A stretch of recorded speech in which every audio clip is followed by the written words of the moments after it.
You got to try that with poor your wife. Carl. Oh, sorry, Carl. Poor Carl. Oh, God, he thinks he's walked into a wolf pack. Yeah, he's like, someone's going to eat me. This is bullshit. These guys have been pretending to be my friends. They've been letting me bite their fingers the whole time. They're setting me up. Dude, I'm telling you, Sorry, that. Carl. Try that with the wife. Okay. You got to Sorry, try it. Carl. Poor Carl. Poor little Carl. Poor Carl. He's like, what the fuck? That's a good noise. Thank you. Where'd you acquire that skill? Because I learned it when I had a puppy. I would try to. I like to communicate to animals in their own language if you can. Right. You have dogs, right? Yeah. But I just talk to him. You don't do He that. hardly ever barks. He very, very, very rarely barks. He'll bark if he has to go outside, like if he has diarrhea. He'll bark. Like, Rob, he'll get by the door and go, Rob, fuck, shit, help me out. Whoa. Or he'll bark if he sees something. You know what he used to bark? Carl's done, huh? Wow. He's fired Carl up. He's tight. No, he wants to bite us, man. He's a little gangster. You remember those inflatable snowmen that people would have on their front lawn? Yeah. Around Christmas time? Yeah. He barks at those. What? Your dog? Why? I don't know. He thinks it's a thing. He like wants to tell me there's a big animal there. He's like letting me know. Yeah. He's like, Dad, what the fuck is that, Maybe he Dad? thinks it's a Yeti, like one of those abominable snowmen. I bet he thinks it's a bear. I bet it's just like, I bet in a dog's mind, there's a shape that has two arms that stands up big, and you go, bark, bark, bark. Yeah. And I have to go, dude, that's a snowman. Don't worry about it. I love it that your dog has a diarrhea bark. He has I gotta go out now bark. But you said diarrhea. Yeah. What's that one sound like? Same thing. It's basically, Wow. hey! I got the run. Let's go to Taco Bell. I got a funny video that I'll send to Jamie, and then we will watch it because it was him last night. Okay. Because last night he hadn't gone out in like 4 hours, and there was thunderstorms outside. And when there's thunderstorms outside, he fucking freaks out. He freaks out. Like, I can't watch TV with him when there's thunderstorms. He just, like, when we watch TV together, we sit on the couch and we cuddle. So I sit like this, and he like puts his head like on my lap. What kind of dog is it? Golden Retriever. Oh, The yeah. sweetest dog of all time. Yeah, perfect. But sometimes I don't even hear it, because I'm watching the movie. But all of a sudden, he starts like spinning around. So I'm like, dude, chill out. Yeah. And he just jumps off the couch, jumps back on the couch, kisses me off the couch, back on the couch, like, Yeah. So last night, Jamie, I just said this to you. Last night, he had to pee. I'm like, I know you have to pee. Yeah. It's like midnight. Come on, bro. Like, look at this. He kept Oh, you jumping at filmed me. him. He kept jumping at me.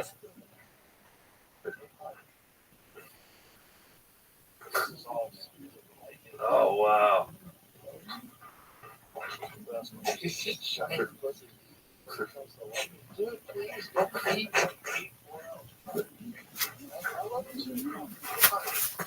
just keeps jumping at me. He's just, all he does is just jump at me. But normally he'd just go out and pee. 100%. The lightning He literally never does this. Wow. But he's wagging his tail. He loves it. I mean, he's excited, right? His tail's not between his legs, but he's just freaked out. Maybe he's got the diarrhea, but he's afraid Look at to this start guy. so he doesn't Look at get this guy. electrocuted. Yeah. Wow. Marshall, I know. You gotta pee. Come on. Go potty. Marshall, please go potty. He wouldn't pee. I had to bring him back in the house. He just would not pee. He just wanted to jump up and just freaked out. He wanted to make sure that I was okay.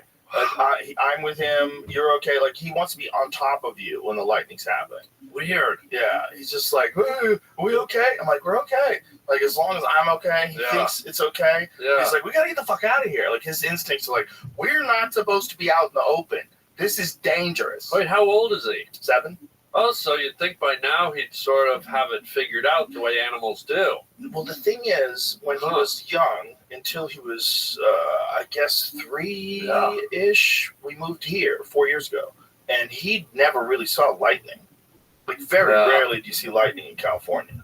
Yeah, you're right. And we're hear Super thunder. rare. Yeah. You rarely hear thunder. Yeah. Very rarely do you have those kind of crazy storms they have out here. The storms they have out here are fucking wild. Yeah. Some guy posted a video yesterday, Jamie, on Instagram of his car getting destroyed by hail in Texas. Like some insane hail, like 4-inch hail chunks.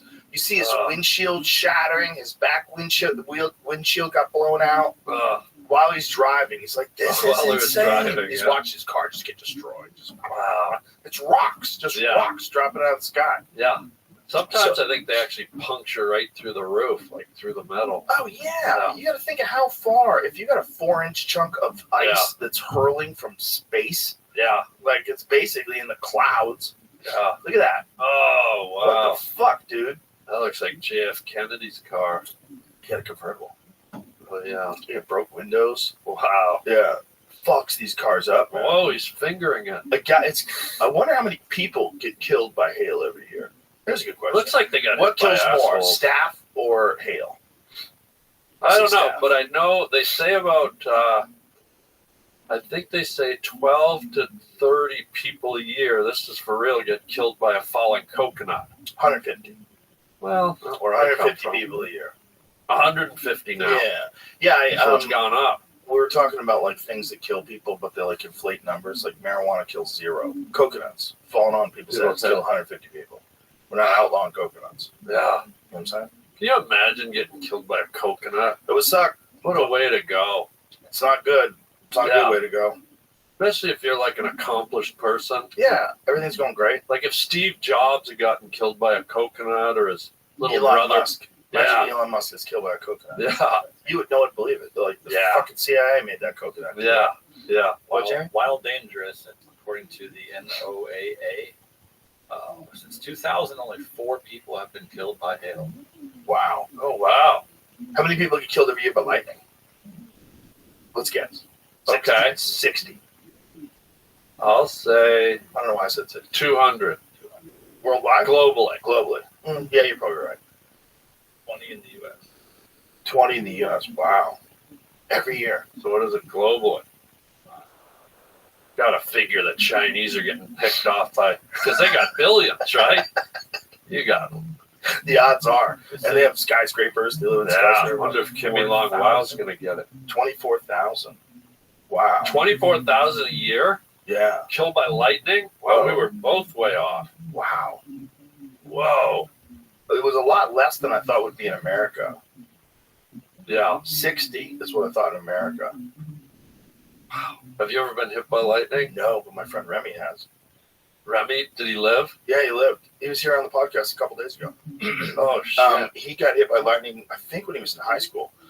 I think it made him deaf for a little bit. Like, really fucked him up. Wow. Yeah, he didn't realize what happened. He just woke up on the ground. And they had to piece it together that he got hit by lightning. Yeah, electronic charge going through the air. Unbelievable. Have you seen what's going on right now in where is it where there's these, is it Uruguay?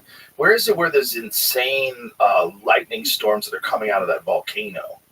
Oh yeah, I saw that. It's a different kind of lightning. Yeah. So it's the particles, the charged particles that are being released by the lava ignites with the air somehow. We'll get somebody to explain it. The smoke. So too. it's a different kind of lightning. The steam, the particles get caught in the steam, the translucent. And it makes these insane lightning shows. Like, look at this. Yeah. Indonesia. Yeah. It's been going on like a lot lately. Like even during the day, there's a lot of films on TikTok and Instagram and stuff about it. Bro, that is so bonkers. That means if you were alive 5,000 years ago and you saw that, you're like, oh, Satan. That's where Satan lives. Yeah. Satan's back. Fuck, he's back. Dude, I got news, everybody. Yeah. We're fucked, man. Yeah. Satan's back. Look at the mountain. Satan landed on the top of the mountain. He's there with lightning and shit. Like you summer home. Like if you saw this, you'd be like, okay, that's where Satan is. 100% you would think. Yeah. That's where Thor is. Yeah. That's where the God of Thunder is. That's where Beelzebub lives. Yeah. Look at that. What you would 100% Sauron lives up there. Well, that's the eye of Sauron. People don't know that lightning comes up out of the ground too. Did you know that, Joe? Does it really? Yeah, lightning comes. People just think all lightning comes from, and I'm not talking a volcano. I'm talking regular time. So you could get it right up your ass if you're in the You wrong could get spot. a bolt up your arse. But Is for that real, gonna happen? Can you imagine you get just your nuts blasted by lightning? or Dimitri. How bad would that suck? Just be walking along in the field going, wow, what a beautiful night. Bang. From the ground. Yeah, that's true. Right to your sack. Yeah. Do you have any pictures of that? Out to your head. 3 balls out to your head. Yeah. Just cooked. Cooked. Cooked. Never be the same again. Cooked. What was that noise you did at That's, the end that's there? the nuts. Like, you gotta think. The electricity's going through the ground, in your nuts, and like out the top of your head. Just imagine your whole body like captured by this lightning. Brutal. It would be like stepping on a landmine, but you didn't blow up. It just can. Look at Look at that. that. Right up out of the ground. Lightning trailing from ground to clouds in slow motion. Isn't that wild? Wow, that's insane. It's like an etch-a-sketch. Wow. People don't really know these things, and that's why it's important. You have me on the show like I'm really glad. twice a month type of deal. I'm really glad you're here for this. Yeah. Look how cool that looks in slow motion. That's what's really happening. Fuck, that's Look at that, amazing. right out of the ground. That's as big as any lightning strike you'll see coming out of the sky. God damn, that's amazing. Yeah. That looks Look a at lot the- like all the- Dimitri, I gotta say. All the little branches and this is all in slow motion. Look how quick those little branches flicker off in some corners and the sides. That looks a lot like Dimitri's ultrasound, by the way. I bet. Yeah. Just so we're clear. Lightning's fucking cool. Yeah. That's one of the First interesting things comment about living here, is it's about like Dimitri. you get to watch lightning. No, Yeah. To see, like, Fucking- Florida. Yeah. I think it's one of the Yeah. most lightning active places on the planet. Oh yeah. Yeah. Florida's like It's like a this is light show. hurricane season there. Yeah. Like if you're planning a trip to Florida now, like hey, you know, Yeah. gotta check that weather. Yeah. But it can be stunningly beautiful, though. I've been in scenarios where I've been in Florida at night, and you got celery juice on me, and you look out like 2-3 miles out, and there will be active storms going on in the cumulus, right? Mhm. The degenerative molecular charged transfixiation particles are lighting up the clouds, and it's like you're at a Judas Priest concert covered in mayonnaise. You got another thing? Yeah, just like, and it's like all over. Do you believe in the Matrix? I don't disbelieve in it. Because if you ever want to have it, I've got this chemically reversed inverse magnetron camera. And one of the things we associate with the Matrix is what? Those The little numbers. coming down in green. So if you can take a picture, think of it. Where does that exist in reality? But if you can go out on a stormy night like that, rain coming down, with your magnetized nitronic reverse camera and take a picture while lightning's flashing, think of it. What are raindrops? Water. Right. But not when you take them with an infrared matronic camera.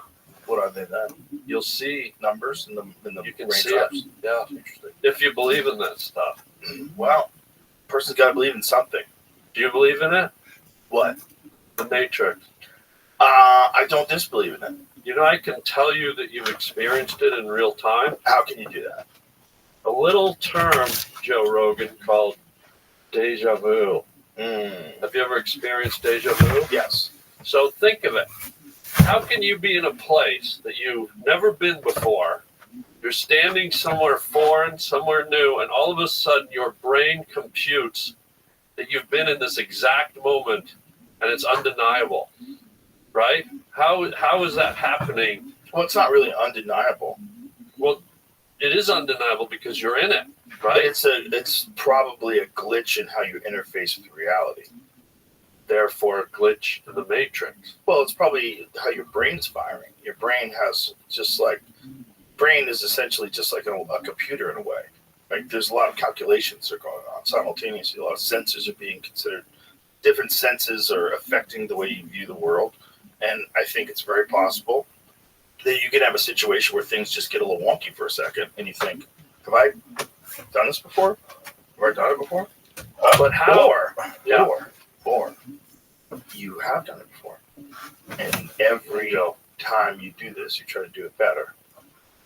And you live the same life over and over and over again until you get it right. A lot of people believe that.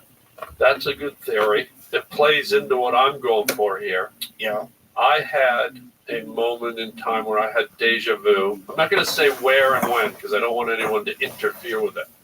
But I've never told anyone this before. I had a place in time where I was walking, was going under a bridge. A pigeon flew out, okay? A child was laughing in the background. You know, like a child, like, hey, you know, like a giggle, a playground giggle. And a red car went by, and I was like, I've been here before, a place I'd never been. First words. So I documented the experience, the time, the place, and I've gone back to that same place for 9 years, to the exact same place at the same time. Check this out. Red car goes by, bird flies out, pigeon, kid laughing in the background. But this year, something different happened that I'd never seen. A feather fell off of the bird when it flew out. So check this out. See the feather. Don't get ahead of me. Well, the Matrix must be real. Well, hold on. I got this examined. I have a lot of friends in the science community. I know a bunch of Scientologists. And I had them analyze this. Pigeon flew out. Here. I'm good.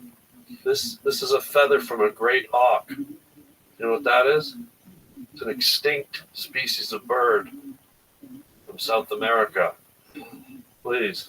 That's what he's putting down. Well, I think you'd like to touch it. No, I'm good. So how does an extinct species of bird drop a feather from a common pigeon? Who knows, man? That's it? That's the animal? That's Looks the like- auk. Looks like that animal didn't really have feathers. It did, believe me, and I'm holding one right here. Like 350 years ago? Is that what it was? Matrix. Oh, it went from healthy to extinct in 350 years. They probably taste delicious. They're probably stupid and they taste delicious. That's what happens. Whoa. The great auk. Little cutie. Can that thing even fly? No. Sounds like a bullshit story. How's that feather get there? Well, It this can't is what I'm fly. saying. This thing lives near the ocean. The Matrix. You just guy. found a feather that someone It dropped. floated off of the pigeon that for 9 years. Maybe not. Maybe it just was near where the pigeon was and it was flying through the air because someone had an auk, like taxidermy in their apartment building. And that feather just kept drifting in the way. And just coincidentally, as the pigeon was passing, that feather was making its way. I'm like, oh my God, look what fell off the pigeon. An ancient extinct auk feather. But meanwhile, it was just someone who was in an apartment building with taxidermy of the auk. And they had the window open, the fan on. Touche. You never know. Could be magic though. I like what I'm hearing. Did you think this is the Matrix? Like, if this is a simulation, what does it say about your choice of like how you've chosen to exist in the simulation? I don't know that we have a choice. You don't think so? Well, the Matrix is numbers. It's mathematical. So do we really have a choice? Did we have a choice that we were conceived? Did we have a choice that our... We don't think we did, but Right? maybe we do, or maybe it's inevitable. You know, maybe there's just this mathematical cycle of atoms and protons and molecules interacting with each other. Yeah. And just this is the way it's always going to go. It's going to go this way, the same way, over and over and over again. And the only thing different is that you get to learn from your past mistakes, at least some way in the essence of your being, and do a better job of existing this next go around. I don't know that we have to do a better job. Well- I don't think we have a choice. I think evolution just takes us. We're just hanging on to bear's tapeworms at this point, you know? Yeah, but if you live the same life over and over and over again, you're going to go through the same the nature interaction over and over again. It's not going to be like a differently evolved world. You're going to live the same thing over and over again. Like, if you thought about it, like you and I, how old are you? Well, I'm 56. How old are you? 61. Are you really? Yeah. For real? Yeah. You look really good. Thank you. You do. You look really good, except the scars. You're a little beat up. Been rolled by a grizz. We have gone through one of the weirdest lives. And if the simulation is real, and if the simulation wanted you to go through the most profound changes that human beings have ever experienced in the time of their life, just in how people interface with the world, you and I have done that. Yeah. We exist. We were born in a time where there was no internet, and you got your news from television, and everybody had a sort of a limited understanding of the world. You could bullshit your way through most things because nobody could Google you. Nobody could get a book on you. You couldn't just run to the library and find out if Mike was telling the truth about his war stories. Yeah. You had to just You had believe the people. microfiche things. Everything was possible. Yeah. The world was a different place. Then there's answering machines and cell phones, and then the internet comes along, and now we're living in a fucking insane world where AI is about to take over. Yeah. Like, if you were gonna pick a timeline to go through, if it wasn't real, and you wanted the most profound adventure, Yeah. you've chosen that. Yeah. You've chosen the most profound changes that people will experience in a relatively safe timeline. Yeah. Relatively safe in comparison to like the Genghis Khan days or the days of the Roman Empire. Like, just relatively safe in comparison. But profound changes for this moment. Yeah. And we're accelerating so rapidly, Joe, that things are going to be at a whole nother level quickly, where we're going to be looking in the rearview mirror and going, oh yeah, AI, remember that? Yeah. There's going to be something that takes us to the next level, and then another level after that. We are going to transcend so far that I don't even know what humans and humanity looks like in 1,000 years, if not less. I don't think it's even 50 years. Yeah. That's what's crazy. You and I are living through the weirdest time ever. Yeah, because it started like we kind of had in high school. For us, it was the Texas Instrument Calculator. Yep. Was the mind blower. Yep. Then we got a fax machine like 15 years later. Insane. And then we got the laptop, the home computer, and then the internet, and that was again like a decade in between. Yeah. And cut to smartphones, and it's been about 15 years with them now. Yeah. Now AI, and it's just like everything's happening exponentially quicker. I remember I was on news radio with Dave Foley in the 90s. Dave Foley's he's a big, computer, internet, technology nut. He loves that stuff. Yeah. And at the time, he was the first person I ever met who had a laptop. Okay. So he had a laptop back then. It was one of those Mac laptops, the black plastic ones back in the day. Oh, yeah. And he had this app running in the background where it gave him constant news. He's like, look, if I keep it connected to the internet, it constantly gives me news. Yeah. And I was like, whoa, you get your news from the internet? This is crazy. So it's like all the news stories of world events. And so when I look back now at how we're just inundated, like constantly inundated with like world conflict stories, world events, world problems, world environmental crises, world starvation, world floods, like world volcanoes with lightning, like, oh, it's going to never fucking. I remember that moment, that very moment when I was looking at Dave's laptop, and I was like, wow. The internet just going to feed you the news in real time. You don't have to tune into the news. You don't have to go buy a newspaper. Yeah. And this was like this profound moment for me where I still look back at that day and I go, that was the first time I ever saw like a baby supercomputer. Oh, look, it's a little baby. The news. And ironically, you're on a show called News Radio. Very ironically. Very ironically. Yeah. Yeah, I'm excited to see where it goes, because I think the next evolution of this could be tractor beams, it could be particle movers, it could be, as ridiculous as it sounds, the transporter beam on Star Trek. Mm-hmm. I feel like, maybe 50 years, maybe 100 years, people are going to look back and go, wait, you went to a place called an airport? You got on a tube and flew 18 hours to Australia? Like, I think we're going to be at a place one day where maybe they can rearrange our molecules and particles and beam us. I feel like if we can imagine it, it's going to happen. Yeah, I bet it's going to happen. I mean, because think isn't of it funny that Star Trek figured that out, but Yeah. they didn't figure out computers, and they didn't figure out cell phones. They had walkie-talkies. Remember? They had the communicators. Over. Yeah, but it was a walkie-talkie. Spock, It wasn't. I've got diarrhea. Send me some Pepto-Bismol immediately. But it wasn't. You couldn't both talk. Like if you and I were on a phone call. Oh, like, yeah. What's up, Harlan? Hey, Yeah. what's up, dude?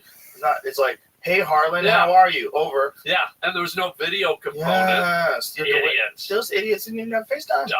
They gotta get back to the future. They didn't have nothing. Dumbasses. Yeah, remember that? Yeah, it had Look a at that twirly thing. thing. Look at that It stupid had an piece of shit. acid trip like kaleidoscope. And who knows what those buttons are even Yeah. for? They're not even labeled. What I if I actually find think- that thing on the beach? I don't know what to do with it. I think it's an electric razor, if you ask me. I think it's straight bullshit. Yeah, I think it's a Stupid. garage door opener. I like how it had to flip closed, though. I Yeah. still love that about old phones when you can hang up like Oh, that. I love Snap. that. Shut the fuck up. Fuck you. Yeah, like those razor Shut that phones. garage door. I remember I had one of those razor phones. I thought I was James Bond. Yeah, you could express yourself with them. Bro, you know? the razor phone was the shit. Yeah, what did that one do? It was just this thin little beautiful piece of metal. Yeah. And it had a terrible battery life, Oh, unfortunately. yeah. Because most phones had insane battery life back then. Your phone would last for days, Right. because like the phones now, they just have so much electronics and Yeah. this beautiful screen and high resolution. And Yeah. it's doing things. You're playing games on it, and you're taking pictures. Like your battery, but still your battery's good for like a day. That was the shit. Yeah. I had one of those. I thought I was in space. Well, I also like the little side saddle. Did you have the holster on your belt? I tried that. I couldn't do it. I felt like such a dork. Oh, and this I is coming loved from a it. guy who wears a fanny pack. Yeah, right. I And couldn't. you like to play with guns. You have guns. I don't play with Well, guns, sir. hunt. But this phone right here for me was the fucking shit. I could never imagine seeing somebody with one of those today. I would be like, what are you doing with that thing? But aren't they bringing them back? They have a different one. But the Yeah. new one is like a new phone. It's like a modern phone. The new one folds, Yeah. Yeah. Look at that. but it has Whoa. like apps. It's essentially a regular phone. Yeah. But it does close, and it's real slim. Like, look, it looks pretty similar. Oh, I think you Okay, might have open to it get up. one. Would Well, you do it? I thought about switching to Android just because I don't like being trapped in the Apple ecosystem. I Yeah. don't like the idea of it. But Google does a lot of like really shady stuff with there's different things they do that I don't like. And one of the things they do is like if you look at what was their most recent declaration, they were talking about censoring things in a time of social problems. Remember that, Jamie? They reserved the right to censor information under certain circumstances. Google Ads, though, didn't it? It had something to do with Google Ads, yeah. There's things that I don't like in terms of search results, curation, because that's the thing that Google does that Robert Epstein has been working on for a long time, like showing that when you, like, say if you Google a presidential candidate, Yeah. right? If you Google a candidate that's Democrat, you'll get, especially someone who they want to win, you'll get like a lot of positive stories that come Yeah. up first, and you have to go deep if you want to find something about corruption or accusations or anything like that. Yeah. But if you do Google Republican, it'll go right to that. Now, I'm not saying this is just an example. I'm not saying you could find that, but Yeah. his research shows this, and I'm doing a bad job of paraphrasing it because I don't remember exactly what it said. But essentially, his claim was that in curating search results, you can have an impact on elections. In curating search results and putting positive things for the people that you want to be elected in the prominence of the search result, if it's not an organic search result, if you actually are curating it, you can affect the way people feel about a candidate, and that will affect the election results. Okay. And so that's an issue. That's Google. Yeah, yeah. So I have an issue with that. And Google is Android. I agree. I hate But that. I also have an issue with the Apple walled garden. And I think there's a lawsuit going on right now about that, where they're Right. trying to get people to, because of iMessage and, FaceTime and all that Yeah. stuff doesn't work on other phones. Oh, right. FaceTime does sort of, but you have to take a few steps, and that's a new thing. A new thing is like if you FaceTime someone on an Android phone, they have to take a few steps to do it. Okay. I wonder how that works. I've never tried that. Have you ever tried that? I haven't tried Let's it. try it right now. I'm Okay. going to FaceTime Brian Simpson. Okay. FaceTime Brian Simpson. I'm going to FaceTime O.J. Simpson. Yeah, give us like a link. Okay. still alive? Like I said, it said I haven't seen O.J. Simpson. Wait. It's answering questions. What the It F? thought we were really asking about Maybe I O.J. should Simpson. reach out to him. It didn't give me a link to send. Where's the link? I think it's up on the top, like where the other buttons are. No. Hold on a second. It didn't work. So I have to. How do I do it if I want to send him a text? FaceTime Brian Simpson. FaceTime O.J. Simpson. Okay, send. What the fuck, you piece of shit? Oh, wow. What's Went right to Hertz Rent-A-Car. Hold on. Be quiet for a second. Well, Shut the fuck up. well. FaceTime Brian Simpson. Okay. All right. It said join my FaceTime. All right. I sent it to him. Now let's see if it works. So let's see what he has to do. Who's Brian Simpson? He's a hilarious stand-up comedian that is performing tonight at the Comedy Mothership. Oh, And awesome. he just released a special on Netflix that's amazing that Wow. he filmed at the Mothership. So it says invite sent. I should call him and tell him what's going on. Who, Brian? Okay, this is just holding me up here. It's not doing a lot. Call Brian Simpson.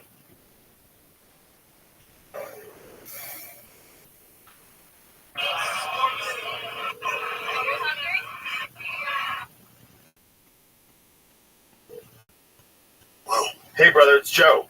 I'm on a podcast right now. You're live on the podcast with Harlan Williams. We were talking about how Apple keeps people from being able to use certain features like iMessage and FaceTime. And I was saying that you can FaceTime someone that has an Android phone, but there's a bunch of steps they have to take. I don't know how to do it. So we're trying to figure out how to do it. I'm going to FaceTime you right now, okay? All right, wait. All right, I'll FaceTime you in like 2 seconds. Bye. Cool. FaceTime Brian Simpson. All right. Sent him. Join my FaceTime. Let's see how that works. So here it goes. Let's see how this feature works. Now, and I know, all you Android dorks, I know there's other shit that you could use to do this, like WhatsApp. And I guess you could use Instagram, right? Some people use Instagram for video calls. This is not so fluid. Yeah. Now, if I wanted to FaceTime you, because you're a little Apple fanboy over there, you're a little bootlicker, Hell yeah, yeah. I could just lick it FaceTime deep you, and hard. and it would work instantly. See, he's got this invite. Yeah. This takes so long. Like, it ruins the spontaneity about a fun FaceTime call. A fun FaceTime call, you're at a concert. Dude, what's up? Look where we are. Ah! And ironically, his initials are BS because this is BS. This is bullshit. Yeah. This is like straight bullshit. Would you ever shoot your cell phone? Like, just to I've get shot your a bunch of frustrated? them. Like with a full high-powered rifle? Yeah, we used to take them out to the range and shoot hard drives and cell phones. No. Yeah, it's a good way to get rid of stuff. Boom. 300 Win Mag at 100 yards. Ooh, it's amazing what it does to a cell phone. Ooh. Yeah. Do you line it up in a scope? Of course. Yeah, I can't see that far. Wait, how far? Accurate. 100 yards. Wow. Yeah. There's a video of it, I think. That didn't Red Band have a video? Yeah. You ever shot a machine gun? Yes. And elation? It's kind of interesting. It's scary. It says I'm waiting to be let in. Oh, This piece of shit. Yeah, forget it. Whoa. I'm gonna tell him forget it. yeah. Wait a minute. What is it doing here? It says join. Is it working?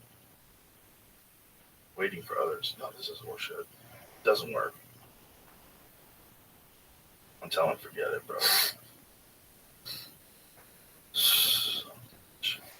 See, but this is the thing that people are complaining about. Yeah. That it forces people to think you're a fool for having an Android phone.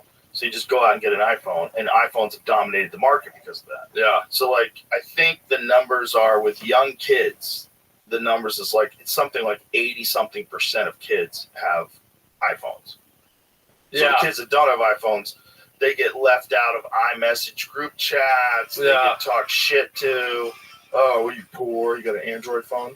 Yeah, it's a class thing. It's a class thing. It's weird. It's a weird thing. I don't like it. What do you think the evolution of cell phones are? Do you think it's like Neuralink where we're just like, Yeah. you know, we're thinking communicative thoughts, or what's your thought on that? Yeah, 100%. Or Really? That or a wearable, maybe something that like touches your temples. Right, because the concept that we're like, this goes back to what I was saying about flight. Like, wait, you guys carried these boxes around and held them to your head? Yeah, well, I mean, just this alone was magic 100 years ago. If you brought this 100 years back, people would think you're the craziest wizard. Oh, yeah. I have the answers to all questions. Yeah. And they would say, oh my God, people in 2024 must be so smart. And then you come to 2024 to like a MAGA convention. Yeah. You're like, you see Robert De Niro getting yelled at. Like, he's doing his fucking press conference. He'll never leave. Yeah. You're like, what is this? What was the point of This that? is 20. I don't know, but this is people in 2024. Whereas if you gave this to people in 1924, they'd be like, "There's no way everyone will have the world solved." Yeah. Once they have these, oh my God, then they have all the information, Yeah. and then people will know exactly what everybody looks like. There'll be no more catfish. Still chaos. And now, like, there's filters that you could use where from just a small snippet of your conversation on this podcast, I think they need about 30 seconds, 30 seconds of your voice. And then I could pretend to be you, like just talk like this. And the audience would see you with what you're wearing, the way your hair is, everything in your voice. So everything that I say, like me saying this right now, it would be you saying this right now. Damn. Your voice, your face, your body, everything looks like you, all through AI. Whoa. So there's no fucking way to know what anybody is saying that's not true. And then there's a big issue right now with celebrities, especially women. They're making porns with them. Oh, They just changed superimposing they celebrity's just face onto swap with AI. So this porn star is having sex with this person. You face swap Natalie Portman or fucking Angelina Jolie, and now you have a realistic looking sex tape of famous people getting fucked. So I could see Judge Judy plowing the Judge pizza Judy boy. just sucking cock like it's going out of style. Like there's a closing sale.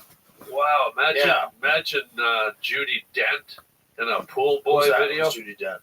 Remember from the British actress? I do not. M from what's her name? Judi Dench. Bench? Dench? Oh, there she is. Imagine her in a pool boy. Oh, she was hot when she was young. She was so pretty. Now. But look at her when she was young. Now. She was so pretty. Imagine her rubbing chlorine all over a pool boy. Time is a ruthless bitch, isn't it? She puts the net over his head. I'm trying not to imagine. I'm trying to power through this. She's 89 years old. Give the woman her due. Give her respect. Son of a bitch. How about I give her a check for cleaning the pool? Wow. Getting stuck in the dryer. Whoa. So looking for stuff. I can't help me. I can't get out. Stuck in the dryer is my favorite. You've seen stuck in the dryer porns are my favorite because it's so ridiculous. You can get out of the dryer. Like anyone can get. I love it when they pull their head out and there's a cling-free sheet on their head. Yeah. They got a mouthful of lint. Looks like they've been blowing an elf. Yeah. I can't believe I'm stuck in here. Yeah. Thank you for saving me. You know what? I tried the dryer sex once, and I was so impassioned, I hit the tumble cycle. Oh, wow. And so imagine being in your woman, and she starts swirling around, and you're holding on like a rodeo horse. It was some of the best sex I've ever had. Did you stay still while she spun? She spun. I just held on to her muffin top, and we swirled around like. Did you get any concussions? She did. Yeah, holy God. A lot banging around in there. Oh, her head came out. She looked like this cauliflower. But I had one of the best orgasms I've ever had in my life. That's a one-time deal, right? It's Not hard to really. trick her into doing that again. Well, some women like adventure. Yeah. What's the weirdest place you've ever done it? Your house. That was you? Wow. Thought I heard that dog growling under the bed. Yeah, I was doing it under the bed while you were on top of the bed asleep. Okay, pre-marriage, because I don't want to get you in trouble. Where was the wildest place? We were only 15, remember? Yeah, where'd you do it? Wildest place? I guess in the woods. When we were kids, there was nowhere to go. To go in the woods. One time we got eaten up by mosquitoes, like our whole body. Yeah. Both of our bodies is covered in mosquitoes. Yeah. So we're so retarded, we got naked in the woods. Yeah. in July in Massachusetts. Wow. Yeah, but you're fucking 17. You don't know what Yeah. the hell you're doing. You're crazy. Yeah. Wild kids. A lot in the woods? Yeah, well, there was always, woods were always there. Yeah. There was a place when you were kids, you could just go to the woods. You know, Yeah. just bring a towel or a blanket or something. You Just go love to the it? woods. Yeah, but the woods are scary because anything in the woods is scary. Things in the woods become scary even if they're not scary anywhere else. Like a naked baby in the woods just staring at you. It's fucking terrifying. There's Yeah. no other place Yeah. where a naked baby is scary. Yeah. Like if you're walking down the street, you see a naked baby, like, oh my God, whose baby is this? Yeah. Does anybody know whose baby is it? Hey, Yeah. little guy, hold on. You know, Yeah. and then you call the police, pick Yeah. up the baby. In the woods, you're like, Yeah. we're gonna die. Yeah. It's a fucking naked baby just staring at us. If it's hanging upside down from a red pine staring at you, it's pretty creepy. Yeah, holding on by its feet Yeah. like a bat. Yeah. If you saw a baby in the woods just staring at you, you'd Yeah. be fucking terrified. Yeah. Any other Creepy. place, but Yeah. baby. So the woods are automatically scary. Yeah. And you're scared that you're gonna get caught. So Yeah. that's exciting. Yeah. We're not gonna get caught. Don't worry. We're gonna go deep in the woods. What about in the city, though? You ever do it in a crazy place in the city? Not really. You? Sewers? You ever go in the sewer? You ever go in a manhole? I had a little fun Sure, on a yeah. Ferris wheel once. Really? Yeah. Whoa. Yeah. I was worried you were gonna be at the bottom and wouldn't be able Well, to stop. that was cool. We would time it so that when we came down, it was like hands off, and then we'd swirl. So it was like kind of this really Yeah. fun sort of start and stop thing. And then Yeah. one time, I'm not kidding, the guy sort of recognized me, and we were having the guy the carny who ran it. Like when I got on, I was, oh dude, I love you, right? And so we were having so much fun, but we weren't finished. And so it's weird. He was letting everyone off. I said, just leave us on. Just please. Just. He goes, okay, I got you. And we just like finished swirling. Yeah. Yeah. Congratulations. Did you ever do it in the swirling teacups at Disneyland? Imagine if you did. Yeah. Boy, imagine throwing up like right when you come. Oh, It'd probably feel man. amazing. Because even though throwing up sucks, it feels amazing when you Yeah. have to throw up and you finally do. Purging. Oh, you know that feeling? Like last time I threw up was about a year ago, and it was in the middle of the night. I got up and I was like, I feel like I'm gonna fucking puke. Yeah. I didn't feel good going to bed, and in the middle of the night I was like, whoa! And I woke up and I went to the bathroom to pee or throw up, and I was like, oh boy, they might both happen at the same time. Oh. And I held the pee. Yeah. And just like, Yeah. and then I peed right all over my throw up. I don't give a fuck, dude. That's how wild. Wow. Yeah. I didn't even bother Mix and flushing it. match. I just pissed on the throw up. I'm like, Just what? left it. Yeah. You ain't Surf gonna and break me. turf. Just a little throw up. Did you do the thing when you barfed, like right after you just curled up on the bathroom floor in the fetal position No, and never. felt the cool tiles on your naked skin? Never done that. Me neither. I do lay down on the bathroom floor sometimes when I get out of the sauna, though. Oh, yeah. Because the tile floor, like right when you get out of the sauna, it's yeah. 185 fucking degrees or whatever it is. Yeah. I like to lay down that cool. But you do the ice soaking. Yeah, Sorry, but I you- mean inside my house. Inside my Oh, house. yeah, I have a sauna inside my house. I have one outside too. I'd love to come over later and Come sit on in over. it with you. Yeah. Let's hang out. We got Just one a here couple too. hours. We got one here. I'd rather do the one at your house. I think then we can have Oh. dinner too. Okay. What, you want to sleep over? I wouldn't mind. I bet you do. Well, We're going to work out in the morning? no. You can. You gonna get in the cold plunge? No. Oh, come on. I'd sit in ice cream. In a hot day, the cold plunge feels good for about 5 seconds. On Yeah. a hot day, you get in there, you're like, oh fuck. I jumped in Lake Superior once, and it was one of those things I probably stayed in about 5 minutes, and I've never experienced it, but when I got out for about 40 minutes after, I was shaking. Like, it was so cold. Here's a question. Lake Superior, massive lake. Used to be Yeah. a glacier, right? Yeah. Okay. Biggest of the Great Lakes. Most of North America, at one point in time, at least half of North America was covered by like a mile-high sheet of ice, Okay. right? So you have this time period after the Ice Age where all that melts. How the fuck did the fish get in there? Yeah. How the fuck did those fish get in there? It's a mystery. That's a really good question. How those lake trout get in there in the middle of the country? Yeah. These big ass giant lake trout. How the fuck Yeah. did they get in there? What, did they just evolve once the water melted? Yeah. Were there where there's seeds of the fish in the ice waiting to be melted? For real though. Yeah. If that's all ice. Yeah. The fish ain't getting in there. How do they get in the middle of the lake? The lake is fucking huge. It's filled with fish. There is a possibility, it's an extreme one, but I'm trying to answer your question, that a predatory bird like an osprey or a gull or some kind of fish-eating bird flies from the ocean. Caught a fish in a local river or a nearby lake adjacent to... Where are those nearby lakes if the entire continent is entire covered region in ice? Yeah. Well, have you ever been to a farm or anything like that? And sometimes they have those water troughs that they leave out for the cows, but they've been abandoned. Or you come to a place where there's like a little puddle in a field or something, right? And somehow there's fish in it, and there's newts and there's aquatic creatures, and you go, how did they get here? Right? How did a newt get up an aluminum bin and get down into this ecosystem that's evolved here? It's fascinating. Your question kind of raises the questions for all of creation. We can look at evolution, we can look at the dawn of time, but it's really, has it ever been answered? Not totally. I mean, they don't have an exact time by time, like day by day timeline, but do they have an answer to how fish got into the Great Lakes?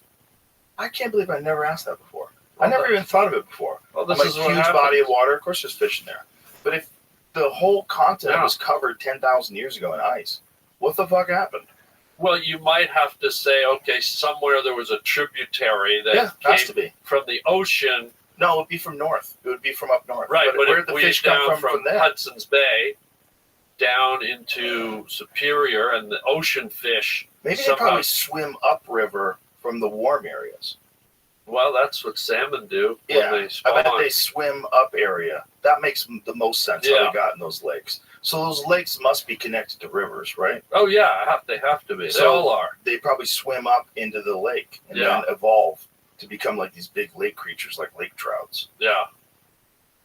Those lake trouts are fucking huge. Lake trout can get huge, yeah. Oh, man. Yeah. People ice fish them. Yeah. That's like a big way of it. They're fucking crazy looking. Yeah. So that thing, you don't really find them, I mean, in the southern areas, right? Those are a northern fish, aren't they? Lake trout? Yeah. They're sort of a deep water, really cold fish. So right. They don't necessarily have to be way up north. Right. So if they evolved, these lakes and streams from the lower part of the country. Yeah. Right. So if you're talking about like New Mexico or something like that, some area that wasn't covered in ice, these things swim all the way up the river, and then they evolve in this lake to become bigger, and they become adapted to the cold, deep water. Different species. Yeah. It's crazy. This is the mystery of where we are. Yeah. And how about sturgeon? Sturgeon are are those like dinosaurs. These things are what, 1,000 pounds or more? Huge. Monsters. They look like dinosaurs. Prehistoric. Yeah. They look prehistoric. Have you ever seen that thing that's in the Amazon? That it has essentially bulletproof scales. Yeah, they're black. What is it called? I've seen Arapaia. Yeah. What's up, Jimmy? Well, just the way the fish got into the Great Lakes is a way deeper story than I've uncovered so far. But it's the way salmon got there, specifically Spawning. in the 60s. People brought them there. Yeah, a guy had to bring them there. That makes sense. Fishing became very popular back then, so there was a lot of dead fish swimming like on the shores for some reason. I was trying to find out. But were there any fish in there before the salmon? There had to have been. That's I was as you were first asking it. I've seen this image recently. Like the depth of Lake Superior specifically. Holy shit! Is very deep. I've fished that lake. 1,333 feet. Fuck. So there could maybe have been something under there waiting for the ice to melt that came back up. There is a bunch of stuff saying what he said too, where like fish eggs get dropped by other birds and end up in the water. I gotta think the river has a lot to do with it. But this is like, you can't go up Niagara Falls. That's true. Right. Wow, you can't. Good. Wow. Yeah. Right. Good point, Jamie. That's a very good point. Right. How the fuck does it get past those? God damn it. What a mystery. Yeah. Harlan, we've maybe cracked or uncovered one of the biggest mysteries in humankind, and no one's talking about it, buddy. Yeah. Isn't that incredible? Yeah. Aren't you glad I showed up? We busted it out. Wow. We're the ones. We're the ones. Imagine tomorrow, like front page of every newspaper, Harlan Williams and Joe Rogan pose a serious question as to how fish got into Great Lakes, and scientists are baffled. And they all start talking to us, coming to us, like, how did you guys realize that fish had to get into the Great Lakes when the Great Lakes used to be covered in a glacier? You guys are geniuses, untouched geniuses of nature. Yeah. And then maybe when Trump gets in for a second term, he appoints us to some sort of a nature advisory board, and we give... We could be the master ichthyologists. Yes. We could be the people telling everybody how to fix all these problems with animals and people. But see, here's the other layer of this lasagna that we're not talking about. You're talking about lake trout. Right. How about the Lake Superior probably has 60, 70 different species of fish? I've fished Lake Superior. I've caught whitefish. I've got lake trout. There's all kinds of fish in there. Right. How they get in there? By the way, I used to work on the shores of Lake Superior, and there's a place, you'd like this, because I know you like bears and you like guns, and you like, believe it or not, there's a place on the shores of Lake Superior called Nays Provincial Park, where it's such a desolate place that in World War II they had a German Nazi prisoner of war camp on the shores. Whoa. And the prisoners, it was so remote, no one could escape because they would have gone into the Canadian wilderness. But the German soldiers captured somehow a black bear and trained it to box. They put boxing gloves on it, and the Nazi soldiers, for entertainment purposes, would box with this black bear. Jesus Christ! And they sunk a whole bunch of wartime vehicles in Lake Superior. Whoa! Yeah. How many bodies do you think in Lake Superior? I don't know, but they might be preserved. It's so cold. That's what I'm thinking. If you went down. Yeah, if you dropped him all the way to the 1,300 feet, just this creepy skeleton with his 1970s jeans on, well, bottoms. He might not even be a skeleton. That's what I'm saying. It's so cold, he might still have flesh and just be like your baby in the woods. Just like, hi, Joe. Would you like a fresh cauliflower? Don't you think something would eat him? Maybe more lamprey eels. This thing's alive down there. Lampreys. You ever seen a lamprey? Aren't they a saltwater creature? No, freshwater. They're in Lake Ontario. Oh, really? Yeah. I know they cling to the bottom of sharks a lot, right? They feed off of what the Those shark. are remoras. Oh, that's right. Remoras. By the way, lamprey similar to remoras? No, a lamprey is one of the most horrific. It has a round. It's like an eel with a round suction cup with circular, like buzzsaw teeth.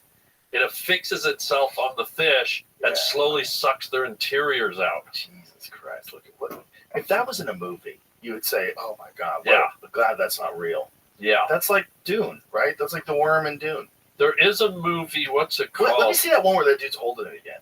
That's so creepy. Yeah, the lamprey. Look at that fucking mouth, man.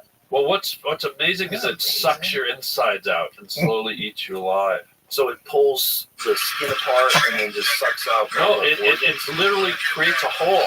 It bites that dude's hand. Yeah, it puts a hole in the fish and just stays affixed to the same spot and eats its insides out. They're older than dinosaurs. Yeah. Now they're in the Great Lakes. That's crazy. How the fuck did they get in there? So that's one attached to a fish? Yeah, that's on a lake trout right there. Can you show me the photo? Oh, so that's the hole where it was... no, that's it hanging. Invasive. Oh, those are the ones hanging. Yeah, and then see the hole? You can see a hole where one let go. And they just click on that link, please. Consume the fish. Where are they from originally? This is an invasive species. I don't know, maybe the Amazon? What did it say? Wow. Right, but where are they from? It says it's invasive. It's a sea lamprey. Yeah. They're in the Great Lakes.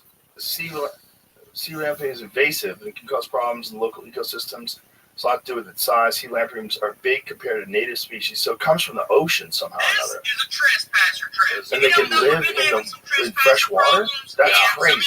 Well, apparently the girl, I think her name's Maria Bell, was the first person to ever swim across Lake Ontario. And she had to swim through schools of those, apparently, when she swam across Lake Ontario. Oh, my God. Imagine those little fuckers grabbing out of your asshole. Yeah, they're the perfect. They almost got asshole suckers for mouths. Yeah, like they're perfect. I hate to see Dimitri on one of those.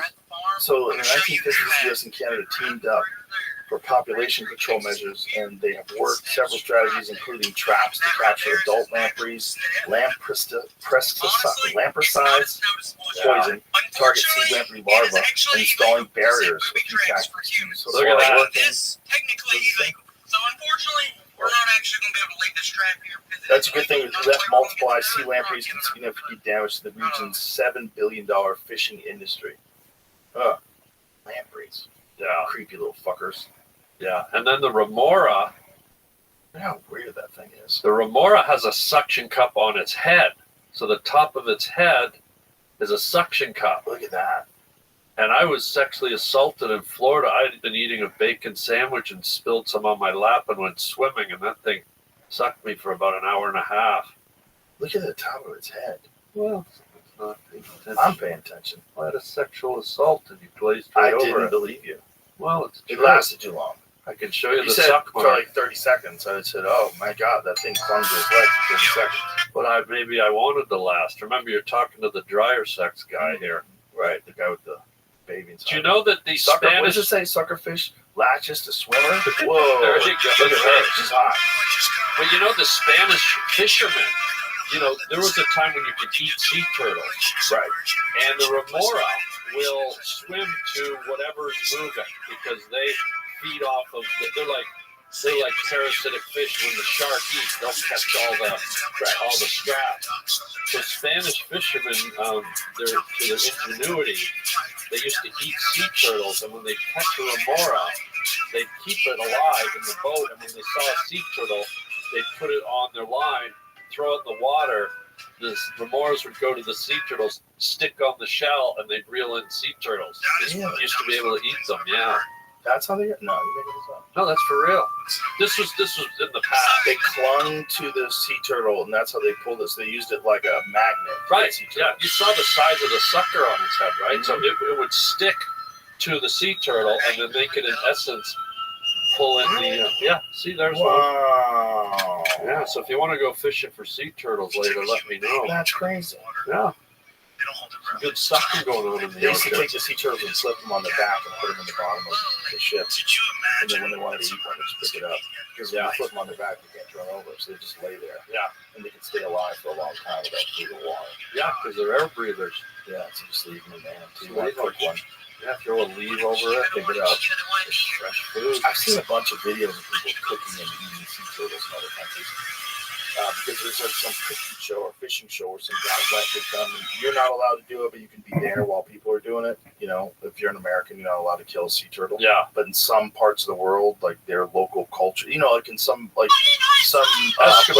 yeah, Inuits are allowed to eat whale. They can kill whale, they can Yeah. kill walrus. Seals, all that stuff. So these people are allowed to kill sea turtles, but there's something like really disturbing about watching a sea turtle get hacked apart. Yeah, because they're so gentle. I know, and they're so like, what is happening? Yeah, to they're me? just like little dummies. They're not like a fish.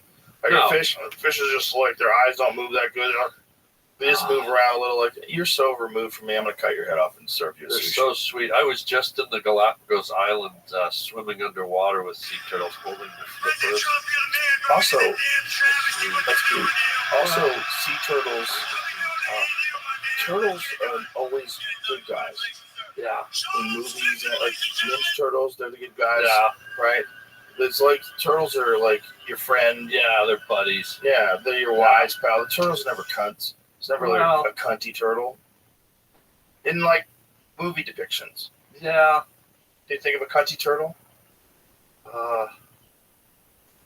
Remember that giant turtle that fought Godzilla? And he, like, fire would come yeah. out of his Yeah. shell. There you shell. go. There's your He'd go example. fly and spin around. What was his name again? Cunty? So, like, turtles, that's like one of those things that happens with people. That's why people, like, love bears. Because you have teddy bears. You know, you have teddy bears, and, you know, you got Yogi, and, you know, only you can prevent forest fires, all that stuff. Like, oh, bears are your friends. They're sweet. Yeah. And what a great PR campaign. These murderous assassins that pulled off. Yeah. Getting us to, like, reintroduce them into areas where people are. Like, they're friends. Yeah. They're not. They're monsters. Big-ass monsters. With a good PR campaign. Polar bears will eat you faster than they'll do anything else. Here's a fact. Owls are dumb. I thought they were wise. I did too. I Wow. talked to a woman who trains birds, and she had all these different birds. She had hawks and parrots and falcons and all. She said owls are the dumbest. There's only one animal dumber than them. That's one of those big animals, one of those big birds, rather, that's dumber than them. One of them big birds from Australia. What are those things called? Emu? That's it. That one's dumber. Really? So that's the only animal that's dumber than an owl. Just like owls are so dumb. I thought they were wise. I had one Of course. cooing outside of my house about 2 weeks ago, keeping me awake all night. And I'm like, how do you deal with the wisest of all the birds, right? Yeah. So I go outside, I throw a Rubik's Cube up into the tree. It comes back 30 seconds later perfectly done. So I don't think they're that dumb. I can't say it here because I know I had to Maybe you had wake an up. autistic kid living in the yes, tree. what do I say? I say, Johnny, what do I say? time to I say, sleep. Come down, Johnny. He's up there counting out loud. So check this out, Joe. I said, I don't like him. He's ripped. He's good looking. And he wants money. There's nothing worse than a good He's out there doing long math in his head. He doesn't know where He's up there eating celery. 5,000 divided by 60.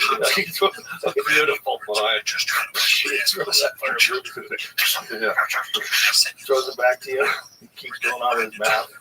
I did do a movie once where I played a wizard and I had a Eurasian eagle owl. I think they're the biggest of all the owls. And they trained it to land on my arm on the big leather glove.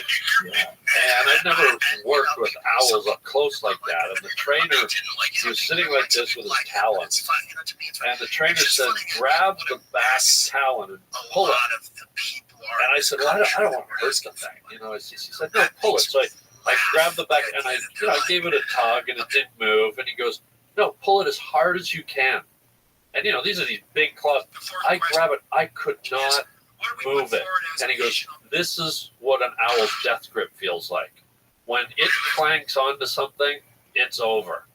I could not believe the strength in that talon. It was crazy. Yeah, I mean, they're raptors. They're just Wild. Their claws, when you see an eagle's claw, when they give you a close-up of an eagle's claw, it's like a human hand, but with spears at the tip of the fingers. But I didn't So understand the big. strength of them. So strong. It's just like, Much stronger Clamp. than your hands. yeah, oh yeah. Well, imagine what they do when they just snatch a salmon out of the water and fly away with it.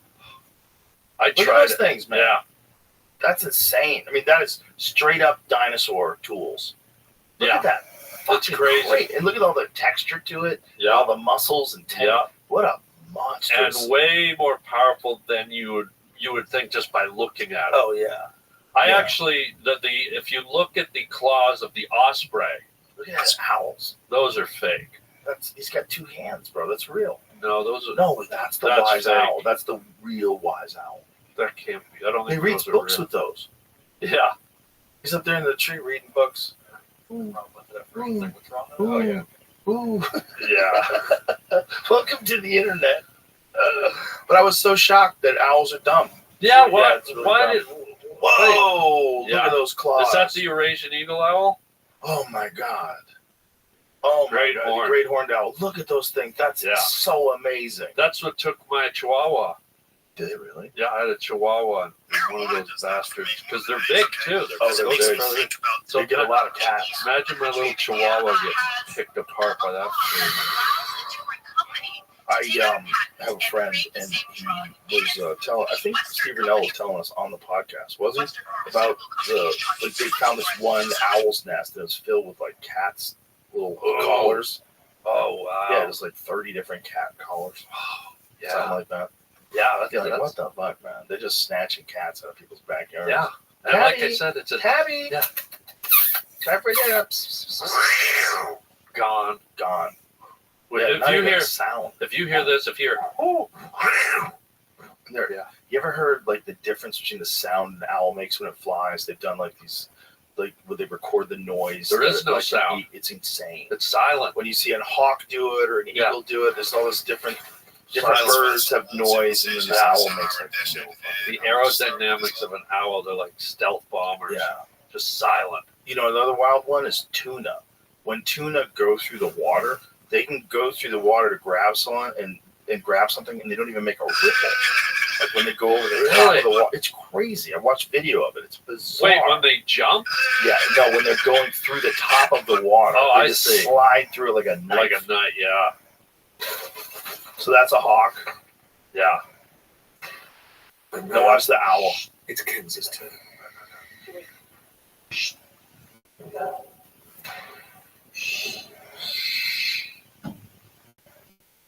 Nothing. Silent. Silent nighttime killer. Nature, Dumb man. as shit. Big stupid head with giant eyes. Dumb as shit. Just fucking killing everything you can.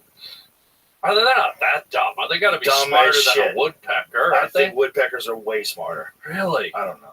What about a blue Just, heron? I don't think you can train a woodpecker. So this lady probably has a limited database to work Yeah. with. Everything like she's got on her arm is like a raptor, except for the owl. Like the falcons, she said the hardest. Hawks and falcons, she goes, they just kill everything. Like Yeah. you let them go, they just go find things. They'll kill squirrels. Yeah. They just can't stop killing. Okay.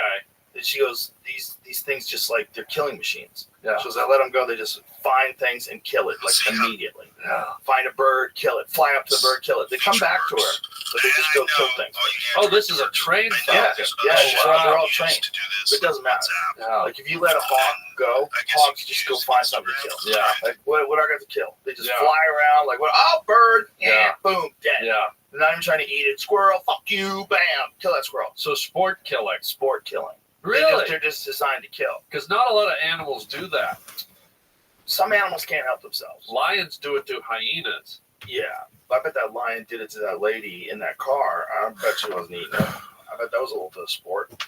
There's another old video where some like Danish guy's going through a lion safari with his wife and kids, and he got out. He was with his camera, Oh no! and literally the kids and the wife, you see them in the car going berserk, and his legs are kicking in the air. The lion just came and devoured him right in front of the wife and kids. Like the idiot got out. Some people are just fucking stupid. Yeah. That's Darwin, right? Yeah, That's the whole idea. It's like those people are not supposed to make it. yeah. Yeah, you're not supposed to make it. But they've already bred. That's the problem. Yeah. At least the kid has the benefit of seeing his dad get. Like my dad was so dumb. Like you can have a dumb dad and get through things and be a different person than your dad was. And if you're a dumb kid and your dad is dumb as shit, your dad gets out and gets eaten by a lion in front of you, that has a profound effect. I gotta be honest. I'm not even saying though. that kid's dumb or that, maybe the kid's a genius. Yeah. You could have a genius kid, be stupid. I got to be honest, though, Joe, in this world we live in where, humans expire primarily, in a hospital bed or at home and around their loved ones with a disease, with whatever, cancer. Right. I really would rather die like jumping a lion. Like, at the family function, on how your did he shield. die? He attacked a lion. Went out on a shield. Huh? Yeah, you went out on your shield. Yeah. Yeah. Like I want to noble the death of like a warrior, right? Yeah.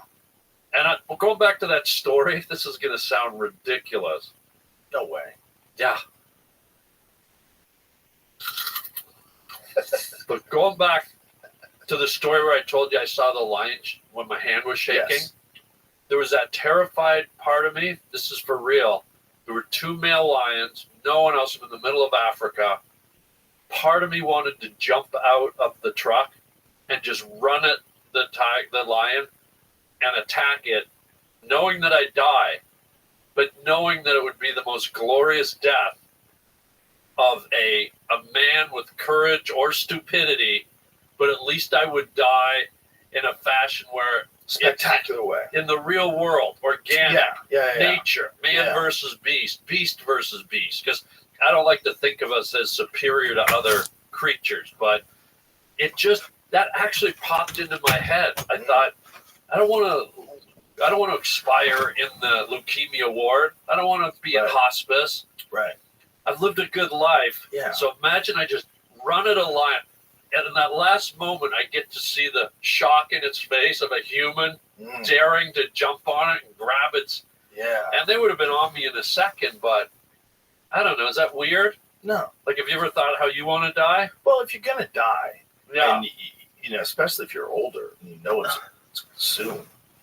That's What are a you good way to saying? go. Just run at that lion. next time. Have you ever thought about that? No. Would you be fine just expiring in a hospital bed? Like, Yeah, that's better than being torn apart in front of your family.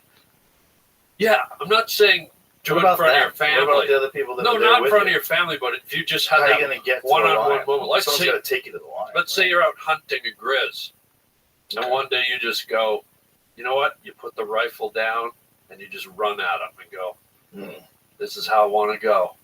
Punching a grizz in the face. Knowing you're going to die, but you go out in that wild. Punching a grizz in the face is like an ant punching you.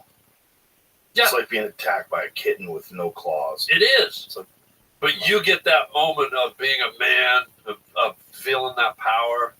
You'd rather just that's a stupid way to have die. a heart attack. Yeah. Okay. Yeah, that's a stupid way to die.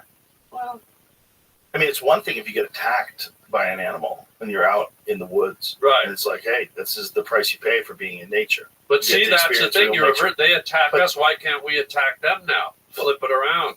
Okay. I'd Yes, like you could. to. Yeah, you can. Okay. Good. Maybe I'm even inviting you to come with me to do it. If you ever find out that you're going to die and that's how you want to go, I'll go. You'd I'll come go with you. me? Yeah, definitely. I'll bring a rifle in case you change your mind. You wouldn't Like run, if you're like as you're running, like Charlie changed my mind. Boom! I'll have my crosshairs on him. you wouldn't run Really to take the it out. animal with me? No, I'll be there to watch. Yeah, I'd love that. Okay, it'll be a special moment we share. Love share. I'll be there when you pass over to the next stage of life. But you got to do me a favor. Yeah. If like heaven's real, if like there is an afterlife, Yeah. or whatever it is, just let me know. Oh, I would. Come back and tell me. Come in a dream. Tell me in a dream. Yeah. If you had a dream of someone who died and it seemed like super realistic, Ooh. Yes. I think I have. what was it? It might have been my dad. Ooh. Yeah, I just remember being really sad, like he's gone, and there was like this wave of emptiness. Because my mother did die. And are your parents still with us? Yes. So when my mother died, like this hole formed in my heart. Like it literally felt like a hole. Mm. And it can't close. Like I can come to peace with it. I can be in harmony with the fact that she's gone, and I wasn't even super close with my mom, but the hole that got left in my heart, it's like, ooh, if I focus on it, I can feel it immediately. Mm. And it's that connection to the mother, the person that brought you into this world, Yeah. is really, really powerful. And so in the dream, what happened with your dad? I can't remember. It's foggy. What I remember more than the actual moment is that feeling of emptiness, that, oh, they're gone, just gone forever. And it was really sort of this sad, crushing feeling on my soul. It's powerful. I had a dream after Phil Hartman died. Ooh. And it wasn't that long after his death. And in the dream, I ran into him, and it was very realistic. Because we were outside, and he had like one of those folding lawn chairs, and it was on the ground. And I said hello, and he was explaining to me that him and his wife had worked it out. This is after his wife killed him. Yeah. Like, You were right there too, right? I wasn't there when it happened. No, but you were I was working the show when it Yes, happened, yes, right? Yeah. Yeah. And he laughed about it, like, yeah, we had a lot to work through, like, but we're good now.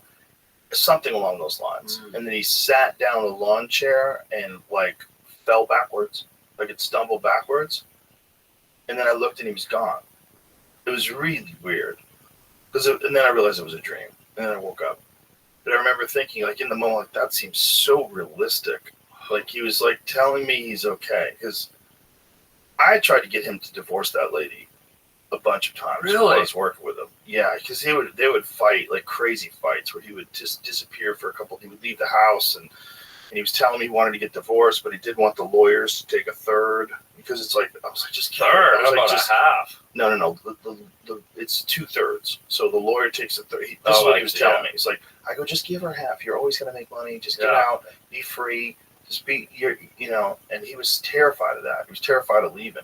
And so when he finally decided to leave, she murdered him in his sleep. She shot him, and then she shot herself. And my friend who was a cop was actually there when she shot herself. Oh, so that happened when the police approached the house? Yes. Oh, wow. Yeah, the police broke into the house to try to save the kids, and she shot herself. The kids ran away from their mom. He told me. So I hadn't done stand up in 2 weeks after the murder. I was just, I just couldn't imagine anything being funny. And then I decided 2 weeks later to try to go to the Comedy Store. So I'm at the gas station. While I was at the gas station, my friend, who was a cop, was there. And I was like, "Hey, what's up? How you doing?" He goes, "Hey, how you doing? You good?" I go, "Yeah." He goes, "I was there." I go, "Really?" And then he told me the whole story about how he was there and they saw the mom in the bathroom with the gun. And the kids ran away from the mom when the cops broke down the door because the cops saw her in the bathroom with the gun. Yeah. And a lot of times in murder-suicides, the mother will kill her children too. Yeah, of course. Yeah. And so she was in there with the gun talking to the kids, and the kids freaked out. And then when they broke down the front door, the kids ran away from the mom, and she just blew her brains out. The only good side is they didn't see her do that, I'm guessing. I'm hoping they wouldn't say that. There's no good side. I mean, there's no good side. You lose your mother and your father in a murder homicide in one night, and you're like, what? I mean, there's no good side. With your intuition, like obviously you were advising Phil to get away. Yeah. Was there ever a foresight in your head that she would murder him? Wow. No. Isn't that funny how we just don't know people? Well, no, but first of all, she was also on Zoloft and cocaine. And the family won some sort of a settlement with Zoloft. Not much, but there's instances where people mix Zoloft with cocaine that they have psychotic reactions. Yeah. And I suspect that's what was going on. And they hated each other. They loved each other and they hated each other. It was one of those deals. Like she would insult him publicly. It was rough, man. And I was just saying, like, you're a great guy. Like, you don't need to be going through this. Yeah. Like, you need to get divorced and have, share custody of your kids and try to set an example and just you can't do this. Like, the fighting was so bad. And he hated it. He didn't want to be married to her. He was stuck. And I told him, like, you can't just stay stuck and just let these circumstances overcome your existence. Yeah, no matter how hard it is, you have to push through. So we had a break where we were done filming for a bit. So we went back for the next season. And one day I woke up and someone called me and told me. And then I saw it on the news and it's just like, what? And then everybody was calling everybody and we all got together. We were like, fuck. It's just so hard to believe. It doesn't make sense. It's like, how? Was he your buddy? Like, were you friends with him off set? Like, did you chum around and stuff? Yeah, he actually took me up in his plane once to find where I wound up buying a house. Because he goes, one of the cool things about flying is, like, I can show you. Because he had gotten his pilot license while we were on the show together. Yeah. And so he was always practicing. That he bought one of these single-engine planes. It was pretty cool. And so he said, "You want to come up for a flight? I'll show you around." I'm like, yeah, let's do it. So we flew around the valley, and he showed me all these different areas. It's like he was a great guy, man. Did you sweet guy? Given the turmoil in his relationship, were you privy to the knowledge that they had a gun in the house? No. Because when you're going through something bad with a spouse, I mean, I don't think it's good having a gun in the house because someone could flip like that, I guess, yeah, it's a horrible thing to think. But I don't even know whose gun it was. I don't know anything. Yeah. I don't know if it was her gun. I don't know if he knew about the gun. I don't know. Damn. Yeah. But the dream was so strange because the dream was like him letting me know he's fine. He was Phil. He was laughing. Yeah. It was like he made some sort of a joke about his wife killing him. And that we got through that now. And then he sat down on the lawn chair and fell backwards. Like it slipped back. And like, I think I looked down at the ground and I looked at him and he was gone. And I was like, oh, this is a dream. And then I woke up. Did you feel like closure. Yeah, to a degree. weirdly. It felt Yeah. like it was him letting me know not to freak out about it. Yeah, like let it go. Yeah. Dude. But you're always going to freak out about it. You freak out about the kids. Yeah. The kids is the big one. You just can't imagine what it'd be like if that was you, if you were a kid. And then all of a sudden your mom shoots your dad and then shoots herself. And then it's public. It's not just that it's this thing that you have to deal with. It's the thing that everybody wants to talk to you about because the whole world knows about it because he was a famous guy. Yeah. You know. Well, not only famous, but what he was loved, but what really kind of was hard to get your head around is you have this guy who's an extreme comedy force, right? Yeah. And you don't think of joyous sort of comedy, people that elicit laughter and violence like that. Right, and so the fact here was this funny sort of ha ha ha guy that brought so much laughter, and then that kind of ending, it's like it just doesn't fit. Not only that, it's like, when does the wife kill the husband with a gun? Yeah. How often is it? That's so rare. And execution style in the While they're sleep. sleeping. Yeah. Oh my God. What must have been going through her head too? Zoloft and cocaine. Yeah. What's Zoloft? It's an antidepressant, SSRI. Oh. Yeah. Wow. Yeah, Google the results of the side effects of mixing Zoloft with cocaine. I think there's a few psychiatric medications that if you mix with alcohol or if you mix with cocaine, you get really crazy behavior. Like people just go off the fucking rails. Yeah. I don't know even how much control they have. I don't know what that feels like. Like, what does that feel like when you're on Zoloft and cocaine? You might be fucking a raving maniac. Yeah. You know? Just that. You got anything on that? Zoloft. Yeah. Like, just that name sounds like it's Evil. Crazy Time. Sounds like it's from the Star Trek. Yeah, it sounds like one of the Zoloft. planets they landed on, right? Yeah, Zoloft. The Zolofts are here. I wonder if they named it that to make it seem like it's super advanced. Like, you're going to take Zoloft. Yeah. Oh, it's fucking Yeah. advanced. It just sounds like nutty That's time. going to fix it. Yeah. That's going to fix it. Like, if there was a legitimate happy pill that worked like that with everybody, that gave you like sort of like a low dose of MDMA all throughout the day, Yeah. it's probably a good thing for everybody. As long as there's no side effects. I'm mixed on that. Yeah? Because I think we were bioengineered to have what we have. And when you, on a daily basis, if you start tinkering with what the structure was, how it was already, the architecture of the structure, I feel like it's not maybe necessarily a good thing. Taking cocaine and antidepressants can interfere with your medication's ability to balance the levels of neurotransmitters in your brain, making them ineffective and possibly worsening your symptoms. Essentially, antidepressants are meant to correct any chemical imbalances that may contribute to depression, such as low serotonin. Cocaine, on the other hand, is abused to spike dopamine. What do you say abused? How about used, buddy? To spike dopamine and serotonin levels, producing an energetic and euphoric high. Although this rush of dopamine and serotonin makes them feel great for a few minutes, mixing antidepressants and cocaine can produce serotonin syndrome, which is marked by symptoms like confusion, anxiety, fear, diarrhea, vomiting, seizures, and coma. Additionally, taking cocaine with other drugs also increases the individual's risk of addiction. Chronic users often require cocaine addiction treatment and treatment for cocaine withdrawal symptoms to recover.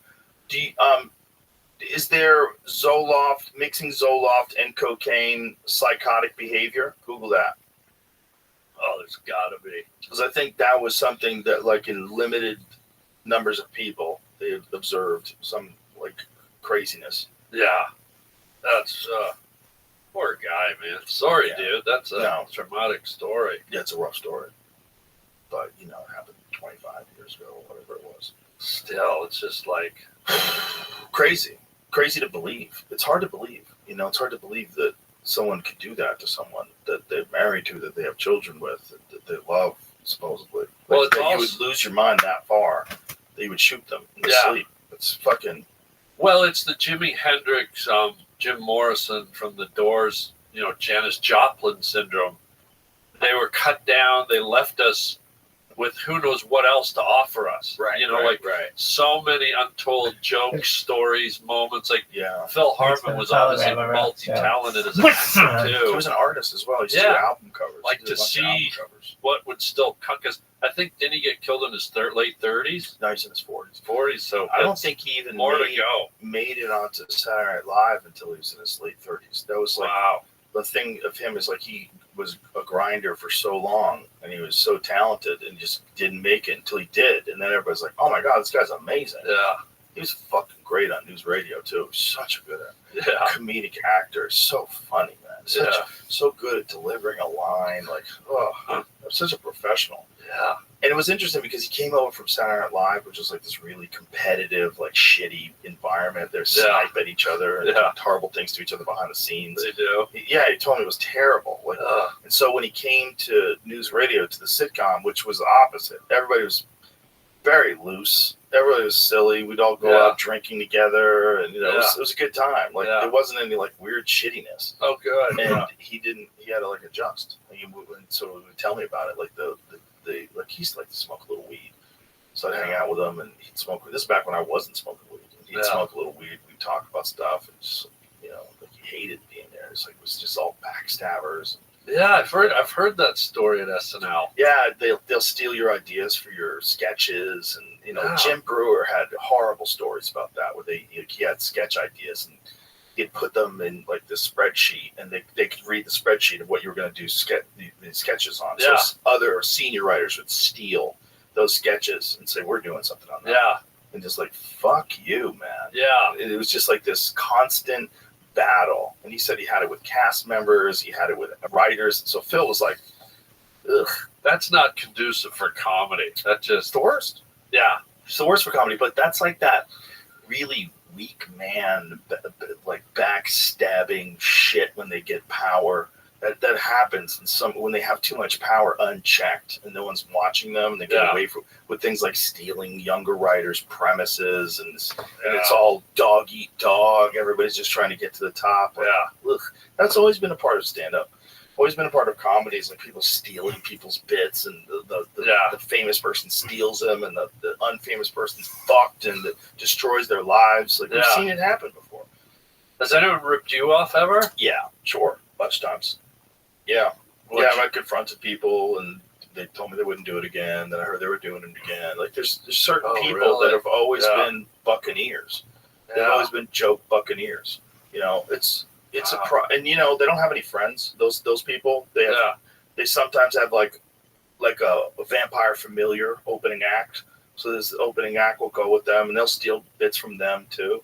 There was a bunch of guys that got away with that before the internet rolled around. There was a predatory type of comedian that would just poach other people's premises and sort of rework them. They didn't have any. There's nothing that they did that was creative on their own. Everything was derivative of somebody else's work. Everything.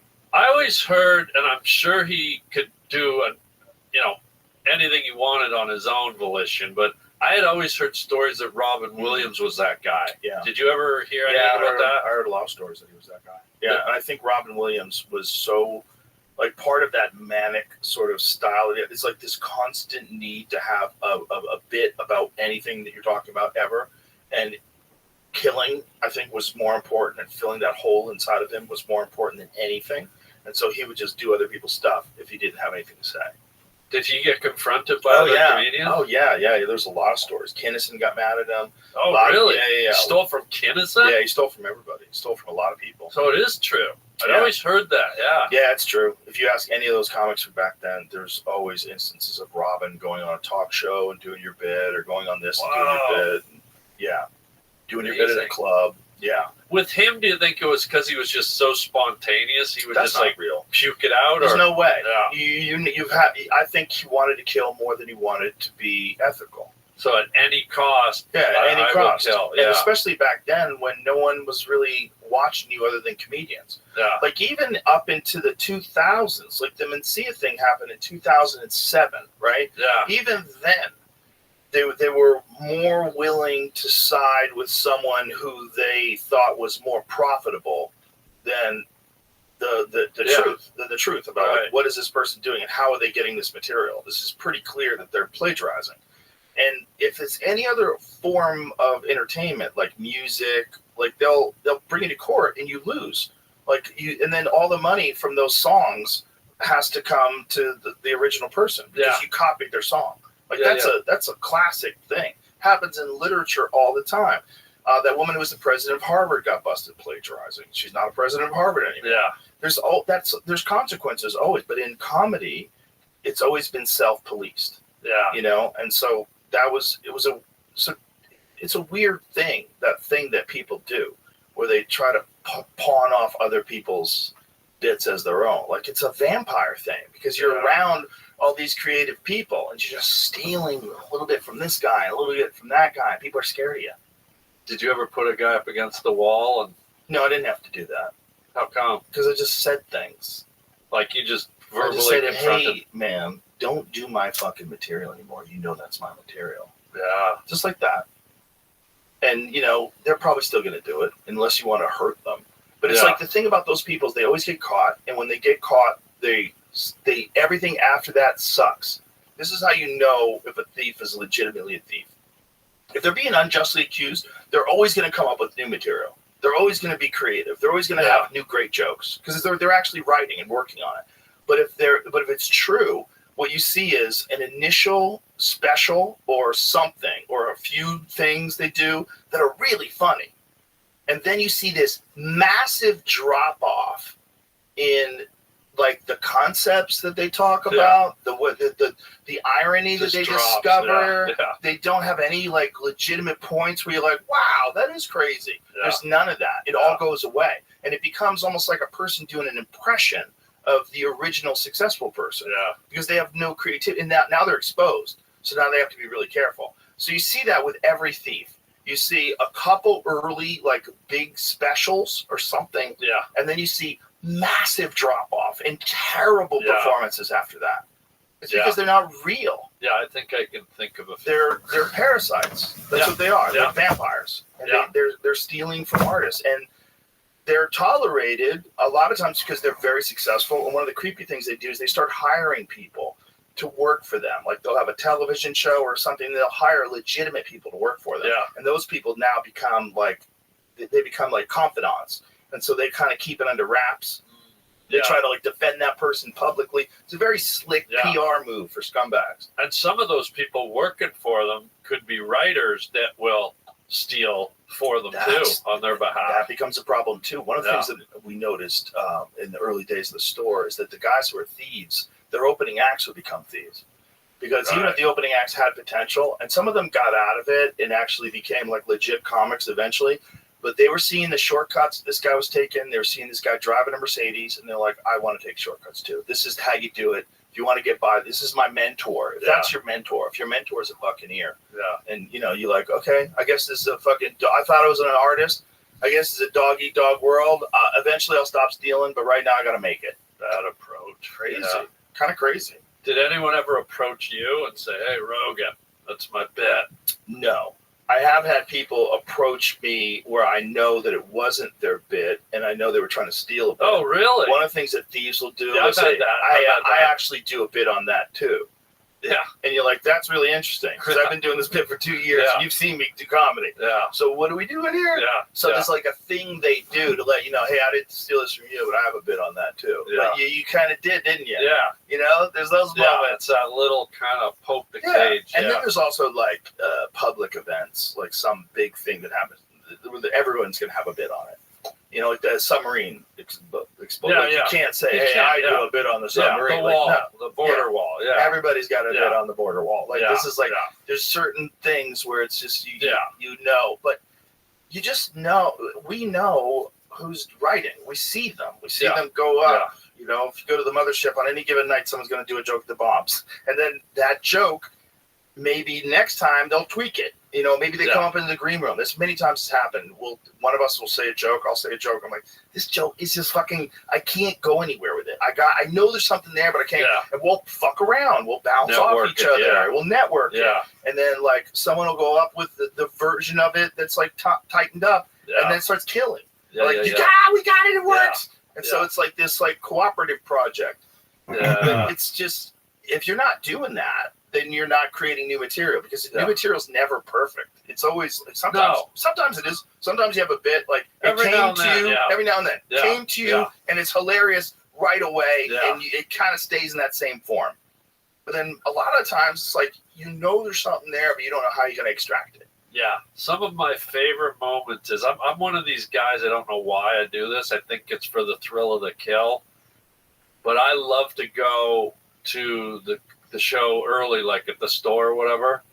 I'll go like 2 comics early, and I'll sit in the back. And I don't know what my opening bit's gonna be. And I realize those 2 comics have between them about 25 minutes. They're doing 12 minutes each.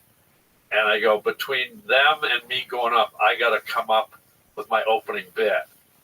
And I'll create it as I'm in the back of the room. I call it kind of sort of like swimming, reaching for air when you're drowning. Right, well, you have to say something. I have to do it. So it forces your brain to come up with something funny to say it off the top. Right, and I'll go up and do it and again, the opening bit is always the hardest. Like, right. So if you can lay a new bomb as your opening bit that you just came up with, I love doing that. That's a great way to put yourself under pressure. Oh, I love it. Yeah. I love it. Have you done Bottom of the Barrel yet at the mothership?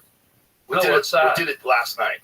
Next time you're in town on Tuesday night, Brian Simpson, who we just called. Oh, you reach in the bucket? Yeah. Yeah, I did it about a month ago. That's the best. Yeah. Your back is against the wall. Yeah. Shane and I did it last night for a half an hour. We do it together sometimes. Wow. So Shane and I went up at the end of the show. Yeah. Oh my God, man. That's it. It's fun, so much fun. It was so much. We're laughing. We're laughing so hard, and I'm laughing at him. We're laughing at each other. We're laughing at the audience. The audience is laughing. It was like such a party because they know we're just pulling these things out. Yeah, you pull out words, right? Yeah, and you pull out words. You got it. Oh, yeah. So like it was cool as a team thing too, because sometimes he's ranting about something, we're all laughing, and I'll just while it's happening, I'll pull in the bucket, try to find another good one. Like what's the next one going to be? So we got one on deck. And so, but it's like having that thing where you're forced to come up with something funny in the moment. It's like it's a good little exercise for creativity. Yeah, and what I'm getting at too is when it hits, like when when you do that, it's kind of like a 40-60 ratio a lot of the time. Right, 40% success. When you get that one that you just came up with, and it's 100%, maybe even 110. They're rare, but it's like, oh, yeah. Did you see the Andrew Schultz thing that he did about Los Angeles where he's like, everybody's saying that you guys are a bunch of drug addicts and perverts and psychopaths, but that's just one part of LA called Diddy's house. And he was in this Diddy bit. He came up with that in the green room. Oh, see? Before the show. Yeah. Derek was there while he was like getting ready. He was like trying to, and nails it. Yeah. In front of everybody. I love First time he did it, kills. It's a great exercise because you've got the rest of your whole act. Yes. So in my brain, I go, let's go up and dive on the sword, see if I can, mine some gold. And if I don't, I don't, because I got 12 minutes or 30 minutes in the chamber that I know works. So I love that opening few minutes where you just like throw it out there, man. Yeah, it's good. It's exciting. Yeah, just putting yourself in a situation. Like sometimes when you're on stage, when you're doing a bit, you ever go like in another direction just to see where it goes? Just take a little turn. Oh, yeah. Just see. Never know. And maybe that turn becomes like the best part of the bit. Oh, absolutely. But if you don't do that, so like that's how you tell the difference between thieves and comics. Yeah. Thieves don't do that. Like all of a sudden they just have bits. Yeah. No, switching gears in the moment is amazing. And back to what you're saying about SNL, that's one of the reasons I love the purity of what we do is because you can deviate. You can create your own meandering pathway as opposed to structured sketches and stuff like that. It's really, I don't know, it just lets you soar, man. Yeah, I mean, you're great in sketches. You're great in Dumber and Dumber. That was fucking awesome. Oh, thank you. That was hilarious. Yeah. It was funny seeing you there. Because like, you were like one of my first friends that was in a giant movie. I was like, damn, look at Harlan. Yeah, it was probably right around when I met you. Like, it was my first movie, and it was like, oh no. Do you want some celery? Does that help? I think it just makes it. You rub it. Jamie, tuck me those paper towels. What is that, tea? No, coffee. Smart. I like this t-shirt. I want to fuck it up. Yeah, I mean, we're lucky as fuck, dude. We're lucky that we get to do this for a living, and you and I have been doing it for so fucking long. Jesus, sorry. What are you doing to your dick? No, it's just. What are you doing over there? God. You pulling tapeworm out?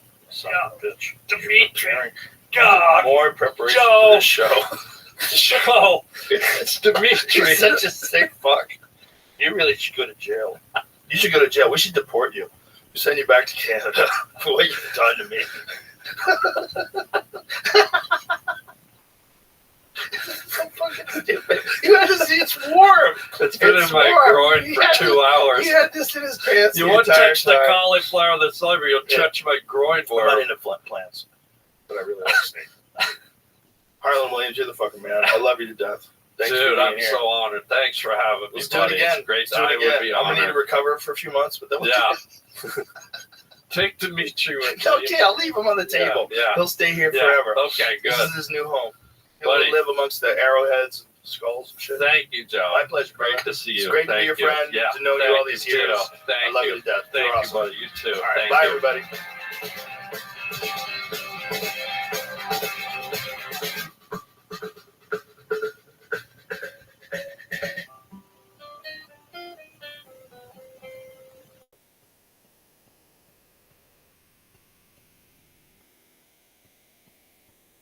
I will be in Tampa, Florida.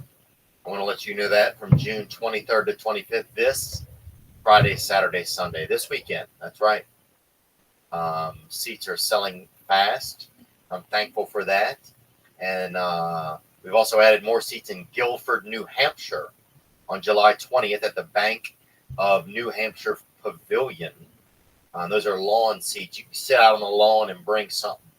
I don't know what you can bring. You got to check with the venue, but maybe get you a little tapestry or something like that, a little blanket. Get out there and hug somebody and giggle. Y'all can lay there together and spoon and giggle if you want. Hell, take a damn pill or something if you're doing pills. I don't know. I don't do them. We also have tickets available in Edmonton, Alberta on July 14th, Grantville, PA on July 19th, Windsor, Ontario on August 18th, Toronto, Ontario, August 19th, and Niagara Falls, August 20th. That's where you get all the tickets, theovon.com/TOUR. Thank you so much for supporting the Return of the Rat tour. I want you to check out the new Rat Life tees. They're in light blue, salmon, and sand. And the new Rat King Big Head tees. Hey, Big Head. From Alaska to Nebraska, baby. You know what I'm saying? You want to tickle that nickel? I'm the Fonz with the bronze, baby. All that and more at theovonstore.com. Love you guys. I want to thank Rooster Teeth for allowing us time today here in their studio space out here in Austin, Texas. We are grateful to them, and we are grateful for this space. Today's guest is a comedian. He's a podcaster. I think I would say he's an enlightened being. He has his own podcast called the Duncan Trussell Family Hour. He has a show on Netflix. He's one of a kind. Today's guest is my friend, Mr. Duncan Trussell. Shine that light on me. I'll sit and tell you my stories. Shine on me. And I will find a song I've been singing.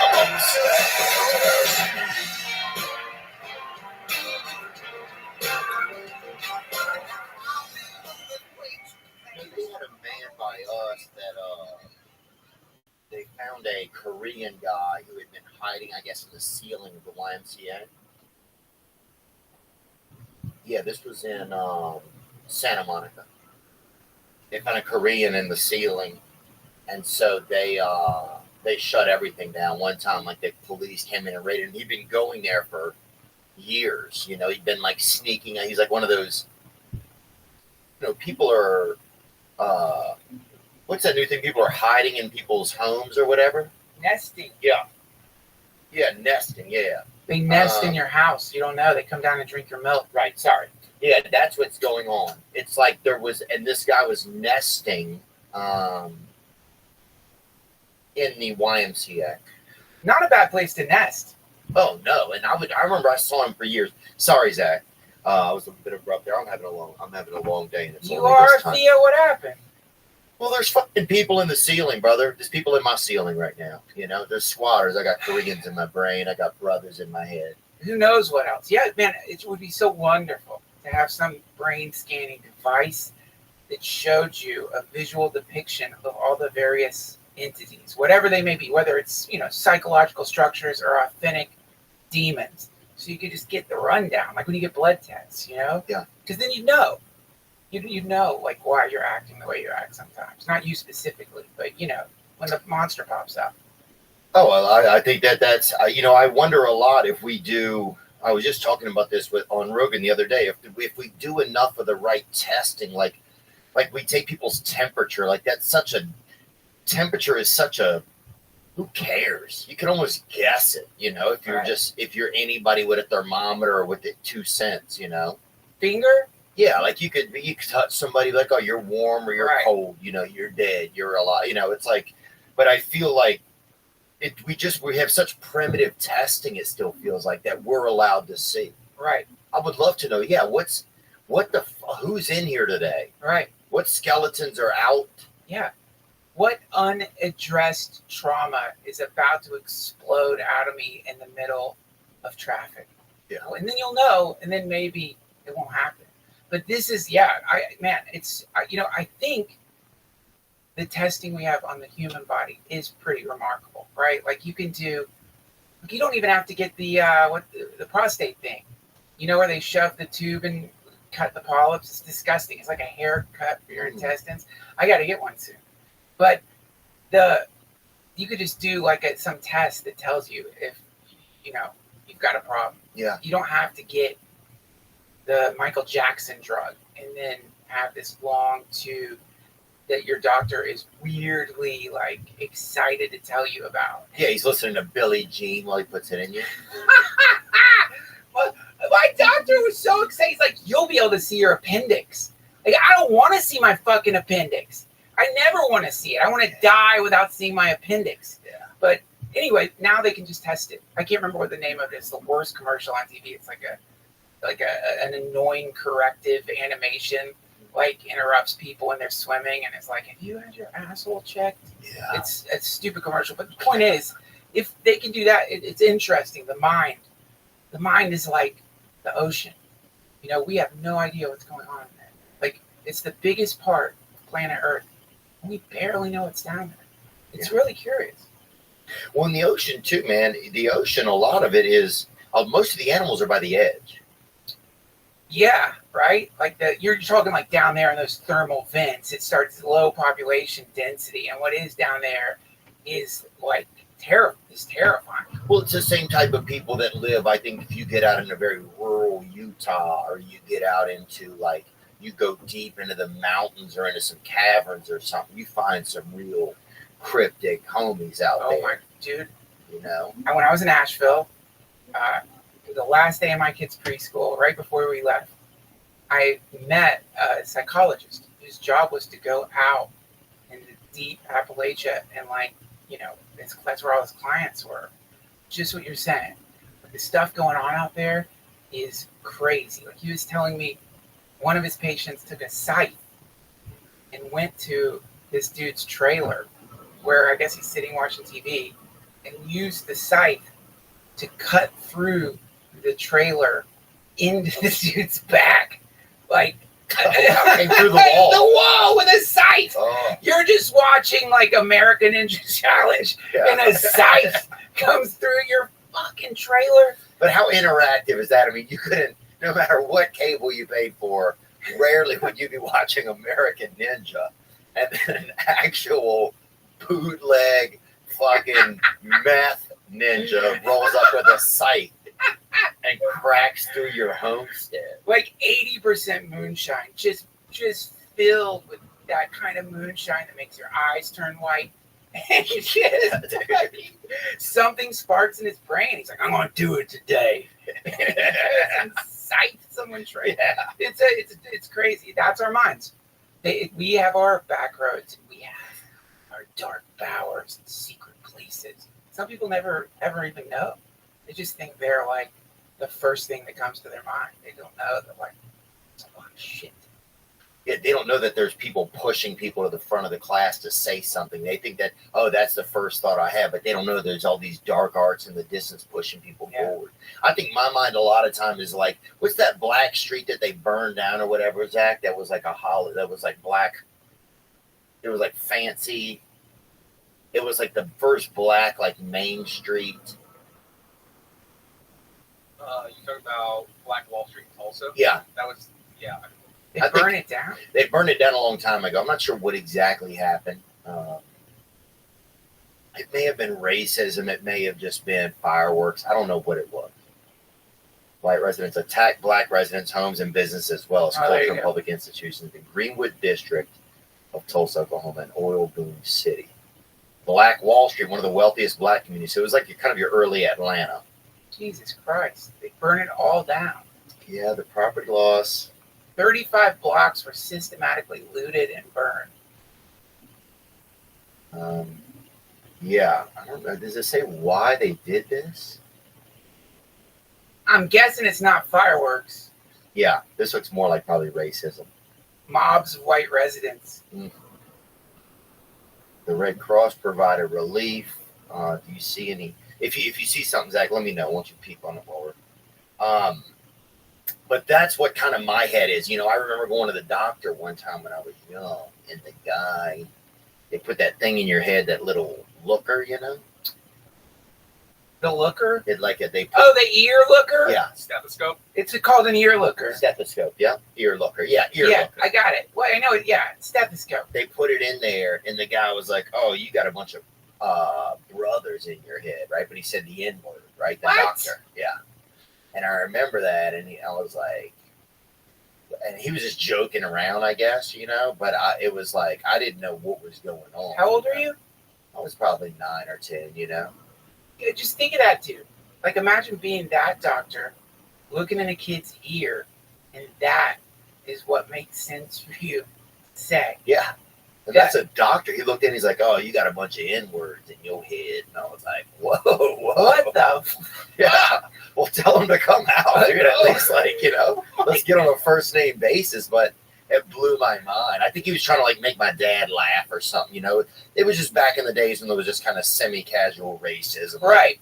You know, I mean, that's not even semi-casual racism. That's like, I mean, if we're gonna like analyze racism, that's pretty hardcore. Like, and that it sounds like a joke he makes. Like, Yeah. that's just one of the funny bedside manner things he does when he's with 9-year-olds. Like, that generally cracks 9-year-olds up, I guess. But pretty terrifying. You know, oh, I didn't know what was going on. I didn't know if like half of like In Living Color was living in my there's you know, it's like- humans in my ear. Yeah. What are you talking? You're a doctor. I'm gonna trust you. Whoa. Yeah, that's so that was crazy. great. Yeah, it was just kind of the environment around us, I think. At But, least you remembered it, man. Like that's the problem. Is like stuff happens like that to you when you're a kid, and you forget it, and then you get this like weird little limp, like a micro limp, a weird little like you have anxiety attacks when you see ear lookers, or you don't know why. That's the problem. We forget. The mind forgets, but a lot of stuff just gets in there. Just gets in. Dude, I was like a few months ago. I don't know how, man, I've done psychedelics my whole life. So like if I get a little wobbly, generally I'm just like, all right, whatever, you're wobbly today. But I was like particularly like weird. Like I was off. I don't know how off you get, but I was like off. And my wife was like, what's going on with you? And I'm, doing the Rolodex. If I've been eating a lot of edibles, I'm not getting enough sleep, and like everything's pretty normal. And then Google search, because I try not to remember what my mom done that day. No. Didn't remember it. Didn't remember the date, but my body remembered it. And like I talked to my friend who's a psychiatrist. He's like, yeah, it's seasonal triggers. They like activate people's grief. And some people don't even know that's what's happening. It's so wild, man. that's just stored in us forever. And what else is in there? Yeah. Like, surely it's not just the worst thing that happened to you. It's probably lighter shades of things. And you think that's your personality. It's just triggers. Yeah, a lot of our personality is basically, it's the foliage that's built upon the sediment of the things that have happened to us as we grew. Yeah, man. Yeah. You know, it's really fascinating. I think, I wonder how many two of those things can be like triggers from previous generations, even, you know. Yeah. I mean, Right. I think there's a lot of investigation into that now. Epigenetics. Yeah. And also, I mean, you see like a zygote or something, or what's that beautiful rock? You ever bought one of those beautiful rocks and you crack it open and it's got damn magic in it? It's just geodes. Yeah. So cool. God, and you're like, wow, this is in there, you know? Yeah, right.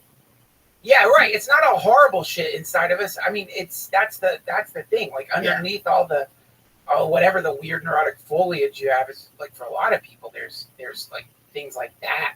Oh yeah, and these are a lot of women that that didn't have kids or whatever end up loving these things. What geodes? I didn't know that. Is that true? Yeah, these are like the Pringles for women that couldn't, didn't have a child. I think. I did not know that, man. That's cool. Yeah. I guess I get it. It's kind of like a womb. It's like this universe in a womb or something. Well, if you really think about what would life be like, right? If you thought about life. Yeah. Because I'm sure if you say you saw a little bit of that, a little bucket of uterus, or a bucket of, not uterus, but what's placenta. The placenta, right? If you saw a little placenta on the ground, you'd be like, ugh, look. If you didn't know it was placenta, say you're walking by, you'd be like, oh my God. Have you seen live placenta? A hippopotamus sneezed over here. No. Dude, when I saw placenta for the first time, when my wife gave birth, it's an alien. Like, that is not of this world. It's the craziest thing you've ever seen. And it's just, they just grow that, man. They can just do that. It's an organ that they grow and then eject. It's nuts. Who does it? Who does what? Grows it. Well, I mean, I'm assuming like it's something, the DNA. It's like, once you're pregnant, it just sort of, their body's not. Oh, women. Who did you think I said? I don't know. I thought someone was growing it somewhere. My friend's a placenta farmer. And he invited me over, and it was just, they grow it in aquariums. Lots of jizz. It's basically jizz and honey, and depending, everyone has a different recipe. Yeah, you have there's a bunch of Asians beating the rice off of it out in little boats. There's all kinds of ways to make placenta, these days. Especially my grandmother's placenta recipe is insane. Oh yeah, dude. I've had placenta. It's like this depends on the holiday. Oh my God, when you get a wonderful placenta, it's so great. Harder to find these days. I don't mean to be like an old man and complain, but when I was younger, you would get much better placenta. Oh, the Christmas placenta my grandparents would bring over. The smell of fresh placenta bubbling on the stove. Yes, cinnamon roasting on an open fire. God, it was good. And So my good. grandmother would put cinnamon on hers. Are you kidding me? It's so interesting, man. It's so interesting. Yeah. So this was like a big in my family over Christmas dinner. My grandfather was like, "Why don't we add cinnamon to the placenta?" And my grandmother just started weeping and walked out of the room. So ever since then, I've been afraid to try it, but I've heard it gets you super high. Yeah, it's a real. It's brought families together for years. I think. Yeah, I think it's an American tradition. I don't know why people are against it. It's just what you can adapt, you can adjust. Yeah, have you ever read Grapes of Wrath, dude? That book was a half chapter away from them eating a bowl of boiled placenta. That's right. Yeah, just eat it. Eat Yeah. the placenta. Eat whatever you want. I mean, the last page of that book, they're breastfeeding off their own sibling, I think, because they were so starving in that book. Well, I mean, did you hear when they recovered Jim Morrison's body in the bathtub in Paris? His mouth was full of placenta. A lot of people think it was heroin that killed him, but he got high and choked on placenta. Oh. Parisian placenta, which is good. Oh yeah. I'm not to sound snobby, but I don't think anything beats the placenta of France. Yeah. You sound exactly like someone serving placenta in Paris. You've done this. You've been on the placenta tours. I went on a whole placenta bike tour in Paris. It's the best week of my life. Did you guys see that Morgan Wallen is on tour? Of course you did. He's out there. Who else is touring? The Harlem Globetrotters, I believe, are out there doing it. Willie Nelson, maybe on his last tour ever. A lot of touring going on. And that's good timing for the newest sponsor of the podcast, which is SeatGeek. With over 28 million downloads, SeatGeek is the #1 rated ticketing app. There are more than 70,000 events every single day on SeatGeek, including concerts, sports, festivals, and more. You know, I went and saw Duran Duran the other day, or Double Duran, some people call them. And I got the tickets off SeatGeek. Yes, I did. They've got tickets to Tyler Childers, Drake, Beyonce, everyone. They put all the tickets across the web in one place to make sure you're getting a good deal. Each ticket is rated on a scale of 1 to 10. So look for the green dots. Green means good, red means bad. Every ticket is backed by their buyer guarantee. And SeatGeek is the only site that lets you return your ticket ahead of the event with swaps. That's how they do it. And you know I came through for you guys. Use my code Theo for $20 off tickets at SeatGeek. That's right, $20 off your first purchase with promo code Theo. Make sure you click the link in the description to download the app. Thank you for supporting live music and comedy and anything you go see. This episode is brought to you by ZipPix nicotine toothpicks. ZipPix, ZIPPIX, brings you a totally satisfying, convenient, and great tasting way to curb your nicotine cravings. That's right. You craving that nick, boy. If you nicking out, you nicking around. That's right. Don't you think it's time you stop putting smoke and vape oils in your lungs? I do. Now you can get your nicotine fix anytime, anywhere, without having to rely on smoking or vaping. ZipPix toothpicks give you an easier, healthier, and more discreet way to get your fix. Baby, get that hitter. They're available in 6 or 8 flavors, and they have options in 2 milligrams and 3 milligrams of nicotine. That's right. They're perfect for flights, sporting events, restaurants, and literally everywhere else that smoking and vaping are banned. ZipPix also offers caffeine and B12 infused toothpicks if you're not a nicotine user or if you're trying to get away from your nicotine habit. Ditch the cigarettes, ditch the vape, and get some nicotine infused toothpicks at zippixtoothpicks.com today. Get 10% off your first order by using the code Theo at checkout. Your lungs will be glad you did. That's ZIPPIX toothpicks. TOOTHPICKS.com. ZipPixtoothpicks.com. 10% off your first order by using code Theo at checkout. Must be 21 or older to order. Zip more, smoke less with ZipPix nicotine toothpick. That's great, dude. Yeah, placenta, man. It is. So you saw it though when your wife had it. Oh yeah, you see it. Yeah, you see it. I mean, well, you save it. Like these days, they're actually recommending that you like save the placenta, or I think it's the placenta. Like the idea is like in the placenta. I could be wrong about this. Maybe it's the umbilical cord. There's stem cells that theoretically in the next 10, 20 years, if you have access to your stem cells when you were first born, you could like reverse the aging process. So lots of people who can afford it are saving their stem cells, their placenta. I can't remember, there's a name for it. I think it's called cord blood. But all that stuff, like they cryogenically freeze it, and then down the line, theoretically, you could like heal yourself. You could grow your body back. Oh, I would use that in a heartbeat, I think. I would too. What is that? What are we saving, Zach? Do you have any information on that? Yeah, cord blood is the right word, but it is, people do like save and eat the placenta. Or bury it. You want? I have a picture of placenta.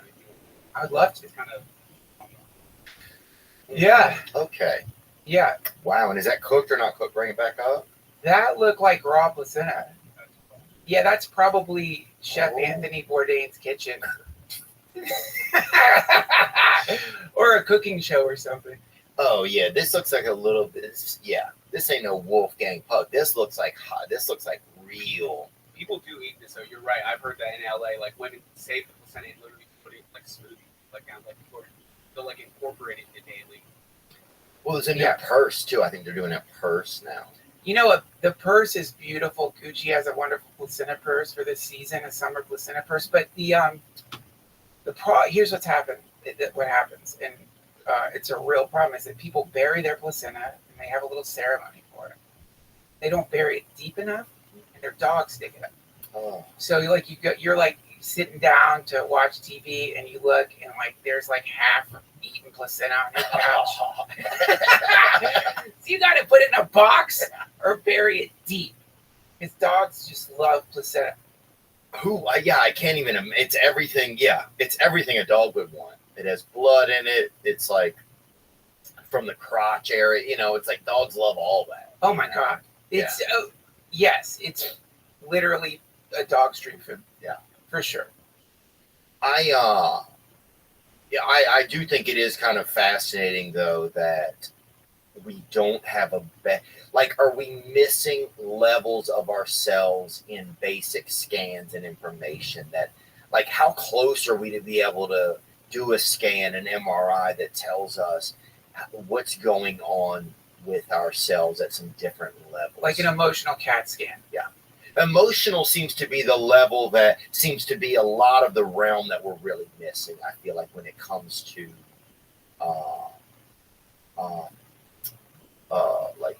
diagnoses. Yeah, for sure. Yeah, for sure. Because all the psychologist has to go on is what the patient is telling them, right? Or that's it. You can't do anything other than that.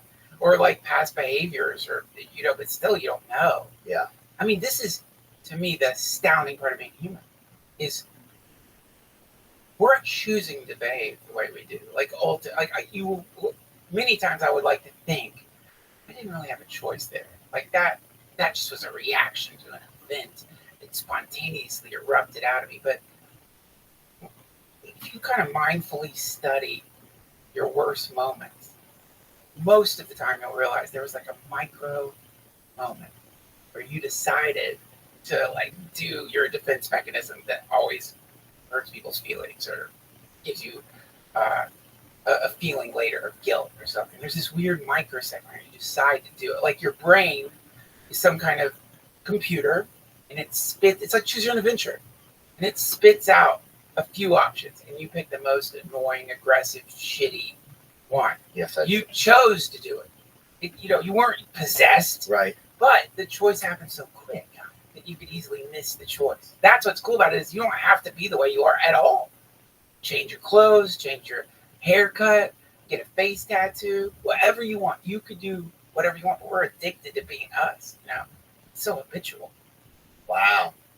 And it's one thing I noticed with doing meditation, right, that starts to help me is I'm not just like in the carriage of the roller coaster I'm on. I'm not just, because usually I'm so attached to my own life. I'm like, oh, this is what. But if I do some meditation, even for a couple weeks, I'm starting to have a little bit more separation from me and what I'm doing. So I'm like, oh, I do have a little bit more choice. I can see a little bit more how I'm behaving instead of just behaving. Yeah. Like, if you're always upset, if you're always anything, or if you feel like you are just constantly in response to some choices that you're making, and you're like, fuck, I don't know what's going on. Right. Meditation has always given me a little bit of a step back where it's like, oh, I'm not always just the guy sitting in the roller coaster car about to go on the ride. Now sometimes I'm the person waiting by the side of it, like I'm the conductor a little. Yeah. It's like, oh, interesting. God. Roller coaster is a great way to describe it, man. There's a lot of antiquated ways of describing it. Chariot attached to like the most powerful horses, and if you can't control them, you're gonna get dragged. Wild elephant, but that's this is an Eastern. You have to grow up in India to even know like what that means. I mean, I've seen videos of wild elephants; they're not great. Yeah. The roller coaster, that's fucking awesome, man. Roller coaster, that's the new description of the. Good roller coaster. But just not being so attached to myself. I will say that that's the only time I'm able to get any insight into like, wow, look at my behaviors, look at what's going on, instead of just being my behavior. Yeah. I mean, something that's really wonderful is if you it's not like you have that pause that seems to expand with meditation. So you have a little more time to decide what you're going to do. It doesn't mean you're going to choose the well-behaved thing to do. Mm-hmm. It just means if you do choose to be an asshole, you know you did on purpose. You thought about it. And you're like, I'm going to be a fucking asshole here. I'm deciding instead of spontaneously just going in asshole mode. Right. That's it. That's what meditation provides. It provides you the ability or the noticeability to go from spontaneously being an asshole to choosing to say, hey, I'm going to be an asshole. What a gift! What a gift! No, you know one thing I don't know because I haven't read this. Someone who was friends with him told me that once he heard Ram Dass, the spiritual teacher, say, if an asshole gets enlightened, then they're going to be an enlightened asshole. This whole notion that you start meditating or take up the spiritual path, and like now, like I don't know, you're making like Instagram videos in front of like crystal pools of water and beautiful forests with your beads, and you're like emanating light. That is not the case. You just like you're saying, you become the roller coaster conductor. At least you know that you are simultaneously controlling the ride and getting on the ride. Yes. There's some freedom in that, I think. Well, it's interesting because then you start to see, oh, well, what else could be going on in the depths of me when I'm not just sitting here in the sand, like at the beach of myself. I'm not just, it's like, I feel like that's one of the first steps in this sort of getting into like realizing there's more to you than just being this reactive substance described as like a human. Reactive substance. Is that what the aliens call us? That's probably what they thought it was at first. They're just like there's a bunch of reactive substance on that planet. Yeah. We don't know what it is. Sometimes it like gets into vehicles. We think it's vehicles. Yeah. Yeah. Sometimes a doctor tells one of them tells them they have black guys in their head as a child. Yeah, I know. Well, I did read that maybe that is the reason, even though these days, I guess you can't say we're not getting visited, but one of the theories on why aliens are coming here is because they don't consider us intelligent life. Yeah. So they just see us as just like what you're saying, some kind of like vaguely sentient, reactive meat and not worth visiting. I think that makes sense. I mean, I've long thought the reason why I think aliens used to come a lot, probably back in the day, right? Yeah. They came a lot. That's why you saw a lot of Egyptians drawing them. Yeah. And even the fact that they would stay stable long enough for an Egyptian to draw them. Because in Egypt, like they had to get a candle, they had to light it, they had to get the guy who could draw. Like it was a little bit more of this. Sometimes just. Yeah, it was more than just us grabbing a phone, right? Yeah. But I think. Yeah, they used to come by a lot, and then they realized it's kind of boring. We've become like one of the boring theme parks in the galaxy. So if your alien parents take you to the Earth for your graduation, I bet the other aliens are like, what a fucking loser. Your parents took you to fucking... Nobody's been there in forever, dude. How poor are you guys? It's like a Six Flags knockoff. Yes. It's like one of those shitty theme parks where they don't even try to clean up the puke. Yeah. There's just puke splattered everywhere. You'll probably get like pickpocketed. You look at the kids controlling the roller coaster, and they're like clearly on PCP. They're not paying attention. People die. People die there. But that's probably it. Yeah, one of the guys running the rides is in a coma, but they have to hire, like the government's like, you have to hire more comatose people. Yeah.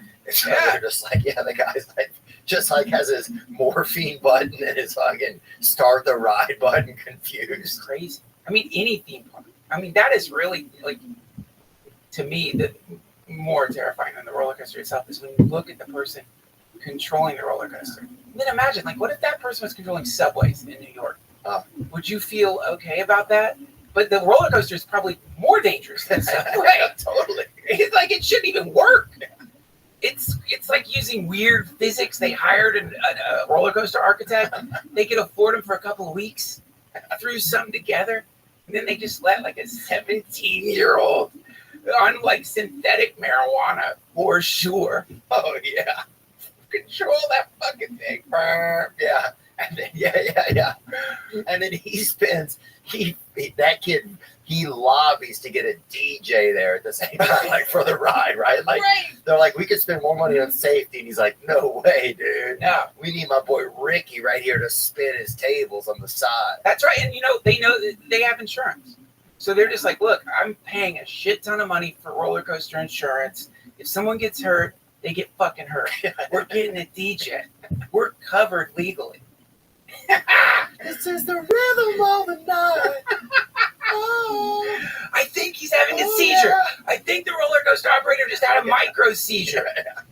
Yeah. Oh, he's having a seizure, dude. Beat up the beat, bro. We gotta drop the beat. That'll help him. Dude, I was in the back of a shit roller coaster at a shit theme park, just like you're describing. And whoever was that, like whoever's in charge of checking the straps, comes back to me. I was just a kid, man. And she looks at me and she's like, you're not even supposed to be sitting in the back. The person next to you who's heavy, there's a chance you could break a rib. There wasn't, I'm going to take you out and put you in a different seat. She just said that as she's tightening the thing that's holding me in the car. And then it just goes. And she was right. Like the person next to me was smashing. It hurt. Like, yeah, it didn't break my rib. It should hurt, man. Yeah. It hurt. It should hurt. So what kind of meditation do you do, Theo? What I do is I wake up in the morning, I say a prayer, I do a reading, and then I do 10 minutes of meditation. I just close my eyes. I just sit there, and if any thoughts come up, I try to just let them pass and not attach to them. I set my phone timer for 10 minutes. That's it. And then I do like a written meditation after that where I'll just write for 10 minutes straight. Just whatever comes into my Stream head. of consciousness. Yeah. That's great, man. You do that every day? Mm-hmm. I've done that every day, man. I would say, or at least 6 days a week. I would say for probably the past few months, 4 months, maybe. Wow. That's Feels pretty incredible. good. It makes me feel a little bit more like I'm okay to think about stuff and not just be as reactive. Yeah, man. I mean, that's amazing. That's a long 4 months of like that kind of practice. Big deal. Yeah, it feels pretty good, man. But yeah, I think I went to. Well, let me think about that a little bit more. But yeah, I think Earth. I do believe in just going back to the aliens thing that I think that Earth it's that old theme park where it's like, dude, we're not driving all the way out there. There's nothing out there. All the information is these people are just trying to butt fuck and just looking at, and growing yard drugs. Like, we're not going over there again. I'm picturing the alien display, like the Star Trek display, as that pops up. Is what the analysis of planet Earth is. That's amazing. There's like, that's not worth our time. Yeah. We're not going to burn Vespine crystals to fucking go to that piece of shit. Now, it will at some point, though, become hip with alien youth to come back here and do something, because that's how everything is. Right. Like, at some point, it becomes cool to go to to go into graveyards. Like, there's always like, there's 20 years where nobody gives a shit about graveyards. Nobody mentions them, blah, blah, blah, blah, blah. Even on Halloween, nobody's popping in. But then something flares up where graveyards are fucking popular again, Man, my friend ran a graveyard, and it was a big problem. Goths fucking on the graves. Really? Yeah, they had a problem with goths fucking on the graves and peacocks. Wow. I guess the peacocks, I can't remember the problem with the peacocks. Either they were like aggressive or they were too loud or something.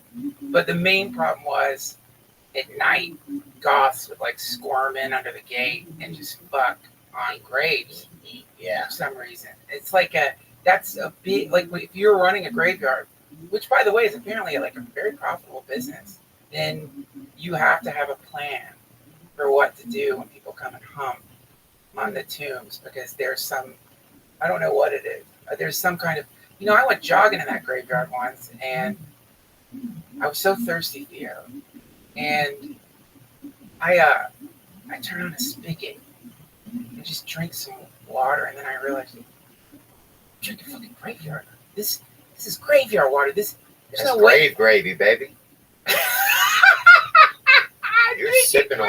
Gravy. Yeah, It didn't taste it either, man. It had a weird tang to it. yeah, that's fucking marrow, son. Oh, God. oh God. Dude, you could sell that though. There's no way you couldn't sell pure death filtered water. Grave water. Grave water. They already have. What is it like? What's the new canned water ever? Liquid Death. It's like that's their premium. Yes. Bottled at a cemetery in New Orleans that doesn't have great sanitation. yeah. So you are getting.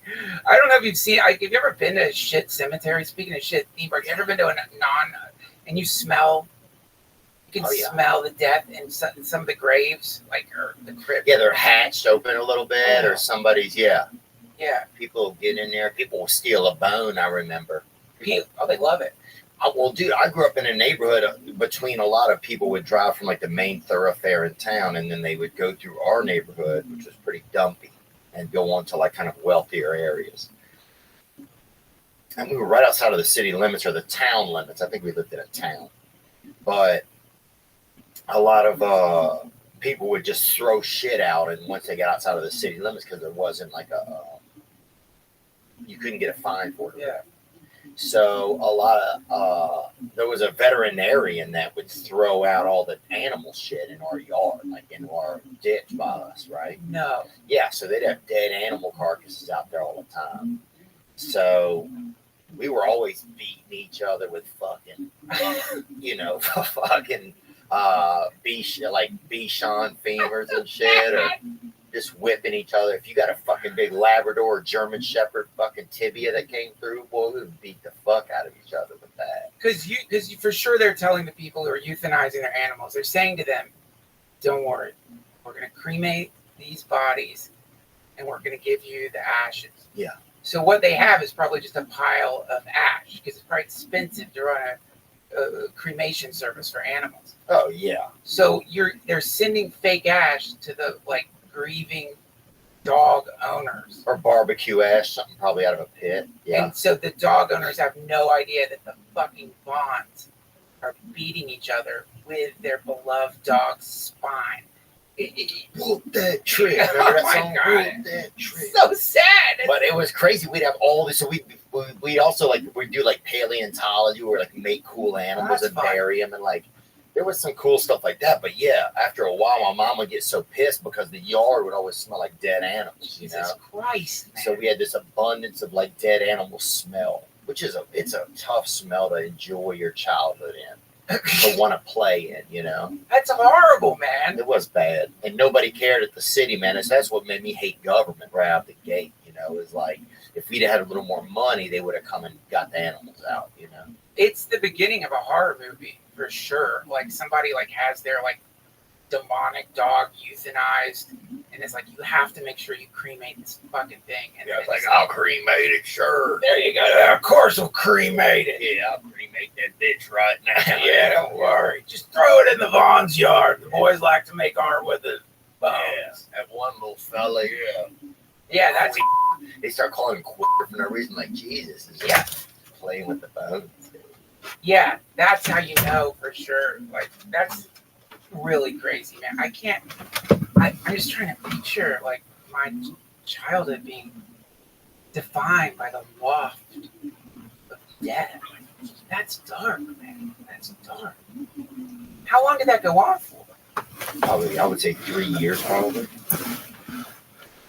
Maybe. In the summer, I think was the worst because of the smell, and it would kind of happen in shifts. It wouldn't be every day they would throw stuff out there. There'd be kind of a time of the month or whatever. I don't want to make it whatever that's called, periodic or whatever. But it'd be a time of the month where the guy would just come and toss it all out there. They'd run it through and toss it out at night. I wonder why you picked your house. Well, they just picked along our street. Okay, I got you. So I think because it was just right outside of city limits, and I think they probably lived in some of the nicer areas, so it was kind of this pass through McGee Street over there in Louisiana. People they throw all kinds of stuff out over there. But I remember this one girl had a little collection of the little necklace or the dog little things. Like dog parts? No, like little medallions. You know, some dogs wear like The car. She was collecting their jewelry ID or something. tags or something. Yeah, like some dogs wear little jewelry, I guess, if they're like fucking, you know, from Florida or whatever. I don't even know why they would do it, but they Like bedazzled cars. Yeah. Like Trixie or something, Yeah. or Fluffy or, you know, Buddy or whatever. Yeah, that's weird, man. They had a little collection of those, but it was weird shit like that in our area. You know, they had a prosthetic limb place by us, and these people always go in their dumpsters and under and get a fucking extra limb off that dude. That's fine. I get that. Yeah. But yeah, I get that. I wouldn't, and I get like as a kid being excited in some weird way about having like animal carcasses in a ditch. Like that is interesting. There's something cool about Yeah, it was that. interesting. But it's gonna get old. That's all. Yeah, and the waft of it was bad. That was the worst part. And I think my mom hated that. She hated, you know, leaving us there and being under the waft of those animals, probably. You know, because it just haunts everything. well, it's the smell of death. You're not supposed to like it. Like it's supposed to tell you, don't go here. This is a place that you might get killed. That's why we don't like it, right? This is a place where you might get eaten. Yeah. It smells like death here. That's a bear ate somebody, so don't go there. Yeah. So your DNA is telling you gotta get the fuck out of here, man. Things are dying here, and you're forced to live there. Yeah, it was an interesting area, man.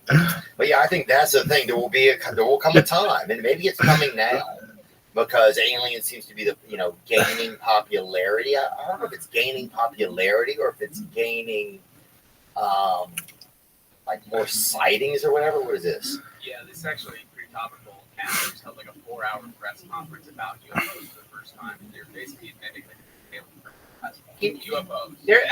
There's one thing that's happened since this weirdly boring NASA press conference where they did say this. Did you see the thing? There's now a whistleblower who has come forward and said that the United States has alien spaceship wreckage, and a congressman, I can't remember his name, gave a statement to the press saying there was a brief that, in fact, we have alien wreckage, that they're about to have hearings on it. So all the UFO people, that's what the word definitely not alone thing. People are really freaking out right now because, this is what all the UFO people have been saying is coming. So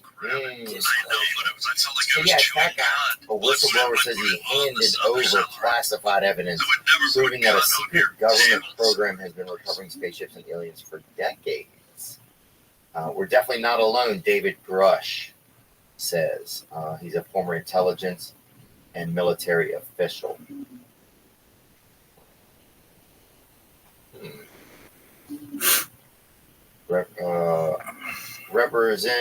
Republican Dean Phillips, a representative Dean Phillips from Minnesota, Democrat, added, my first reaction is probably like everybody watching this, which is wow. And secondly, I'll believe it when I see it.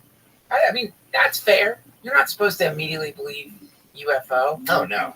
But what's interesting about this is that the denial that usually happens when things like someone says it, it's not really happening in the same way. And again, there was a congressman who said we were to grief. Like, did you ever see that creep? So, like, they did hearings on UAPs a while ago, and then after the hearing, they debriefed the feds. The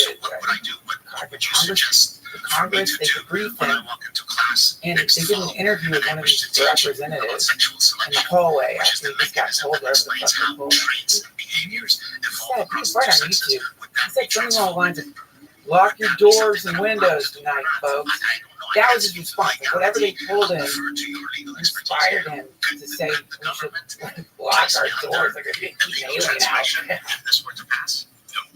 Lock your doors after classified hearing on UFOs. Oh, Louisiana Senator, now we're talking. Yeah, man. This is the same state that couldn't keep brothers outside of my head when I was a kid. Dude, I'm telling you, you could, like, this is nuts. You can watch. Are you allowed to show YouTube videos on here? There's a clip of him doing it. It's hilarious. Is this him right here doing it? Oh, yeah, that's it. Flying objects. That a couple of weeks ago, our skies were clear.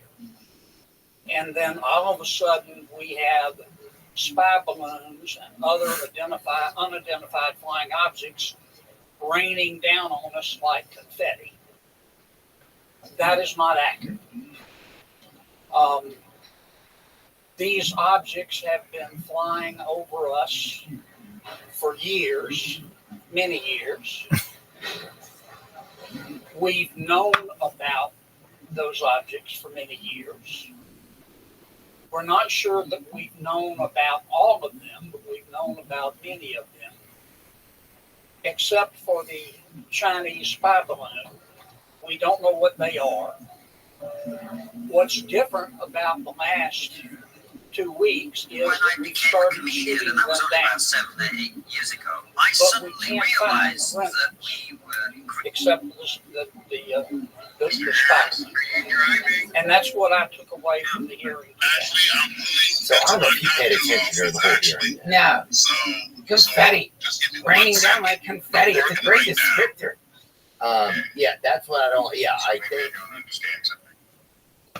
But maybe I could see if there's an alien life form, you shoot it, whatever, Yeah. and it dissipates. It's part of the way it's constructed is not to fall down to this. That would be the first thing I would make of something that can't leave evidence. Right, like exactly. But so, like based on the stuff that's coming out right now, and you know, I love UFOs in the same way I love like stories about magic and miracles. And but I don't go full bore into it because ultimately, like day-to-day reality isn't impacted.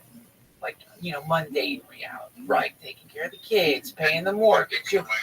So you can get too distracted by that stuff and spin out. But this moment in the United States history is really fascinating in the sense that we go back to Roswell. It was a weather balloon. That's what they said. Even though there's like many accounts of people saying that they saw aliens, there was weird wreckage that seemed to be able to, like, you could bend it out of shape and it would go back into the form it was. Just like weird shit. Right. This gets denied by the government. It was wreckage. Weird stories about it. Whatever. We get Area 51. You know what I mean? Like it has its own airplane that flies people in. You get a variety of like early phase government whistleblowers, like Lazar, I think is his name. Alan Lazar. Bob Lazar. Bob Lazar, yeah. Bob Lazar.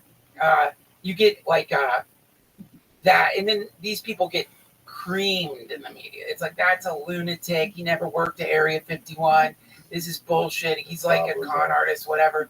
But now what's happening is instead of the denial that generally follows the whistleblower's admission of us like having some connection to aliens, it's not getting denied as much anymore. And in fact, this whistleblower program they just created makes it so anyone who signed an NDA, who's a private contractor, and has been assigned to work on alien wreckage, can now come forward and say, Really? I worked on this shit, and they get full immunity. Because that apparently was the back door. Like, so there was these programs you could hire, like, I don't know, name any, like Raytheon. I don't know for sure. I don't know if they have records. I'm just throwing out like Right, yeah. subcontract. Raytheon. Hire Raytheon. Duracell. Hire Duracell. Say, look, we've got this ship. It crashed. Can you guys hang on to it? Try to reverse engineer it.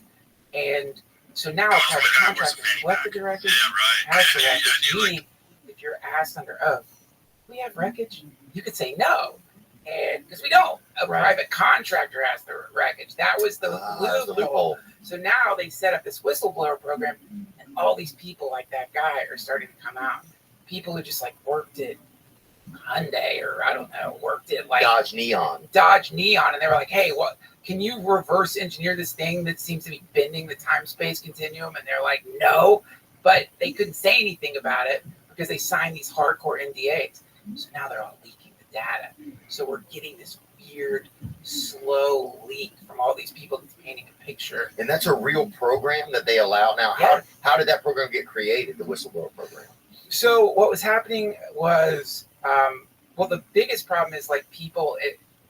Apparently, people get around these things, and everyone listening, you can look all this up. It's like I've got the documents. It's documented. It's real. Like, it's not like it's real. You can find all this stuff, but the biggest problem is you're a Navy pilot. Yeah. And you see something that is not functioning according to your understanding. Not kosher. Seems odd. It's going so fast. It's stopping. just stopping like it's a cursor on a computer screen. Then it's going the opposite direction. It's jamming your radar. It doesn't seem to have windows, right? So you see that, and your choices are, do I say I saw what is obviously a UFO? And if you do, you could really like fuck your career up. Yeah. So you couldn't talk about it. The other problem is that apparently people who get too close to these things, there's a physiological impact.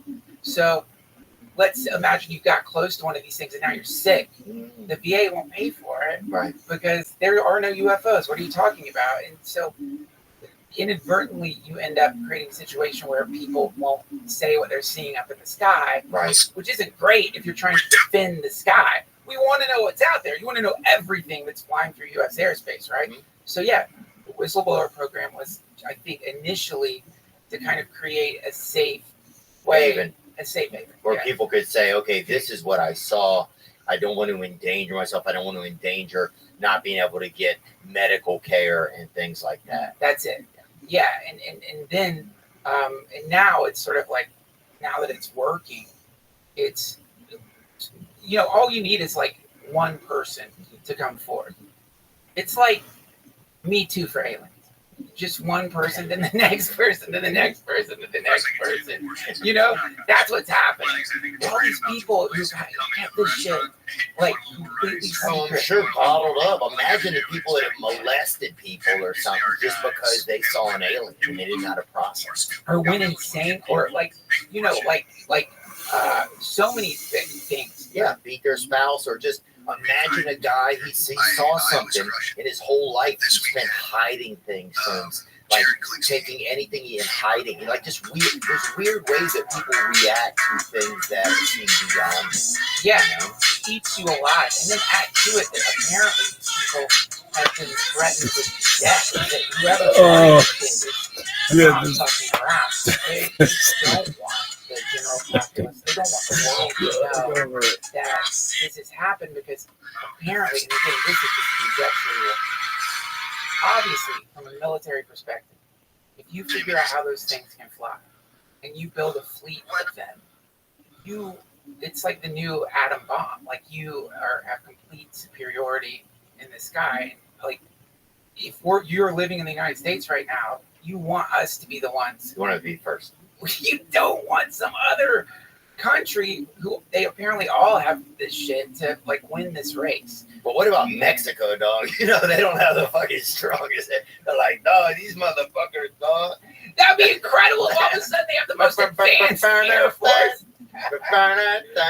Some guy just comes up with the fucking, bro, it's the lowest riding UFO ever. Like, the UFO is only like 2 inches off the ground. Like, dog, this bitch is fucking, it goes too high, dog. This bitch goes too fucking high, dog. Sick, dude, bro. it would be, you're right, it would be interesting. Like, whoever gets it, it's gonna be fucking cool. We should have a show where every country brings their latest like UFO aircraft that they made, bro. Amazing. That would be the best show. Skin care. You know, a lot of females do. You see a female and their skin just looks like somebody just damn cared about it. Like, hang it, is your skin? How much people care about your skin? Well, men often can't find the right brand or simply lack knowledge and understanding of skincare. Really easy. You want to wash your skin. You want to put a nice base on it, like a moisturizer. And then you want to maybe throw an SPF on there. That's right. That's right. If you're going to the mall and you're going to go try and meet some ladies, you want to put something on, fellas. You want to shine up a little bit. Nothing crazy. No glitter, nothing, you know, nothing that's going to make it, you know, somebody run out of a TGI Fridays and hug you or whatever. But you want to look smooth and you want to look comfortable. And your skin wants to look nice. Your skin is just, your skin is the front door of your organs, man. That's right. Caldera Lab is the leader in men's skincare. They have high performance goods. They do. And the regimen bundle that they offer, the clean slate, the base layer, and the good. Use our exclusive code THEO at Caldera Lab to enjoy 20% off their best products. That's CALDERALAB.com to enjoy 20% off their best products. And I use Caldera. I like it. I like Caldera. I like putting it on and like feeling on my face and feeling joyous and happy. Get 20% off with our code Theo at CalderaLab.com. That's 20% off at CALDERALAB.com by using code Theo. Take your health to the next level in skincare with Caldera Lab. We've reached that part of the show that nobody ever skips, and is sponsored by Lucy Nicotine. That's right. Lucy's tobacco-free gum, pouches, and breakers are intelligent nicotine options for upstanding, responsible adults like yourself. All Lucy products have three things in common: no tobacco, delicious flavors, and powerful nicotine. Shipping is always free, and there's a 30-day refund policy if you change your mind. I've been trying to ease off vaping, and Lucy sent me a bunch of gum, and I'm looking forward to trying that out. And then they got wonderful flavors over there with their gum. I know they got pomegranate, mint, and mango. They do them that too, does it? Lucy. Visit LucyLucy.co and use promo code Theo to get 20% off your first order. That's LucyY.co, promo code Theo to receive 20% off and always free shipping. That's right. Lucy products are only for adults of legal age, and every order is age verified. Warning: this product contains nicotine. Nicotine is an addictive chemical. Dude, it's an exciting time, man. It's like whatever it is, even if it's, because at this point, It is exciting. it's exciting. Like, what are you gonna do about it? Like, Right? What are you going to do about it? All you're going to do is stay alive, yeah, hopefully. And yeah, fine. You can't let it affect all this stuff affect you that much. Like, you have to have some tongue in cheek look at all of it. right. Just enjoy the fact that you get to live in a time period in American history where the federal government seems to no longer be denying the thing that people have been saying forever. Well, here's my question then would be, what's in it for the federal government that they would now not deny? Well, I think that's one of the most important questions regarding this situation is So hopefully that'll be the end of it. Because if why the Japanese suddenly authorities just are let they this kind of slide, slow you can into almost guarantee it'll spawn information? more talentless I toddlers don't- to come I don't take know advantage of the your answer. country's Like, I have no culture of idea. Like, kindness. Well, Because some if they things get could out, be, don't I kill mean, just time off the top of my and head is, deportation. He's if they already said want nothing us will to stop him. believe in some sort of universal protector then that would come along.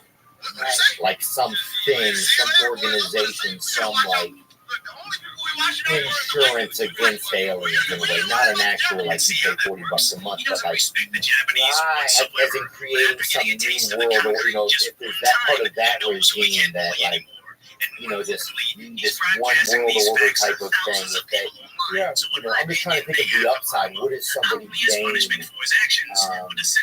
a new enemy? Are they realizing that like religion isn't working enough on people anymore, or the fear of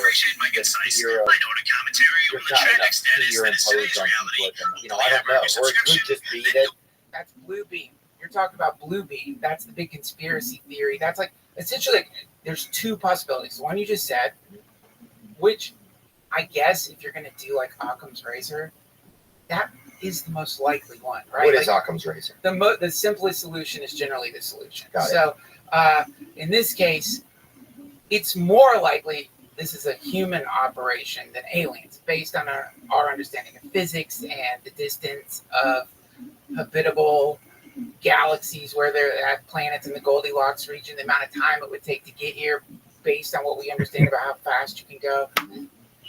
Probably, if you're gonna bet it's not an alien, right? In Vegas, if you're betting, you should always bet that's not an alien. That's a human thing. Right. You're gonna win most of the time. Right. So that is one of the possibilities. Very sinister. The idea being there's some social control benefit related to tricking the population of the planet into thinking there's a. That's probably not the Occam's razor. I mean, the other side of it is, well, we live on a planet that's been being visited by a variety of alien species that more than likely genetically engineered us a long time ago, like shifted us from proto-hominids into what we are now, probably for a reason that we're not going to like. Like, we're Roombas or something. And that's one of the theories. They just want gold. So they genetically engineered us to like gold. So we naturally mine fucking gold for them because we like shiny shit. We like gold. We have to use it as something cool. Oh, yeah, you see Basketball Wives, dude? No! Like the whole show's about Oh, that. gold! Right, they love gold! It's crazy. It's like, what are we even doing? Right. It doesn't make sense. Like, why do you like this shiny, stupid, heavy fucking metal? Why are you into that so much? So many other cooler metals out there. Like, gold obsession is a real thing. So the theory is that they're not programmed us to like gold because they use their spaceships. They don't give a shit about us. They're just like, We're dude, just want some gold here. that's brilliant from that perspective. So that to me is a far more complex and weird explanation than just the military industrial complex that's like networked with other governments. I think they're at the point they're so fucking dumb. They're gonna believe this thing. And like we can manipulate them. That's what it seems like. That's what it would seem like to me. Because I don't know, unless they're like, we're getting to the point where so many people are being like, there's so much evidence. The more you make me think this is not real, the more I'm just thinking you are not honest. Right. Like at a certain point, the residual effect of the magic trick isn't. It doesn't cause the beautiful deception anymore. It causes you to hate the magician. Exactly. So that's the thing that's weird, bro. Is like, why? And look, I would love to see it. Would I like to meet an alien? I don't know, dude. What would I do? You would. Give me a break. Just from our few podcasts together and conversations we had, wouldn't you like it? Of course you'd like to meet an alien. It'd be the coolest thing ever. Don't you want to know what they smell like? No one ever talks about that. What do they smell like?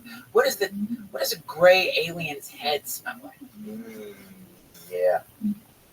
Is it bitter? Is it a stinky smell? Is it fishy? If they're fishy, dude, I'm out. Bro, how much would the smell of aliens depend on how much we give a fuck about it anymore? A lot! Huge, bro. If they smell anything like a Korean pet store, dude, I'm fucking gone. Dude, Close Encounters of the Third Kind. Spoiler, if you haven't seen it, I'm going to spoil it. Very end, the guy who's been building the Mud Mountains happily walks into the spaceship, the beautiful musical spaceship.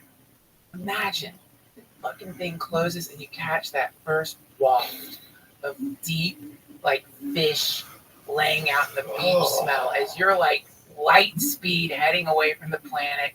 And that's going to be what you smell forever as you look out at the vastness of space, black holes, all the beauty of space. All you can think about is there's just this stink, rotting eggs. And Bro, we would hate them, aliens. Immediately we would hate them. Like, these stinky motherfuckers. Smell so bad. And they refuse to, like, take showers and baths. They're like, no, we don't do that. No, we'll evaporate you before we'll take a fucking shower. No. We're the advanced intelligence. You're supposed to stink. They're like, no, this is one of the many things we figured out. If you don't stick.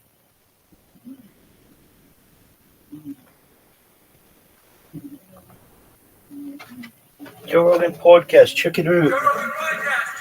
That Go ahead. experience. Train by day, Joe Rogan Podcast by night. All day. What's up, Sal? What's up, brother? How Good you to see doing? you, man. What's cracking? Nothing. Thanks for having me. My pleasure. What are you doing out here, man? What are you doing in Austin, Texas? I got my special comes out today, actually. Oh shit! Yeah. Special called Oh, Terrified. shit. What's it on? YouTube. That's the move. Yeah. Yeah, I'm very happy when guys do that. It makes it easily accessible. It's the best thing for like distributing your stuff. Yeah. People share it easy. It's nice that that's like a good option now, because when everybody turns you down, It's a great option. It's still like, well, I It's still an got a option. good option. I would think about it even if even if I had other options. I just think it's like the best distribution platform, as long as they don't fucking censor you, which is a little bit of an issue. Yeah. You're thrown by Google, and it's just like whenever you're dealing with these giant corporations and there's all these fucking woke kids working for them, it's a lot of sketchy things happen. But, Yeah. But as far as a platform, it's the best. It's great, right? Oh, it's so good. I don't really I'm not like edgy like that, so I don't really have anything. My edgy stuff is not that edgy. That's good. Yeah. Yeah, that's lucky. Yeah, because like Ari Shafir, when he was putting his out, I was like, sure. He produced it. He produced yours? Oh, that's nice. We really like that. Yeah, we were just talking about, someone gave him shit for releasing his on YouTube. I'm like, you're so short-sighted. That's so stupid. I'm looking at it now. Yeah, it's fucking huge. What does it have, like 7 million Yeah. downloads or something like that? Yeah. Yeah, people are stupid, man. They just have this silly idea of like these gatekeepers, these fucking institutions, which, look, you get a Netflix special, it's great. Like the Tom Brody roast, great. I'm happy. Yeah. When Netflix is doing cool shit like that. It's Yeah. awesome. But Did you watch it through 3 hours? no. I watched Tony Hinchcliffe's set and Andrew Schultz's set. That's it. See Nikki's? I heard Nikki's was awesome. Those I are haven't the three seen it best, yet. yeah. I heard Nikki killed it. Yeah, she killed it. Yeah, she goes hard. Yeah, Tony was, she kills those roasts, man. She kills those roasts. She's really good at roasts. She's strong. She's got strong delivery. She's got, and even like when she was shitting on Jeff Ross, I did see that part when she was apologizing to him while she was shitting on him, which is so Nikki Glazer. She's so sweet. That Hinchcliffe one with the Liver King. You look like I'm gonna fuck it up, but the Liver King and the Tiger King had a baby that looked like Martin Luther King. He got beat up by Rodney King and bit by Lion King or some shit like that. I don't even know. It was a ride. It was such a ride. By the time he finished it was just like, by the time if it was one king shorter, I didn't think it would hit as well. But that king was the perfect. It was a monster. It was 5 kings, I think. It was a monster bit. And then the other one, with Jeff is so Jewish, he only watches football for the coin toss. That's great. I fucking love a roast. I love a good roast joke. You know what's so funny? It's like this, the Jewish. It's like where you're going with Jeff, or or Jewish or whatever. But it's like it's still like I still find a new way to be like, you watch this with the coin toss. You know what I mean? It's like you can tell that joke a million ways, right? Yeah. But I'm still like, oh my god, that's such a good way to tell it. Yeah. It's just I think people have relaxed more with comedy over the last year or so, for whatever reason. It feels like it dipped a little bit, that whole... I feel like people are tired of it all. They realize that it's all just fucking sanctimonious horseshit. Mm-hmm. Want coffee? Put some coffee. Maybe after this throat coat. Oh, throat coat. You've been doing a lot of shows? What it is? Actually, I have. You got the COVID. No, my baby got me sick. Yeah. That'll do it. Yeah. Those little kids get sick a lot. Yeah. I was like fighting it for a while, and then a few days ago it just took a dive. Did you take vitamins? Every single day, and I get mocked for it. You should not get mocked. My dad, growing up, he used to take. We had one cabinet in the kitchen, and we opened it, and it was basically a mini GNC. Not like GNC, but it was like and every day, my whole life, I'd watch him throw down like 30, pills and just swig it. Yeah. And but me, I feel like I have a weak immune system. I got a weak constitution. Yeah. So like I try to take I take the liposomal. It's all like I take a D, a B, a C. I was taking like a multi, and then you start hearing, it doesn't absorb, and you got to take this one and that one. So I take all immunity stuff: echinacea, elderberry. What else do I take? What do you think causes your weak immune system? You ever thought about it? Yeah, I think about it my whole entire life. What do you think it is? I think it's just a genetic thing. I don't know, because no one else in my family is like that. So that's what led me to becoming like a little bit of a germaphobe.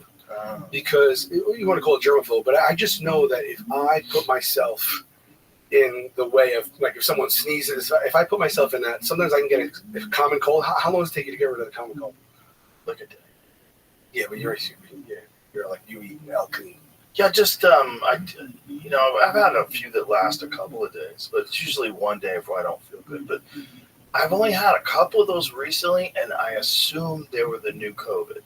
Oh, really? Yeah, I assumed. And you got it right in a day. Yeah, I assumed this last one I got was the new COVID. This last one I got, I didn't even do the IV vitamins. I was just too busy to sit down. And just... What do they call it? New Coke, like New Coke? There's so many strains, dude. Yeah. I think we did a thing where they were we were reading about it online, where they were trying to document all the strains. How many were they up to, Jamie?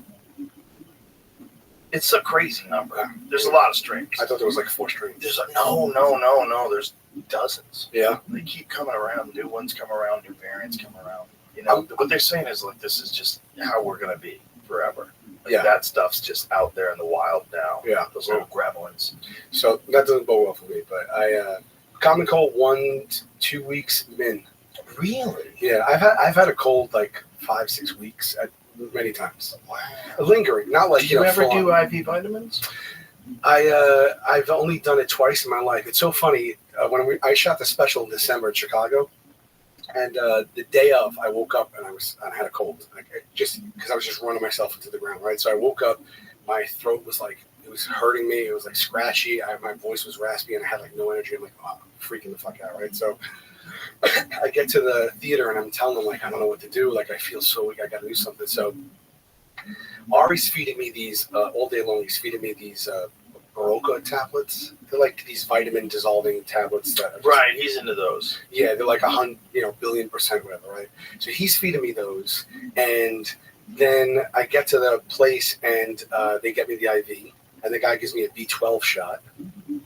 Yeah. And then I had just started Vyvanse. What's that? It's for ADHD, so it's like an Adderall almost. Oh no! And I had just started it a few days earlier, so I'm like not really. It hasn't really I'm not really regulated to it yet, and I just didn't realize that the tablets Ari would give me. I looked back afterwards, and they were like they all had caffeine. And then I got this B12 shot 20 minutes before the first shot, and I was on the Vyvanse, which is Adderall, and it was the highest dose. I didn't realize that this was all happening to me, and like 3 minutes before I went out, I was the most wired I ever was in my entire life. Of 40, like I was like literally, and then I had the adrenaline.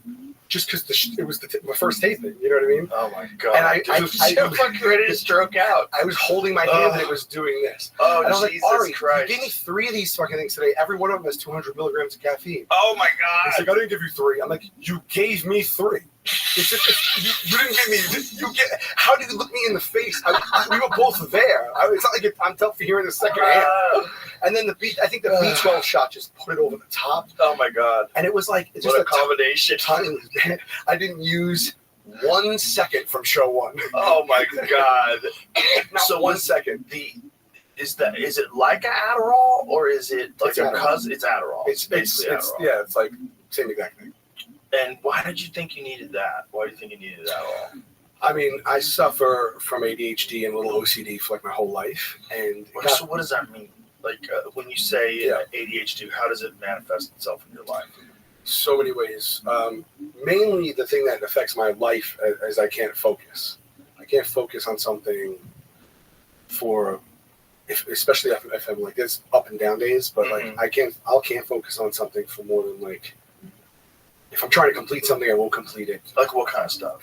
Like if I'm writing or if I have just stuff to do, anything at all, paying bills, this, that, anything that where I have to use my mind. Like, you know what I mean? I'll plant my ass down and I'll be trying to like write or send an email or whatever. My leg is shaking like crazy because I don't want to sit there. I just like, and I just, it's helped because I can multitask like 500 things at once, but it also hurts because it's really hard to get something done. I can't remember anything, so I have like 50 lists in my phone. They're all labeled and prioritized. That helps me, but I have to use that, otherwise I won't remember anything. Right. I have trouble reading. Like I'll read a page and then I have no idea what's on that page. I have to read the page again, so I end up reading really slow. Is it with everything you read, or is it only some stuff? Is there anything that you read where that's not a problem? Books are tough, like long form reading, like fiction or nonfiction. Anything? Just a lot of pages in between 2 covers. The genre doesn't play into the fact. So not even like a really like. There's not one book that just captivated you and you like easily can read it. Yeah, when I'm really, like I said, there's good and bad days. So like, if I'm reading like a biography or I'm really into it, I don't really read fiction. Oh, okay. Yeah, but I like biographies really. So okay. If something like that, I'll but honestly, it's really tough. I really don't read as much as how many books I bought. I have a lot of books, but so many aren't open. One day I'm going to read that. Dude, I have this guilt that I think about that. I know I'm not going to do it. I owe it to myself to read all these books. And I just keep picturing myself like on my deathbed, being like the books. I just want to read that book. It's wasted money. It is, but it's nice to have books in your house. It is. I have this weird theory about books that I haven't read that are cool. It's like at least they're near me. At least I'm getting the energy off of that book, that really good book. Like whoever wrote it, whatever it is. Yeah, I can see that. I know that book's awesome. It's sitting right there. Yeah. Yeah. I can't even listen to audio. Do you think audiobooks would be the solve? It doesn't But help you. I can't listen to someone unless it's really, really good. But it's like hard to listen to someone drone on. It's hard, but a lot of them are really good at it. There's some really good voice-over actor guys. Yeah. And including they do fiction, so they do a bunch of different voices. It's a real art form now. It's almost like old-timey radio stories or something. That I love. I love it. My buddy I do a show with, he has a bunch of books out published. And one of the things we have, when does this come out? He's going to, I don't know what I'm supposed to say. So we do keep a lot of secrets from each other. Right. And then surprise each other on the show. The show, if you don't know, people don't know, it's just called Impractical Jokes. Me and my buddies of 35 years. Fucking huge show, dude. It's gigantic. It's crazy. Yeah, Congratulations. Thank you so much. Thank you. I remember when guys were talking about it in the parking lot of the store when it was just blowing up. And people were talking about your shows that you were doing. You guys were doing shows that were just mobbed, and everybody's like, that show is huge. Yeah, it was wild. Not expected or anything. It was on True TV, Yeah, which is like not a network where people really blow up from, right? There's a few of them, but it just shows you if something's fun, people find it. Yeah, well, there was nothing like it. They had, no joke, they had 2 different pawn shows. 3, this is when we got on. They had 2 different pawn shows, 3 different towing shows, and 2 storage shows. That was the whole, and then they showed like the stupidest criminals of all time, and that was it. So we were the first comedy. So I guess it kind of resonated on the channel because we were like alone in that. I heard a lot of those storage shows are fugazi. So much of all the reality stuff is. Oh, so a lot of it is. Yeah. I'd say 95%. There's a lot of finagling going on behind the scenes with the truth, just for narratives. If you pause the credits, like there's always like that fine print in the credits. Oh, yeah. Have to say that. They're allowed to they use it to create a theatrical piece that's not necessarily representative of what actually happened. I mean, bro, they've been looking for Bigfoot for 9 seasons now. Well, no, it's more than that, right? How many seasons of Finding Bigfoot? Versions of the show that are like refinding them or refinding again. So many fucking dorks in the woods looking for nothing. Even ghosts. It's like, people. I'm more interested in ghosts than I am Bigfoot. Me too. Because the thing about Bigfoot is, I think it was probably a real animal, and I think there's some ancient stories that are passed down for thousands of years. Sure. I think that's probably what it was. But ghosts are weird because they're in every culture. Right. And I haven't experienced a ghost, but I imagine if I did, trying to explain it to someone and not sounding like a fucking maniac, like just a crazy person. Oh, I saw a ghost. Let me try. Okay, you seen one? Didn't see one, but here's the thing: I don't believe in ghosts. Oh, okay. But then I have this happen to me, and now I don't really know what to feel. Cue the spooky music. Spooky music over there, Jim. My family believes in ghosts. They're all for it. My sister had a thing. She lived at home, and she came home one day, and she opened the door to her room, and every single one of her closet drawers were open. Every single thing that could be opened in the room was open, and it freaked her out a little bit. And she asked if anyone did it. It was just my stepmom and my dad. They said no, and she was felt uncomfortable about that. And then she closed everything, and then whatever. She used to lock it after that, and then she locked it one day. Months later, she had locked it. She opened it. They were all open again. I tell her I don't even believe. Like I don't know what. She's not lying to me, but I don't know what to make of it. But I don't think it's a ghost. But my grandfather. That's like the Hulk. I was about to get a massage. Yeah, that was like I was waiting for the candles to be lit. But my grandfather died in the house. But like I don't know. But that's not what I was saying. One night I was home. There we go. It was foggy out, and no, sorry. So I used to live alone, and I'm in bed, and I'm laying in bed. My television is on, and I do lock, even when I live alone. I lock my bedroom door when I go to sleep. I lock my bathroom door when I'm taking a shower. I always have. Right, so my door's locked, and I'm laying there, and I'm watching TV, and I sleep with a CPAP, right? So what's good about that is like I can go all the way under the covers like a cocoon, and I still have a form of to breathe. So I like wrap myself like a fucking burrito for real. It's so delightful. CPAP. Yeah. And you're breathing, you're scuba diving. There's just a hose Bro, coming you're out of it. scuba diving in your sleep. Yeah, that's so crazy.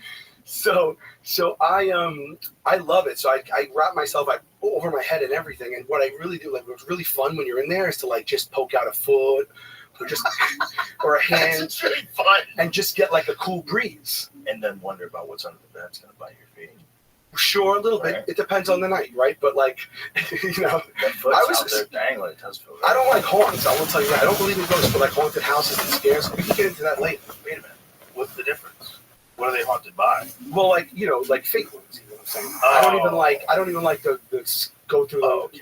Yeah. No, I don't like that shit. But it's not. It's less about. That's funny because the guy likes to play jokes on people. You would think. Yeah. I mean, well, do I really play jokes? I don't know what I do really. It's like pranks. Yeah, it's like the four of us. It's fun. Yeah, it was crazy shit we did. But you don't like a good haunted house? Like they jump out of nowhere and scare the fuck out of you. I'll tell you how much I don't like that.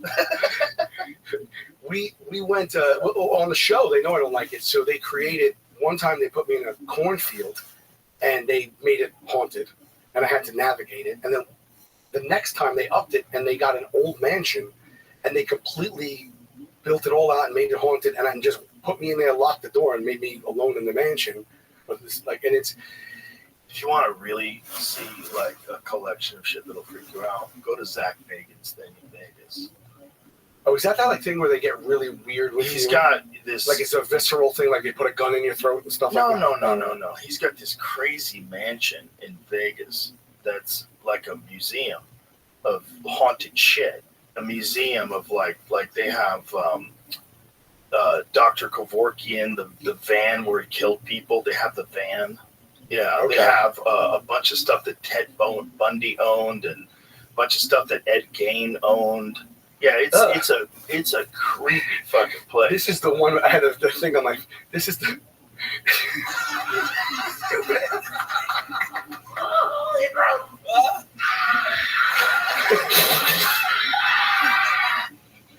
I mean, look. See now, I know what I had to threaten that girl. Because I know, look, here's the deal. She's not a ghost. I know she's not anything like that. I'm not crazy. I just don't like the jump scares. I don't like it. Right. Like in the cornfield, they've had a little girl, right? And I was 20 minutes into this cornfield. Where's this little labor laws here? This girl's just standing there waiting for me. She's in like a dress. She's a little girl with pigtails. And I see her in the distance, and I go, is that a little girl? And then she just raised her hand and pointed at me. Oh, and boy. I had to follow this path that they laid out, and it had to go past the girl. Right. I don't know how to explain it, man. I know that they did this to me, right?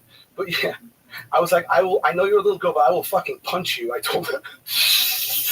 When I went past, I'm like, I know you're a girl. I was like, look, I know I can beat you up. Don't jump scare me because I'm liable to punch you. I'm letting you know right now. Tell this little girl. But wait, so I'll double back on this one.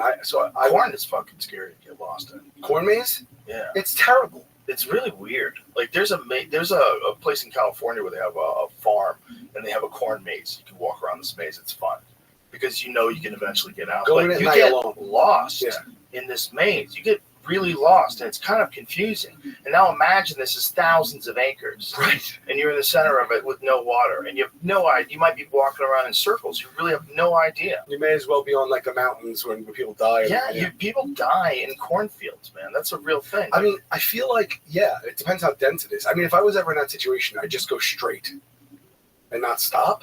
I wonder how many people over in history have died in cornfields.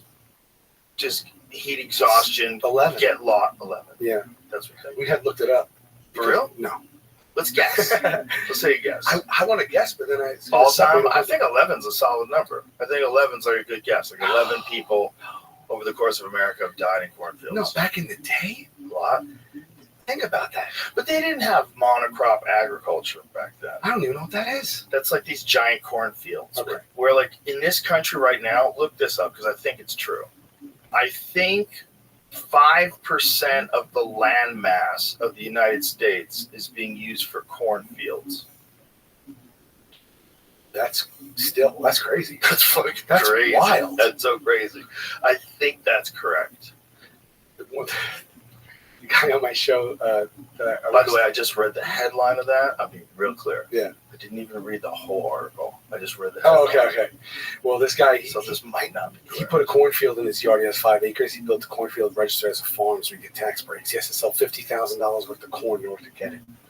So He's trying to do that right now. How much corn is $50,000 worth of corn? No clue. It feels like a lot to me. Isn't it Because funny if the you've seen government subsidizes corn? It's wild. Well, you know where it all came from? It came from World War II. So during the war, like, people need food, and they wanted to make sure that in the future they would have stockpiles of food. You know, like, the war just ended, but who knows what's going to happen now with Russia. Yeah. We could be into it again. Let's prepare. And they started subsidizing corn production, and just started using corn for all kinds of extra stuff Right. that you're not supposed to use it for, like oil, Yeah. you know, or, you know, corn syrup. Yeah. That stuff's fucking. I can't find the percentage which I'm trying to get to, but I've got 97 million acres, which is about the same size as California. What? Wow. Oh, there's no shortage of that then. There's so much corn. Okay, so like what percentage of that? It's California's got to be more than 5% of the country, right? You think so? Because Alaska, I mean, they're not counting Alaska. Right, Alaska's so makes big. Doubles What- theirs. Alaska's like way bigger than Texas, and Texas is enormous. I think Alaska's like 3 Texases. Really? I What think so. percentage of that corn do you think we're consuming and what's going to waste? I don't know if it's a waste thing. It just goes because you can use it for so many different things. You can use it to make alcohol. You can use it to make corn syrup. You can use it to make oil. You know, I think it's like a money racket. It's like the corner of this market. And people were better off when they were using actual sugar, and people were better off when they weren't eating corn syrup and fucking everything. It's just not good for you. And then, you know, what people think is corn oil, canola oil. That's not canola oil. That's rapeseed oil. It's an industrial lubricant that they figured out a way to refine down to the point where human beings can eat it and not die immediately. People fucking put it on everything. This is the first time, like, I really, like, in the last, like, 10 years or whatever, when I was a kid, we didn't eat it. I mean, like, my parents, like, I love them, but, like, we didn't eat fresh vegetables. We had canned everything. It says about a third of America's corn crop is used for feeding cattle, hogs, and poultry in the U.S. Corn provides the carbs in animal feed, while soybeans provide the protein. Takes a couple bushels of American corn to make corn-fed steak. By some estimates, a beef cow can eat a ton of corn if raised in the feedlot. Both dairy cows and beef cows also consume silage, which is fermented corn stalks and other green plants. So a third of the corn crop is used to make ethanol, which serves as renewable fuel, additive to gasoline.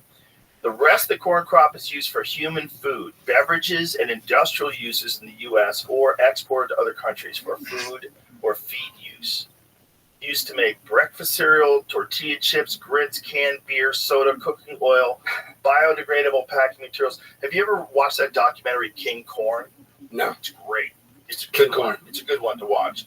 It's a giant industry That's not good for us. It's like all the things that it does, like you can do with other things, and you'd be better off. Right. It's captive. It'll never change. Also, corn on the cob is fucking delicious. That's the best corn. That's the best form of corn. There's nothing wrong with corn. I love corn. Corn's great. I like Why is it so much cream better of off the corn cob? soup. Cream of corn soup is great. I haven't had that. Oh, I love I thought that. maybe I had that 3 times. Cream corn, Europe cream corn, like at a steakhouse. Yeah, got it. Corn's great. Don't get me wrong. But on the cob, it's like It's the the best. sweet corn. That sweet corn. With butter. And salt. When you take the butter and the butter like takes on the shape of the corn cob because you're just reckless. Yeah. You're running a whole You stick feel of butter all the- around that. You feel the whole. That's how I do it. Oh yeah. You hold the stick and go like this.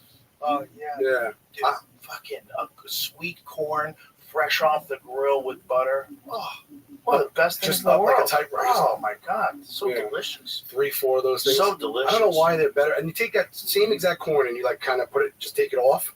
It's good, but it's just better on the cob. It's also you're getting the melted butter and all the Yeah, kernels, it's and the it's in perfect- your mouth while you're biting into it. Yeah. Oh yeah. You know what else they use corn cobs for? What? In the 1800s. Pipes. Before Popeye. before toilet paper. Whoa. No shit. Jesus Christ. To wipe the asses? Can you imagine how rough their assholes were back then? Because it catches. Why? Because of the shape. Because they had it, I think. Because they just were just Whatever dummies. Jesus. They were living in a dumbass time. Early North American settlers used corn cobs. They were Oh, abundant, God. soft, and easy to handle. That is, Look at the sailors use something called a toe rag. By the way, back then they didn't even run in water, so it's not like they're washing these things off. You're a sailor with a corn cob. You're going to use that corn cob over and over again. You're going to be smearing new shit over the area where the old shit's dried up. They dangled it in the water to clean it off. A bit of a dangle. Fix it up, lad. Yeah. Aye. you ever think about like how we got like how people would have sex back then? Like, how would people still fuck back then? They were disgusting things. Think about how many years. It's only like the last 100 years that people are disgusting. Yeah, we were talking about St. Agnes, who went his whole life. Was it St. Agnes? Yeah, I mean, back anyway. His whole life Once without a year. having a bath. How did- His whole He life. copped to that? If That they was- went once a that year, wasn't it even a lot. that. It Yeah. was like you were supposed to do that. Oh, Yeah, like bathing was thought of as like a ridiculous thing to do. I mean, day 3, it starts to be a problem. I How long don't did he know live? what happens. I wonder what happens. Like, what just happens if you never bathe? Like, we just assume that you have to bathe. Maybe that's the source of a lot of our problems. We're not like covered in dirt and bacteria all the time, like we're supposed to be, like a normal animal. Maybe that Like warded off. interacting. Maybe that warded off. Like, I bet it. Nah, it didn't do that. No. It didn't stop, right? you No, don't not at all. think a T-Rex would be like, ugh? I don't know how we made it so far. Yeah. I really don't. I don't understand it. I mean, I know it was the invention of weapons and tools and stuff and building houses, but goddamn, we're so weak. Like, how much different were we back then? We are so fucking weak. I just can't imagine us without the houses and the weapons. Like, how did we even make it that far? And how much of a change was it once we developed the houses and the weapons? Because we are so bitch ass, like, as an animal. Even if you're fit and in shape, even if like you're a UFC fighter, Right. you're like Islam Makhachev. Compared to the nature world, our animal species is so bitch ass. Right. We're so bitch ass. Right. It's insane that we made it this far. Yeah, it is. I guess just Like, just the fact that we even survived to the point where we made like a bow and arrow. Like, how? How right. did everything not just run up on us and eat us? I don't know. And it's like the day. Like I always think about this too. Like the first. There's always the first time, first person.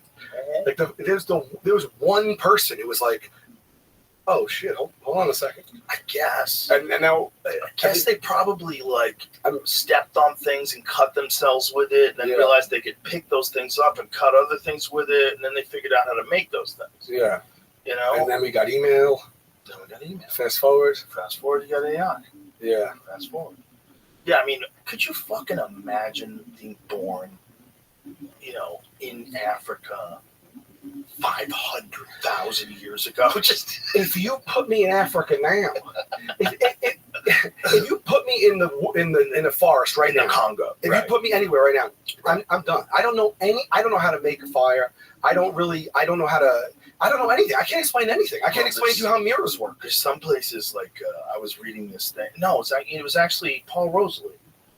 Paul Rosalie was talking about this. They're like, if you get caught in the Amazon, do not try to make a fire because you won't be able to, and it'll break your spirit. Like you're not going to. I didn't think that's where you're going with that. If you're lost in the Amazon, forget a fire. It's not going to happen. Your broken spirit will kill you before you will realize how hopeless your plight is when it is impossible for you to make a fire. So now you're going to realize that everything that you eat is going to be raw, and you're going to have to catch things and eat them raw to stay alive. Right. And now you're an animal. No, I don't even know. Like I'd be on the trying to catch a small animal and strangle it. What am I going to do? And the likelihood of them finding you is so small. If you just go on a walkabout, if you're like some wacky dude who goes off his meds and decides to go on a walkabout in the Amazon, they're not going to find you. So many walkabouts just don't turn out well. A lot of them don't. Why keep walking about it? Well, why are walkabouts so romantic to us? You know, like that movie with the kid who, what was the movie called? Where he lived in the bus in Alaska? Yeah. Into the Wild? Oh, yeah. Into the Wild. Like, why is that so romantic to us? For someone who just goes out into the wild, and even if the dude dies out there like that guy did. Maybe there's some type of like, whether it be just finding yourself or like just being at one with these elements as much as possible feels like something romantic, I guess. Yeah. It feels like this understanding that we're disconnected from the rest of the world. It gives perspective for sure. Perspective. Yeah. It does give perspective. It's also like the more disconnected we are, the more ridiculous we behave. Like, where do people behave the most ridiculously? In big cities. The most disconnected from nature. The most. You're living in concrete jungles, honk, honk, fuck you. You're living in New York City, like, you're disconnected from nature, period. Right. Fuck your park. Park's cute. Yeah, that park's cute. It's surrounded by New York City. Like, that is, it's so unnatural. It's so contained. Yeah. It's actually contained by the city. The park is contained. Yes. It's not peaceful. It's peaceful enough. Right. It's a nice park. It's a lovely park. But you've been through it all? You've been through it all? Yeah, I've been through the park. But lovely. Because it's like I thought I went to it, but then one day I like really went to it. It's like I went to like every area, which is there's so many things I didn't know. It's like really big. There's like 50 things, like places. Yeah. It's a beautiful thing about New York City that they have that park in the center of it. It really changes the dynamic of the city. It does. I think it makes the city a more livable place, a more friendly place. Absolutely. I mean, it's crazy that you have this insane urban environment, and then inside you have this massive park. It's like another world in there. There's but the difference between that and the woods, the actual woods, like the Colorado Rockies, the difference being out there and waking up and just looking, and all you see in front of you is mountain peak after mountain peak after mountain peak, and it just goes on. That is a different feeling. That's the real feeling. And that feeling is, I think that feeling is like a thing we're supposed to get. I think that's supposed to be, it's a part, I think it's a part of our requirements of being a human being, that we connect with the earth, that the earth sees us, we see it, we're out there in it, and we realize our actual place. We get all cocky in our fucking Uber in New York City, getting out, buying a slice, and you think you're all disconnected. We think we're better than you. Well, we're just trapped in our own little fucking zoo, the little zoo that we've created. But when you go out in the world, you feel so vulnerable. When you go out into the woods, you feel so minuscule and but connected. But you're right. You start to feel where our place is. Yeah. We are not as we are bitch ass. Bitch ass. Yeah, that's bitch right. Ass. That's a bitch. That first wave that comes over you is a bitch ass wave. Bitch ass. Right. Compared to all the other things, bitch ass. I don't think I'm catching anything. I don't think I'm gonna kill anything. What do you think you feel like when you're not even at a point where like it just happened, but you know you ain't getting out? So it's like your survival mode is gonna kick in. How long you last, I don't know. You probably go into shock. Like right? If a bear grabs you, you probably could just go into shock. Well, I had this conversation yesterday actually. So would you be able to play dead? It depends on what the bear wants. Yeah. See, there's two types of bears: black bears and brown bears. Black bears are more likely. This is two types of bears in North America. Yeah. There's the black bears. They're also brown too. A lot of black bears are very even blonde. Like blonde. Sometimes they're called color phase bears. They're more like black bears are more likely to try to eat you. Oh, I thought they're more likely. No, they're more likely to try to bite you and kill you to eat you. Whereas brown bears, for the most part, when they're killing people, Grizzlies? Yes, brown bears are the big ones. Are the ones that are the coastal bears because they have access to all the seafood. That's why those Sure. are like those Kodiak bears, Yeah. enormous grizzly bears. But it's the same bear. It's the same species. Yeah. It's just you have the inland one, which is eating mostly animals and berries and Yeah. shit like that. And then you have the coastal ones just gorging on salmon. So they're fucking huge. Yeah, they put me in a cage with 2 of them. They're actually less likely to try to go after you because they have an abundant food source. Like there's people that like camp out by the river and watch these enormous fucking bears just eat salmon. But the bears don't want to have nothing to do with you. They're just eating salmon. But like the Revenant, right? I don't care what kind of bear it is. If there's Yeah. a bear coming at you, if Yeah. the bear has bad intentions, black, brown, white, Yeah. and they tell you to lay down and just stay there. Like I know that like the bear's gonna catch you if you keep running, but you think that you could play dead in that moment? No, it No. doesn't matter. It'll just start eating you. Right. So why The do you thing get is, this like, advice? is if it's a mama bear. So if a mama bear goes after you because her cubs are there, if you stump and you scare her, like if you come too close and she doesn't know you're there, she thinks you're a predator, she may charge you. She's If taking that she earrings charges you and bites you, and you should play dead. You should play dead with her because she's not trying to eat you. She's just trying to protect her cubs. Okay, she wants a knockout. But it doesn't mean she won't eat you either. Yeah, how Doesn't mean she you won't playing dead when she's Because chopped through this? sometimes she just wants to eliminate the threat and then get her babies to safety. Yeah, So that's why playing dead works with mama bears sometimes. you're just hoping for a mama. But it's a big sometimes. It's Yeah. a big sometimes because sometimes they just eat you. like they're bears. That's- We don't have like a fucking like treaty with them. Right. That's why my strategy is just not to put myself in a place where there are bears. That's a good move. You know, and That'll it's help worked you. so far. That'll help you a lot in this life. Yeah. If you want to avoid getting eaten by bears, don't Have you go come to a place across where one they like that? Like just in the wild? The scariest thing I came across, I've talked about too many times on the podcast, but to tell you, I saw a big mountain lion from about 30 yards away. But I was inside my friend's truck, and he spotted it. It was about dusk. It was in Utah in the mountains, and we were taking this corner, and he hits the brakes. He goes, "Look at that cat."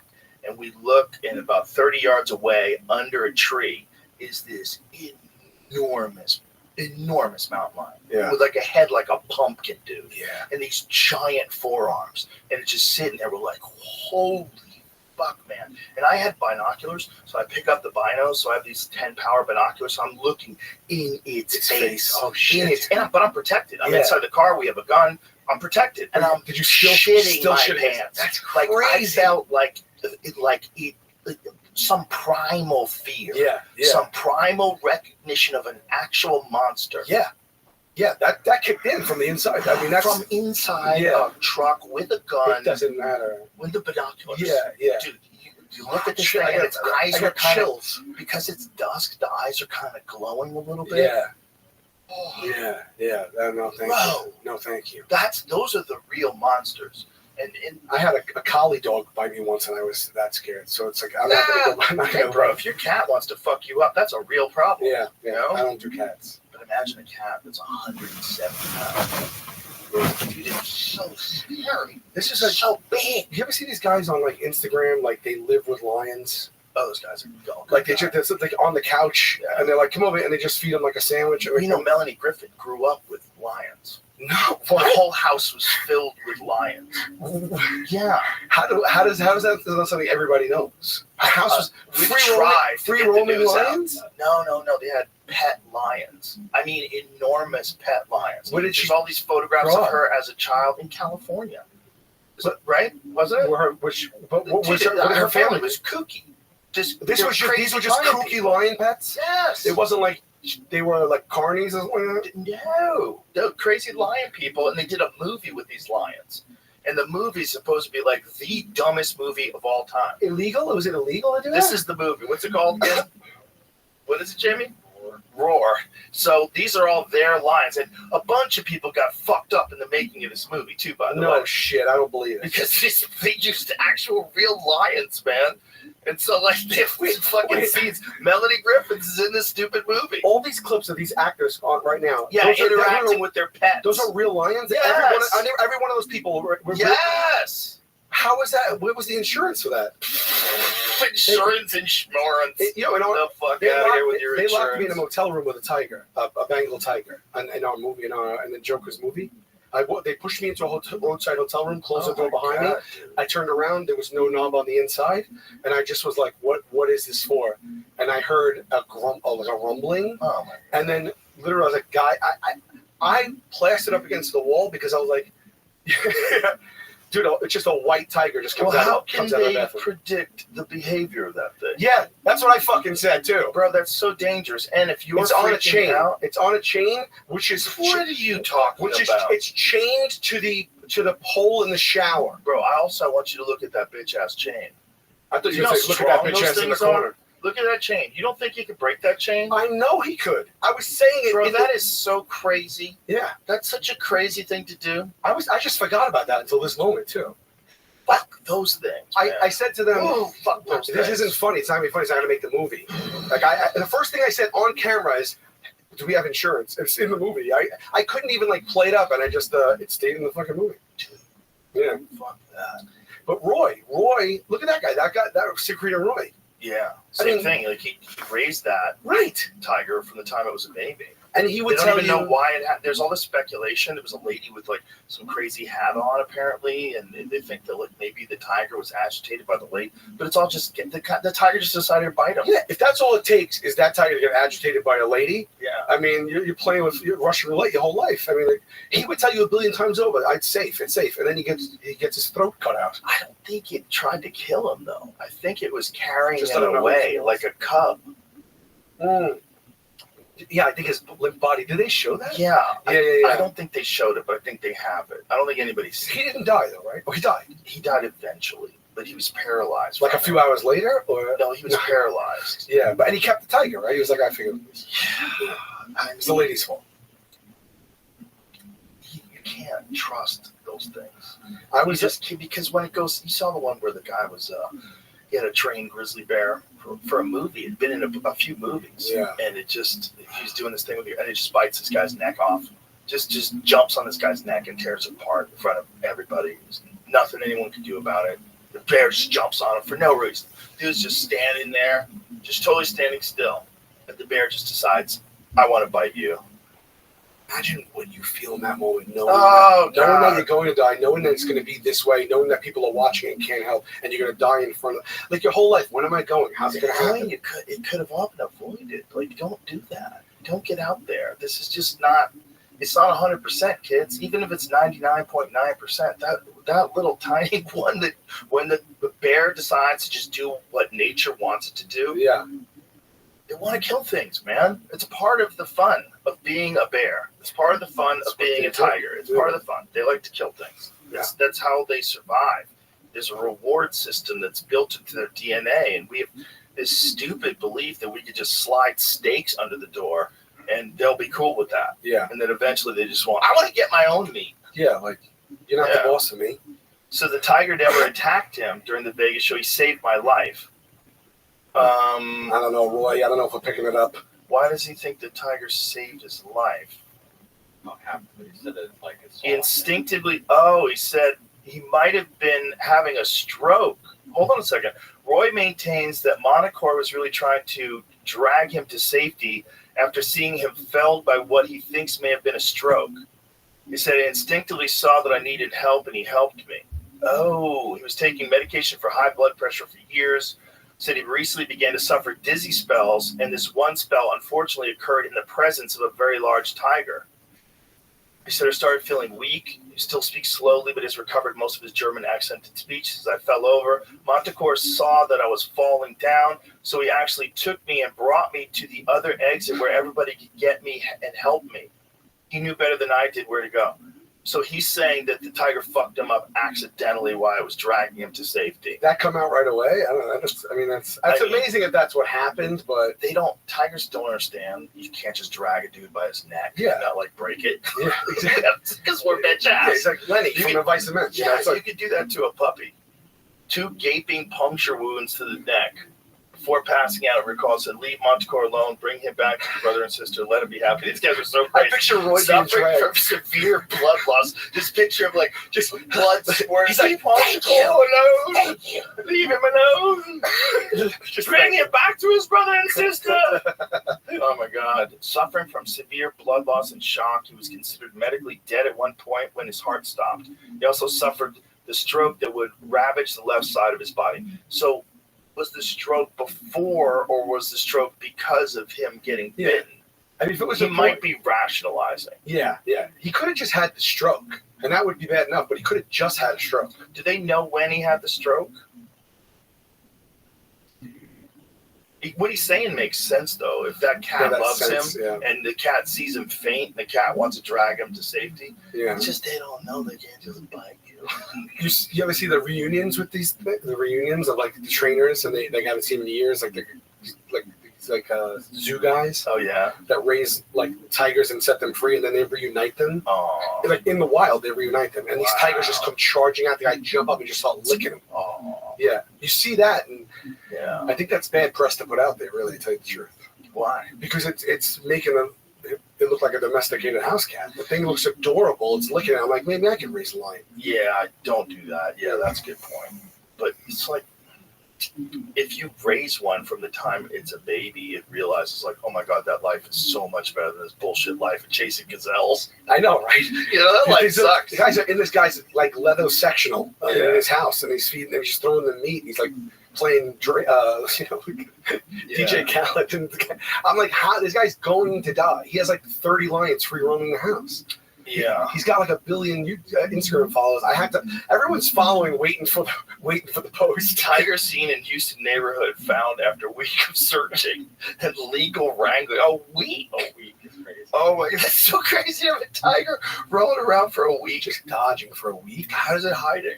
Yeah, like, how are they so bad at finding tigers? Anyone who lays eyes on that tiger is calling it in. Yeah, but don't you have helicopters and shit? Like, yeah, you don't let that go for a week. How do you get that? Where's it going? Where'd it go? Nobody gets lunch until they find it. It's like you can't just let it go. It's overtime, boys. Come on. Every night they were like, all right, let's go to bed. Tomorrow we'll wake up early. So it came right up to people? Is that what it's doing?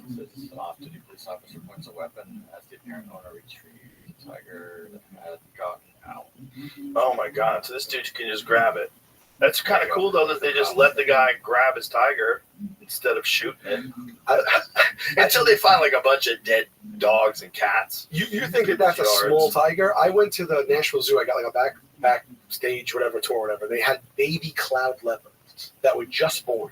I held them in my hand and fed them with a bottle, right? They were this big. I mean, you could have crushed it, right?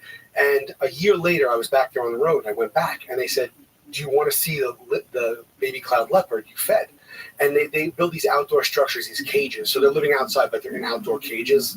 So they bring me in the cage, right? And we're with a few people, and they're like, that's the one that you fed last year. And it's like, now it's like, it was this big when I fed him. Now it's probably like this big.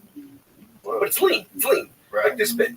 Like bigger than any house cat you've ever seen, but like not like, you'd still think like, it couldn't hurt you. So they tell you, whatever, they say, whatever you do, just don't turn your back to it. So I was like, oh, okay. And I was like, can this thing hurt me or not? Like, why are we in here? You know what I mean? And at one point, I turned around. Like, we were going to walk out. I turned around. It swiped at me right here. I still have a mark for it. It swiped at me right here and sliced me and drew blood. It wasn't a deep cut or anything. It just, like... It only did it when you turned your back. It's when I turned. I was like, oh my... It fucking did it. And it's just one line right here. It wasn't like... I didn't need medical attention. Thank God, but it got me, and it broke skin. Deep predatory instinct. Just turning around. And I was like, oh, fuck, I fed you last year. Yeah, it's something that's not looking. Anything that's not looking, it's going to get it. Isn't that scary? It's like built into its hard drive. Dude, what about that lady that got her face ripped off by the chimp? Oh, I was just reading about that. Oh my God, they have a picture, I think, of it. Oh, don't do it. Yeah, don't do it. Yeah, that's a terrible story, man. That's horrific. And like, I think they have like audio of it or something, like where she's just like this 911 audio. Oh God, yeah. Oh, I mean, and those chimps, they like dismember you. Like he ripped her entire face off. Yeah, they try to ruin you. They try to bite your fingers off. They go for your genitals. Yeah. To tear your feet off. That's how, that's a odd handbook for them. That's like, Well, it's let me tear his feet off first. They want to cripple you. Yeah. They're not even trying to kill you. They're trying to cripple you. Is that what they're doing? Yeah, they're smart. Cripple you and then They're what? evil and smart. They're trying to ruin you. Run up your No bills? more fingers, bitch. Just cripple you and walk away and be like, now live like that? Yeah, they don't just want to hurt you. Huh. Like, they don't have any morals. They're just these wild, intelligent things. Why do they have a break point then? Why do they want to just I kill don't know why they do that to people. But if they wanted to kill you, they'd kill you really quick. They Yeah. just bash your head against the ground, you'd be dead in a second. But they don't. I don't think they want to kill you. I think they want to fucking hurt you. They punish you. They have, like, one of the more horrible stories was this guy had a chimp that he raised for a while, and then it got big, and it became a bit of a problem, and he had to give it to a rescue center. And he would go back with his wife, and they would visit the chimp. And one time he went back, and he brought the chimp a cake because it was his birthday. And the other chimps were so angry that they didn't get cake. You gotta be fucking. And someone fucked up and left one of the doors open. And the chimps got out. They figured out a way to get out. They opened the door, attacked the guy, and just tore him apart. Tore his hands off, tore his face off. The guy who raised. It wasn't him. It wasn't the chimp he raised that did that. It was the other chimps. So the other chimps were jealous that they didn't bring them. That he didn't bring them cakes to bring too. cake for everybody. They're evil. They can be evil. Like they don't care. It's not like a proportionate response to something. No, so I think that's they overreact a little bit. Yeah. So they're intelligent, but they're also like ruthless in this crazy way that is incomprehensible. Like the worst possible characteristics you could ever imagine happening in human beings are just common. Yeah. Just common. Wow. With chimps. Commonplace. Man, that's another thing. Like explaining these deaths. Like, to his family down the line. He's like, he brought out angel food cake to. He didn't even kill him. He just tore him apart. He didn't kill him? No, he survived. And then does he have a life after that, or what is? Not much. His face is gone. His hands are gone. Part different. His body's all fucked up. They just tear you apart. Go for your chick. For your dick. I wonder how it feels about cake now. The guy. They're probably doesn't. He's got a bit of Probably I should have brought 4 cakes. Yeah, he's probably a cookie guy older than him. I wouldn't look at cake. It's too traumatic. It even has the eyeballs. And it's not like. I had a chimp. I saw a chimp bite somebody. When I was little. Yeah. When I was little, we went to. You familiar with like New York, like upstate, like what do they call it, Lake George and stuff like that? Sure, I know we where go that like is. up there, and we like, or even the poker, like the Catskills. Beautiful. Yeah. So we would go up there, and I remember we were at this like little resort or whatever, and they had like entertainment, and they had like a daily show, and it happened every day, and we were there for a few days. So I would go to the show every day. It was in this little like cabaret theater, and this guy would come out, a cowboy in all sequins outfit, and he hosted the show. It was for kids, and there was all different acts, and he would bring them out. So he brings out one of the acts. He brings out the stage becomes a little ice skating rink, and the ice skating rink I'd say is maybe twice the size of this table. It's just for them to do like little twirls, and the guy comes out and he has a chimp dressed as a cowboy in ice skates, and he's dressed as a cowboy in ice skates, and they start skating together and he's holding the chimp and they're twirling and everything, and then the chimp loses control. He lets go of the chimp flies off the stage, and the woman at a little cocktail table in the front, he landed on her and bit her right here as he landed. Bit her right here, and she was bleeding everywhere. She started screaming, "It bit me! And she's screaming, and the guy didn't know what to do, and he got the chimp, and they got back onto the ice. And he was like, okay, and he took a chunk. You saw like a chunk of flesh out. I was like 8, and I was like, I couldn't believe it was, and there was no one really there. There was like 15 people. The place was empty. It was like a weekday chimp ice skating show. No one wanted to see it. It was like at lunch, and it was all dark in there. Like it was all moody and everything. Oh my and god! It was just a real experience. And this guy just was like, all right, that's going to be the show for today. And the next day they did the show with the chimp. The same girl? No, the woman was a patron. Patron. Yeah, I don't know what happened. Could you sue back then? With the suing days? I mean, Did you hear anything about it? I mean, I was 8. I kept my ear to the streets, but nothing came over my desk. I mean, I have to imagine there was some type of lawsuit. I can't believe though that like The chip didn't get put down. yeah. Well, maybe it did. I don't know. It was wild though. They're starting to like clamp down on that. They're trying to pass laws. Places Ice skate saying chips? You can't have chips. Yeah. Ice skate or just Regular. You can't have regular ones. Because like this lady in Connecticut just said like it was legal what she was doing. I think they've changed those laws though. Like, you shouldn't be able to have them. We can't wear shoes on a plane because one time, one guy failed at doing something with his shoes. Right. This lady gets her face ripped off to the skull. Still can have chimpanzees.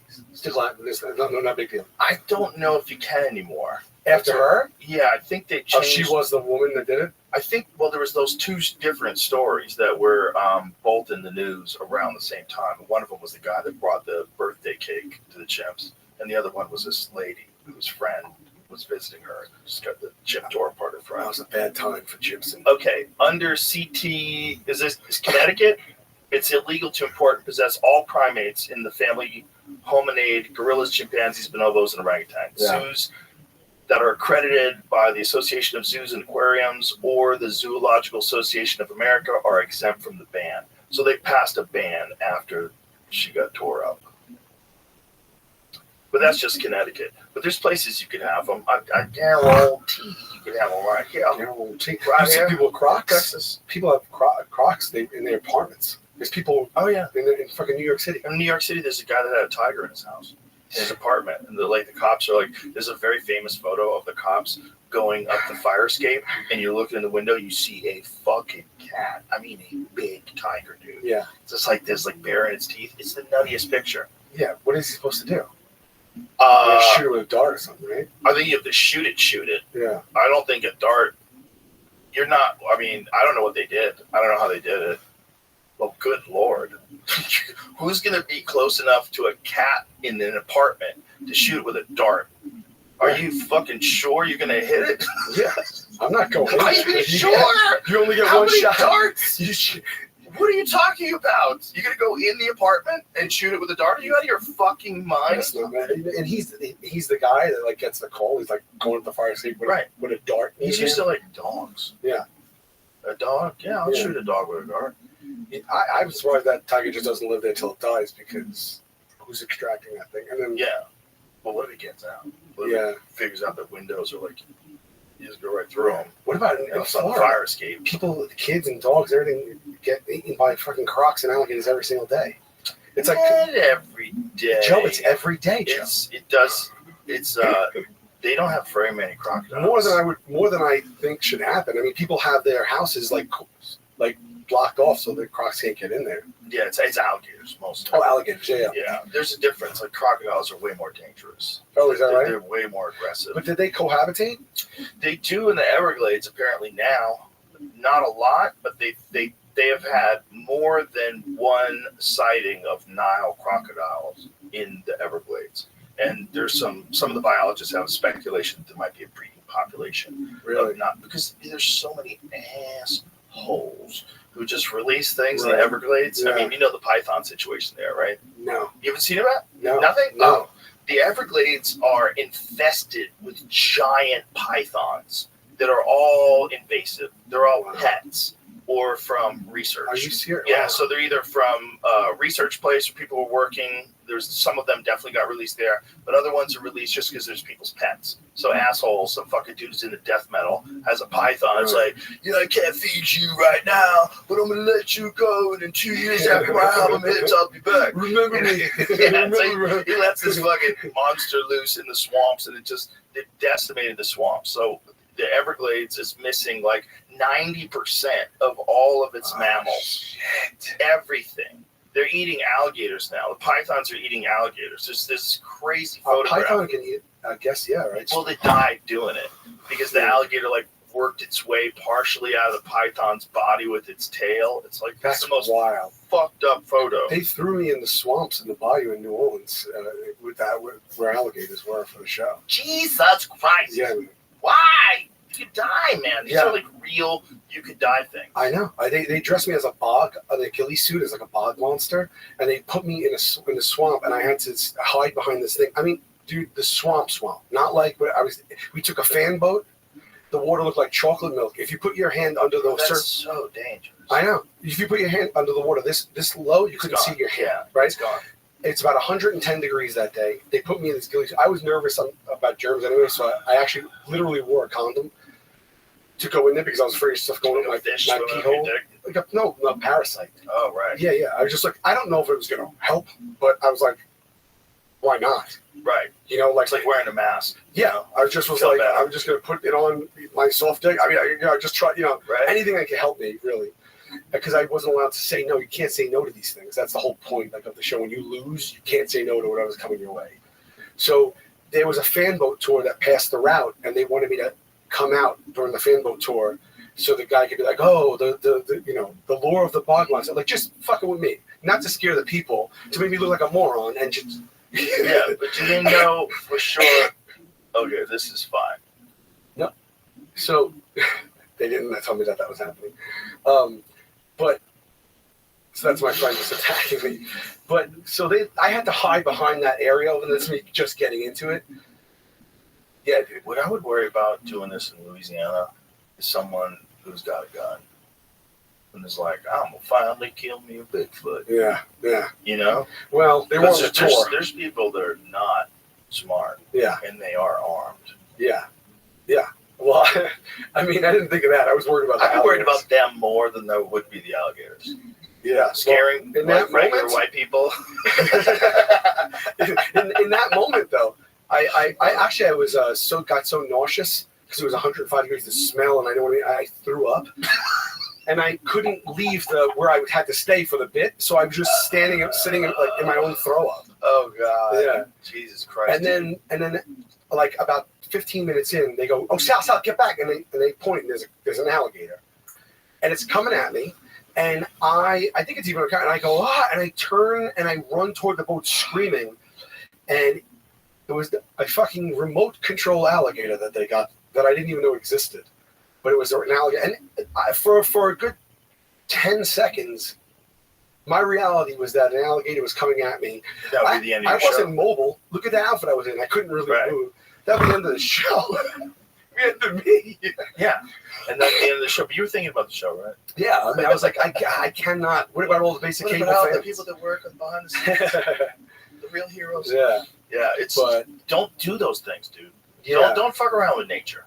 If you want Yeah. to do silly things with humans, that's great. You start getting in the swamps, They're dude. few and far It's- between. It sounds like we do it a lot, but they're few and far between. Imagine a python just clamped a hold of your leg and start wrapping around your body, and you realize you're trapped. You're trapped in this stupid fucking swamp where you can't see anything. You don't know how to get out, and this snake's trying to kill you. You don't even have a weapon. You have nothing to fight it off. I hope I go by surprise. That wouldn't be much of a surprise. The beginning would be a surprise. I don't want to go in rest that of way. death. I don't want to know that there's death imminent in the next 1 minute to hour, whatever the fuck it is. When a python wraps around you, I'd imagine it takes a little while. I bet the fear of it taking a while, it constricting you, is probably fucking just numbing. You probably can't think. You're probably so overwhelmed with fear. This thing's constricting your body and literally breaking your bones as it's like crushing you. I'm so scared of death already, and I think of death all the time, and never have I thought of it in like the light that we've been talking about tonight. So we just added a whole nice new bucket for me. Yeah, animals are things you really need to worry about. Yeah. My friend Paul Rosalie, he lives in the Amazon, and he got on top of a anaconda that was so big he couldn't get his arms around it. Yeah. Why? He was seeing this thing slither through the water, and it was kind of dark out. And, you'd have to go listen to the clip on YouTube to get the exact wording of how he said it. But he essentially wanted to try to hold on to it because it wasn't going to try to come back. He took a chance that it wouldn't attack him. So he just... Why? I don't know. He's just fucking insane. Everybody One thought he was that insane. big?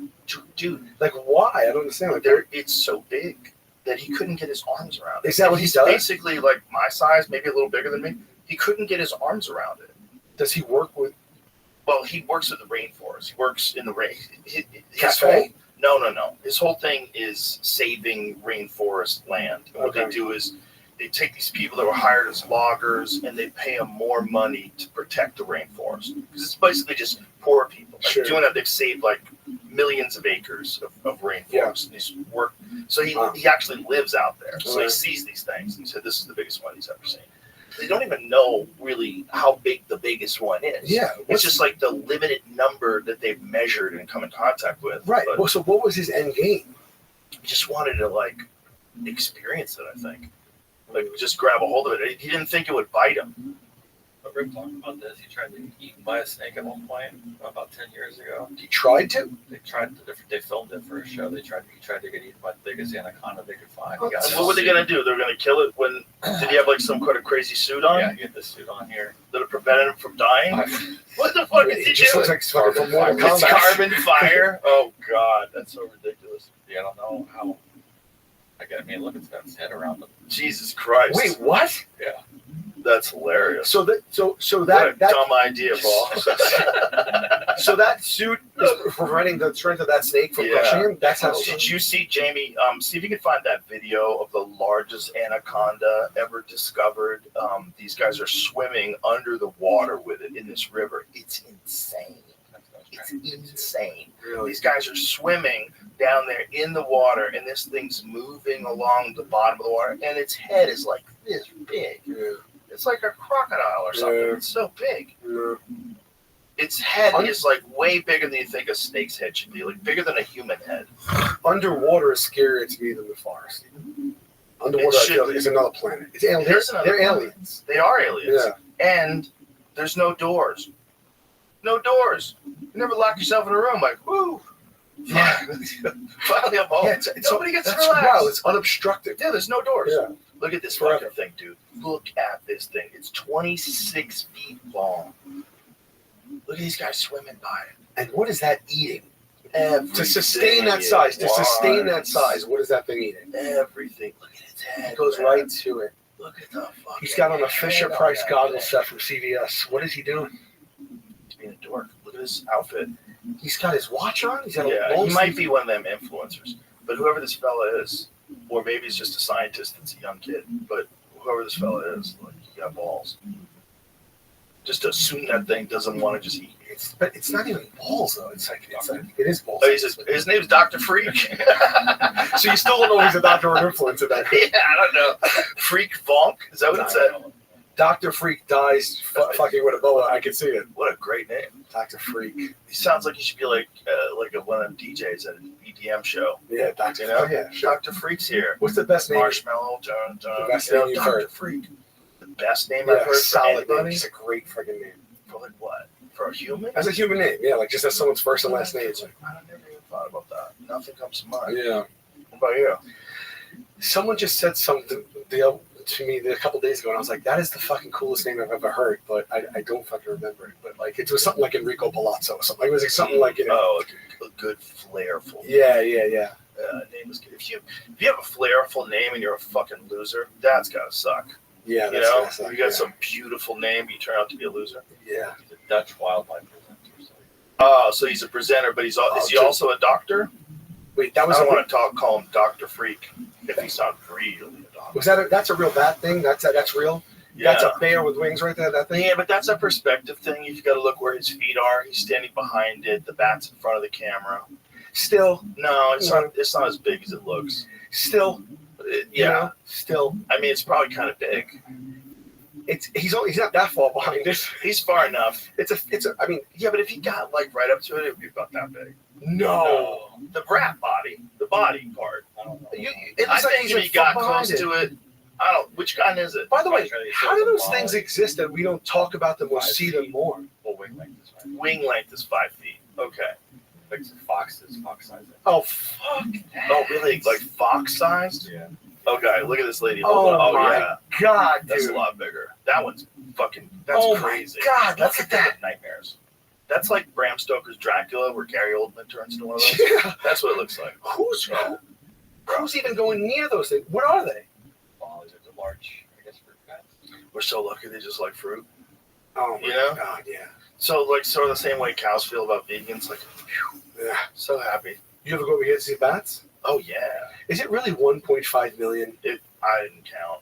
No, that's But the it's- stat they give you. Yeah, that's Yeah. the stat. I Yeah. don't know, but it's an insane amount of bats. It's a sight to see. Right? Oh yeah, it's I've seen it from a crazy. distance because I've never Cloud. gone and stood there. It's a cloud of bats. You get shit on?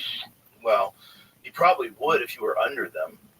You know, like where it is like where the bridge meets the water. So I imagine when they're flying out, they shit on the water. You know, there was a couple doctors died because they were standing in front of this cave in Africa where bats. It's like fucking millions and millions of bats in this cave, and every night they would come out and they wanted to get photographs of these bats coming out of the cave. So they're sitting there waiting. Bats come out of the cave and just drench them in shit. Millions and millions of bats just shitting in their face. And they didn't think of that. And they got some crazy hemorrhagic virus. And they were both dead in like a matter of days. Again, I'm just thinking of the obit for that. Or like, you know, you tell them like their great grandkids like Yeah. great grandfather got shit on by too many bats at one time, Yeah. and it just went south from there. He was a bat scientist that didn't think about this one thing. Yeah, like what you know. One thing. How do you not know that's Forgot about to happen? Or maybe they just didn't think it would be the volume it would be. See if you can find that case. I found it sounds different. How did it come to be down here? How did it? Why are they all That's a here? good question. I don't know, but apparently they eat the mosquitoes. There's more in Houston. Oh, really? Yeah, it's a migration and a mixture of two different colonies. Like they fly from Mexico. Dude, they're so cool. When they come out at night and you hear them, Yeah. That's the sound it is? you see them fucking flying over, like, whoa, look at them all. They're Yeah. cool. And they apparently do just fuck those mosquitoes up. Imagine if the bats weren't around and we had like way more mosquitoes, because apparently they do mosquitoes. You guys don't have a mosquito problem down here, then I'm assuming. We do. We have, no, I wouldn't say it's a mosquito problem. Like Alaska has a mosquito problem. Yeah. You ever been to Anchorage in July? Yeah. Bro. You get out of your fucking I went, but car. it was August 1st. You get out of your car, it's like a scene from The Birds, like the Alfred Hitchcock movie, like, or Alfred Hitchcock. Yeah. No? I went to Australia in the you know, the desert and stuff, and they give you, we had to wear nets because they just the bugs just land on you and just stay there. Is it Alfred Hitchcock or Albert Hitchcock? Alfred. Right? Yeah. Once you say it wrong, your brain goes, wait, which one's the right way? Yeah. Those words, you don't hear Alfred or Albert anymore. Kids No. these days, No, there's so many shit over here. you do not get called Alfred. Alfred's dead. Yeah. That name is, Alfred. I've never heard that name. I think Alfred is probably It's a more. beautiful name. It is, and I think that's probably more Alfreds than other names, though. Adolf's gone. Yeah. That's a wrap. Yeah. Just You can't name few your kid people here and Adolf. there. You know, you can name your kid Genghis. Nobody would fucking flench. Yeah, right. That dude killed 10% of the population of Earth. I know, everybody like, wow, what a cool name. Oh, cool This reference. is spiritual. You feel connected to the Mongols. Like, everybody would be cool with that name. Is this like as in Khan? You could call him Temujin, which is Genghis Khan's real name. If you call Was it your kid really? yeah, that was his Genghis real Khan was a stage name? name. No, it was like, It's he like was a tribe. Khan. He was a Khan. Khan is the ruler. And I think, I don't know what it means. What does Genghis mean? It's crazy. I think it's something about who he is as a ruler. But his name, he was born, his name that he was given at birth was Temujin. And he became a Khan. So you could call your kid Temujin, and you'd be naming your kid after someone who killed 10% of the population of Earth while he was alive. You think Genghis ever thought his ancestors would own the Jacksonville Jaguars? It says Temujin formally adopted the title Genghis Khan, the meaning of which is uncertain. At an assembly in 1206, carrying out reforms designed to ensure long-term stability, he then transformed the Mongols' tribe structure into an integrated meritocracy dedicated to the service of the ruling family. After thwarting a coup attempt from a powerful shaman, oh, what a wild time to be alive. Warlords and shamans are trying to get a coup on you. Genghis began to consolidate his power. In 1209, he led a large-scale raid into the neighboring Western Sea. who agreed to Mongol terms the following year. Yeah, he did a lot of wild shit. We can go on and on for that. He killed a lot of fucking humans, man. Dan Carlin probably had the answer in his podcast about that, right? This is just from Wikipedia. Yeah, Dan Carlin's podcast is the best source of that. If you want to know like a cool story that's entertaining that you could follow along with, it's The Wrath of the Khan. It's all about that too. I was lying. But my point is, like, you can name your kid Temujin. Nobody would freak out. Yeah. Name your kid Adolf. You can't hang out with my kids. Yeah, right. You can't bring Adolf over the house. He's 4. That's- he doesn't know. That's the number one name, right? But what's number 2? Adolf is a layup, right? And there's no way. Everyone knows no Adolf. Right. Is there even a 2? Is it just he alone on his own? Now? I think he's alone on his own. Yeah. Right? Because, like, Joseph Stalin existed before I was born. I'm Joseph Rogan. Like, nobody Right. flinched on Joseph. Yeah. Even though, like, you know, I mean, such a piece of shit. Yeah. Such a piece of shit, but yet you can still say it. Osama. Osama bin Laden. Yeah. Oh, yeah. Well, yeah, Osama would be a hard one. Yeah, that's a hard one. Hussein would be a hard one. Illegal baby names in the United States. Illegal? What? Jesus Christ? You can't name your kid Jesus Christ? You can't name your kid King? You're kidding me. You're kidding me right now. You can't name the kid. It's a law. Against the law.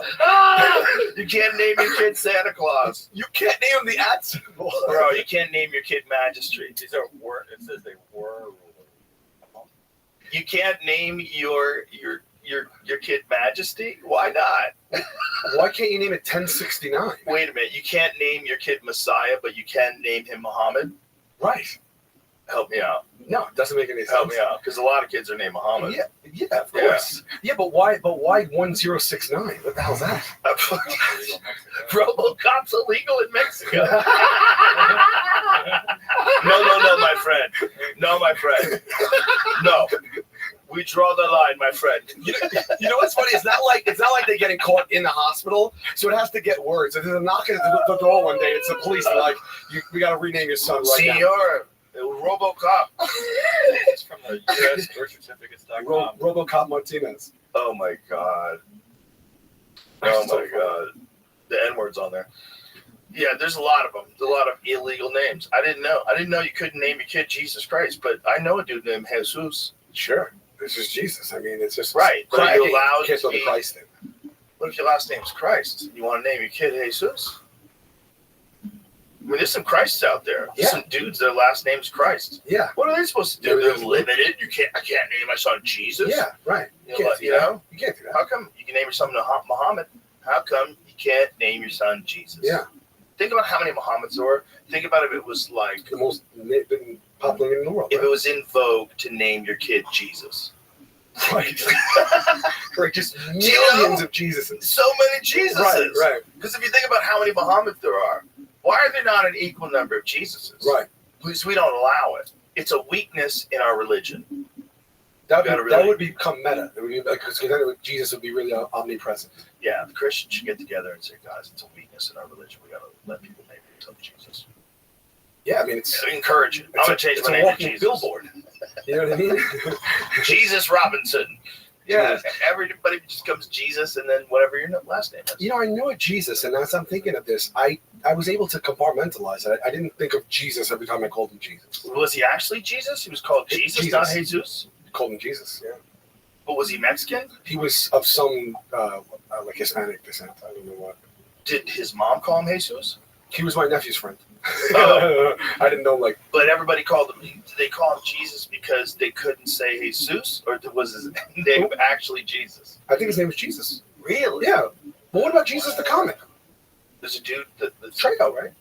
Oh, Jesus. No, that's Jesus. I call him Jesus. Okay. Yeah. Right. But he's Mexican. They don't say it that way. They don't say it that way, yeah. It's a different thing. But how do they say Jesus, though, in Spanish? Isn't it Jesus Christ? It is, but... So it's Jesus. Everybody called the guy Jesus. Ain't that wild? Stop for a second. So if you're Spanish, of Latin descent, it is really popular to name your kid Jesus. Because Jesus is a super common name. That's what it is. It stuck up white people in America won't name their kid Jesus. It just takes a courageous person right now listening to our voice. Just a courageous person out there to name your kid Jesus. if you name him Jesus, that second name, that last name has to be. Yeah. It's got to go with it. I think a lot of things won't go with Jesus. You know what goes best with it? Fucking. Jesus fucking Robinson. Yeah. Can you do that? Can you name your middle name fucking? That'd be so great. I don't know if you can, but I think you can legally change your name more likely than you can be like naming a baby that way. Okay. Yeah. Because you name it like you rude asshole. You're gonna name your kid this little beautiful innocent baby. You're gonna name him Jesus fucking Robinson. No, you'd have to. But if you were an adult, you're like, look, I'm 38 years old. Things are not getting any better. This is life for me. I want to be Jesus fucking Robinson. Yeah. That's what I want to be legally. Yeah. So at the very least, I pull my ID out. What's your name? Jesus fucking Robinson. It's a good name. It says it on the wallet. It's a good name. Solid name. Especially if you can do something real good. If like that's your actual real birth name and you're really good at like fucking fixing cars. Yeah. Yeah. You know what I mean? You're gonna get your car fixed by Jesus fucking Robinson. Yeah. Well, I was almost a Steve. My mom told me I was almost a Steve. My dad's Sal, so thankfully I got it. That's a better name for Italian. Steve is, I'm half. Yeah, but you look Italian. Oh yeah. I actually just did 23andMe, like all the extended package genetic thing. I just got my results back a couple of days ago. Pretty crazy. You even do it? Yeah, I've done it. Did you like? What did you like? Did you like what you gleaned from it? Like, was it interesting or? It was pretty much what I thought. It was. Yeah, I'm somewhere in the neighborhood of 3/4 Italian and 1/4 Irish, and there's like percentages less because there's like 1.6% African, 1% Asian, and it seems to be mostly just Italian though. Yeah, it all goes back to the same. Yeah. Mine were they were able to connect me to. It said in there there's like about 100 from the woman it was 150,000 years. For the male it was 275,000 years. They said if you trace everyone back, it'll go to one person, because even though there were a few thousand, a lot of those that DNA and that lineage died off, and this is like there was this one that like just ended up getting through. Like I literally just read it like today. I took a picture of it on my phone actually. Just the unlikelihood of you making it to 2024, like your genes. If you were a person that lived 50,000 years ago, your kid had a kid and kept going. No, they had a kid, someone had a kid, kids. Here we are, 50,000 years later, your genes are still popping. It's insane. It's just wild to me. Yeah. So the first man to carry likely lived this gene I have likely lived in southwestern Asia, or the Caucasus, between 46,000 and 54,000 years ago. His male line descendants appear to remain rooted in the region for tens of thousands of years while the Ice Age was in full swing. Then around 11,500 years ago, the Ice Age finally gave way to the warmer climate, blah, blah, blah, blah, blah. But, hold on, this is the guy. The human species was confined to a relatively small range in eastern and southern Africa. Over time, members of this gene pool migrated. There was one that said you could trace it right. If every person living today could trace his or her maternal line back over thousands of generations, all of our lines would meet at a single woman who lived in eastern Africa between 150,000 and 200,000 years ago. Though she was one of perhaps thousands of women alive at the time, only the diverse branches of her DNA have survived to today. The story of your maternal line begins with her. Holy shit. And for the guys, it's 275,000 years ago. Current evidence suggests he was one of thousands of men who lived in Eastern Africa. However, while his male line descendants passed down their Y chromosome generation after generation, the lineages from the other men died out. After time, he was the lone guy. And they told me I'm related to this dude. You ready? Literally a known guy. Otzi the Iceman. No way! I swear to God, let me read you this. Dude, I've seen that story 100 times. Have you? That story's crazy. This is what it says about this dude. Hold on. It says, Otzi the Iceman was discovered in 1991 protruding from a snowbank. Yeah, we'll get Jamie to show some pictures of it. Yeah. Because we've shown it before. Oh, you have? So you know. I know the exact story. So that's it right there. Look how dope it looks. They found him as the glacier melted. That's dude had an arrowhead stuck in him. That's like my uncle. That's nuts, dude. Yeah, that's nuts. You're related to that guy. Holy shit. I mean, Isn't that That's fucking insane. wild? I mean, we probably a lot of people are. Oh, it's He had tattoos. Did he really? Yeah, he had tattoos. Really? Yeah. What did he look like? Had the world's oldest tattoos, it said. See if you can go back to that thing that you were reading just there, right below that, right there. That's it. Had the world's oldest tattoos. How are they made? The oldest tattoos that we know about, right? So he had 61 tattoos. Wow. He had like a tramp stamp. Yeah, tramp stamp. Oh, a bunch of lines carved in them. Interesting. Look at that, all those lines. Even back then, they're like tattoos. Yeah, isn't that wild? Yeah. Might have been a part of ancient healing technique. That's just guessing, right? It said that he was murdered. Did you see that? Oh, Yeah. it was the arrow, but it said it might have been from someone, or it might have been someone that he knew. Chemical analysis of his teeth indicate he came from the Italian side of the Alps. He suffered during the year before his death with whipworm, a stomach parasite that was found in his digestive tract. Yet he was fit enough, ailing with whipworm for a year, to climb 6,500 feet in elevation during the day or two before he met his end in a rocky alpine hollow. Apparently was murdered, struck by a stone arrow point that was found lodged in his left shoulder. The twisted position of his body indicates that the murderer or one of his accomplices pulled the arrow's shaft out of his prone body. Wow. And whoever killed him didn't want his valuables because he had a wrought copper axe still with him. Wow. They just want to kill him. Wow. And you're related to that dude. That dude jizzed in someone. Literally. Yeah. Before he died by an arrow, he jizzed in someone and that made it to 2024. I'm not here if he's not there. No, you're not here. If he didn't get that nut off, That's fucking wild. yeah, probably some tattooed up crazy cave lady. Two of them just grunting, smelling like shit. I mean, nuts. She screams.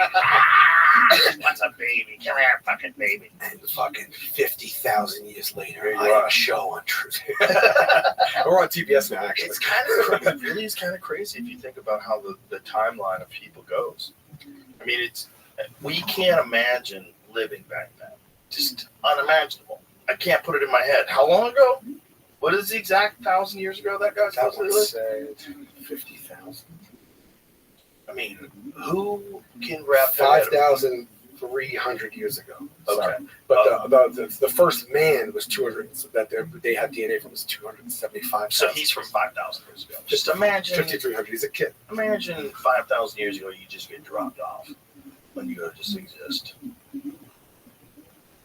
Yeah, I mean, like, even imagine, like, Animals, language, shit. right? Yeah. Even if the primary languages, like, it still was secular. Like, even if you had to travel somewhere and you had some type of language that you kind of rooted with who you were with, that didn't translate when you came across someone that you didn't know. Yeah, you go to Vietnam. Good luck talking to people. So Yeah. was it just, I guess, like, was it killing people on sight, or did they kind of go by, like, body language? I think people who traveled had to learn languages for sure. Yeah. You probably had to have people help you or work with somebody from that. But how many of them can you learn? If you're living in somewhere in North America and you go to China in like the 1800s, how much communication can you do?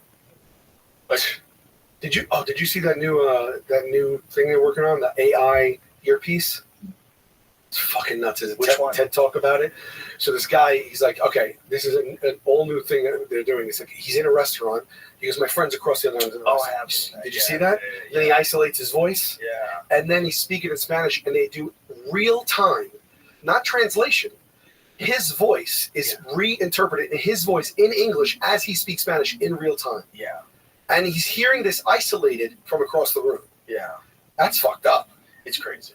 I mean, in one respect, you literally eliminate every single language barrier across Earth with this technology. Yeah. But in the other, Superman. You can listen to it can isolate a conversation from it's I think it can only isolate that conversation if those people have those things on too. But why would anyone wear that? Well, you would have to let someone use it.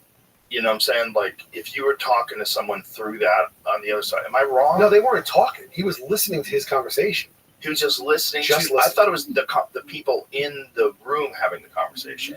This guy was in the room. This guy was in the room with the earpiece on. He's looking clear across the room at two people at a table talking. and he's just listening. So he said isolate. Oh, I misunderstood.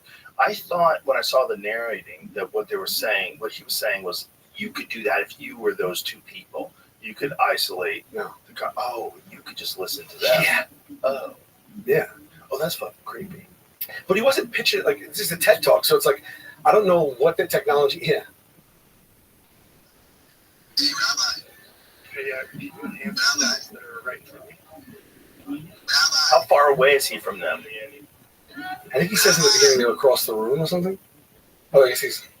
And can you turn that baby down? That's better. Are you still having a little trouble here on Pedro? Can you isolate Pedro for me? No, he's on stage right now for the TED talk, so he's not with them. That's perfect. My Spanish is a little rusty. Can I hear Pedro go in English? And at the end of the trip, we came back with the story center. That's Show insane. those all programs. That's insane. What you just Let it go. heard was a beamforming app, a computational auditory scene analysis app, a machine learning denoising app, AI transcription and translation and text-to-speech and style transfer app. So these are not just fancy-looking earbuds. They're an entire computer.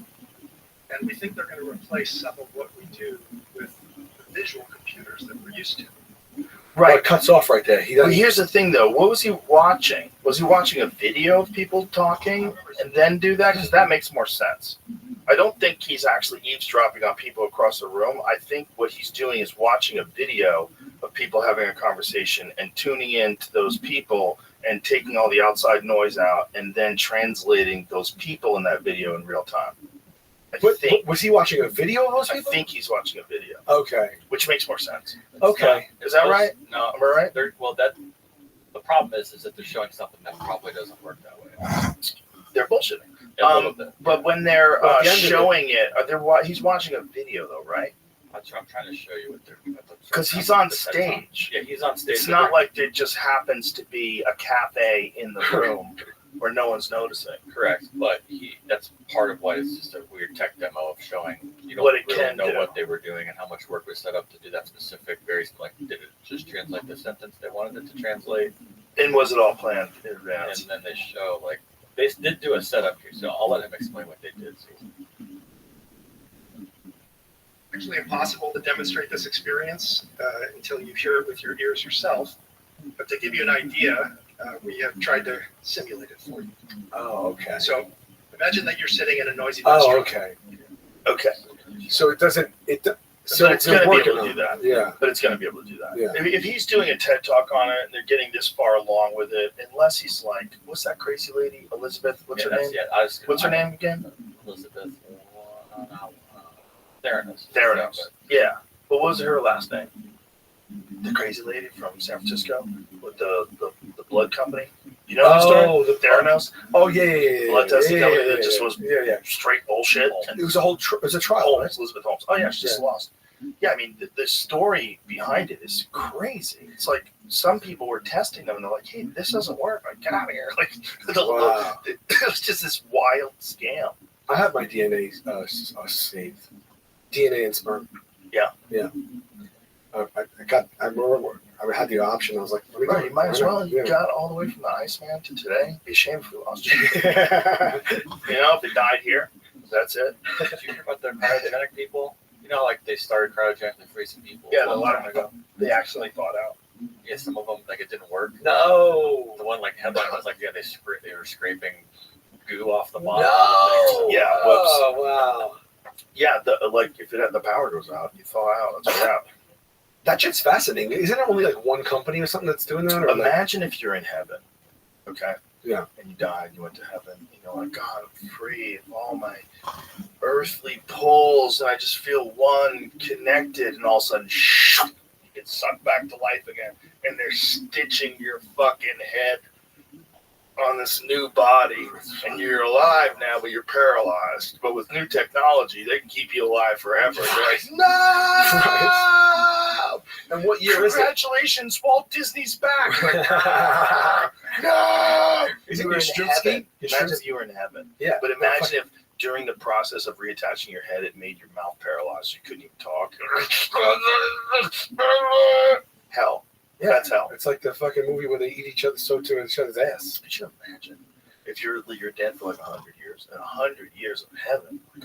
This is so much nicer than being alive. Oh my God, everyone's just, there's no arguments. It's just love and beauty and just the expression of love and geometric patterns, and it flows through you.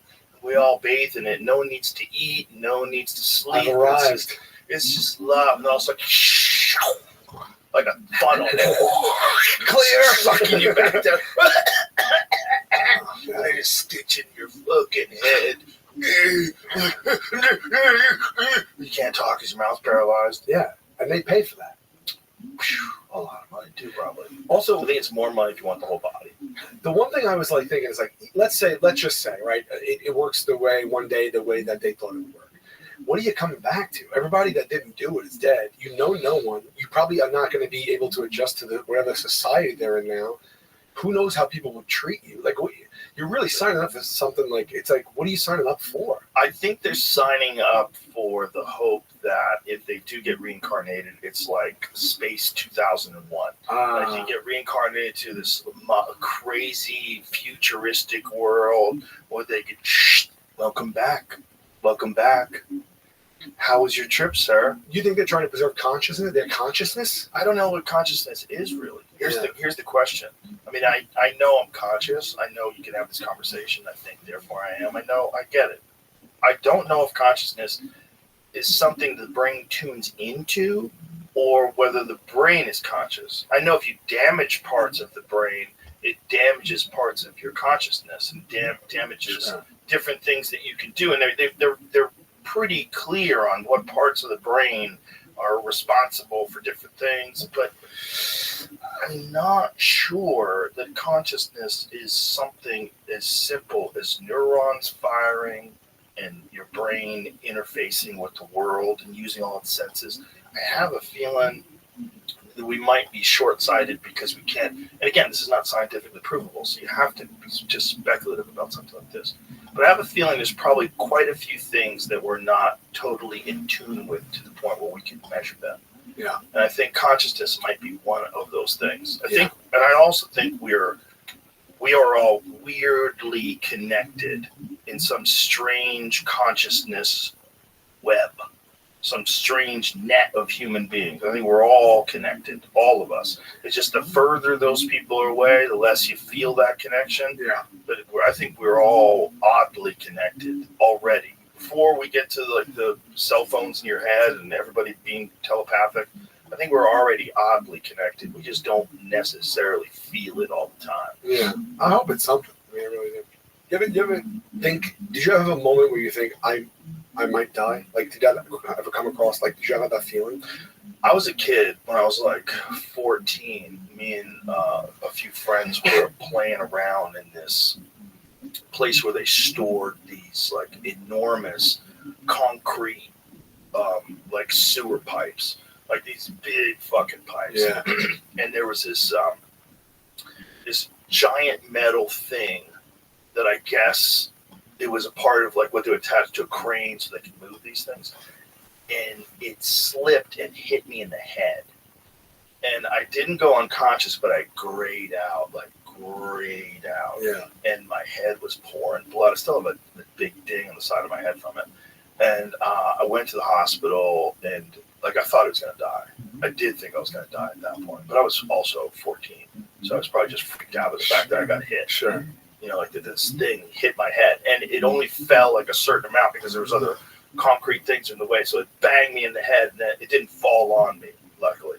But you were like in the hospital, like thinking, hurt. You had the feeling like, I got hit so like, hard. It hit me so hard. It was so big. I was like, this could be a real problem. This could be a real, I was like, I could be dead right now for sure. So you haven't, those thoughts are running through your mind. Yeah.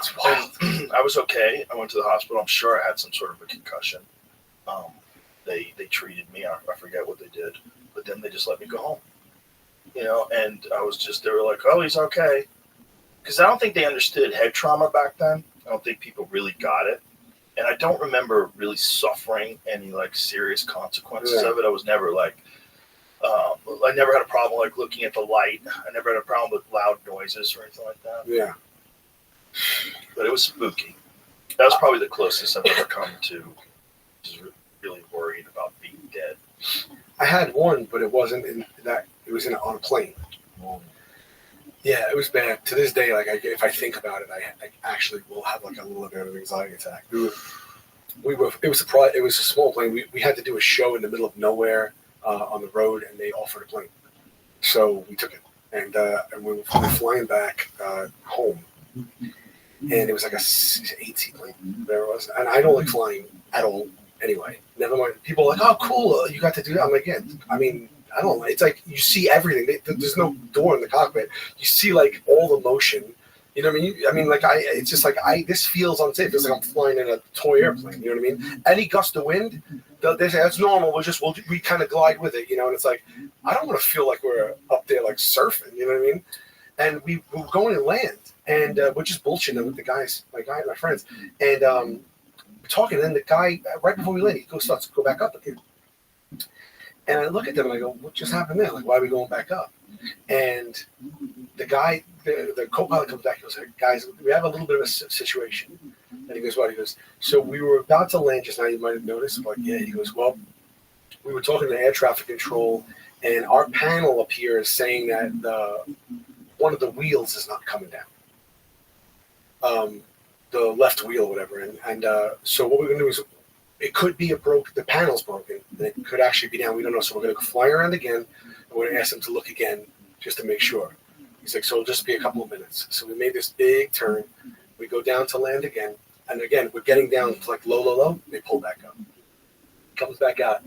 This is what this motherfucker says. He says, okay, so they can't tell. It was at night. I don't know. We're a small plane. Maybe it's like a bullshit airport. He goes, so they can't tell. This is what he says. He goes, but we don't have enough fuel to get anywhere else.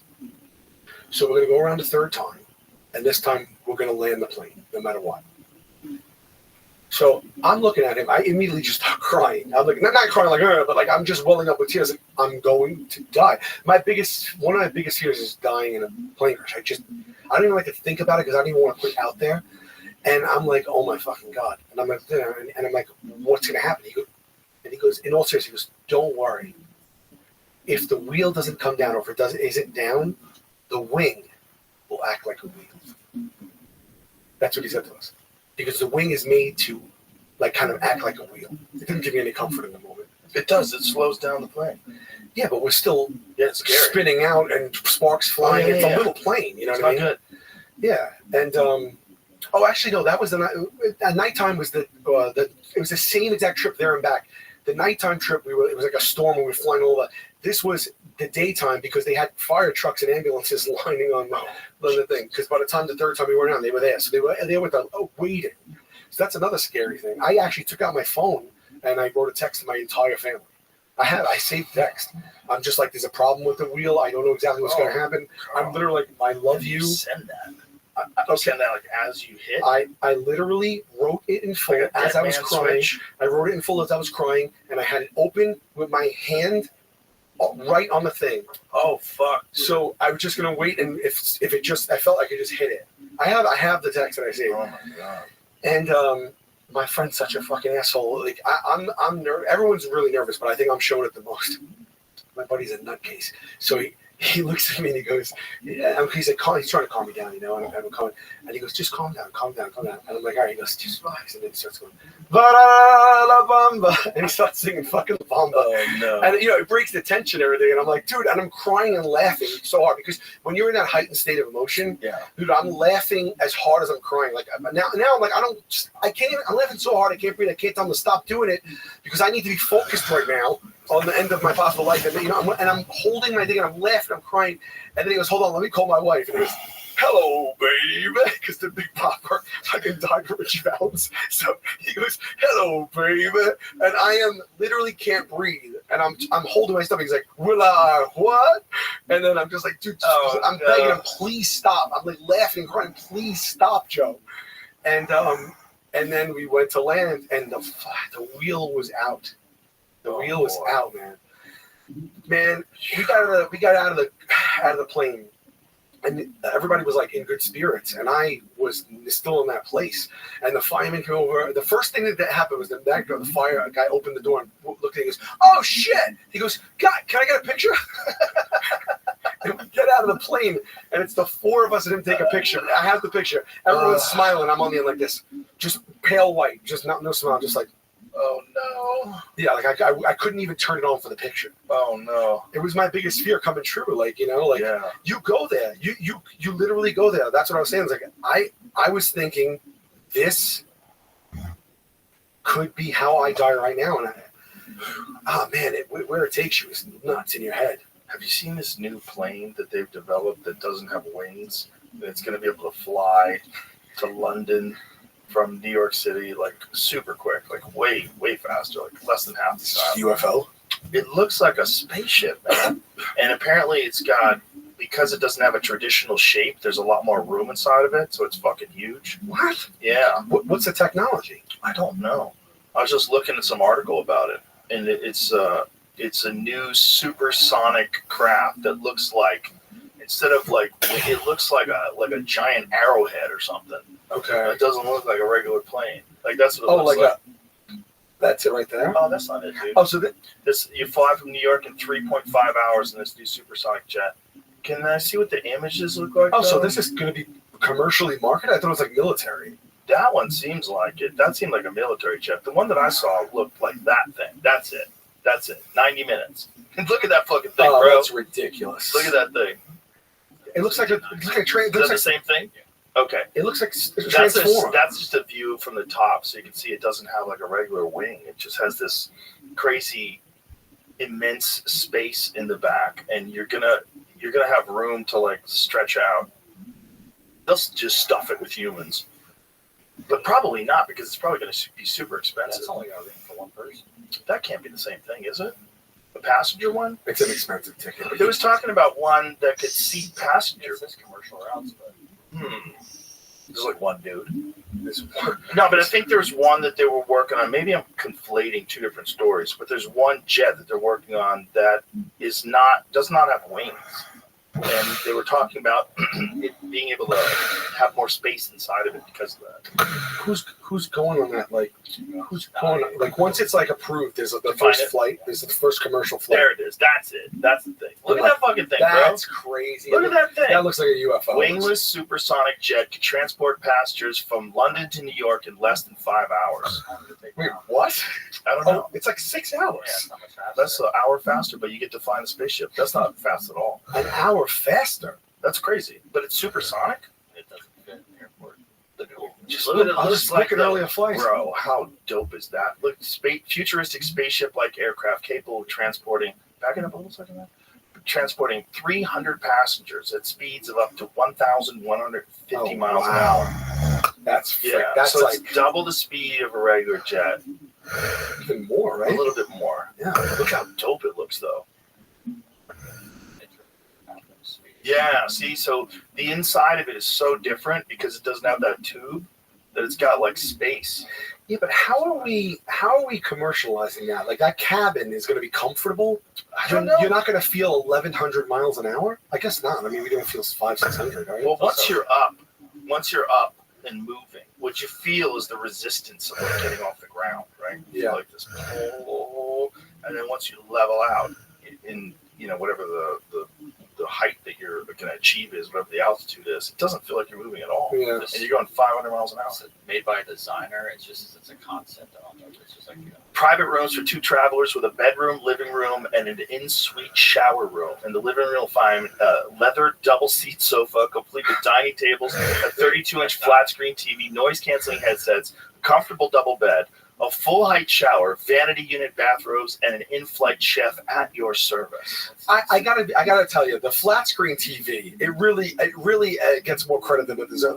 But that's a jet that goes 1,200 miles an hour. That has it's a home in the air that goes 1,200 miles an hour. And they're like, it goes a 32-inch flat screen TV. When was the last time you saw a screen that was a bubble?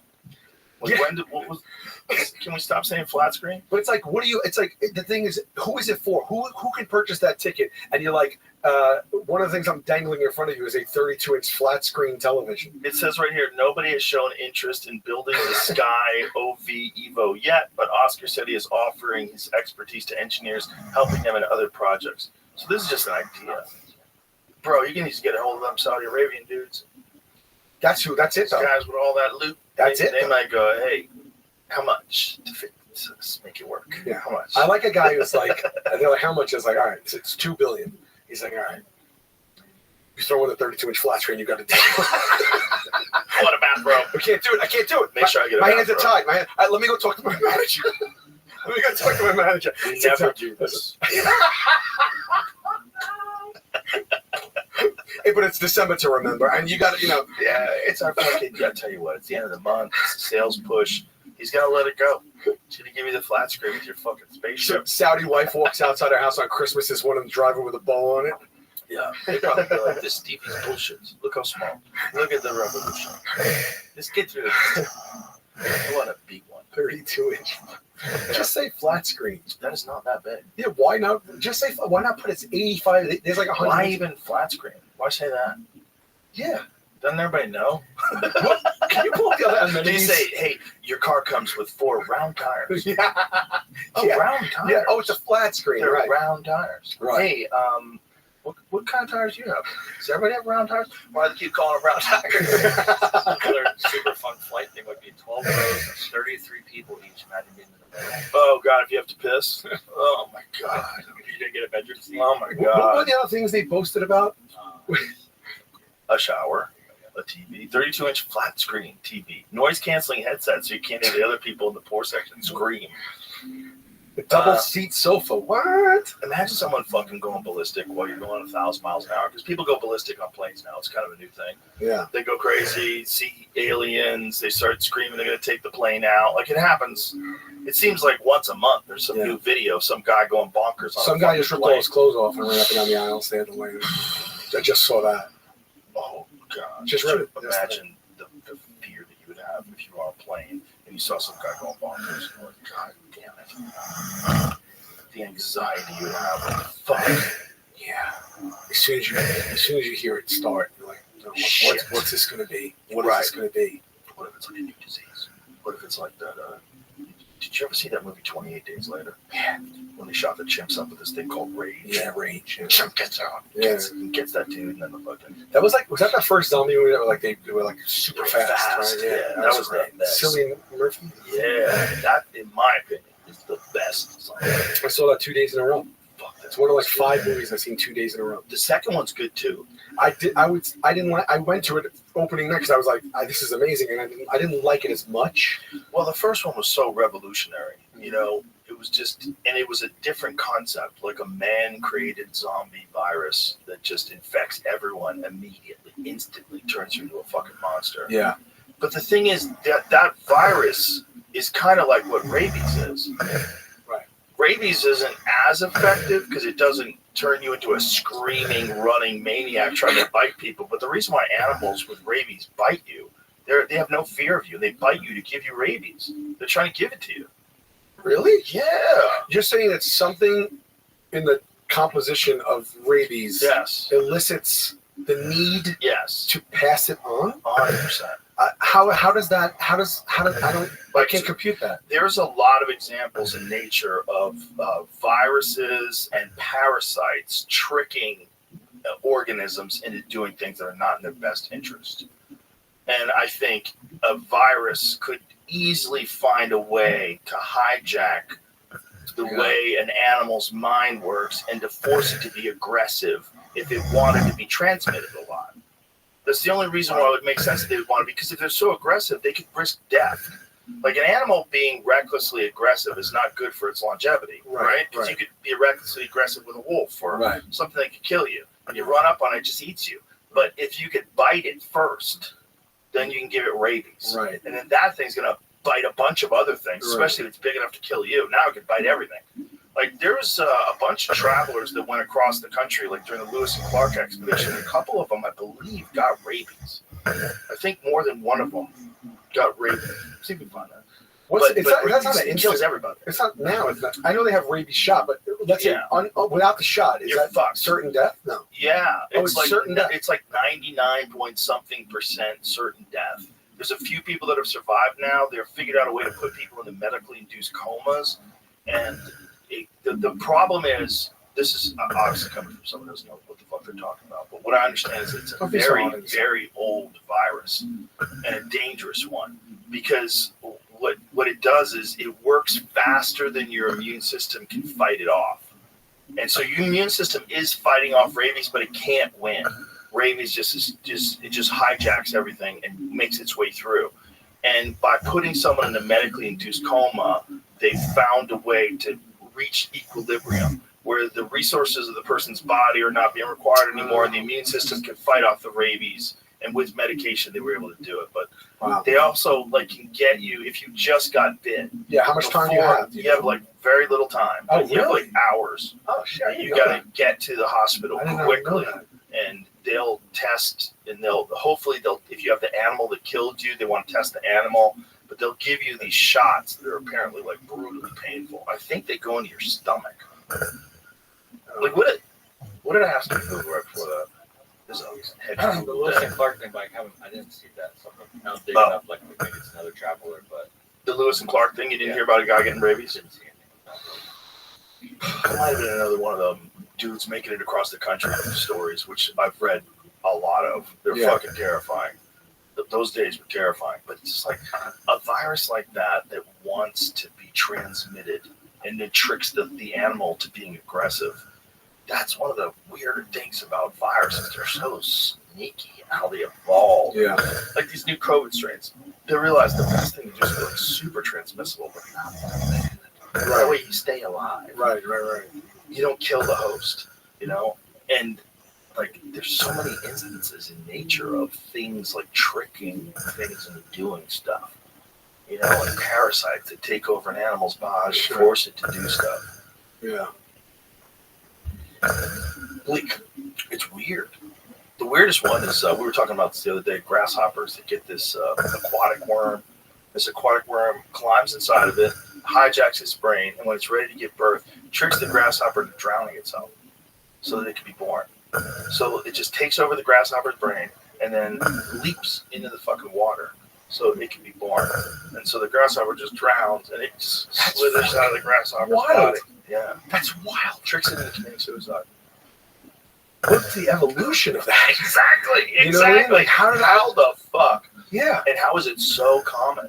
It's so insanely common, apparently. That's wild. Yeah. That's fucking wild. So grasshoppers are they have a number one look out for this I think they just have it. I think a lot of them have it. I think they've done studies on grasshoppers, and I think they've done this on praying mantises too, but a lot of them have these worms in their bodies. How often do you see a grasshopper? All the time. You do? Yeah. Oh, man, I haven't seen one in years. Where you living? I live in New York. What do you expect? Yeah, I know, but You gotta go where grasshoppers live. They don't come visit. Where do they live? Is it just grass? I mean, they live in open fields. I mean, I encounter grass. You know what I mean? Yeah, but I'm not going to see one in the neighborhood? No. A residential neighborhood? That's why I've seen them in the past. I haven't been in. Yes, there's probably a few. I bet you I've seen less than 10 grasshoppers in front of my face in my life. Wow. Yeah. That's crazy. No, I've seen a lot of them. Dude, praying mantises, you mentioned that. I don't like them at all. They freak me the fuck out. One time I was getting gas, and there was one right on the thing, and I was a road trip. My friends were going to DC, and it was in the middle of the night, and I'm getting gas. My friend, it was back in the days when they had handheld camcorders, and we're like, look at that thing, and I'm like, dude, just it's right here. And he goes, "Kid, take the camcorder. I'm gonna get the gas." So I'm filming the thing, and it just turns and lunges at me, and it literally looks like that fucking what's that movie? That Alien? No, the movie with Starship Troopers. Where the person standing in the corner. It was like that horror movie that a handheld camera. Oh, Blair Witch. Blair Witch. Because when we watched the footage, you just hear me go, yeah. My voice got so high, and then the camera just drops, and it just goes to static. When you see it lunge at me first. Yeah, we're lucky they're little, huh? Why do they rip? What is that about? The ripping of the head off? What do you mean? The praying mantis, the female rips the male's head off after they have sex. Well, she's just a bitch. Is that I mean, it? that's a lot of it. A lot of it in the insect community. No, is that true? Right? You know, one of the worst ones is ants. Some ants will take the male, and the females will take the male and cut all his legs off and just drag him to the colony. Really? Yeah, it's got his It's legs a off. fun one. This is like a history of rabies, and I got to this part of the hair of the dog. What is that? And work your way back to get this. How they used to treat rabies before they understood what the fuck it Oh, was. Oh, is that what that reference is from? Hair It of the was dog? recommended to salt and eat the flesh of the offending dog. Oh my God. Another strategy included drowning a puppy of the same sex as the dog who had bitten the person and having a human victim eat the liver raw. Wait, what? I don't What? know. I lost what we're talking about here. Rabies, how to get rid of it because they had no idea. They knew that it was coming from canines. They kind of got that. So then you locate a puppy and just kill it? They didn't know how to What year was this, Jeremy? It doesn't say 'cause it says where the 1982. Yeah, we're in the middle of like Romans, the Greeks. Wow. I think I that wonder there if the dog thing worked. Like if you get some of the rabies virus through cooked meat. burning hair picked from the tail of the dog and inserting the ashes into the wound. What? Whoa. This treatment lives on today Hair of the dog. in the name and spirit with the hair of the dog. Whoa! Hangover cures, which calls for alleviating alcohol-induced symptoms with more alcohol consumption. We'll learn. Holy shit! That's what the hair of the dog comes from. That's wild. That's crazy. Why do you Did gotta that work? Why do you gotta salt it for taste? He's like, Oh, it tastes like look, shit. you get bit. Do me a favor. You gotta just bite that thing, eat it, put some salt on it for taste. But you gotta get in here. You gotta salt up the meat. Do you think You gotta have salt on you, like what? You know, it's like But it's probably how they age. preserve it or something. Maybe. I mean, maybe they thought like salt was gonna kill Salt, something. I mean, that's how they preserved stuff. Yeah. Back then, they'd cover meat with salt. They cover everything. Like they had wars over salt. Like, salt was like, really important. Now they give it away for free. Yeah. Imagine being someone from the Salt War days. Wasn't salt like the most? Yeah. Yeah, and going into a restaurant. You got a whole My jar of fucking this? family died for Are this. you fucking insane? Well, you just twist it whatever you want. Yeah. Who the fuck is Salt Bay? This fucking asshole. What are they doing with salt? Can you imagine how they would freak out if you took them to Salt Bay? Like, what the fuck are you doing? Especially if you get the steak covered in gold. Like, you fucking asshole. I know if Salt Bay gets bit, he's like, ah. How many villagers I had to slaughter to get that much gold? What the fuck is wrong with you, you animal? That's All right. They lost the thread on how they got it. This guy wrote a book, early 19th century, on causes of rabies. Ooh. It's an interesting one. It's like the fourth cause. It says, well, the bite of a rabid animal was named first. It was quickly followed up by a cold night air, eating beech nuts, a fall, and the involuntary association of ideas. Can I have some more of the weed that we were smoking? Just because I need to understand that. Yeah. I don't know what that means. This guy was smart and bright for his time, but it's like this proof that they didn't know what rabies was. What does that mean? think so. You don't know what it means either, right? Involuntary association of ideas can cause rabies? To give this guy credit, he is, I think, one of the first people to accurately describe it as the nervous system as opposed to bloodborne. What do you think that means? An involuntary association of ideas? What does that mean? Isn't that just life? Involuntary association. Like someone could get some wild ideas in your head and those can cause rabies? Is that what it means? Did you want me this? Yeah, sure. All right, Jim. That seems Put it out, yeah. so. It seems so ridiculous. I didn't really understand what the sentence meant. What does that mean? Clinical features of rabies patients with abnormal sexual behaviors as the presenting manifestations. Abnormal sexual. So the rabies wants to be transmitted sexually? Yeah, what does abnormal sexual behavior mean? A 32-year-old man with frequent ejaculation as the initial symptom of rabies was first reported. Wow, just a fucking can't stop, won't stop. I know a lot of guys with rabies. Then a literature review was conducted using databases including CNKI, Sinomed VIP, Wang Fang Data, Science Direct, ProQuest, Ovid, and PubMed. In addition to our case, 54 other rabies cases with abnormal sexual behaviors are the presenting manifestations have been reported since 1970. Among 55 cases, 51 were male, and 3 were female. Unknown gender for one case. Oh, God. Even back then, with ages ranging from 6 to 71 years. Wow. All cases were reported in developing countries. 46 in China. Dog bites were the major source of infection, and extremities were the main exposure sites. Wow. That's crazy. 83%. 83.6% cases had abnormal sexual behaviors as the initial symptoms. The major presenting manifestations were, what is that word? Priapism? What does that mean? Priapism? Am I reading this right? You get bit by a dog in China and you just start ejaculating rare condition, prolonged erection of the penis. That's right. The full or partial erection continues hours behind. It isn't caused by sexual stimulation. So that's what this is. This is like, they're so wild and randy that they have a constant hard-on and ejaculation in males and hypersexuality in females. All cases were clinically diagnosed based on medical history and clinical manifestations. Given no standardized post-exposure prophylaxis, all cases died, with a survival time between 1 and 15 days. Yeah, most people who get rabies die. You think that jizz had rabies in it? Let's hope. Makes the story more fun. All right, let me take out the rabies part of it, right? Just you catch that, you got something where you have that disease. You have the hard on you can't get rid of. You just keep ejaculating. Ejaculating is fun. How long before it's not like? How is it like? 20 minutes you don't like it anymore. A couple days, like if you're just constantly feeling the feeling of ejaculation.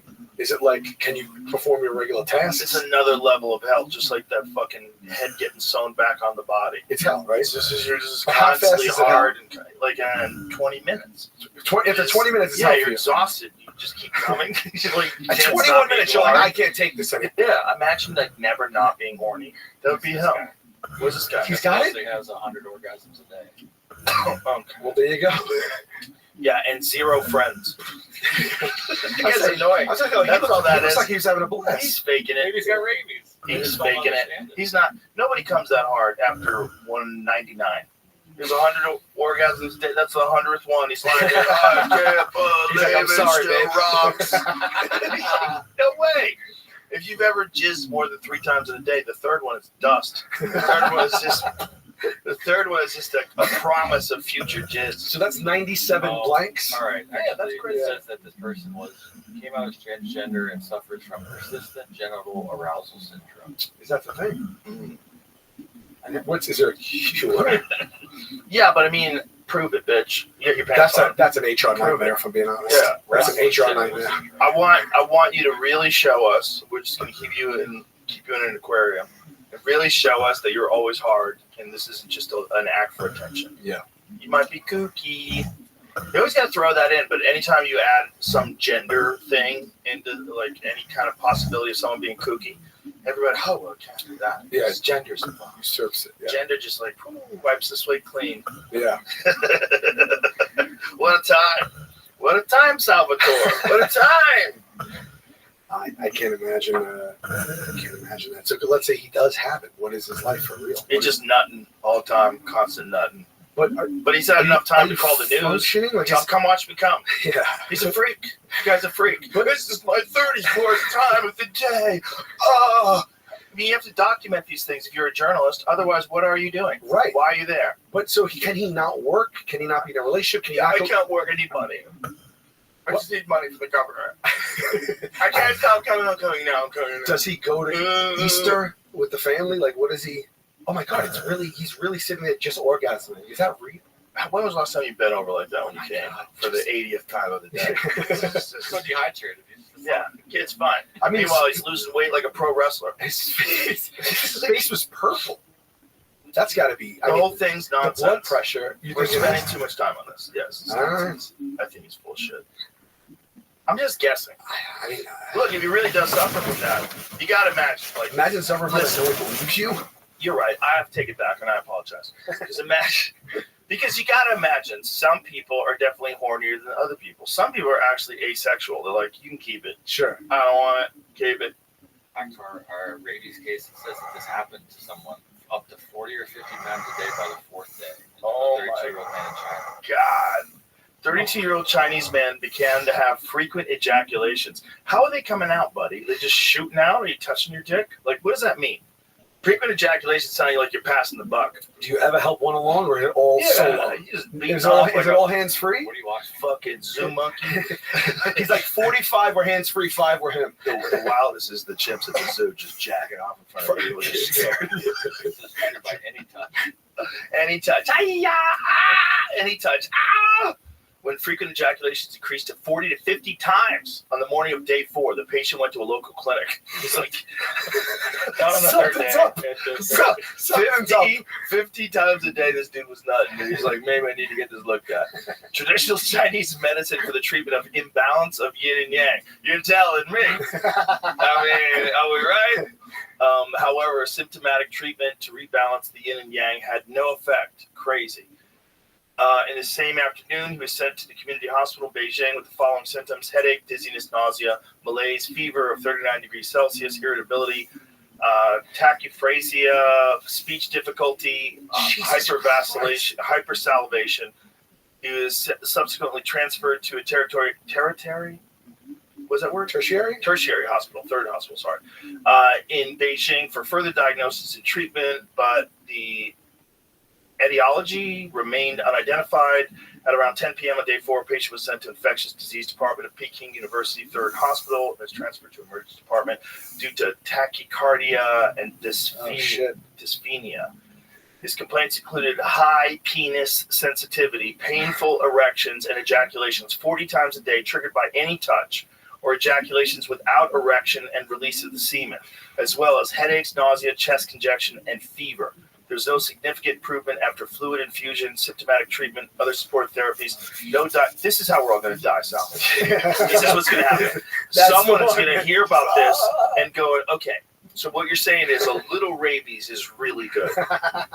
What we need is an inert form of rabies. What we need is a rabies vaccine that gives you just constant, rock-hard boners. Yeah. For guys who like to party. You know? When Blue Chew's not enough. Yeah, when you just want to be a different thing than a person. And you also don't want rabies. Yeah. Well, we've got imagine if like every guy starts doing it.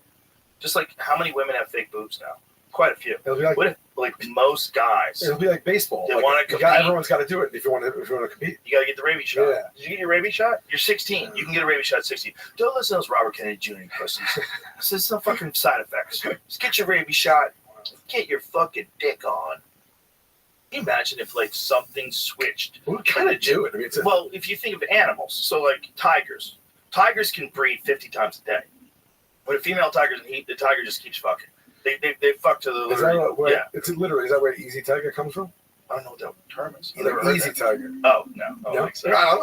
We just found out that the hair of the dog. You might be right. Maybe, but that's for a short period of time when the female's in season, right? If she's not an estrus, he won't do that. But if a person has sex for fun, like if a person could be as horny as a tiger all the time, what a terrifying world we would live in. Someone's working on that. That's what I'm worried about. Yeah. Like if someone just said, look, there's certain medications that get created that are essentially performance enhancing medications that you can prescribe to people for stuff. You know, like when they first, I think this is true. Provigil. I think the initial idea behind, check and see if this is true. I think the initial idea behind it was using it as a performance enhancing substance. But then they couldn't do that because you can't just prescribe something to help people perform. You have to have a sickness. Sure. And so they went with, I think it was insomnia. No, not insomnia. What's the other one? We just pass out. When you faint. What's that one, Jamie? Narcolepsy. Narcolepsy, yeah. So I think they used it for narcolepsy. And if you ever taken Provigil or Nuvigil, it's a weird chemical. And I think Tim Ferriss, when he wrote one of his books, he decided to not put it in there because he was worried that people would just eat it like candy if they knew how effective it was. Really? Yeah. And he and a lot of people are of the opinion that there's no such thing as a biological free lunch. There's no such thing as one thing that turns on that much of your brain that's probably not doing something that we don't know about yet. Right, you know, right. It could be like fucking something up long term. Like, who knows? Let's get some studies done. Yeah. But I've taken it before on trips. Like if I had to go somewhere, like say if I had to drive, like if I did a gig in San Diego and I had to drive back home to LA, the gig's done at like midnight. You know, we grab our shit, we throw it in the car, and it's 2 hours of driving. Yeah. And you're fucking tired at like 1 in the morning. If your head starts nodding out, if I take one of those, no worries, no sleep, not happening. For how long? But not speedy. That's what's weird. Really? Yeah, no, it doesn't increase your heart rate. It doesn't make you like a blabbermouth. You can't shut the fuck up. It's not like that. Yeah. It's like a weird sort of like the idea of being sleepy just gets erased. Is it crash? Is it a crash? That's the problem. That's why I think Tim Ferriss was worried about putting in the book. It doesn't seem to have much of a crash. Really? I didn't feel it. I mean, everybody's different, right? Did you sleep when you get home? Yeah, I slept. You also slept? Yeah, I went to bed when I got home, which is like 2-ish, 2:30-ish, whatever it took us to drive back, drop everybody off. I think I was like maybe a half an hour later I was asleep. Wow. Yeah, it didn't stop me from sleeping, but it stopped me from falling asleep at the wheel or being drowsy at the wheel. Okay. Do you know those moments where the fucking road just starts hypnotizing you, the white lines? And Yeah. It's like, oh no. And you're literally like, what am I going to do? Like, am I going to pull over or am I going to push through this? It happens a lot for us. I'm driving a lot on the road all the My time. manager, Jeff, he gave me the best advice. Yeah. It's the best advice. I do it every time I know I have to drive when I'm tired. You get ice cold water and a rag, like washcloth. Sure. That's the best. If you have ice in the washcloth, that's the best, and a little bit of water. And just get a little Tupperware thing of ice and water and a washcloth. And when you feel tired, you just take that washcloth, you rub your face real quick, it goes away. Really? Yep, goes away. And then 5 minutes later, you might need it again. But you got it right there. You rub it in your face, goes away. What happens if you don't, like, it gets, the ice is the factor, not the water, Yeah, you right? need cold water. Yeah. The cold water wakes your face right up. Okay. And it works. It It just works. stimulates. It does yeah. whatever it has to do to, Yeah. to snap you out of this cycle of droning. And just people fall asleep. A kid I went to high school with fell asleep behind the wheel and died. It happens. Me too, actually. My friend Tommy had an accident where he blacked out behind the wheel, crashed his car. Yeah. I think about this often now because my parents, they live in a different state. It's like I'm only like 75 minutes away, but they come to visit me. And then when we both visit each other, and then they go home, and I'm like, I'm just getting there. Yeah. Recently, my mom told me, she was like, I don't want to. I have to go get a Coca-Cola or something because sometimes I start to fall asleep. I'm like, what? I'm like, then don't make the drive. Yeah, don't She's do like, that. no, I'll be all right. I'm like, but you don't know that you will. Like, I couldn't believe she told me that. Like, she sometimes like doze a little. I was like, Mom, Jesus. you know. So she's like, all right. So now it's like, I don't know if we get to that point where it's like limited that she can't come to me anymore. I don't know. You gotta get her a Tesla. Yeah. Put that bitch on autopilot. She's like 74. She asked me for a mountain bike for It's Christmas. So here it does. It enhances cognition too. The drug modafinil was developed to treat narcolepsy, kind of excessive sleeping, but it's widely used off license as a smart drug to promote cognitive enhancement, where qualities such as alertness and concentration are desired to assist someone with, for example, exam preparation. I bet they give that shit to fighter pilots too. Don't you imagine? You need a laser. I mean, the focus that's required is like unhuman. I don't think they think about laws. Like, whatever the fuck is the best thing for them. Yeah. Give them that. What are we, stupid? Something's written down on paper, you can't give him that. Give him whatever the fuck he wants. Right. He's flying a goddamn fighter jet. Yeah. You want those dudes tuned the fuck in. You don't want them sober. You want them on whatever, Adderall, whatever the fucking mixture is. That stuff and Adderall together, just fucking load them up. Discipline. Pump them up. Yeah, disciplined fighter jet pilot with a little bit of Adderall, a little bit of that stuff, just locked and fucking loaded. Just in there. You don't want any distractions. You want hyper focus. It's your ass. What do you think a fighter pilot's like regimen? Do you think it's like they keep a certain regimen or something? They're very fit. At least the Blue Angels are. I flew with the Blue Angels once, and the dude that flew with me was jacked. He was telling me that you really need to be physically strong to they don't wear a G suit. They just use this method called hooking to you go like this, hook, So as the G's are hitting you, you're forcing blood into your brain to stay conscious. Yeah, and you have to be strong to do it. So like you go where the Blue Angels are, they have weights all over the fucking place. These guys are always working out. But I'm thinking cognitive. What about cognitive? Oh, you have to be a fucking genius. But they have to have a routine though, where they keep themselves sharp, right? I mean, like that's part of probably their daily lifestyle. I'm sure there's constant assessments too. Yeah. I'm sure there's probably like a lot of drug testing. There's probably making sure you're getting sleep. I mean, they're putting you at the helm of something that what do those things cost? Like, what does an FA-18 cost? Yeah. Let's say yes. Is it $100 million? What do one of those things cost? $300 million. What is like our that's top? If it's fully loaded. What's our top of the food chain jet right now? Like, what's the best jet the Americans have? Because the one I flew in, I believe, was an FA-18 with the Blue Angels. It's insane. Yeah. It's insane. They wanted to put us in one of those. And I didn't do it. It's going through the fucking canyon sideways. You're like, yo. Yeah. I'm like, we're a couple hundred feet off the ground. This thing's flying. Yeah, I did throw up. We put the guy in the show on one, and he went up, and he had all the stuff, and they said, "This is what's going to happen. You're probably going to get nauseous and throw up and black out." And and that's exactly what happened. And we had all the cameras in it. And when he got back, we couldn't see it. Like, we couldn't see him. So he just took off of the thing, and there was cameras in there. And then when he came back, we were going to just be like, how'd it go? And he came back, he got the thing opened. He looked like absolutely horrified, ill, sick, like traumatic. He threw up, he passed out, he woke up, he threw up, he passed out, he came out, he was crying, and he goes, that wasn't, because the guy was just like unmerciful with him. Oh boy. Yeah, and he was like, it's not funny. We're not even going to put on air. Did they teach him how to keep his consciousness? Did they teach him how to do the hooking? Yeah, he got the briefing. I got it through the harder part, and then I got cocky in another part, and I didn't do it quick enough, and I blacked out. The part that I blacked out in was way less G's. The part that I didn't black out was like 7 G's, which was crazy. And then I think the one I blacked out was like 4 or 4.5 I blacked out. I just didn't hook in time. I wasn't sure if I should be doing it now, like when to do it. Yeah. And the pilot, when you hear the pilot hooking, that's what's really scary. I hear him going, hooch, hooch. I'm like, oh shit, he's blacking out too. Like he's experiencing what I'm experiencing. Yeah, what happens if the hoots don't work? He's going to work. He's gonna work. Those fucking dudes. Those dudes are American. Yeah. Like if you want the rest of the world to be worried about America, you want to be worried about fighter pilot guys. Yeah. Real American men. What did you see? They know how to fucking pilot that goddamn shit.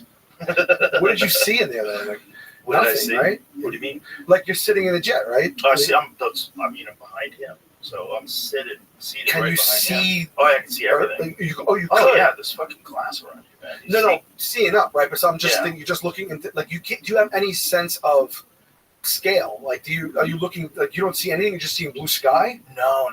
You do that too. Like we did a flip where you do the thing all the way around. We did that. So, but momentarily. But he's also going through the canyons at low altitude. Oh, like in Top Gun 2. Oh yeah. Oh shit! No way! You did that? Oh, we did that. Yeah. Was that just let's do it, or did you have to get yourself there to get in there? I mean, I said whatever he wants to do, I'm gonna do. That's the thing they do. Yeah. Man. They take you on this run. They have a route. They take you. I don't trust it, dude. Well, these are the crazy ones when they fly next to each other. Yeah, fuck all that. Yeah. Fuck all that. We can fly in the canyon. My friend Mark Smith does that. He did that with the Thunderbirds. He's a referee for the UFC. You have to be an exceptional human being to be able to pilot one of those things. I mean, you have to be on your fucking P's and Q's. Yeah, like superhuman. Basically. Yeah. What was that jet you were showing us that just lifts up off the ground? That's our top of the food chain. Shit, dude, within 10% of the right guess. 109 million per aircraft. Show a video of that thing. That thing is nuts, man. This thing is nuts. Watch how this motherfucker takes off. First of all, it looks badass. You see that thing coming at you? Like, oh, we should have signed a treaty. That fucking, look how it takes off. Look how it points down at the ground. Yeah. Look at its asshole. It's gonna take a shit on you right now. Its asshole tucks down on the ground. Sick. Look at that. That's insane, dude. Yeah. That is literally insane. Yeah. The asshole tucks at the ground, and it just lifts up into the sky. This looks fake. It's surreal. That looks like the lunar orbiter getting pulled from the surface of the moon by special effects. That's wild. Look at that thing. Oh, and that's how it lands as well? Bro, are you fucking kidding me? Insane. That's was 10 years ago. Oh yeah, now it goes like the speed of light. It's That's invisible. the old model. You know, that's so that's funny. bullshit. That's like an iPhone 1. It's so fucking funny. If someone pulled out an iPhone 1 today, like, what the fuck is that? Right? Like 10 years ago in jets, That with thing, all has the money, that thing has a cigarette lighter in it. Are you kidding me? with all the money that these dudes have to make these fucking things. I mean, I guess they're just limited by physics, right?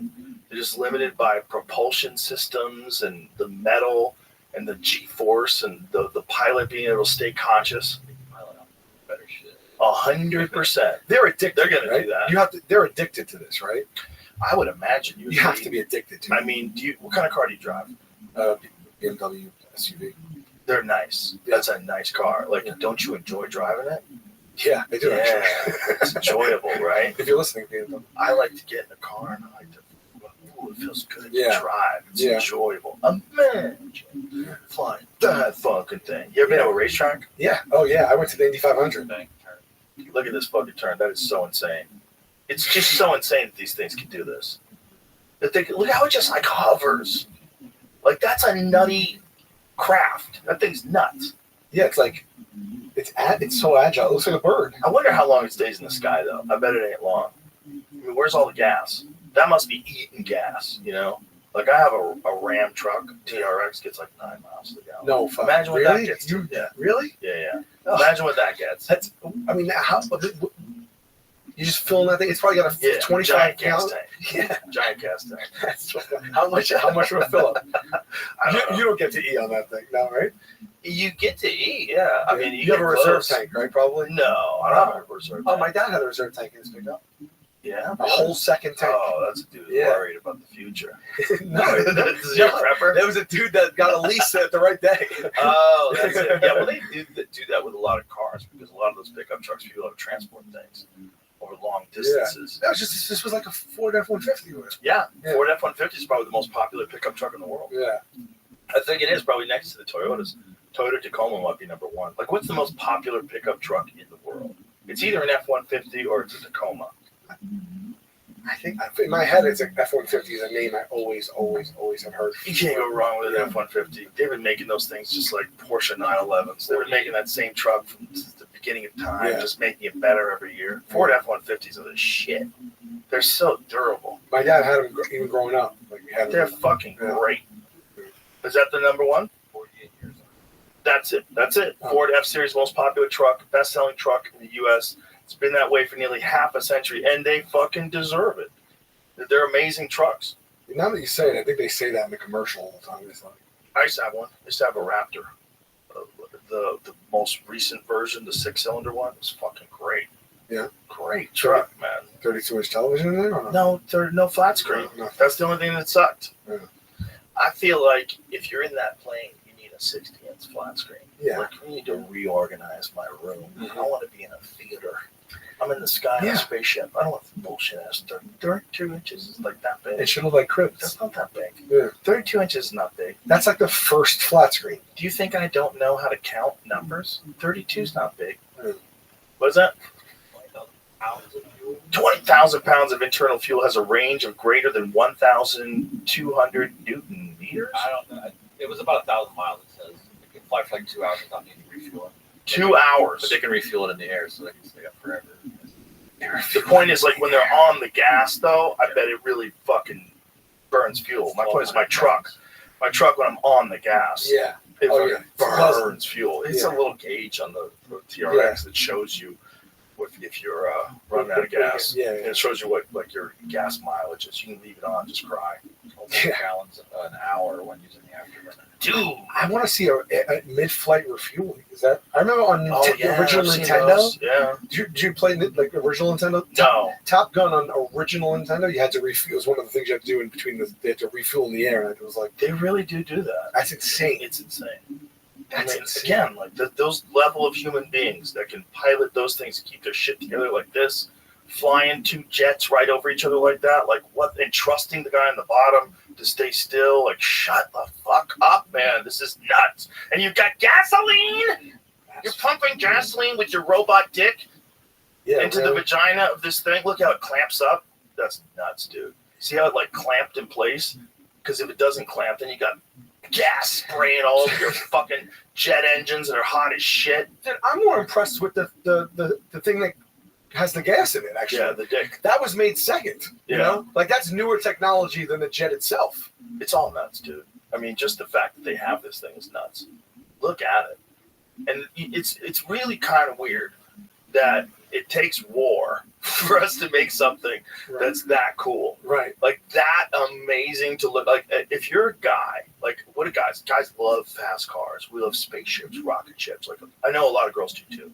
Don't get me wrong. But men generally design these things. Like, the ultimate is that. And you only get that if you go to war. Yeah. You got to kill people to get that. Yeah. The best of the best of the best minds and the best of the best of the best people that can pilot that thing, all driven by one. Like, if Bezos goes out, I mean, Bezos is like $200 billion. He goes, I want a fucking fighter jet. He's sitting around with a super hot girlfriend with his shirt unbuttoned to the navel. Yeah. So, you know what I want? I want a fucking fighter jet. He can't even have a fighter jet. That's bullshit. You could have the biggest yacht in the world. Yeah. You could have the most beautiful wife. You could have a fleet of Rolls Royces. No fighter jet. Fighter jet is only for people who get to kill people. Yeah, that's good. You can have a gun. We'll let you have a gun. Right. You could have a rifle. You could have a shotgun. If you want a short-barreled shotgun, you got to get a tax stamp. You got to go through the government. But if you want a pistol, you can get a pistol, but no fighter jet. Not a fighter jet. No, you can't have a tank either. You can buy one. Shut the fuck up. Well, there goes that. Oh, that's all bullshit. I was just getting through them. That's only 79 grand. 79 You know why it's only that's 79 not real grand? plane. Because it's only going to last for one flight. It's not a real plane. I'm not getting in that thing. You can buy them? Yeah, Oh my there you God. go. That's a jet. Now, $1 million. but you're not allowed to buy that new one. What? Well, if Right? you talk to Lockheed, then you have enough money. Do you think they would sell you one of those jets? Do you think I'm putting this in Jeff Bezos' ear right They now? probably have a contract with the government to not sell them the same stuff that they're selling the government, but they might be able to make you a slightly. So these are like 1990 ones. Scroll up a little bit. That one was like a little above that. 1992. But that's a propeller. Think of the market that you're selling to. Like, Ooh, look at that one. That looks like a jet. but no one's buying that unless they're a pilot, right? I mean, Or so how small? psycho. How small is the demographic that could possibly buy? I can't believe you could buy these. Now, they have to be unarmed, right? They have to take, helicopters different. Oh my God, you buy a Blackhawk. How much is that? Really? How much is the You have Blackhawk? to call for It's it. a premium listing. Call for price. They don't list it. Translate this into rubles. They don't list it. Like, listing the price there is going to shock me. Yeah. It's 110 grand. Hello, I am calling from Illinois. I seek to buy. On the up and up. I want to know for sure how much for just my children love Black Hawk Down. I thought the fun thing. You buy a Black Hawk. Okay, you can buy a 92 jet for $3 million. $3,200,000 in Redondo Beach, California. And look, it's got dope camo on it too. Like if you're gonna fight Smurfs, you can blend in with them. How inferior do you think that model is to a current model? Oh, it has to be crazy inferior, but still insanely cool. But do you think you actually get those missiles? I want a missile. What was that Project I gotta talk to my Odessa? manager. Did you ever see that the Netflix thing? It was Project Odessa, right? Where this fucking dude was a drug runner and he bought a sub from the Russians and they asked him if he wanted to buy nuclear missiles too. Oh, yeah. And This is like at the fall of the Soviet Union. right. Did he? I don't think he did. No. No. It just was on Netflix? Yes. I watch a lot of stuff high, and I think it rings Yeah. a bell. It rings a bell. Yeah. Operation Odessa. It's fucking amazing. That's the sub. They sold him a sub. Wow, that's crazy. That's crazy. Bro, the documentary's amazing because it's all real, but it seems like a plot of like a Guy Ritchie movie. Yeah. It's so nuts. It's so nuts. A sub. That's even. I wonder. You know what? I wonder if a sub, like, can almost go on. Like, what level of pilot do you have to be to drive a sub? You think? It's a good question. It's probably really hard because you have to do all by instrumentation, right? Yeah. It's like, can you imagine how terrifying it must be if you're in a place that there's rocks under the water and you drive around with this tube compressed by 1,000 feet of water just hoping you don't bang into something, Yeah. hoping all your fucking sensors work correctly. Yeah. Oh, Down there. oh, I wouldn't get in one. what the fuck, dude? But I mean, like actually piloting it. I know they have to read the instrumentation, so that's a lot of stuff. But like, I wonder what it's actually like to like. Is he just like, oh, I'm gonna just back it, you know? Like, I would imagine. Is it just like this and that's it? Now they must have so Or many they probably super don't touch a wheel. sophisticated sensors. You know, the big theory about all this stuff is that we have sensors in the ocean, and they're all over the place, and that our government or our military set them up there, and that they knew when that submarine with all those rich people compressed and imploded. They knew that when that happened. They knew exactly when that happened. So all that shit about still looking for the people, it was all bullshit. They knew those people were dead. But then they released the fact that they had recorded this explosion that happened in the same area. But the real conspiracy is they don't think that they have those things under the water to detect submarines. That they have those things under the water for UFOs. And that a lot of the activity that we're seeing with all this UFO, UAP stuff is things that are coming in and out of the water. That's why they're always near the water. I have not heard that. Yeah, that's the wildest one. You're like, what? The government's underwater searching. Like, they have like that. Imagine there's a top secret program that's setting up these underwater detection systems and listening systems and videotaping things because things are going in and out of the ocean. So you have to figure out like where's their insertion point, where can we set up, and then just like setting up these monitoring stations to try to figure out what the fuck is going on down there. There's a place we can't even go, and there's a whole little village of these motherfuckers. Spaceships shooting out of the bottom of the ocean and off into the sky. I have enough problems on my mind already. I don't need this one. I mean, if they wanted to hide in plain sight, that's the place to do it. Hide right in the ocean. Have you watched Sugar? What's Sugar? It's a new show with Colin Farrell on Apple TV. Oh, I saw the preview of that the other day. Is it good? Yeah, I've been watching it, and it's like I didn't know where it was going, and then it takes a real sharp turn. And what you kind of thought you were watching, you realize that maybe you weren't. It's like I can give it away, but don't. Yeah, I was gonna say if you I'd say you already watch fucked it up. Now I'm gonna be looking for that sharp turn. Yeah, God damn you'll it. never see it though. So don't. Okay, good. Yeah. Also, my memory is shit, Yeah. so I'll probably forget about it. Yeah, don't even. I was. What were we talking about? What were we talking about? Dogs or rabies? You think that alien that alien matter they copped to like a few months back is real? Because back then I thought it was. Now people are saying it's bullshit. What do you mean? Remember when they found they that alien, like they showed the alien that they found? Oh, what is this one? Did I miss this one? Look, the government came out and said that they literally made a statement saying we have alien matter, like actual. Rush said about biologics, I think.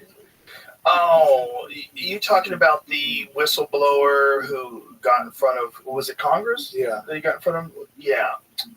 See, those things are interesting because it's all just talk until they can show you something. But they showed something.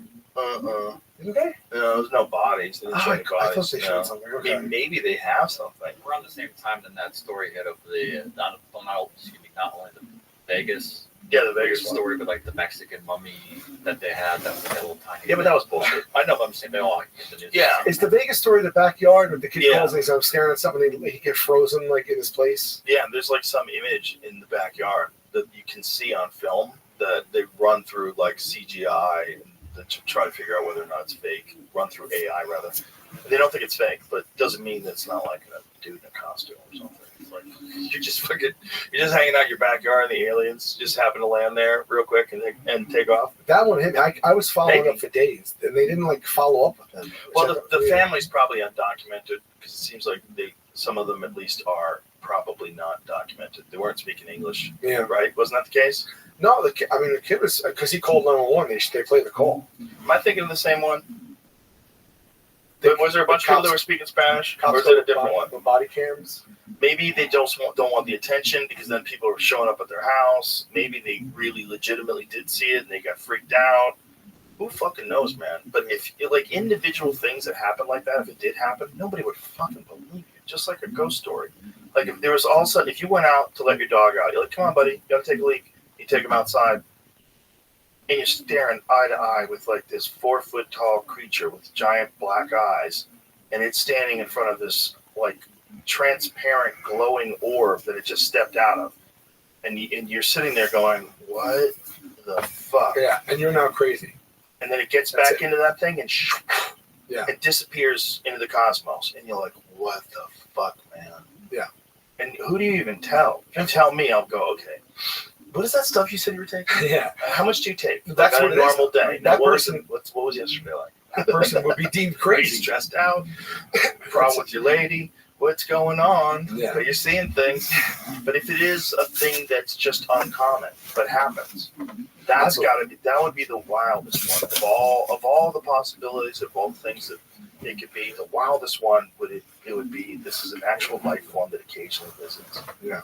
I saw something I didn't know what it was once. I was driving at night on the highway. Was it a vagina? You got me. But was it? Where were you? I don't know. I was like driving home from a show, but I wasn't far from home. Maybe like less than 2 hours away. I know that. And I saw the light, the sky. I mean, a flat. The sky didn't light up. Like a flash of light that lit up the sky, but it came from like as far as my eyes could believe that the distance of my eyes could see. It came like it was really far away. I was like, oh, what was that? And then in like a fraction of a second later, it flashed again, and it was half the distance. And then one more time, like 1 second later, it flashed, and it was like the flash was where I was, and then there was no more flashes after that. Oh. Yeah, and my girlfriend was in the passenger seat, but she was sleeping, and I woke her right up after that. I actually was looking around at other cars to see if I was going to pull over and say, like, did you just see what I just saw? But nobody like really stopped. I didn't stop either, but I can't explain it. How long ago was it? I would say maybe a little less than 10 years, 7 to 8 years ago, maybe. Yeah, I can't explain it. I really can't. I know what it's not. I know I wasn't seeing things. You know, it wasn't like, oh, there was a building or this light flash. It was distinct. It was something I hadn't seen before, like the way that the light came. I think it's probably some kid on some planet somewhere with a drone. Just having a good old time. like a laser guy. He's probably doing a reality TV show for True TV, an Alpha Centauri. I mean, imagine if like what we're seeing is just like kids' toys. Enough people say, yeah, right. Kids' toys. Yeah. Like, you know, no one even cares about what the humans are doing, but kids do. Sometimes kids will send a drone down here, check it out. You know, it's so possible. It's so possible. Yeah. It's also possible. The more time goes on, the more I look at those little grays. I'm like, why are we even assuming those things are alive? Like we're the gray aliens. Oh yeah. Why are we even assuming those things aren't some robot? Like we're real close to making robots, right. Like super duper close. And why would you risk sending a person or a living thing across the galaxy at a fucking billion miles an hour when you can just use a little robot people? They're really good now. Like giant heads, they don't talk, they can't fuck. And you get these little robot guys to go and collect sperm samples from people and fucking take them up into the spaceship and run experiments on them and then drop them back off. Yeah. Maybe they're all robots. That could be true too. Yeah. Yeah, that could be the future of intelligent species. They all become some sort of electronic thing. Yeah, that could be. That sounds terrible for us, but if you're being objective, you go, I can see how that could be possible. I get if I start thinking about this stuff, like, you know, if I can't sleep or something, I start thinking about this stuff. I'm in the age right now where I'm having like that full on existential thing happening. Like never happened before, but I can it's all the time now. Yeah. Where I'm just like, what is going on here? Yeah, that's most people's lives. Yeah, that's how most people think. Just like it's weird. Just wondering what the future will be, and just be like, okay, someone will be around to see it. Someone in our lineage will be around to see it. Hopefully, yeah, or not. Yeah, that's the thing. Eventually, it's going to be not. I mean, everyone wants to look at big picture, but really look at big picture. Like this sun is going to wipe us out. We're not going to make it. We're going to get to a certain point, whether it's a billion years from now or whatever they think it's going to be, where the Earth is no longer habitable. Right. That's just going to happen. So when we're like, oh God, that's so far away. Well, so is 100 years, because you're not going to make it to that either. Right. So let's fucking. We got now. We're in a good spot. We got now. We're in a good spot right now. I think because I don't know if this is like just historically this happens when everyone feels this, but like I'm actually like I'm nervous about the AI. I really am. It's like I just feel like this could be the precipice of the next, like just the next, what life becomes. Not just the next thing, but who takes advantage of it and how. Right. It's like this newfound power. It's going to be so different than anything else you've ever experienced before, and who's in control of it. And it's the second most feeling of unsafeness besides war. It's up there with war. It's like you feel unsafe right now. Like unsafe, but not. I feel unsafe. Like in my lifetime, unsafe. I don't know. Yeah, it's very different than anything that's ever happened before, because within a short amount of time, it's going to be a real problem. It's going to be a real thing that's smarter than us. We're not going to be the smartest thing. Now, if we just stop right now and pull the plug, who knows? Maybe we'll be okay. We might not be okay if this thing keeps going. Or we might be. Maybe I'm wrong. But it's like everyone says that. Everyone says that. So they still, they'll never stop. Well, I think the problem is the Chinese government and the Russian government are not going to stop. Right. And for us to stop right now would be very dangerous. Right. If they become the first, if China becomes the first to be able to utilize this incredible power and just do whatever the fuck they want, whenever the fuck they want, and then it gets better and better and better under the power of this thing. Right. That's not acceptable either. Yeah. But then the problem is it's attached to weapon systems. And if it's attached to weapon systems and all it has is like it has a desired outcome that it's trying to achieve. Right, and this desired outcome, it's not thinking about morals or ethics or how many people are going to die and how many innocent people are going to. What's the most effective way to ensure victory? It's going to just do that. And that's going to be horrendous. And if someone from another country decides to do that first, that could be a giant problem real quick, because all it would take is dismantling our grid. That's it. All it take with that, and we're fucked. It's funny that there's because like them turning, everyone knows the theory about it turns on us, even the people in positions that are racing to get this technology. Yeah, it's a dog world out there, man. But it's like, that's it. I mean, it's either, I guess, don't be the one to get it, or just, in a way, this thing that could destroy everything, it's for protection. Like if we don't keep doing it, we're unprotected. It's basically the same argument that we have when we created the nuclear bomb. Right. Same argument, right? We have to do it for the Nazis, too. Yeah. The Nazis get this first, we're all fucked. Yeah, this is what I'm saying. War, it's like a nuclear bomb. It feels like a ticking time bomb. It really does. I know. I mean, with everything you read. And it's like, Congress is not ahead of it. Like, that's what I'm worried about. Like, any type of, like, regulations and stuff. Well, I did a podcast the other day about it. And I think part of the problem is they can't really be. There's no way they can know everything about everything. Right. There's too many things going on in the world. If you want to ask them about cobalt mining in the Congo, and also ask them about overfishing in the ocean, and also ask them about the negative side effects of oil spills, and also ask them what's going on with pharmaceutical drugs, and there's no way any congressperson, gun control. There's no way. There's no fucking way they're going to be in charge of all that. And what are your thoughts on the border? And also, what are your thoughts on, what about seed oils? It's just plugging holes. Yeah, there's no fucking way you can be really well read on all those subjects and be objective. Yeah. So they can't keep up. They don't know what the fuck is going on, and it's happening, and all these super nerds are out there coding and banging away at it. And they're about to release ChatGPT 5.0, which is going to be the craziest of all crazy ones.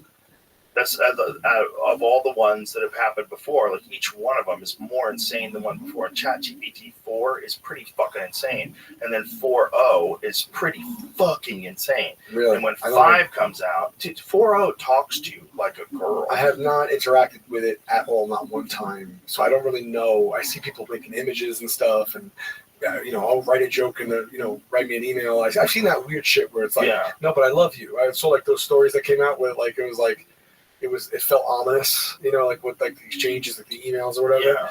But like I haven't really gone past that, because I'm like, but it feels like you have to. It feels like you actually have to. You're worse off if you don't kind of get acclimated. I kind of get forced to paying attention to it because of the show and because of my friends like Duncan, who's like really, really into it. Like Duncan uses AI all the time. Like if he was hanging out with you, he would take your voice, from a car, like record you while you're sitting there talking. They would run it through AI, and then he would type up a bunch of stuff for AI to say, like really embarrassing things. And then he would say, "Sal, why'd you send me this?" And then we'll just start Are playing. you serious? Yeah. I mean, He like, did it to Tony the other day. It was hilarious. but that's ridiculous. Someone, I saw in a forum or something, someone took my voice and made me and made it the Michael Jackson Bad album. And they sent it out, and it's my voice singing Bad by Michael Jackson, but good, but it's my voice, and it sounds like me to me. And I was like, this is such a. I remember I was playing, doing laundry. I hit play, and I was like, this is fucking nuts. And that is going to be a living thing soon. That's going to be another Sal. That's going to be another Bobby Lee. That's going to be whoever the fuck they want to make it. You're going to be able to make people that sound and look and behave exactly like that. But we're going to be able to bring Rodney Dangerfield back from the dead, and he's going to go on tour as a robot. That's it. I'd see it for sure. Yeah. I would. I just want to see what it's like. That'd be weird. Imagine you brought Lenny Bruce back from the dead, but you didn't let him write new material, and he just bombed. They're like, this is the guy we'd all go to see him.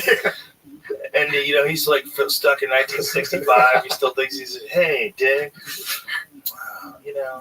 And he just gets like he's getting arrested for those jokes that people like nowadays. They just like, now it's nonsense. It's my grandfather. Yeah, it's so easy. That's funny. Yeah, because in the context of like his time, what he was saying was revolutionary. Like, what is this guy saying? Well, but it's hard for us to recognize that wasn't that long ago, man. Not even at all. What is that, like 60, 70 years ago? That guy was getting arrested for telling jokes and then talking about certain things on stage. It's hard to imagine that society's changed that much in such a short amount of time. Is it the 50s? Well, he was around in the 60s, too. Like, when did he start getting arrested is the good question. I feel like it was 60s. I don't think so. He couldn't be still getting arrested then. I think he died in the 60s. I think he died of a heroin overdose. He was arrested at the Jazz Workshop in San Francisco in 1961 for using sexually explicit language. Although he was acquitted, law enforcement agencies put him under greater scrutiny, resulting in drug arrests in Philadelphia and Los Angeles. So they just started going after him. And he did do a lot of heroin, apparently. I think that's also how he died. I think he died from heroin. And I think he died in the middle of the trials. They were just constantly going after him. Wow. In the end, it was really sad because there's some recordings of him on stage where he's not even doing comedy. He's just reading from his legal papers, talking about his case. Wow. So people come to see him, and he would just like rant about his case. It was like sad. I have a bunch of it. You always see his albums in like the thrift stores and stuff, or like when you go to the record store, the used ones, like they're always like just a few bucks, and like there's so many of them. Yeah. I always swipe everywhere on the road. If there's a record store, I'll swipe any comedy albums I can get. Whoever, old, not this, that. And they're always just like, there's the same ones you see that are like readily available all the time. Like, no matter where you are, there's always like 10, like rapping Rodneys. You know what I mean? Right. Or that Eddie albums that you see everywhere. You see Sunset Strip. You see that everywhere. Oh yeah. But I get Pat Cooper, Alan King, Oh wow. What's his name? Dick Gregory.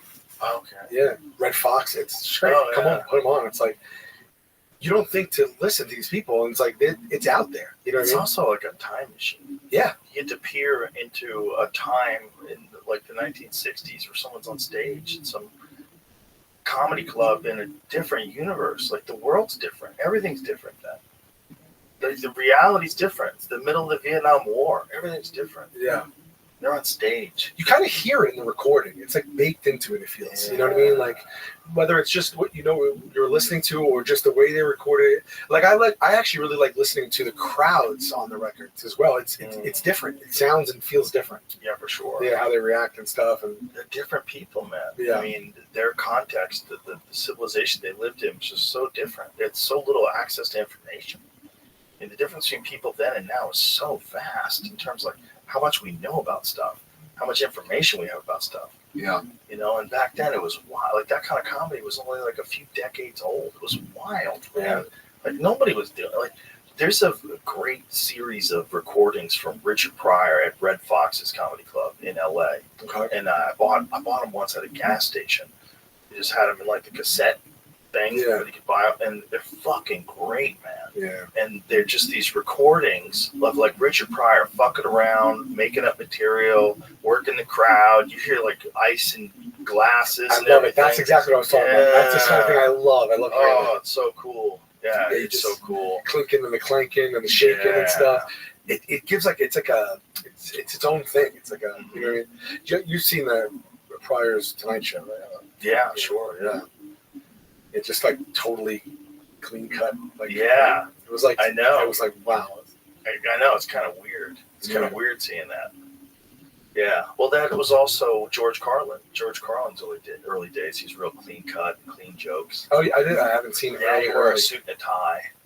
Yeah. See if you can find early George Carlin. Yeah, you'd look at me like, no way. That's the hippie guy? Yeah. Like, no way. Yeah. I don't know his material though. I don't know what it was like. The early show. Very clean. Yeah. Very like regular comedy. Look at him. Just dream of them for our entire lives, and I've noticed something. Holy shit! When the westerns involve Indians, and sometimes they don't. Sometimes it's Brian Donlevy with a black hat and a crooked card game. But when they involve Indians, the big scene same always eyebrow seems to thing. be when the Indians finally attack the Cowboys. We've been waiting for it throughout the entire movie. You can see them standing on the hill. And that's the big scene, when they finally get to them. And you always see exactly how the Cowboys prepare for this attack. Now pull them wagons around this circle. Get them old ladies up there. Load up the weapons. Come on now. Tear up the petticoats. Use them bandages. Get that water up there. Stand. Big hassle. We never see how the Indians prepare. And it's their attack, right? Now, the Indians were good fighters. Just because they started in Massachusetts and wound up defending Malibu doesn't mean they're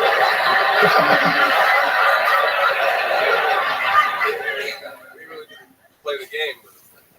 As I say, the Indians were good fighters, and if this is so, they must have been well organized. There must have been a way to divide their manpower. It wasn't just one old chief, many moon come Choctaw, a lot of guys running around. Get it. Not bad. Yeah.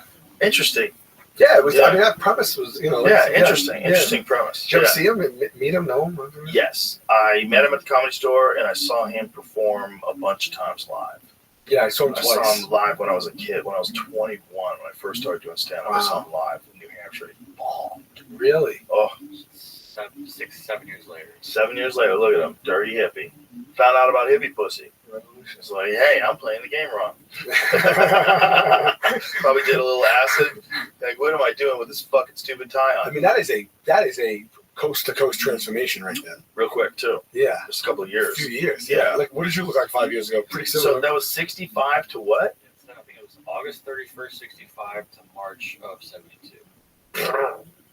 That's crazy.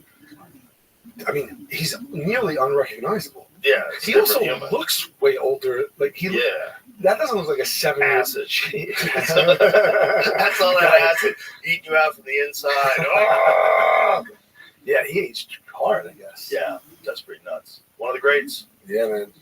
Yeah, I mean, without all those guys, I mean, that's what's really interesting about the art form. Without guys like Lenny Bruce and George Carlin, just a few people. It's just a handful of people. Richard Pryor, handful of people. Red Fox. What would this be now? Like, what would it be? It's kind of crazy. Rickles, I didn't put in there. Yeah, Rickles, sure, definitely Rickles, right? Rickles is like the original roaster. What an animal that guy was. I have a photograph in my living room that he autographed to me. Right? It's like a prize. It's like if there's a flyer, amazing. it's the first thing I grab. That's amazing. He was awesome. Yeah, he was so nice. He was so kind to us. Animal on stage. The attacks with jokes, just attacking people. Insane. Yeah, for the time, man, that guy was a murderer. Nobody was like him back then. I saw him live like within the last 5, 6, 7 years of his life. I saw him in Atlantic City, which was great. He came in from the back with the horns and everything. Before he even got to the stage, it was 20 minutes of insulting people before he got to the stage. It was great. It was amazing. Didn't hold back. And then I saw him again later. I saw him 2 years before he died up at Westbury, Long Island.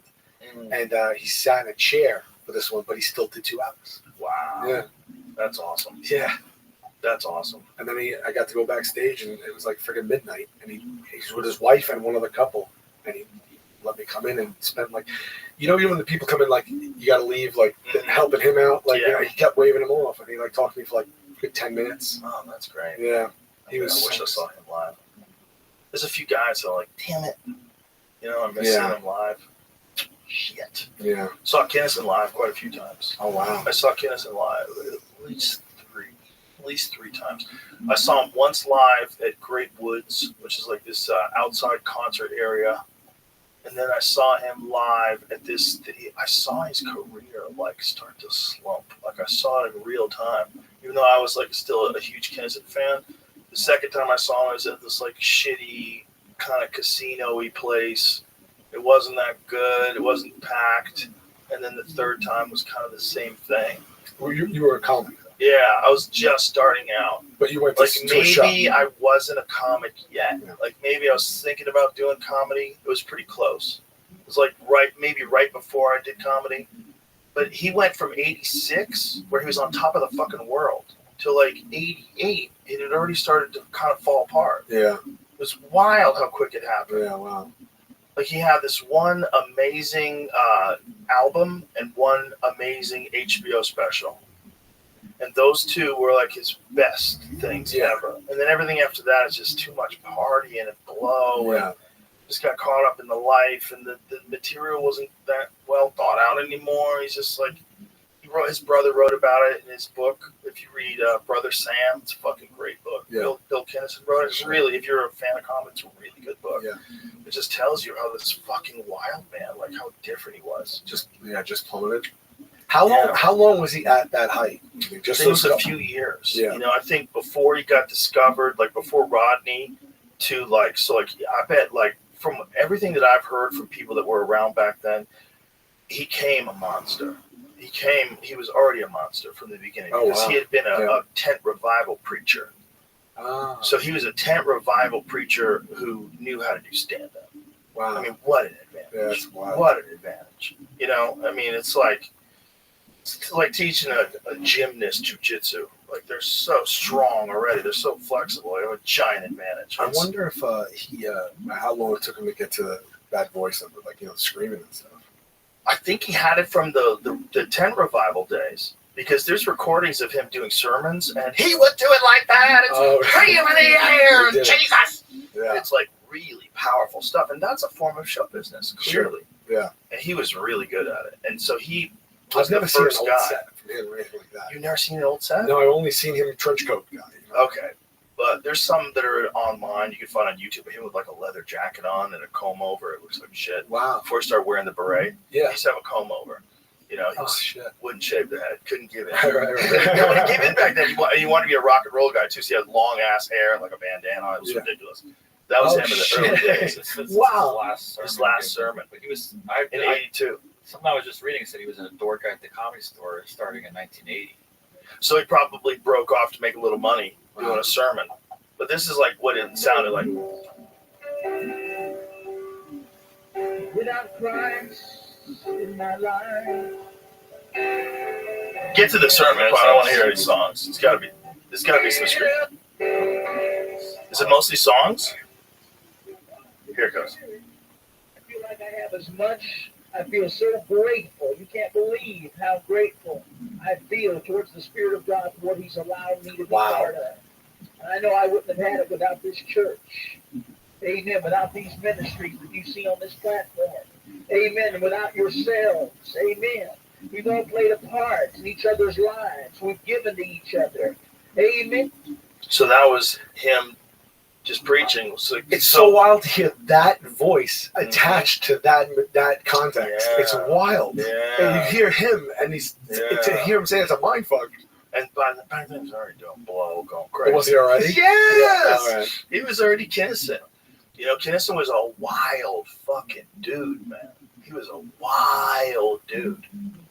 Just through and through? Got hit by a car when he was 5 years old. Me too.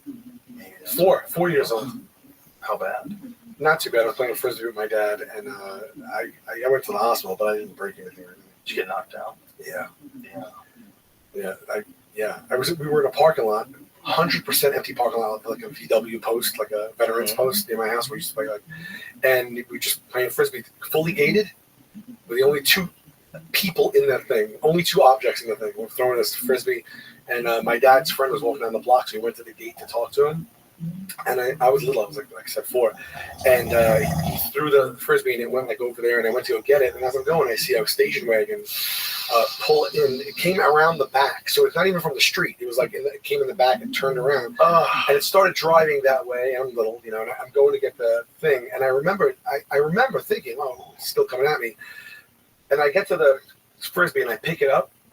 I'll never forget this. I picked it up and I fumbled it and it dropped again. And I so vividly remember saying, do I try to pick this up again or do I get out of the way? Because I just remember thinking, like, this person has to see me. I'm the only object in front of him. Oh, my God. And I went to pick it up again. And I woke up when my dad was running and I was in his arms. Yeah. Shit. But it wasn't bad. It wasn't bad. I don't even know if I got concussed or anything like that. You definitely got concussed. You're out cold. Yeah. Okay. Yeah. No, that was it. I got to sue. But I got $5,000. Nice. To sue, and I couldn't touch it until I was 18. Oh. Yeah. It was like a That's trust. bullshit. It was What you buy? Oh yeah. I don't know. You don't remember? It was like 12,500 when I got it. That's what was left? 12,500. Oh, because the 5 Doubled. got done. It was 14 I years. thought you meant 1,200. No, 14 years of, I guess, Jesus, I'm smoking. Oh, that's amazing. So all the interest. Yeah. Wow. I have a bachelor's in finance. I couldn't just think of that word just now. And you didn't go and buy a nice car or something? No, I didn't buy a nice car. I don't know where it went. I don't know. It's free money. I You already took the hit. I wish I knew where it went. I wish I had a nice story to cap this fucking I know, right? buck. That's all right. I still have that the book they gave me.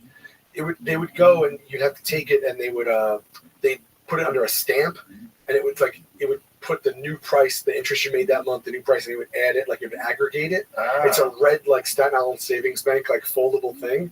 So I all through those years, it's like pages and pages and pages of like the interest that I still have that.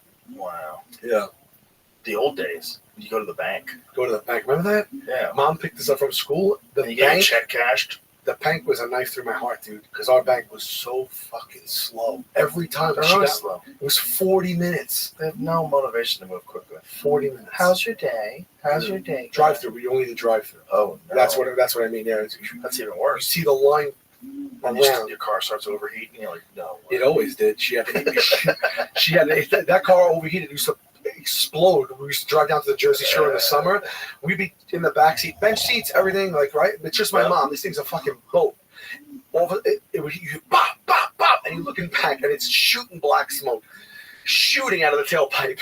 And she used to pull over on the turnpike, on the parkway, open the hood, white smoke pouring out of the hood, stunk. She used to get the coolants from the trunk, just pour the coolant And you in gotta there. be careful when you're opening up the Be radiator. careful. Yeah, spraying and shit. And like literally just kind of alleviated the problem as we drove. But the worst part was like when she used to like pick us up and stuff, and it would like backfire because it was like it backfired. Like if you drove it was going to backfire. So like coming to school and stuff. My mom said she didn't mean to embarrass her, but like coming to school and that thing backfiring. Yeah. And then the smoke blowing out, and then like having to get in the car after that. You know what I mean? Like everyone saw it. You know. How many cars back then just fucking polluted everything they came in contact Black with? smoke came out of every car. Every car. Before they came up with catalytic converters, it was a disaster. I remember as a kid smelling exhaust all the time. All the time. It was a leaded normal gasoline, smell. which like lowers your IQ. It was a normal smell to smell. It was. That's why we're so dumb. It's part of it. Yeah. Yeah. Hey, thanks for being here, man. Appreciate it, brother. It was a lot of fun. Let's definitely do this again. And tell everybody your special. It's on YouTube. Yeah. It's out right now. It's out right now. It's called Terrified. Just search my name on YouTube. And also today, my new tour went on sale. Everything's Fine tour. So the first leg is 30 cities. So it's salvolcanocomedy.com. Beautiful. Yeah. All right. Thanks, brother. Appreciate it. A lot of fun. Bye, everybody.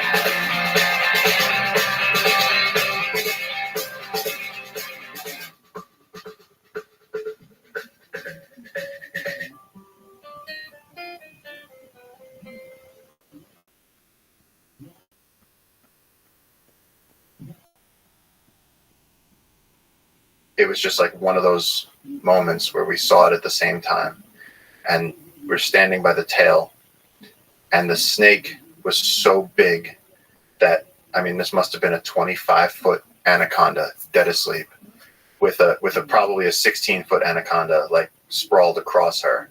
And they're laying in the starlight, and we're floating on top of a lake, standing there in the middle of the Amazon. And JJ I could feel the blood drain out of his face. And as like however old I was, maybe 20 years old, I just said, if we could somehow show people this, we'll be on the front cover of National Geographic, and we can protect all the jungle that we want. And so I tried to catch it. Yeah. So I jumped on the snake, and the only measurement I have of this animal is that when I wrapped my arms around it, I couldn't touch my fingers. And so I was, my feet were dragging, and to her credit, this anaconda did not turn around and eat me because her head was, this guy. And she went and she reached the edge of the grass island, and she starts plunging into the dark. And so I'm watching the stars vibrate as this anaconda is going, and I had to make the choice of either going headfirst down into the black, which no thank you, or stopping and just keeping my hand on this thing as it raced by me. And I just felt the scales and the muscle and the power go by, and then eventually taper down to the tail until it slipped away into the darkness. And I was laying there just panting. The following is a conversation with Paul Rothschild, a conservationist, explorer, author, filmmaker, and real-life Tarzan. Since for much of the past 17 years, Paul has lived deep in the Amazon rainforest, protecting endangered species and trees from poachers, loggers, and foreign nations funding them. He is the founder of Jungle Keepers, which today protects over 50,000 acres of threatened habitat. And Paul is one of the most incredible human beings I've ever met. I hope to travel with him in the Amazon jungle one day, because in his eyes, I saw a truth that can only be discovered directly by spending time among the immensity and power of nature at its purest. This is the Lex Friedman Podcast. To support it, please check out our sponsors in the description. And now, dear friends, here's Paul Rothschild. In 2006, at 18 years old, you fled New York and traveled to the Amazon. This started a journey that I think lasts to this day. Tell me about this firstly. What in your heart pulled you towards the Amazon jungle? From the time I was, 3 years old, I'd say. It was dinosaurs, wildlife documentaries, Steve Irwin, you name it. And like when my parents said, nature versus nurture, they nurtured my nature. I was always just drawn to streams, forests. I wanted to go explore where the little creek led. I wanted to see the turtles and the snakes. And so I was a kid that hated school, did not get along with school. I was dyslexic and didn't know it, undiagnosed. I didn't read until I was like 10 years old, like way behind. And so for me, the forest was safety. Like I remember one time in first grade, they had you doing those, those multiplication sheets. That was pure hell for me. And so I actually got so upset that I couldn't do it that I ran out the classroom, ran out the door, and went to the nearest woods, and I stayed there because that was safe. And so for me, like once I got to the point where I was like, high school isn't working out, I had incredibly supportive parents that were like, look, just get out, take your GED, get out of high school after 10th grade. You got to go to college, but like start doing something you love. And so I saved up and bought a ticket to the Amazon and met some indigenous guys. And the second I walked in that forest, it's like the first scene in Jurassic Park when they see the dinosaurs and they go, oh, this is it. Yeah. I walked in there and I looked at those giant trees. I saw leafcutter ants in real life, and I just went, oh, it was like the movie just started. That was when like I came online. Can you put into words, what is it about that place that felt like home? What was it that drew you? What aspect of nature, the streams, the water, the forest, the jungle, the animals, what drew you? It's always been in my blood. I mean, for any forest, whether it's, upstate New York or India or Borneo, but the Amazon, it's all of that turned up to this level where everything is superlatively diverse. You have more plants and animals than anywhere else on Earth, not just now, but in the entire fossil record. It's the Andes Amazon interface. That's terrestrially, that's where it is. That's the greatest library of life that has ever existed. And so you're so stimulated, you're so overwhelmed with color and diversity and beauty and this overwhelming sense of natural majesty of these 1,000-year-old trees, and half the life is up in the canopy of those trees. We don't even have access to it. There's stuff without names walking around on those branches, and it's like it just takes you somewhere. And so going there, it was like, the guys I met just opened the door, and they were like, how far do you want to go down the rabbit hole? How much of this do you want to see? You mentioned Steve Irwin. You list a bunch of heroes you have. He's one of them. And you said that when you're unsure about a decision, you ask yourself, WWSD, what would Steve do? Why is that such a good heuristic for life? What would Steve do? He's a human being that, like, everything we saw from Steve Irwin was positive. Everything was with a smile on his face. If he was getting bitten by a reticulated python, he was smiling. If he was, getting destroyed in the news for feeding a crocodile with his son too close, he was trying to explain to people why it's okay and why we have to love these animals. And everything was about love. Everything was about, wildlife and protecting. And to me, a person like that where you only see positive things, that's a role model. And it's just like an endless curiosity and hunger to explore this world of nature. Yeah, and an insatiable madness for wildlife. I mean, the guy was just so much fun. I gotta, if it's okay, read to you a few of your own words. You open the book Mother of God with a passage that I think beautifully paints a scene. Before he died, Santiago Duran told me a secret. It was late at night in a palm-thatched hut on the bank of the Tempopata River, deep in the southwestern corner of the Amazon basin. Besides a mud oven, 2 wild boar heads sizzled in a cradle of embers, their protruding tusks curling in static agony as they cooked. The smell of burning cecropia wood and singed flesh filled the air. Woven basket containing monkey skulls hung from the rafters, where stars peeked through the gaps in the thatching. A pair of chickens huddled in the corner, conversing softly. We sat facing each other on sturdy benches, across a table hewn from a single cross-section of some massive tree, now nearly consumed by termites. The song of 1,000,000 insects and frogs filled the night. Santiago's cigarette trembled in the aged fingers as he leaned close over the candlelight to describe a place hidden in the jungle. That line, the songs of 1,000,000 insects and frogs filled the night, for some reason hit me. What's it like sitting there conversing among so many living creatures all around you? Every night in the jungle, you live in constant awareness of that out there in the darkness are literally millions of heartbeats around you. And so, like, we exist in this, domesticated, paved world most of the time. But when you go out there past the roads and the telephone poles and the hospitals, and you make it out into Earth, just wild Earth.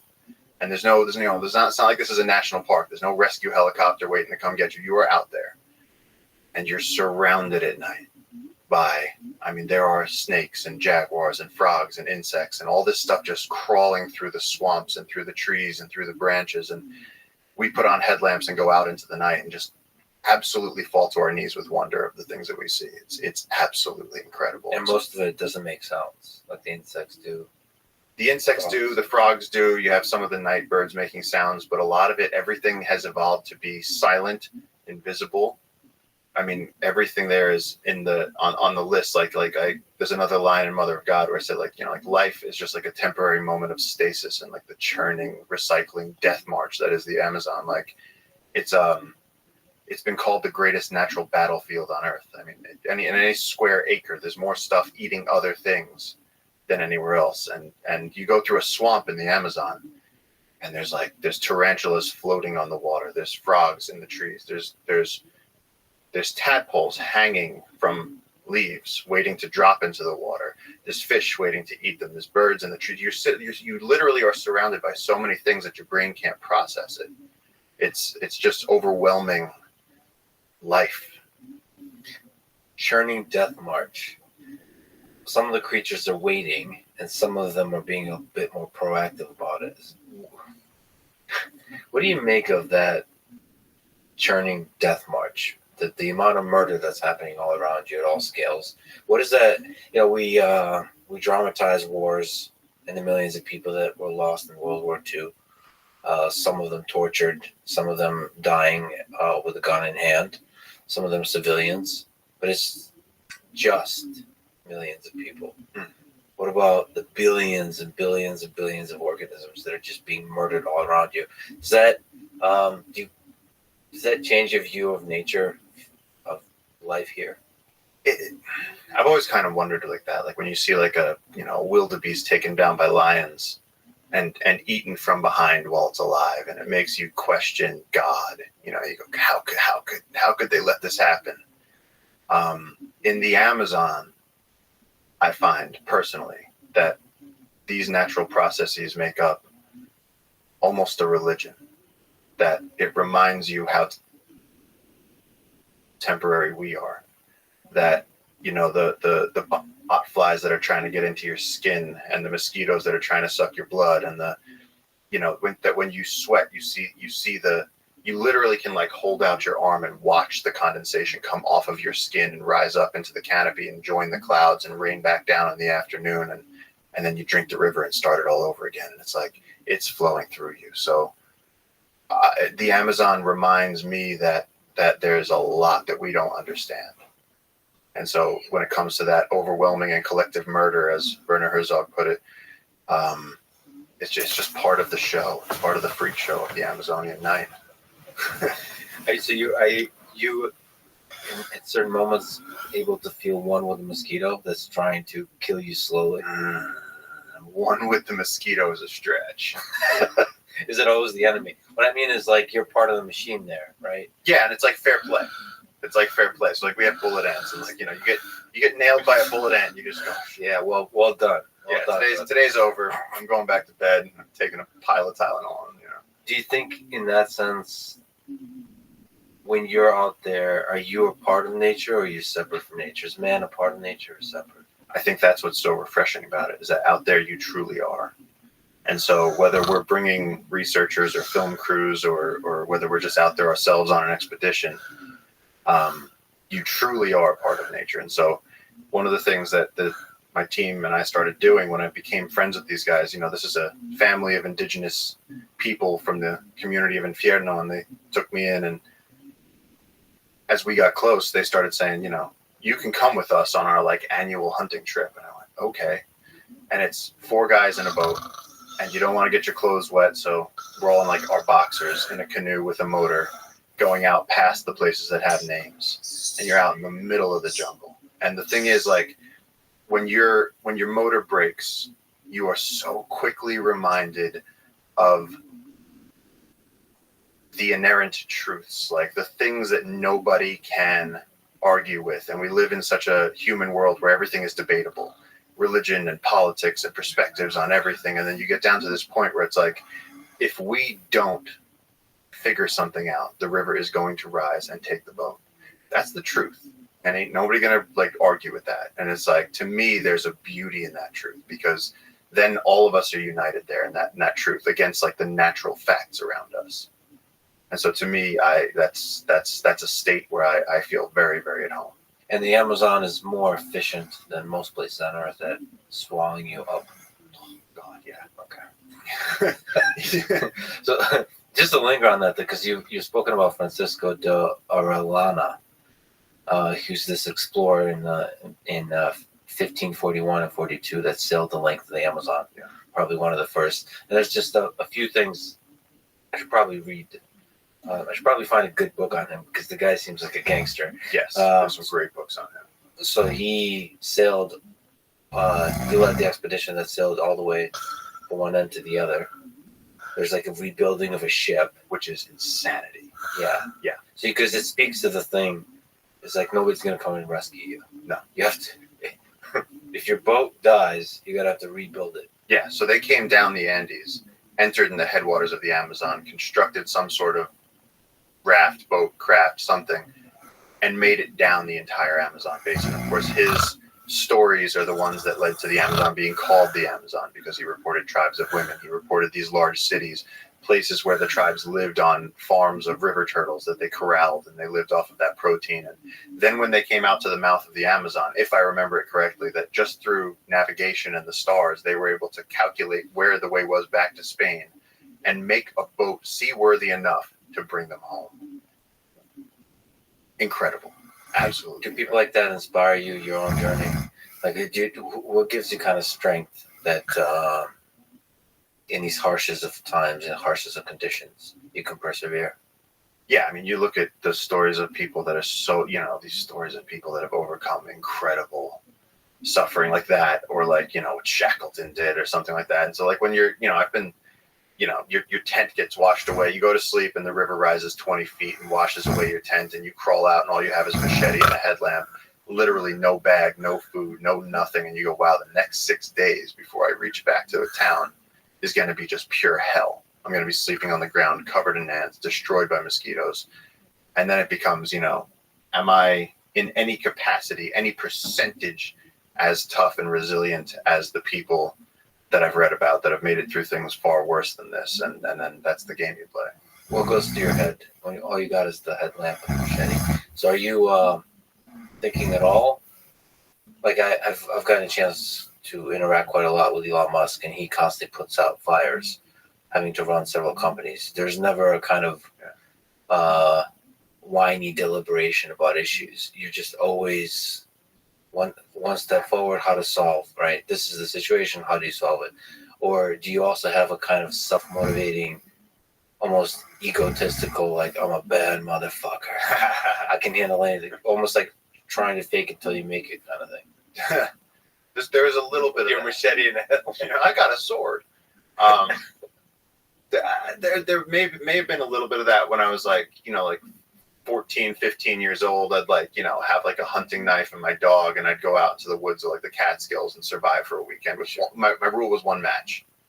You get one match and you got to make shelter, and then I'd bring like a steak and like make a fire and stuff. And like at that point there maybe was some ego, but in the Amazon you get stripped down so completely that it's like that thing, like, watch the atheism leave everyone's body when they think they're about to die. It's like when you find yourself staring up at the Amazon at night and you go, there is no hope of getting out of here. I mean, I was once lost in a swamp where it took me days to get out of there. And there was moments where I just said, this is clearly it. There's no ego there. There's just hope. You start realizing what you believe in and praying that you'll be okay, and then trying to summon whatever you know about how to survive, and that's it. And so it's actually, again, it's kind of a blissful state if you can walk that line between like adventure and tragedy and sort of keep yourself right at that very, very fine line without going over. Ever fear of death? Ever fear? Terror? No, I don't want to die. I wanna I love the people in my life, and there's a lot of things I want to do, but every time I've been certain that I'm going to die, I've been very, very calm. Very calm. And just sort of like, okay, well, if this is how the movie goes, then this is how it goes. Almost accepting. Yeah. Which is reassuring. You mentioned Herzog. Just to venture down this road of death and fear and so on, there's been a few madmen like you in this world. He's documented a couple of them. What lessons do you draw from Grizzly Man or Into the Wild, those kinds of stories? Were you ever afraid that you'd be one of those stories? Oh, yeah. I actually think that's in Mother of God, where I said I almost into the wild did myself. Like, I went out there and really, I got so lost and so destroyed that I said, this is going to be the next one. This is going to be the next story of some idiot kid from New York who went to the Amazon thinking he was Percy Fawcett and then vanished. Because if you do vanish out there, your body's going to be consumed in a matter of days, like 2. If we see an animal dead on the trail, you got dung beetles and fly larvae and vultures, and there's a whole pecking order. You get the black vultures, the yellow vultures, the king vulture. They all come in. That thing is picked clean in a couple of days. What would be the creature that eats most of you in that situation? Probably the vultures. Probably the vultures and the maggots.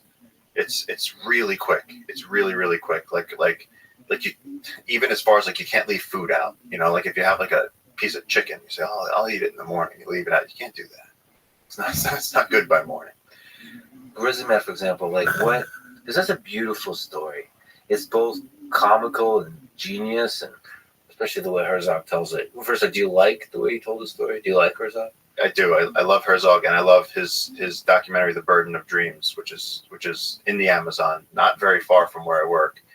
And the sheer madness that you see this man undergoing of just trying to recreate hauling a boat over a mountain, is wild. And the the extras that he hired to play the natives are the, I think they're Machigenga tribesmen, and they just look like all the guys that I hang out with. And it's like, they're doing all this stuff in the jungle that months and months and months, and you can just see him deteriorating with madness because the jungle, your boat. You know how many times I've tied up a boat to the side of the river? This just happened like a year and a half ago. I tied up through COVID. I pretty much just lived in the jungle for a while, and there was nobody there, and there was no support. And I tied up my boat, and the rain is just hammering, like the universe is trying to rip the earth in half. The rain is just going, and the river's rising. And I tied up the boat, but then you go to sleep, and you got to wake up every 2 hours to go check the boat, and the boat is thrashing back and forth. And so all night, every 2 hours, I'd wake up barefoot in driving rain, like golf ball raindrops, and just go down, check the boat. And then by morning I fell asleep, woke up, checked the boat, and then I was like, I'm just gonna go make coffee. I was so done. I was so like at the end of my rope every time, bailing the boat out and stuff. And then we got 15 minutes of heavy rain that filled the boat, sank it. And so now I'm stuck upriver with no boat. And it's like that type of thing where it's like, no matter how hard you try, the jungle's just like, listen, you're nothing. You are nothing. And so it's that constant reminder. And so Herzog really threw himself into that in that film. And it's brilliant to watch. What do you think he meant by the line that you include in your book? It's a land that God, if he exists, has created in anger. Said in German accent. Yeah. Overwhelming and collective murder. So that's what so he didn't really appreciate the beauty of the murder. I think he appreciated it, but to him it was very dark. I think he saw the darkness in it, and that's there. It sure is. As soon as you do ayahuasca, that door opens and you see the darkness because it brings you right into the jungle, like the heart of it. But I think that for him, it is. I think that darkness is something that he embraces and that he loves. There's another film of his, and I don't know if this is accurate, but my memory has it, that there's a penguin, and I think it's in Antarctica, and the penguin's going in the wrong direction, away from the ocean. And I feel like he goes on this monologue about how, like, he's just had enough. Yeah. He's, this one penguin is just marching towards, Yeah. Well, because I remember that clip from that documentary. And what Werner says is that the penguin is deranged. Yes. That he's lost his mind. And I took offense to that. Yeah. Because maybe that's a brave explorer. Like, how do you know there's not a lot more going on? Like, it could be a love story. Those penguins get super attached. Maybe his mate was over there and he had to go find her. Like, or it's a lost mate, and last time he saw her was going in that direction. Exactly. So this is like the great explorer. We assume animals are like the average of the bell curve. Like every animal we interact with is just the average, but they're special ones, just like they're special humans. Yeah, that could be a special penguin. It could have been, and I had the same thought where I was like, I found it beautiful how he interpreted it. What I took away from that was I found that Werner Herzog's monologue there was brilliantly dark and also comedic, but maybe irrelevant biologically speaking towards penguins, which happens a lot with animals. I find like there's so many times where I'll find people be like, do you think that animals can show compassion? And you hear like a bunch of people that have never left the pavement talking about like, wow, this one animal helped another, and it's like go ask Jane Goodall if animals can show compassion. Go talk to anybody that works on a daily basis with animals, and so like to me, there's always a little bit of frustration in hearing people sort of like pleasantly surprised that animals aren't just these automatons of just what's the word, like programmed nothingness. First of all, what have you learned about life from Jane Goodall? Because she spoke highly of your book, and you list her as one of the mentors. But what kind of wisdom about animals do you draw from her? The wisdom from Jane is so diverse. First of all, she's someone that you know, the work that she did at the time she did it was so incredible, because I mean, she was out there at a very young age doing that field work. She was naming her subjects, which everyone said you shouldn't do. She broke every rule. She was assigning, and everyone said, you know, you're anthropomorphizing these animals by saying that they're doing this and that. And she was like, no, they're interacting. They're showing love. They're showing compassion. They're showing hate. They're showing fear. And she broke straight through all of those things. And it paid off in dividends for her. Do you see the animals as having all those human-like emotions of anger, of compassion, of longing, of loneliness, from what you've seen, especially with mammals, or different species out there? Do they have all that? It depends on the animal. You know, if you're talking, you know, on the scale of a cockroach to an elephant, you know, it's like a lot of these things. And I wonder about this stuff all the time. You know, I'll have a praying mantis on my hand and just go, what is going through your mind? You know, or you'll see a spider make a complex decision and go, I'm going to make my web there. You know, and you go, how are you doing this? How are you? Because he made a calculation there. You know, it's smart. I was in the jungle not that long ago, and I was walking, and all of a sudden this dove comes flying through the jungle, right up to my face, lands on a branch, like right here, right next to me. I look at the dove. Dove looks at me, and she's like, "Hey," and she's clearly like panting, and I'm like, well, why are you so close to this? Is weird. She's like, I know. And then an ornate hawk eagle flies up 10 feet away, looks at both of us, and just like scowls and like sticks up its head feathers, and then just like flies off. And the dove was like, sweet, thanks. And then flew in the other direction. And it was like, dude, you just used me to save your life. Yeah. The dove knew. See, well, this is what, because there's different, you know, there's Mike Tyson and there's Albert Einstein. Yeah. And sometimes I wonder when I look at different creatures, even insects, like, is this Mike Tyson or is this Einstein? Yeah. Like, because one or other kinds of personality, like, is this a New Yorker or is this a Midwesterner or is this like a San Francisco barista of the insects? Like, there's all kinds of personalities. You never know. So you can't like project. Like if you run into a bear and it's very angry, like it was just the asshole New Yorker. Yeah, sure, sure. As opposed to what are you saying about New Yorkers, man? Exactly. Point well made. So speaking about communicating with a dove, you first met the crew in the Amazon.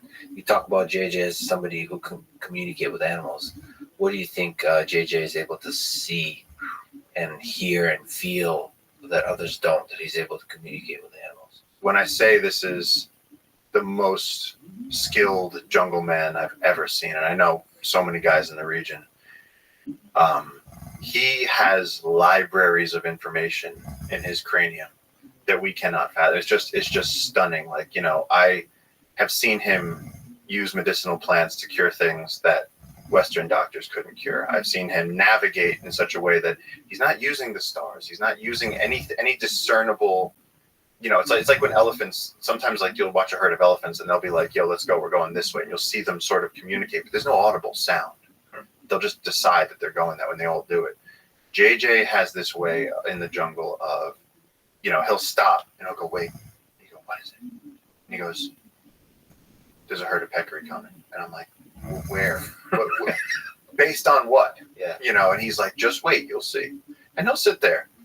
You think that's just experience? It's an incredible experience. It's growing up barefoot in the Amazon. And the gift is that he can speak fluent English. And so when I bring tourists and scientists or news reporters down there, he can communicate with them. He's actually good on camera because he doesn't care about cameras. And like, you know, for instance, we were walking up a stream a few months ago, and I went, "Hey, look, jaguar tracks." And he went, "Oh," and I was like, "What? Jaguar tracks?" And he's like, "No, look harder." And I was like, the toes are deeper than the back. And he was like, and where are they? And I was like, by the water. And I was like, the jaguar's drinking. It was leaning to drink. And he was like, that's right. He's like, now look behind you. I look behind me, and there's scat. There's a big log of jaguar shit sitting there. It's got butterflies all over it. Fresh, pretty fresh. And then there's another one that's less fresh. And so he's teaching me as he does. He's going, look at this. Is that one as fresh as this one? No. And then he goes, now look up. There's 3 vultures above us. The kill is near us. The jaguar has been coming multiple times to the river to drink as it's feasting on whatever it killed. And he's going, it's within 30 feet of us right now. And it's like, I'm like, oh, look, impressions in the sand. He's like, I just drew 19 conclusions from that. It's like watching Sherlock Holmes at work. It's just Reconstructing the crime scene. Incredible.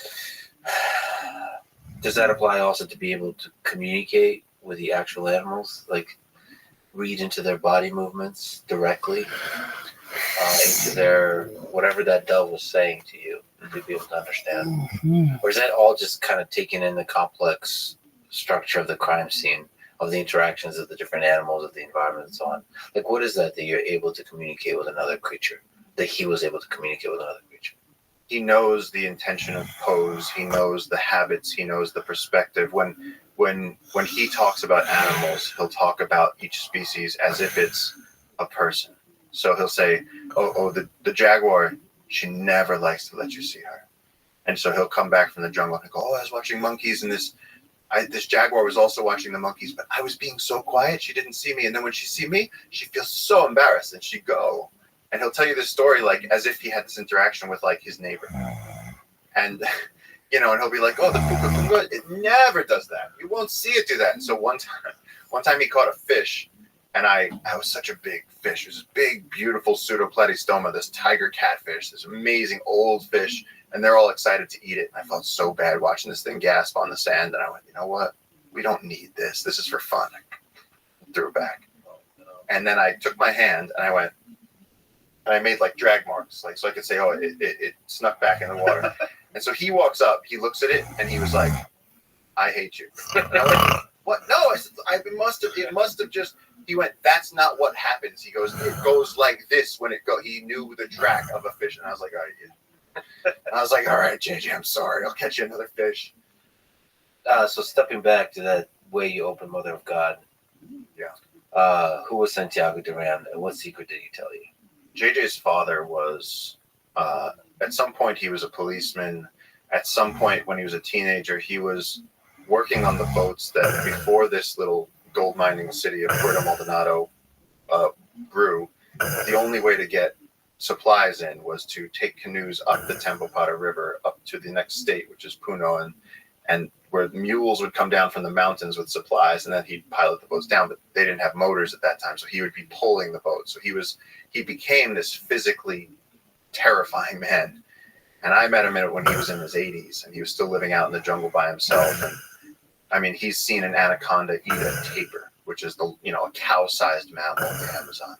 He'd seen uncontacted tribes face to face. He once killed an 11-foot electric eel, opened the back of the thing's neck, removed the nerve that he says was the source of the electric. Then he cut his forearm, placed that nerve into his forearm, wrapped it with a dead toad, and claimed that it would give him strength through the rest of his life, and continued to be a jungle badass until the day he quietly leaned back at a barbecue and ceased to be alive. The man was incredible. But the secret that he told us was that if you want to find big anacondas, if you want to see the Yakumama, he was like, you have to go to the Boayo, the place of boas, the place that we came to call the floating forest. And so he sent us there, and it became like this pilgrimage. And in the Amazon, a lot of the creation myths are based around the anaconda coming down from the heavens and carving the rivers across the jungle. And if you look at the rivers, it looks like that. It looks like the path of an anaconda crawling through the jungle. It's even the right color. And so from the reference to the tribes of women, the Amazons, to the anaconda mother, everything in the Amazon is very feminine based. Even the trees, the largest trees in the jungle, the mother of the forest, the Madre de la Selva, is the kapok tree. And it's this monster tree, these beautiful ancient trees. And that was the beginning of the transition that we made from me being like, I hate school, I want to go on adventures. Jane Goodall got to do all this amazing stuff. I'm just a kid stuck here, to eventually becoming something that had to do with where my identity became the jungle, where my life became the jungle. The secret that he told us opened that door, because when we started working with these giant snakes, it started getting attention. It started getting people to go, what are you doing? And it started allowing me to have experiences that solidified and nailed down the fact that this wasn't just like a weekend retreat. This was something that that I was born to do. And gave you more and more motivation to go into these uncharted territory of the Yakumama. Yeah. Which, just to step back, what nations are we talking about here? It's just some geography. What are we talking about? Where is this? So I'm in Peru. Yeah. We're in Peru. And so Peru, Which is a South American nation. Peru is a South American nation. Brazil has 60% of the Amazon, which is unfortunate because anything that happens politically in Brazil has a massive impact on the Amazon.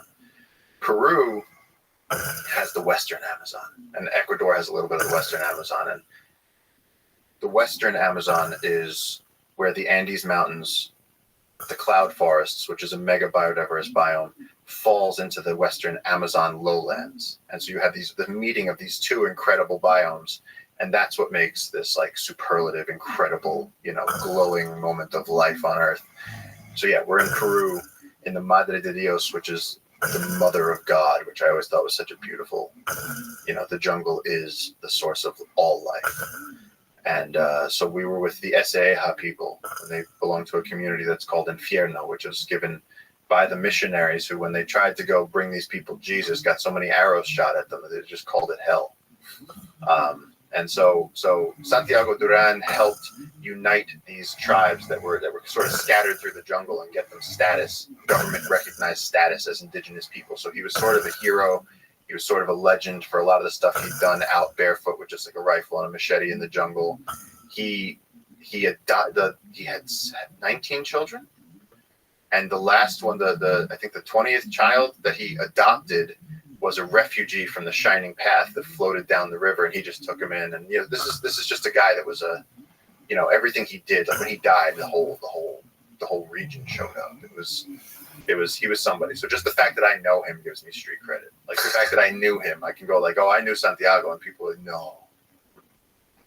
So you have to get integrated to the culture, to the place. I mean, in every single way, which is tough for you for the being from New York. Yeah. Yeah, it could have been tough, but it was. I took to it. The jungle.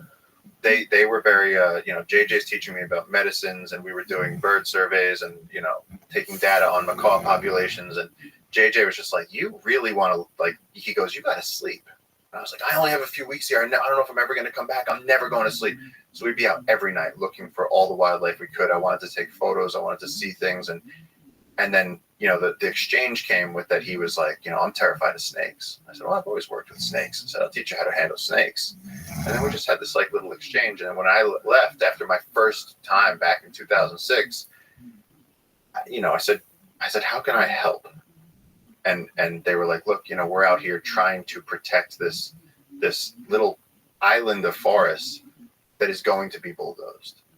And the more people that you can bring, the more knowledge and the more awareness that you can bring to this, it'll help. And so really at that age, at 18 years old, I sort of started dabbling with the idea of that I could be part of helping these people to protect this place that I loved. And of course, at that time, that idea seemed like too large of a dream or too large of a challenge to that I could actually impact it. So what was the journey of looking for these giant snakes, of looking for anacondas? Well, what are anacondas? Anaconda is the largest snake on Earth. So you have reticulated pythons in Southeast Asia. They're actually longer, but anacondas are these massive boas. They give live birth. And unlike a lot of other species, so an anaconda starts off, a little 2-foot anaconda, just a little thicker than your finger, a little baby. And they're food for cane toads, herons, crocodiles, you name it. They're pretty harmless, defenseless. But as they grow, they're eating the fish, they're eating the crocs, and then they grow a little more, and they're eating things like capybara, and they're eating larger prey. And then at the end of their life, a female anaconda, you're talking about a 25, 30-foot, 300, 400-pound snake with a head bigger than a football. And these things, that means that they impact the entire ecosystem, which is very unique. Moves up the food chain to become basically an apex predator.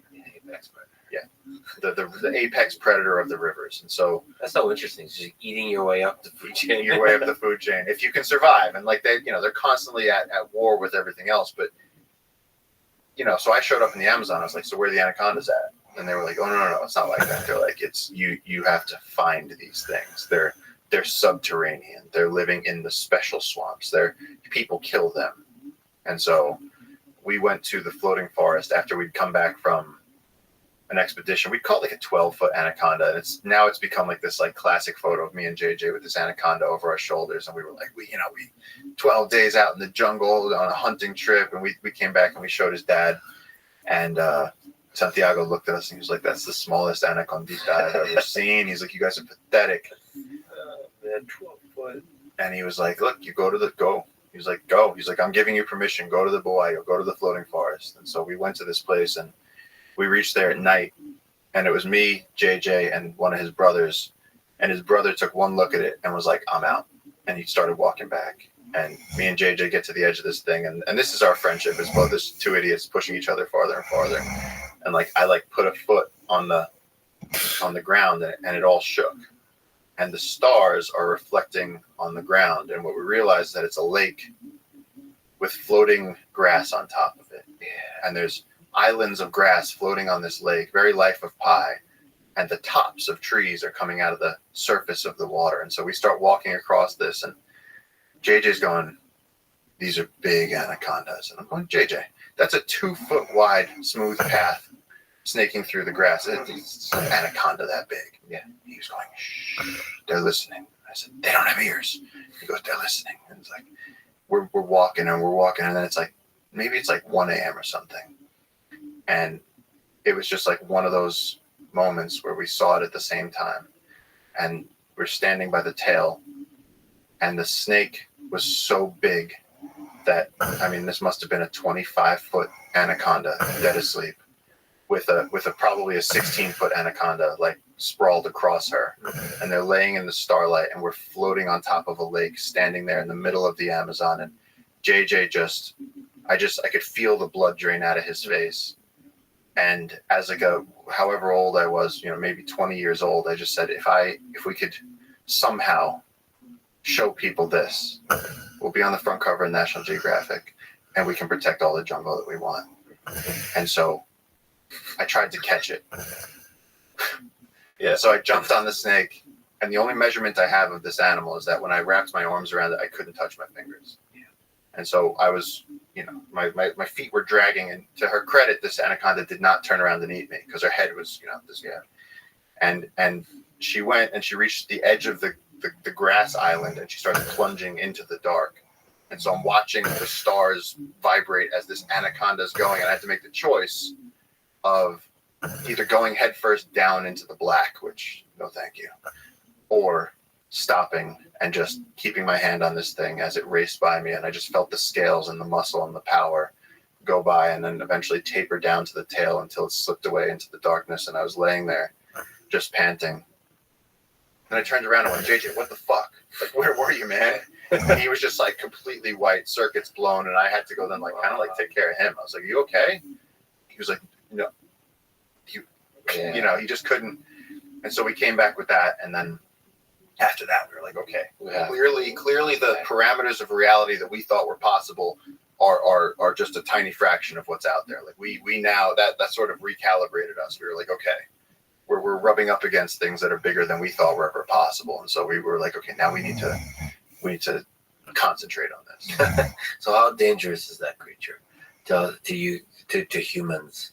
To humans, not at all. I mean, my our cook's father-in-law was eaten by an anaconda, but then again, the way you could say that, tell that story. Sometimes it happens. It happens. I mean, come on. Every now and then somebody gets stung by a bee and dies. It's once in a while it happens, but you got to have a really big anaconda, really hungry, and anybody that works in the wild. I mean, just if you walk up to a crocodile, even a giant Nile crocodile, you walk up to them, most of the time they're going to run into the water. They don't want confrontation. They hunt in their way, on their terms, sneaky. You're not going to see them. And so with an anaconda, it's like, yeah, the guy who got eaten, if you're drunk and you go to the edge of the water and you go for a midnight swim by yourself in an Amazonian lake, I mean, whose fault is that? But if you jump on an anaconda and try to try to hold on, then you're safe. Apparently, I mean, I think at this point we've, the research we've done, I think I've handled or caught, over 80 anacondas in the field, and not one of them has bitten me. They always choose flight over fight. They're like, just leave me alone, let me go. I'm just going to crawl under this thing. They're not an aggressive animal. I mean, no snake, actually, like, I kind of like, the only time I get particular with, like, the words is like, people go, that's an aggressive, black mambas are aggressive. I go, no snake is aggressive. A rattlesnake is going to rattle to say, hey, back up. Cobra is going to stand up and show you its hood. And people go, oh, look, he's being aggressive. No, he's not being aggressive. He's going, don't step on me. Don't make me do this. They're actually being very peaceful. That's the way I look at it. Because if there was a cobra in the corner of this room right now, he would crawl under the curtain and we'd never see him again. Yeah, it's like Genghis Khan, before conquering the villages, he always offered for them to join the army. It doesn't need to be like this. Yeah, join us. Nobody gets destroyed. If you want to be proud and fight for your country, then we're going to oblige him. Yeah, exactly. Okay, so how do you catch? Actually, let's step back, because there is, in part, you are a bit of a snake whisperer. So what is it that others don't understand that you do about snakes? What's maybe a misconception, or what have you learned from the language you speak that snakes understand? I don't know. It's an animal that has many times in my life I've been responsible for helping. I started catching snakes when I was very young. I'd watch Steve Irwin go out and catch a garter snake or a black rat snake in New York, and then I had a rule. I said I have to catch 100 non-venomous snakes before I'm allowed to handle a venomous snake, if I ever need to handle a venomous snake. And then, I was on a trail one time, I think in Harriman State Park, and some guy, like some big hero, he tells us, he's like, back up, I'm going to get this. And he like picks up a stick and he like goes to like assault this poor copperhead that's sitting on the trail. And so like at like 16 years old, I had to go and like shoulder this guy out of the way. And I like got the thing by the tail and used a stick to very gently just put it off the trail. Copperhead was not going to do anything to him, but he wanted to, beat his chest and show his wife that he was tough. But then in India, I've lived in India for 5 years at this point, in and out, periodically. And snakes are always getting into people's kitchens. One time we had a king cobra get into someone's kitchen, an 11-foot snake, like a monster, like a god of a snake. This thing stood up, stand up and be able to look at you over the table. And this terrifying monster thing, this giant gorilla dog thing, like, we caught it with one of the local snake catchers, and we brought it out, and he goes, I wonder why it was in the kitchen. Yeah, looking for food. And he goes, no, they eat snakes. King cobra, Ophiophagus hannah, they eat snakes. And he goes, she's thirsty. So we got a bottle of water, and we got footage of this. And she's standing up. She's going, don't make me kill you. Don't make me kill you. You're scaring me right now. I don't want to kill you. We took the bottle of water, and we poured it on her nose, and she started drinking. You can see her just drinking. And the snake just took this long drink. She drank a whole water bottle, and then said, thank you so much, and crawled off. And it's like, to me, the fact that people are scared of snakes, they have symbolic hatred of snakes. If someone's evil and sneaky, we call them a snake. And like, to me, it's like when I take volunteers or researchers or students out into the jungle and we find an emerald tree boa or an Amazon tree boa or a vine snake, and it's like, it's one of the few animals that you can't really catch a bird and show it to people. You're going to scare the bird, its feathers are going to come out, you might give it a heart attack. Snakes, you can lift up a snake. If there's a snake in the room right now, I could lift it up and say, Lex, here, this is how you hold it. And we can interact calmly with this thing and then put it back on its branch, and then it'll go.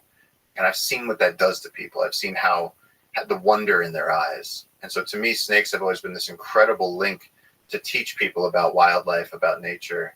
Because they have naturally a lot of fear towards this creature, and to realize that the fear is not justified, it's not grounded, or it's not as deeply grounded in reality. Of course, there's always New Yorker snakes, right? There's always going to be an asshole snake here and there.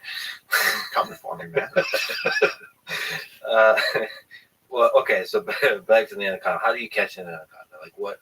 How do you handle? Because it's such a 25-foot or even 12-foot. These giant snakes. How do you deal with this creature? How do you interact with it? We had to learn how to do that, because one of the first ones we caught that I would say maybe like a 16-footer, which is no joke of a snake, girth of a basketball, let's say. You know, we're on the canoe, and this is the early days. Like, you know, now we're at a whole different level, but this is back when we were barefoot and shirtless and just guys in the Amazon. And JJ's like, get off, you know, I just listened to him. He'd be like, get off the boat. You come from the top. We're going to come from the bottom. So, okay. I just did as I was told. I came in. The snake is all curled up, dead asleep. She's got some butterflies on her eyes, trying to get salt and stuff. And all of a sudden, I see the tongue. I'm like, shit, she's awake. And I'm like, guys. And they're paying attention to not crashing the boat, to getting over there. And we're all trying to run. Snake starts going into the water. So I run ahead, grab this snake, get her by the head. So you got her by the head. Think, okay, she can't get me. I got her right behind the head, and it's about this thick, the neck. What's that feel like? Sorry to interrupt. Like grabbing this thing with its giant head. It's exciting. It's amazing. It's scary. How hard is it to hold? It's not that hard to hold. The scary part is the moment of, it's like if you ever done like a cliff dive or something, it's that moment where you go, do it. Yeah. The time, like, do it. And your body's going, do not do that. Yeah. And then you're like, I gotta just do it. And you do it. Yeah. You can't just gently like flirt with it. You have to grab it. No, and it's like crossing the street when there's a bus coming. It's like, if you hesitate, it's more dangerous. You know, so like you go for it, and I got her, and I was like, I got her. And then a coil goes over my wrists, and all of a sudden my wrists slap together, and you feel this squeeze that can crush the bones out of an animal bigger than me. And the next coil comes very quickly over my neck.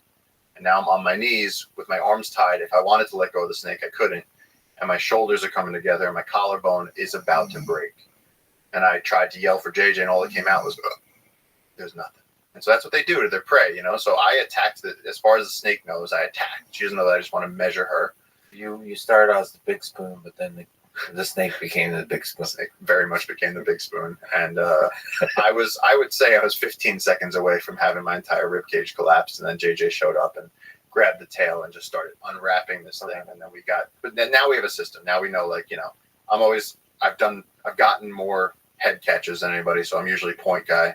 And, you know, you're the first point guy. Okay. The taking the big risky first step. Yes, although it could be argued that there's a similarly large risk for the tail guy, because the anaconda's defense is to take a giant projectile shit. And so the person that gets the tail is going to smell like anaconda for like at least a week. Yes, it's the least pleasant. You're taking the most dangerous one there. They have the least pleasant job. This is fascinating. But what's really fascinating, though, is that because they're the apex predator, they're eating the fish, they're eating the birds, they're eating everything, and everything in this riparian ecosystem is absorbing the mercury that's coming off the gold mining in the region. And so anacondas can be indicative for us of how is mercury moving through this ecosystem. And this is a region where we've lost hundreds of thousands of acres to artisanal gold mining, where they use mercury to bind the gold. They cut the forest, burn the forest, and then they run water through the sand, and the sand particles have bits of gold in it. Not chunks, but just little, almost microscopic flecks of gold. And then they use the mercury to bind that, and then they burn off the mercury, and that vapor goes up into the clouds, just like everything else. It's all connected down there, and then rains down into the rivers. And so the people in the region are having birth defects from the amount of mercury that's in the water. And so we were starting at one point when we were doing most of our anaconda research, we were learning things like these animals actually aren't just ambush predators, which is what most of the literature would tell you, is that anacondas are ambush predators. No, they actually go hunting. They'll go find clay licks and salt deposits, and they'll wait there. They'll actually pursue animals. And we were trying to take tissue samples to find out if anacondas could be used to study how mercury is moving through the ecosystem. And so that was really, it became, can we use these animals not only as ambassadors for wildlife, because everybody wants to see the anacondas, but also, you know, what can we learn from studying this very, very little understood apex predator? And one of the things you can learn is how mercury moves through the ecosystem, which can damage the ecosystem in all kinds of different ways. Yeah, it's brutal, man. The gold mining that's happening down there is it's funny because we've been hearing a lot recently about like the cobalt mines in Africa, and it's like where we are in the Amazon.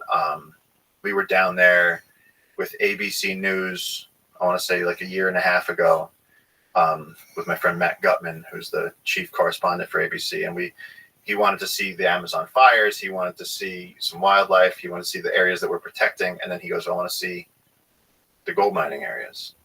And And I'd never gotten in so deep, but we met these Russian guys. You can't go. The Peruvian, they will kill you. Like our lawyer's father was assassinated for standing up to the gold miners.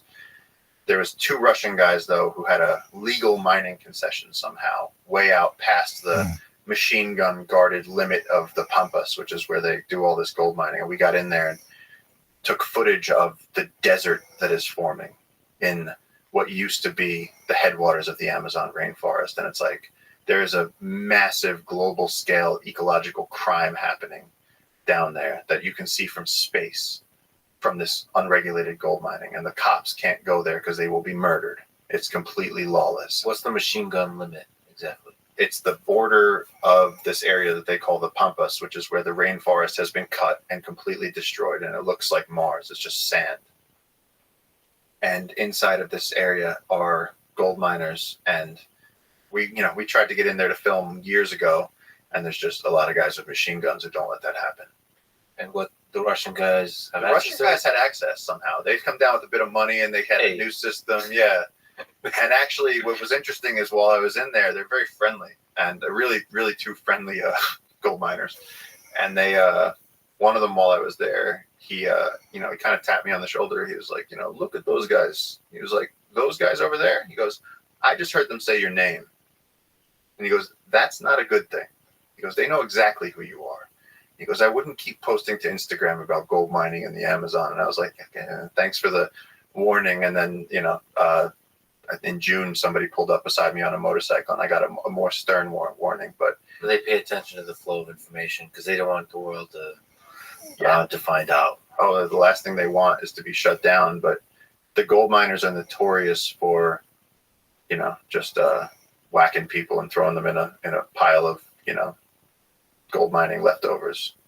It's really like the Peruvian government has to get the military to go after them. Like the work we've done with gold miners, converting them into conservationists has all been like, I've seen the Peruvian Navy come down and literally blow up gold mining barges. And, it's a war. It's a war being fought in the Amazon. So it's possible to convert them into conservationists? What's that process like? Or is that like you say that in jest? No, I say that in absolute sincerity. We went upriver, up the Malinowski River several years ago, and I think it was 2018, and everyone was like, you are going to die. Like, you will be shot and killed. And the reason we were able to do it with relative safety was that the gold miner that we were going with was the brother-in-law of one of my closest friends down there, our expedition chef and one of the directors of Jungle Keepers. And they said, look, you can go, just keep a low profile. And so I went up with a photographer and we spent a week there, and dead animals everywhere, deforestation everywhere. The things that we saw were so horrible. And we're living with these gold miners that are, they're getting their gold, they're burning off the mercury. I watched a guy smoking a cigarette, burning the mercury off of his gold with the vapor going straight into his face with his child right there. Unbelievable negligence of just sanity. And then towards the end of the week, the Peruvian Navy comes down the river and everyone starts scrambling. And I was like, I'm just going to sit here with my hands up because, and they didn't even stop. They found the gold mining barge. They have a floating thing in the river that just plumbs the bottom of the river, just sucks all the sediment up. And they stopped and they strapped a bunch of explosives to this motor. And good Lord, the sound of this explosion, and there was just hot metal raining down all over the place. And then they just went, a bunch of guys in fatigues, and they just kind of like looked at us like, peace. And I sat there with this gold miner and I went, now what?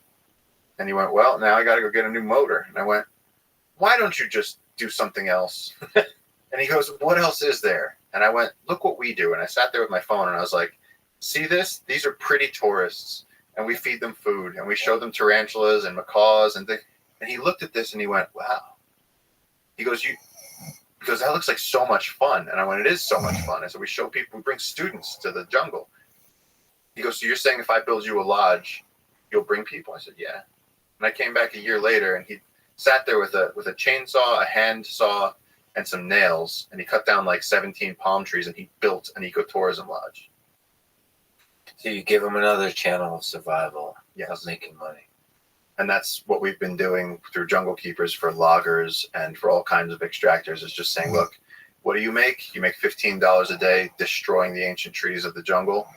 What if we paid you $35 a day to have a uniform and a job and health insurance and security, and you just protect it and use all of the jungle knowledge you've gained as a logger to protect this place?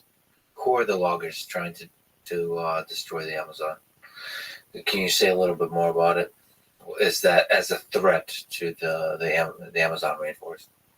A lot of them are really close friends of mine. They're people that need to make a living, and they're jungle people who, you know, the rainforest is a very challenging, especially the Amazon is a very challenging environment. So you have these people who, they have a chainsaw, they have a job opportunity, they go out and they cut the trees. And a lot of these guys grew up fishing, they grew up in the jungle, they know how to do it.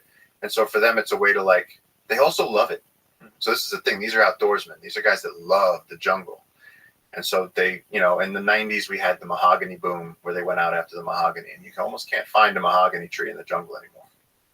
And if you want to talk about like carbon sequestration in the rainforest, the ancient hardwoods hold like 60% of the carbon of the whole rainforest. They have an outsized, disproportionate mass from that ancient density of the wood.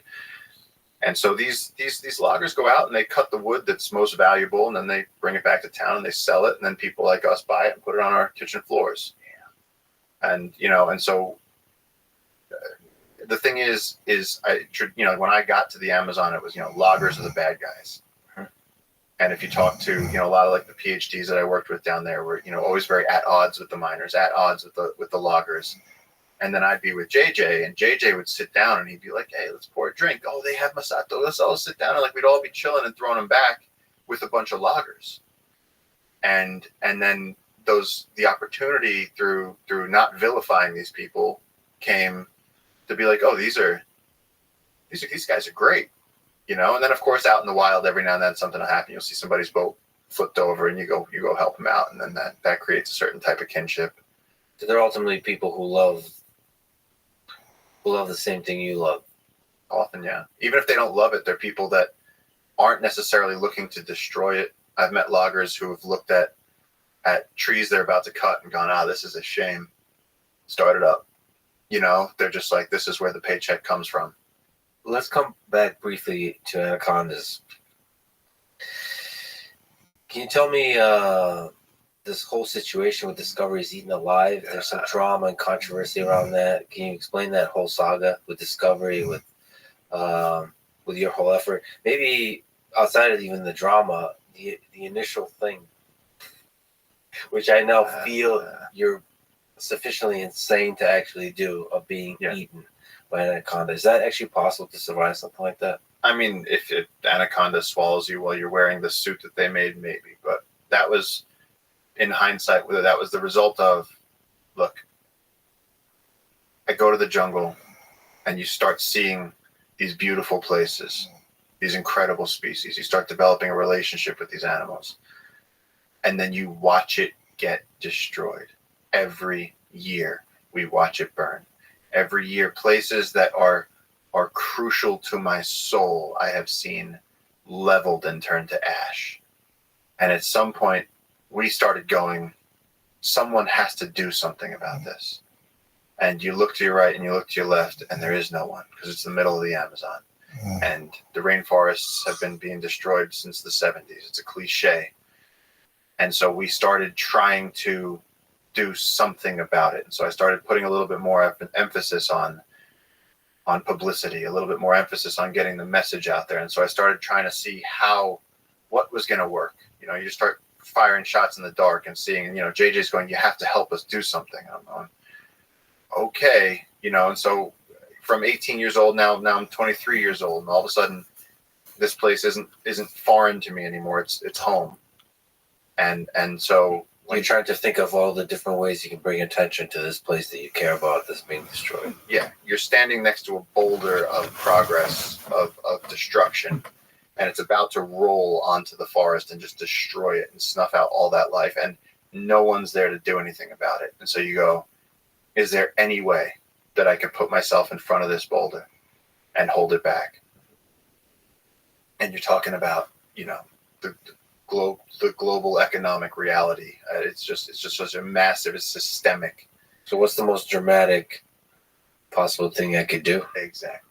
So when you find yourself flown to LA as a 23-year-old dude, and you're sitting there with some guy, who's like spinning a pen and got his feet up on the desk and going, what can you show us down there? And you go, I could show you the biggest anacondas in the world, and we could talk about mercury and bioaccumulation, and we could show people how these animals are misunderstood, and we go on a big expedition, and we could be the coolest show ever. And he goes, yeah, not good enough. Okay. And so that cycled through a bunch of times. And someone at some point in one of those meetings said, what if we show people that anacondas really can eat humans? And I went, how is that a good show? You want me to feed someone to an anaconda? And I said, and I kind of joked, like, what if, I was like, the only way that's feasible is if you like make a suit with a breathing apparatus and let the snake eat you and then come back out safely and make sure you don't hurt the snake. And they were like, kid, you're on. And I was like, oh shit.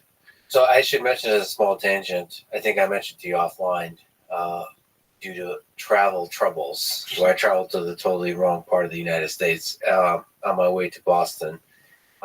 And on my way to Boston, I did a conversation with Mr. Beast, Jimmy, and I've gotten a chance to hang out with him for the day. And one of the things we did is have a lengthy brainstorm session with his team, or I was observing it. Sure. But it was interesting because he's probably way better at that conversation that you had with the guy in LA than the guy in LA. Obviously, because he's revolutionizing entertainment, and he's also doing philanthropy. Which he's trying to figure out how to help the world with that kind of stuff. So I would love to I'll send him a message to see what his thoughts. Just brainstorm. He's so strong at this. Literally take the situation you're facing. Here's the place that I really care about is being burned down. It's being destroyed. What's the sexy video?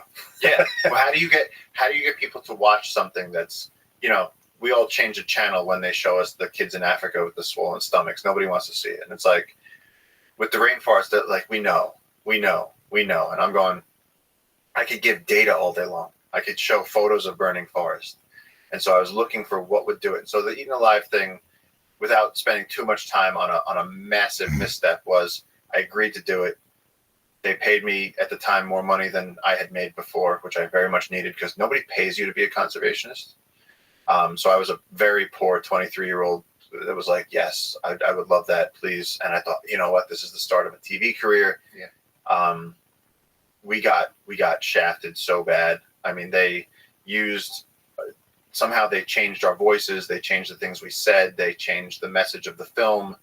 There was one point where we had caught a 19-foot snake and I was holding her head and I said, this is such a beautiful animal, the queen of the Amazon. This is such a great moment for me. I kissed her on the head. I said, she's made so many babies. Look at the scars. I was talking about just the poetry of this incredible dragon. And then the producer goes, yeah, that's great. Listen, if that was to bite you, what would happen? And I was like, oh, well, if it bit you, you'd bleed out because it would lacerate down to that's what they put in the film. And so day of, they didn't show me the film until the night before I went on Matt Lauer's show. And I said, I am not endorsing this film.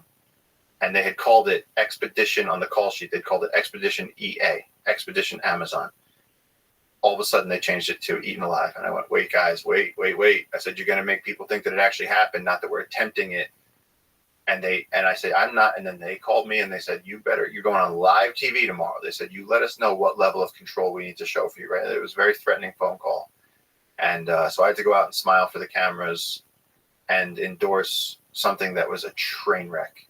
And the scientific community was like, you're an idiot. We don't want to ever see you again. I lost a lot of opportunities. PETA came, which, PETA, whatever. But PETA came out. People were like, you were trying to hurt a snake, which I would never do. And then the American public was like, you said you were going to get eaten by a snake and you didn't. And so everyone was pissed. I basically had to exile myself to India for like 6 months and I had death threats coming through all my messages. People were furious with me. What gave you strength to that? How difficult was that psychologically? Just everything you care about being completely kind of flipped upside down. I've spent so much time on the ground with the local people, learning from the wildlife. It's such a devout and important thing to me. and it got turned into a sideshow. It got turned into a joke, and then not just a joke, it got turned into that I'm somehow bad to animals. You know, I'm irresponsible scientifically. Jimmy Kimmel told me to have sex with a hippo as my next stunt. Like, it was like, it got really ugly, and it misfired so bad. And when you hear these like motivational speakers talk about, you know, you just got to keep trying, and sometimes you're going to fail hard. It was like that one I got hit in the head with a baseball bat. That one was tough. And at the time I was like, I'm fine. And I was like, I'm going to go away for a while, you know. And I learned a lot though. Like at this point, I'm still glad I did it, because man, did I learn a lot about what a room full of people that you don't know who could look you in the eye and shake your hand and say, trust us. Do you have, on a human level, resentment towards Discovery, towards the people involved? Are you able to forgive them? I don't care. It literally, that's what they do. You know, they literally put out a documentary saying that mermaids were real. You know, it's wait a minute. They're not. Listen. No, I said that. I'm not even touching that one. But, it is true. It is true. There is a documentary where they duped a bunch of scientists who are like oceanographers, and they like showed them ancient footage of, you know, mariners saying that seals were mermaids. Who cares? It's. I was young. I got brought to Hollywood, and I got spit out the other side, and that's on me. That's not their fault. You know, there's that. You know, you don't. There's that parable about the frog who gives the scorpion a ride across the water. And then at the end, he says, I'll give you a ride, just don't sting me. And they get to the other side, and the scorpion stings him. And the frog goes, why did you do that? And the scorpion goes, I'm a scorpion. It's not their fault. It's in my nature. But now that you've become much more well-known and much more successful at what you do, you have a platform, can you return to those people and use the machine to get more and more attention? Is that something you work on? Or do you prefer to work completely outside? I think that most of the success that we've had now in protecting the rainforest and it's the levels that we've reached are so far. I think back to those barefoot days of catching snakes with JJ and the boat, and now the massive ecological reserve we have and the team of rangers and the converted loggers, and all of that is because of the ability to communicate and to show people. But that's all been through social media. And so I'm open to the fact, you know, if somebody came and gave a sort of like Bourdainian pass where they said, look, you can be yourself, you can swear, you can fart, you can smoke, you can do whatever you want to do, go out there and show us the real thing, I would love to. But now I know how those contracts need to be. I need to have right to refusal, and they can't change them. And so I'd almost rather just do it like the way I think like Mr. Beast does stuff, where it's like you get a crew guys and some seed money and go film the episodes and put it out. I mean, a committee never helped real art be better. It has to come from the source of inspiration. So you get I think, you know, you get JJ and a crew of people, or the guys in Africa that I'm working with right now doing elephant conservation, and like, but you got to show real. I mean, look, that's why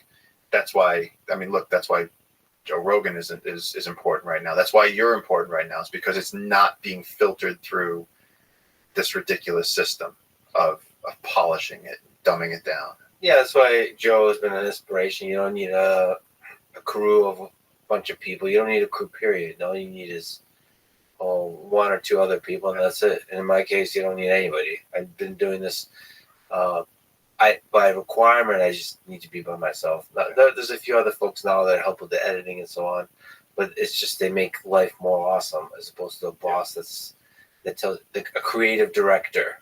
Yeah. Somebody told me, actually, I was visiting LA. I think it was in LA. They were saying that now for all intimate scenes in Hollywood movies, there's an intimacy director. So when there's two people having sex, there's a third person that ensures that on film, so it's not real, but there's still intimacy. That there's a third person that ensures that like everyone is comfortable, and the actors say that this like always ruins the chemistry of the scene. Yeah. And so it's a very Hollywood thing. I understand there's creepy people and so on. I understand. Thanks, Harvey Weinstein. It's usually, I think, comes from the director pushing things too hard. If you just leave it to the actors, they know their boundaries. They can control their own boundaries. So the intimacy director is more for the director pushing things. There's I Werner Herzog. I understand the logic. Yes. Like, let's make sure that we don't have anything happen here that shouldn't be happening. I get it, but But no, I think that authenticity is the greatest currency, and I think that in order for me to tell the stories that I can tell, what changed the game for me was, I want to tell you this story. Sure. So in 2019, the Amazon fires started popping off, and we had just gone to film like a month earlier. We'd filmed like a small documentary, and they'd been following me as if I was on a solo, which we did the best we could. I lived on my own, but as we were driving, we passed a spot where the flames were 70 feet tall. The forest was being destroyed, and I went out there with my phone, which overheated in like 2 minutes, and said you can't use it. But for a second, I was out there in the flames, picking up animals and throwing them off to try and just get them cooled off. I was trying to get snakes out of there. Everything was, the birds are flying, and I fucking lost it. I was red-eyed. I was crying, and I was going, this is happening every fucking day. I was screaming, and it was the first time that I'd done that, because I've seen the burning so many times, and I just lost it that day. And I don't know what made me pull out my phone, because usually in those intense moments, I say, forget the documentation. This is real life. We got stuff to do, and I'm not documenting. And then a month later, I'm home, and I'm in New York, and all of a sudden I see these articles like, the Amazon's burning worse this year than it was last year, and blah, blah, blah. And I was like, fucking, and I threw it up on Instagram like 8:00 at night. And I'd never cursed on Instagram. I don't know why. I just never did. And my phone was on 100%, and I put it on top of the refrigerator, and I went to bed. I woke up in the morning, and my phone was on the floor on 2%, and it was ringing off the hook. And it was like the news. And they were like, are you the guy that posted that viral video about the Amazon? And I was like, what? Yeah. And that was the start. That's where it broke. And that's where we went from barefoot in the Amazon to, all of a sudden, I was a talking head for 3 weeks and going around on all these news stations. And all of a sudden I was like the spokesperson for the Amazon. And JJ's calling me, and he was like, go, go, go, go, go. Like, get us that support. And it was just, so communicating with people and bringing them into that reality, and whether it's, rhino poaching and elephant poaching or the Amazon being destroyed, it's like, to me, it's like being able to take people into that is something that I would love to do. Yeah, and you do it directly with authenticity on your Instagram. People should definitely follow your Instagram. I think Rogan follows your Instagram too. Well, the end of that story actually kind of involves him, because I went to all these news outlets, and I was living in green rooms and traveling around, and I was all strung out, and I hadn't seen anybody I actually know in a few weeks, which was starting to get to me. And I finally got home, and I went to like a family party, and everyone's like, dude, it's been crazy. And I was like, yep. And then I left, and my cousin Michael calls me, and he's screaming. And I'm going, what? And he goes, Joe Rogan just shared it. Oh, nice. And everyone was losing their shit. And it was so amazing. And it was like, that's when it really took off. And what happened as a result of all of this is that a Canadian entrepreneur who started Lightspeed reached out, and several months later, after COVID, after that boom, I'd been in the game for maybe 13 years or something. I had no money, no savings, no job, no nothing. And after that great publicity thing, nothing happened. The waves came, and everything got real exciting. Everybody reached out, and they said, we care so much. Nothing happened, though. We can run into battle, but if we don't have arrows in the quiver, what can we do? And I made a phone call to my friend Mohsen right at the start of COVID, and I was going through divorce, and I was broke. And I said, I'm going to get a job. I said, I give up. This is stupid. I said, the ecotourism business is done. Jungle Keepers is dried up. We're done. And then this guy, Dax Da Silva, called me on the phone and said, listen, I'm in. What do we got to do? And so if the analogy was me and JJ and a few other people trying to hold this boulder back from just destroying the rainforest, all of a sudden Dax comes in like a titan and just puts his arm out and just goes, I'm going to help. And he gave us the funding to start actually developing a ranger program, to start actually bringing loggers to be protectors of the forest, to be supporting smaller conservation things. And now we're protecting 50,000 acres of rainforest. We're protecting entire streams and ecosystems that I love. And we're soon going to double that. And it's like this whole thing. So, the the communication of these things is crucial, and I actually think it's incredible that social media has played such a big role in it. Well, I mean, just because I know Joe well and I love him so much, I definitely think you should do his podcast, but also just be friends with him. I think you guys, he's one, not the meme, but he's one with nature, and not much more with I'm one. While I do appreciate and love nature, I also love technology and robots and so on. So we're in that meme type of way. We're very, very different. But either way, at some point, make sure you tell the guy thank you, because it definitely really helped push us over that limit where, if enough people see it, you get someone like Dax who says, I can help and I have the resources to help. And that changed our whole lives. Changed everything. Back to the jungle. You had a bunch of interactions with jaguars. How are you still alive? Like what? Man, dude, Jags aren't the Jags. I'll tell you this: Jags are not the danger. The falling trees are the danger. I'll tell you some elephant stories, and then you'll wonder why I'm still alive. But Jags, I was one. So JJ started, and Santiago, his dad, started challenging me to do solos, go out alone into the wild style. I'd have a hammock, a headlamp, 3 days worth of food, some fish hooks, a machete. That's it. And so, like, one of the stories that happened early on was I was out there and it was raining and I was lost. And this is how we test your jungle knowledge. Can you survive out there? Do you know how to find food? Have you listened to the things that we taught you? And there was one night that I was in a hammock and a jaguar came up, and I was asleep when it happened, and she came up right next to my head, and she was, and I could hear her smelling me. And then my first instinct was to turn on my headlamp, and just the sound of my arm moving against the material, and she just right here, I could feel her breath, and I just laid there in the dark. And that's one of those moments where you really learn a lot about yourself. Because I wasn't scared. I felt like I understood the intentions of the cat. If she was hunting, I'd already be dead. She was curious.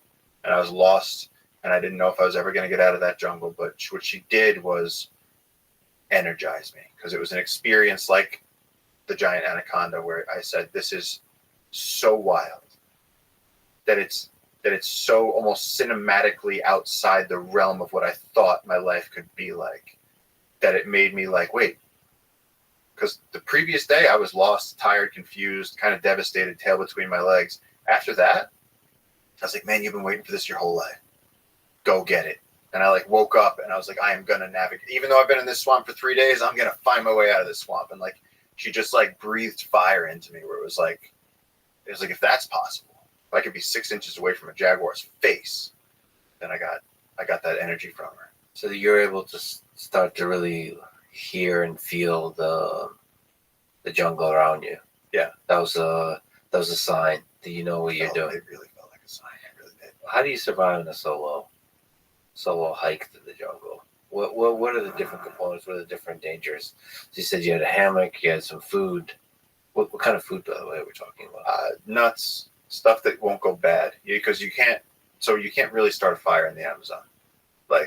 I'm a good I camp all over the place. I'm a wilderness guide.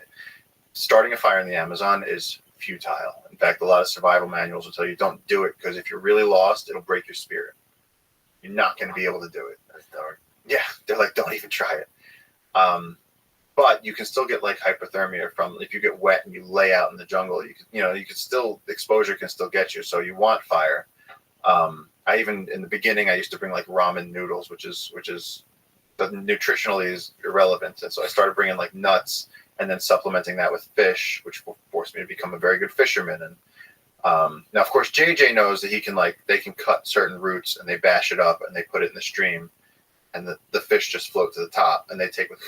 So he's got all the cheat codes. Yeah. Whereas I'm sitting there with a hook, and then he'll go, now find bait, and I go, bait. In the most competitive ecosystem on earth, good luck finding a worm. You can't do it.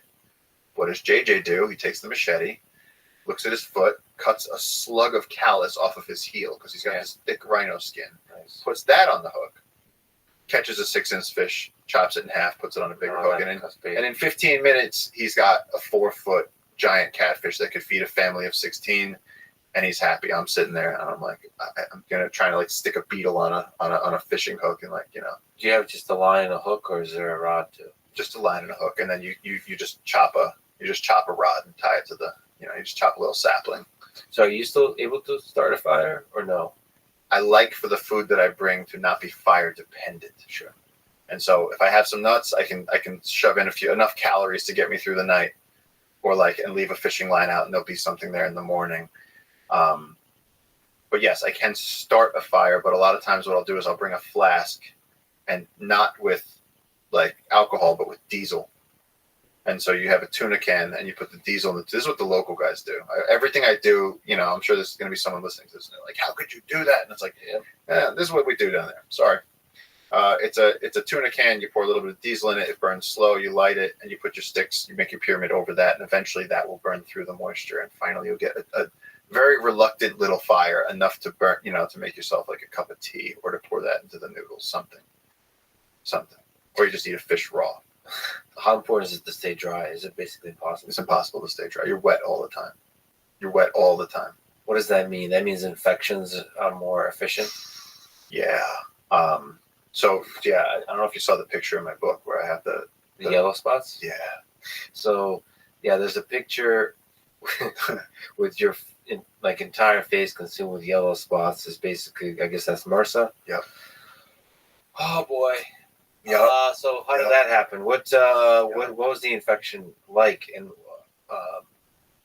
and how crazy are you for letting that infection stay in you for a prolonged period of time without treating it, or you had no choice? No, I did have a choice. I was 19 years old, and I was taking care of a giant anteater that was orphaned, and this is like my dream animal. Yeah. And she was mine, and my job was to teach her the jungle. And so when I started like noticing that I had an infection, and that I think I had dengue at the time too, I went back to town, probably picked up MRSA in the hospital where I got tested, came back into the jungle, and then got progressively sicker and sicker and weaker and weaker as I was 2 weeks, 3 weeks in the jungle. And it got to the point where my vision went black and white, and I passed out one day. And I don't know why, but at the time I had shaved that day. And when I woke up the next morning, I couldn't open my eyes because the pus had come out of my eyes. And out of the pores in my face, all those little micro cuts, and the pillow was stuck to my face, and I was stuck upriver with no help at 19 years old. And also, when you see that picture, you can imagine that I assumed that my life was over because I didn't know what it was, and I also didn't assume that, or at the very least, I figured I'd be disfigured the rest of my life. I didn't think there was any getting better from that. And so I remember sitting by the side of the river praying that a boat would come by, but it was the rainy season. There aren't going to be any boats because the river's psychotic. And so it was a long time before I got back to town, and I didn't want to leave the anteater, but it became like I realized I was dying. And then I finally got a boat with some loggers, a death boat just loaded with, these guys had gone into the jungle and shot everything they could and taken all the babies, and they were going to go sell them. So it was like baby monkeys and toucans and birds in cages and pieces of crocodiles and anaconda skins and jaguar skins rolled up. And it was just like, I was just laying there with all these dead animals in the boat with all the flies on my face, and got back to the hotel, called my mother, said, please book me a flight out like today. And then I sat on the plane, and somebody sat next to me on the plane, and I had a hood on. And I do remember that in the haze, at this point I was having trouble staying conscious, but I do remember that she like looked over, like trying to see what was sitting next to her, and then she got up and never came back. And when I got to immigration in New York, you know, the cop, he like takes my passport and he goes, so what were you doing in Peru? He's looking down and he goes, yeah, and he like holds up the passport, looks at my face, he goes, whoa, buddy. What the fuck? And I said, no, that's Waddy. I was like, I'm trying to get home to go to the hospital. He goes, he stamps it. He goes, go. God bless. He's like, oh shit. Yeah. And then they put me in the room in the hospital with like the hazmat suits, and they didn't know what it was. And I spent like 5 days on IV antibiotics with like 4 different things running through my veins. And the doctors were like, don't let it go that close. They're like, you went real close on that one. Yeah, that's what that picture. I mean, people should check out the book just to see the picture. Because I imagine you just laying there, unable to see, have a fever probably. Mhm. So you're like half hallucinating. Yep. And there's no boat. There's no way out. There's no help coming. Plus, there's this creature Yeah. who you've become a parent of. Yeah. That you love. Yeah. Boy, that's a dark place to be as a 19-year-old. I mean, most people will never be in a place like that. Like, where did you find strength in that place? I don't know. I just remember writing like a goodbye letter to my parents because I said if I die out here, it was really dark. Like it was terrifying. It really felt like it was the end. And I was writing, if you find me out here, I'm sorry, and all that type of stuff. And it was, I don't know about strength. There was no strength. It was just like move forward. And at some point, it was like, if you'll take me downriver, take me downriver. And you just got lucky with the loggers, with the death boat. Yeah. That they found you. Well, how did the infection start, by the way? I don't know. I really don't know. I mean, we always have some sort of little shit. But the thing is, now JJ taught me that there's like 3 different trees that can cure infections. I didn't know this at the time. I didn't know the cheat codes. Now there's if you have a small infection, you can use sangre de drago and it'll cure it right away. Like let's say you have a bot fly and it gets a little pussy. There's a fly living in your skin. You put that on there. Not only will it kill the fly, but it'll heal the infection. Now, if you have a worse infection, you can go to Ohe, which is ficus insipida, and you can use that. And that will completely heal. That will murder. It's like crocodile blood. It will murder infections. So, like, forget Neosporin. That's a joke. These are heavy chemical compounds running through these trees, and they know all about it. And so, whatever it is. So now, at this point, that's no longer an issue, like, because we know how to handle it. Which at that time, if JJ had been there, I would have been fine. Well, learn the hard way. So these are open wounds, and then there's creatures that start living in them. Is basically what is it? Well, that's separate. That's bot flies. Yeah, there's a creature that unfortunately, very, very, very unfortunately, likes to make its home inside the flesh of mammals. Yeah. And so the flies attach their eggs to mosquitoes. The mosquitoes go and seek out warm-blooded animals. The eggs, microscopic eggs, fall into your skin and then begin to grow. And sooner or later, you feel a twitch. And it's a worm living inside of you that's like vertical down in you, and it's eating you. Yeah. And at first, it's not a problem, but when they get to about as thick as that pen, it starts to hurt because you got a hole in you, and they have a little breathing tube that comes up, and they breathe, and they go back in, and then they eat, and they come back up to breathe, and you have a friend living in you. Yeah. And you've had one of those? I've had lots of those. It's tough to take them out. They have hooks. How do you have to? I gotta love the joke. So how do you take it out? To come. 100%. You gotta put an irritant. So like a lot of times, what we'll do down there is someone will take a massive drag of a cigarette and then they'll spit they'll power like exhale and get some of the tar, which also shows you how much tar you get out of a cigarette. And then with a knife, you put that right over the hole. And then you slap some Vaseline or something on top of it so they can't breathe. And eventually, over the course of a few hours, they'll come up enough looking for air. And then you got to grab them with a tweezer and try not to rip them because then you're going to get an infection. And you got to squeeze from the butt. It's a whole ceremony. When people have bot flies, we're all like, oh, it's bot fly time. Let's go. And then like JJ will squeeze. He's got like pliers for thumbs. He can like take a piece of your neck and you think he's going to break your skin. He'll just squeeze until this thing comes out. And you don't want to. Guess there's an open wound right there, and you don't want to bathe for a day or two after until that closes, because otherwise you're gonna have like water sloshing around in like a little pocket of yours. It's kind of gross. And that water might have other organisms in it. Water in your skin tends to, yeah. I mean, the jungle water's clean. We drink it like I drink the water fresh out of the stream. Oh, that's interesting. Well, it's just a giant filtration system. All those roots, the whole jungle's constantly purifying everything. People might be thinking about that with the jungle. There's insects probably all over you all the time. It's not as bad as you think. Like I've been to Finland, Lapland in the summer, and the mosquitoes are horrendous, like devastating. The Amazon in our area, if you're sitting in a hammock reading a book, out, our research stations don't have walls or anything. You're good for about one mosquito every half hour, which really is not a lot. It's worse in New Jersey. Like, it's really not that bad.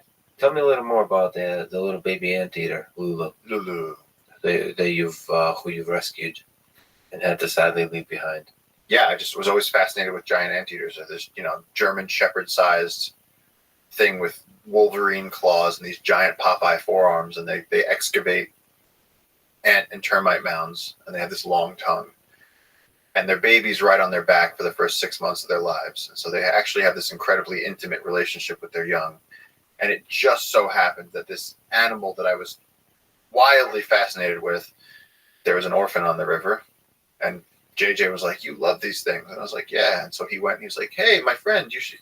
He got me the baby, and we were like, "We're gonna rewild her." And so I spent like weeks and weeks and weeks just like with this thing on my back, crawling through the jungle, teaching her to find ants, giving her milk, falling asleep with her on my chest, and their tongue is like 11 inches long at that age, and so when she wanted me to wake up, she'd fire it up my nose and it would come out my mouth, and and then if I tried to get her off me quick, she'd stick the claws in, and all my clothes I have old now they're like museum pieces with rips in them from Lulu's claws. Just able to also communicate emotion and feeling. She needed it. So that this animal didn't have the physical touch. If I didn't hold her all day long, she'd throw tantrums. She'd go shred something. She'd go pull down the curtain. She'd go ruin the woods. She'd start literally having a traumatic response to not having intimacy, which was shocking. Because again, on the scale of a cockroach to an elephant, you go, I didn't know that giant anteaters had such intense emotions. But she did, and we and also taking care of her forced me to explore the jungle from the perspective of an animal. So I got to be an animal. And so there's only a few times in my life where I've gotten to do that. One was with her. Another time was living with a herd of elephants where I had to walk with them through the forest and see how they interacted completely natural. And it's different. It's very different. And you realize just like a person's public persona when they're out on the street in Manhattan is going to be very different than when you're on the couch with them on a Tuesday night. And with wild animals, it's very much like that. If you see a bobcat on a trail and it's going to look at you and glare at you and then go off, and it's like, yeah, but what's it like when it's in the den and it's playing with its cubs? Yeah. So that when it's looking at you, that's like the Instagram post it's making, and the actual it's doing duck face. Yeah. So you've besides Amazon, you spent a lot of time in India. Can you tell me what you learned hanging out with a herd of elephants? What do people not understand about elephants? That's beautiful to you. That's interesting to you. First of all, I think that elephants should have government representation as a subset of society. Actually, they have intelligence. They are so intelligent, and when you look at an elephant, so there's this question that keeps coming up of are we smart enough to know how smart animals are? Can we interpret the intelligence that we're seeing?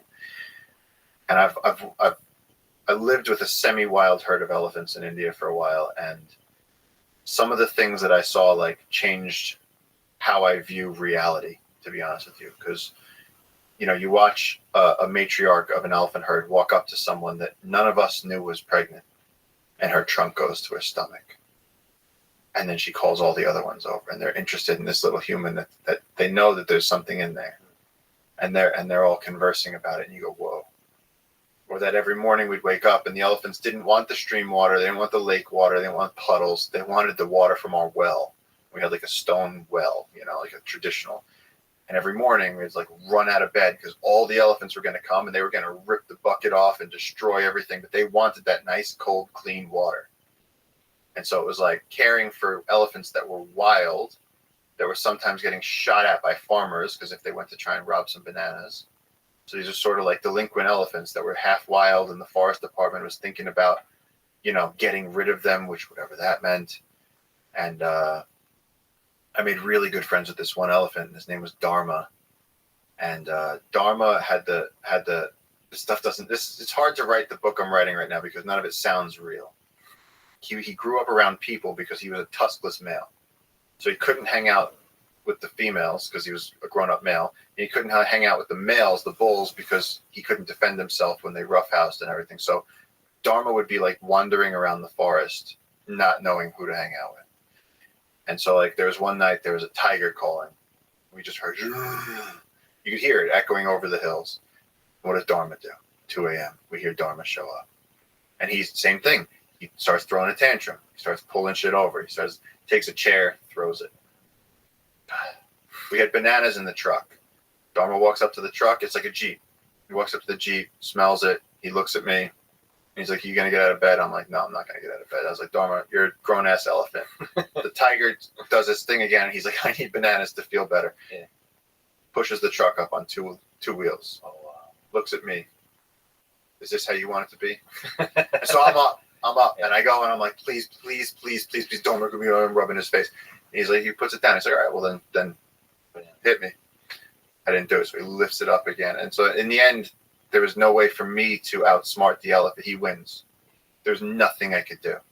And so a lot of my job was taking him out into the forest and spending a little bit of time with him. I have this beautiful, one time I set up the tripod and I went and I was just journaling. He would come and he would just like play with my hair. And he'd be like, hey, what's up? He wanted someone to interact with on an emotional level. And, when you think about elephants in terms of the fact that, people go, oh, they use medication to induce labor. It's like, yeah, that's not that surprising. They hold the bones of the dead. It's like, yeah, they have the best smell of pretty much any animal. That's also not surprising. They probably know exactly who that was, that bone. But they can navigate to water holes and communicate in ways that we cannot really figure out. And so when you hear about people measuring elephant intelligence, you'll hear about scientists being like, oh, well, we gave it a bucket with a hole in it, and then it had like a key, and there was a rope, and you're like, bro, this is all human stuff. Can you go walking with them for 3 weeks in the wild and watch how they deal with the problems that they encounter in the forest? And so elephants have become, especially recently with the work that I've been doing in Africa with Betpaw, I've just become so fascinated with elephants. And the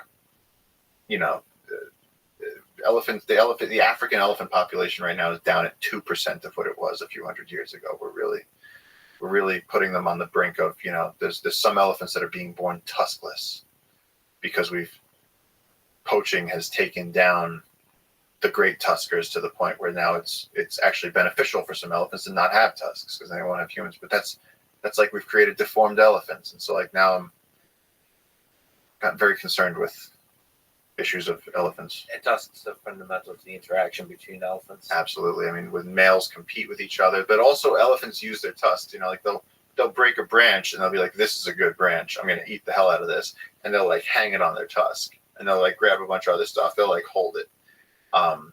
Ripping a tree up out of the ground. I just watched it 2 weeks ago. I was watching an elephant. He got down on his knees and stuck his tusk into the ground and like leveraged up. He like Archimedes to this root out of the ground and then was like, that's a sweet root. And then when he left, I went and I tasted the root and it was like sweet ginger. And I was like, I have no idea what this is, but he knew it was good.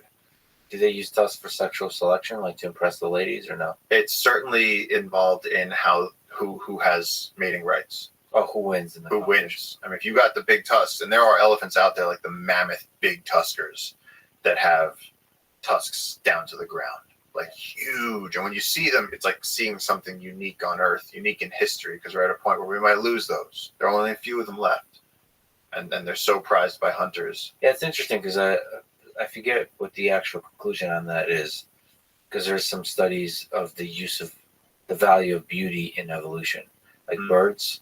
Yeah. And peacocks and so on, that there's no actual value to it, but it plays a role in sexual selection. Meaning value, like it's much easier to understand competition. Like a tusk helps you defeat the competitor. It's a tool. But I bet you there's a component to the tusk where the ladies go, God damn, like there's a visual, beautiful component. Maybe not. I don't know. But what if beauty, though, as we're defining it, though, is symmetry and the absence of yellow spots on your face and healthy looking hair. And so, like, I think to us, beauty is sexually appealing traits that look good to mate with. And so that 19-year-old with MRSA, everybody in the world would swipe left on that. Yeah. The least sexually desirable object in the universe. Okay. Speaking of elephant intelligence, it's something I think and work quite a bit on as with artificial intelligence is what the philosophical question that comes up is, what is intelligence? What is intelligent? Humans, Homo sapiens, are often thought to be highly intelligent. That's the reason they stand out. In your understanding of different species, like the elephant, what stands out to about humans, or are they just another animal with different kinds of intelligence? Well, we're certainly unique because we have altered the entire planet. Yeah. You know, the term the Anthropocene. I mean, it's like we've literally created a geological layer of us, whereas other animals don't. And going back to elephants, it's like they also engineer their environment. If you're in a forest, like if you drop me in a forest on Earth, I can tell you in 2 seconds if there's elephants there, because there's twisted branches and excavated earth, and they're constantly gardening. But I mean, look at us. I mean, we're clearly unique in nature, which makes me not understand the anti-human sentiment that so much of environmentalism has about, like, you know, like we're bad, we're damned, we ruin everything. And it's like, I've seen the worst. I've seen the burning Amazon, and I'm still like, I love being able to share ideas with you and travel to places and FaceTime my family when I'm not around them. And it's like, I celebrate a lot of what makes us human. And it's almost like reality is this crazy video game. And it's like, if we could just figure out the right keys, we can pretty much do anything we can think of. And it's like, I mean, poetry, art. I mean, you know, I'm the biggest animal lover in the world, but we are different. We really are. Yeah, the ability to puzzle solve, create tools. What do you think is the coolest invention humans have come up with? Is it fire? What's the most impactful? I feel like fire. I feel like fire is kind of a gimme. I feel like they didn't really invent it. They probably like the wheel. Yeah. Flying. I mean, flying. I mean, think if you could go back in time to someone that never flew. Yeah. You know, a sultan, an Egyptian king, a George Washington. You know, and be like, you can fly. I mean, this is just on my way here. Yeah. And I fly way too much, but I was looking out the window at the clouds and going, this is unbelievably spectacular. It's just stunning. You know, as a kid, you look at a cloudy day and you go, the world is like this today. And then you get in a plane and you fly above the clouds and it's sunny up there and you go, oh, it changes your perspective. It's like when people go to the moon and they come back and they tell you the pale blue dot, you know, just, I say flying. I think the ability to fly. I mean, the fact that I could get on a plane and be in India in, you know, 22 hours is shocking. In terms of its usefulness, I would argue that's not in the top 5, but in terms of its ability to inspire. Yeah. There's somebody, I forgot who, told me this idea that there's something about the atmosphere, Earth's atmosphere, that allows you to look up and see the stars. If we didn't have that, human civilization would not have happened. Meaning, like, being able to look up and see something out there would fill our, like, it's something that allows you to look up versus just look down. To like, versus looking at your local environment. Yeah. Be able to, like, wander and see, holy shit, there's a big world out there, and I don't know anything. If you're able to look up and see that, yeah. that kind of humility combined with the ability to dream about exploring, yeah. maybe it just inspires the exploration. It's kind of an interesting thought, given how inspiring, for example, the extra upgraded super cool version of flying, which is flying to other planets. I mean, sure. There's going to be, hopefully possible, this century, a child born, no, not this century, maybe this century, a child born on another planet that looks up, that looks back at Earth, and has to be educated by her parents that, like, there's another place. There's another place where life is way easier. Oh, God, it's so easy. There's water everywhere. Yeah, exactly. People complain about Earth, man. Earth is really, really nice. Really good. It's really, really good here. water everywhere. Oh man, I wouldn't even leave. Given like right now, like if somebody said like, oh, you could go to the moon, I'd be like, no, I'm good. If I died in space, I'd be so pissed. I love it here. Yeah, but there's a longing to explore for you. There's a longing to explore, but I really think I'm such a, like, my longing to explore is like rivers, streams, oceans, jungles. Like, to me, yeah, I would watch the hell out of the live stream of Elon touching down on Mars. Like, I'd be like, this is incredible. It's amazing that I get to be around to see this. I'm staying where? I'll be right here. Yeah, but it's good that the human spirit pushes us to it's amazing. What's possible. And it does that for you. What? Just out there questions. What's the most dangerous animal in the Amazon? Would you say? Mammal. Let's go with mammal. Dangerous mammal. Like dangerous in terms of you walking around doing the solo hike. I'm gonna disappoint everybody with this, but it's humans. It's nothing. There's no. If I'm out in the Amazon, there's nothing that's going to attack me. You know, and in India, you might have an old leopard or a tiger that's missing a tooth that decides your prey, or you might have an angry elephant that's in must that just decides to flatten you. In the Amazon, you're not. The jaguars won't even let you see them, and there's really nothing else. One of my friends, a brilliant scientist friend of mine, Pat, got attacked by a rabid ocelot once, but that's like a dieseled house cat just having a fit. You know, wasn't the worst thing in the world. Just the assholes of the animal kingdom. Okay, what in terms of humans, you said that the tribes, some of them uncontacted, can be exceptionally dangerous. What's your experience with them? What should people learn? Because it's such a fascinating part of life here on Earth that there's tribes that don't have much or any contact with the quote-unquote civilized world. Most of the people that I meet don't actually really understand how isolated these people are, or how weird it is that we're sitting here and that we have iPhones and airplanes and all this stuff, and these people are living naked in the forest at this moment. And so the thing, though, you know, and I also was recently, somebody said, oh, there's like Paleolithic tribes, and it's like, no, just by default, they're modern tribes living now. They just happen to be living out in the jungle. And there's a huge debate about, you know, do we try and contact them and bring them in? And there's two camps of people on this who they said it was the trauma of the rubber boom that sent them out that far into the forest and made them terrified of the outside world. And so that's also what made them so hyper violent. I mean, there's one of the guys we work with on our team, Victor, was in, I think it was 2004. He's coming down river and he had a load of mahogany wood, and he's piloting this boat, and he sent two people, husband and wife, ahead to go start cooking breakfast on the beach so they could put the little kitchenette thing down and put the propane.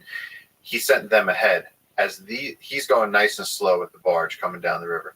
They go ahead, reach the beach, they get out. He starts cutting some cane to start making a fire. Tribe comes out. No warning. They just start screaming. They start shooting arrows. The man instantly gets an arrow through the leg, and it pins his leg so he can't run. He tells his wife, go, save yourself. And she does. She jumps in the water. There's arrows falling around her too. And as she's floating down the river, she looks back, and the last thing she sees is these guys getting to her husband and beginning to rip him apart. As Victor comes down the river, this is a guy we work with every day, he comes down the river and sees his friend disemboweled, opened up, dissected. His parts are all over the beach. The beach is red. And they only found out what happened because they found her later on holding onto a stick in the river. And they were like, what happened? She was like, they just attacked. They don't want people on their land. On the sort of the underground WhatsApp chain of the Amazon, in August, like this was not internationally known. Some loggers went up and tried to steal a few trees from where the tribes were. And then everybody sent the pictures of what the loggers looked like after a few days because the tribes porcupined them with arrows. They were laying there on the ground with just arrows sticking out of their bodies.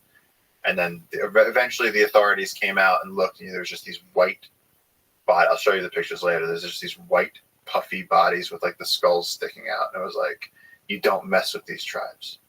I wonder what's the mythology around that they construct around who these outsiders are. Are they gods? Are they demons? Are they humans? Who are they? Who are we to them? Well, you got to go back to the rubber boom.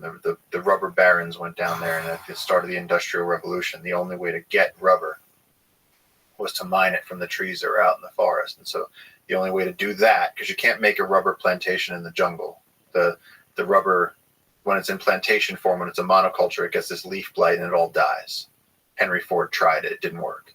And so what they did was they sent these people down who just whipped, burned, enslaved, raped, and pillaged the people. It's one of the worst periods in human suffering that I've ever read about. One missionary said they were killing the locals the way you or I would kill a mosquito. They just went nuts. And so they sent them out, and they would come back with rubber. And this would go to fuel the Industrial Revolution for hoses and gaskets and tires and all this stuff that suddenly we needed. And it was during that time that these gangs of foreigners would go into the jungle to enslave the natives, that these uncontacted tribes went back into the jungle and said, not us. And they have 6-foot bows and 7-foot arrows with bamboo tips. They make the bamboo tips into razor blades.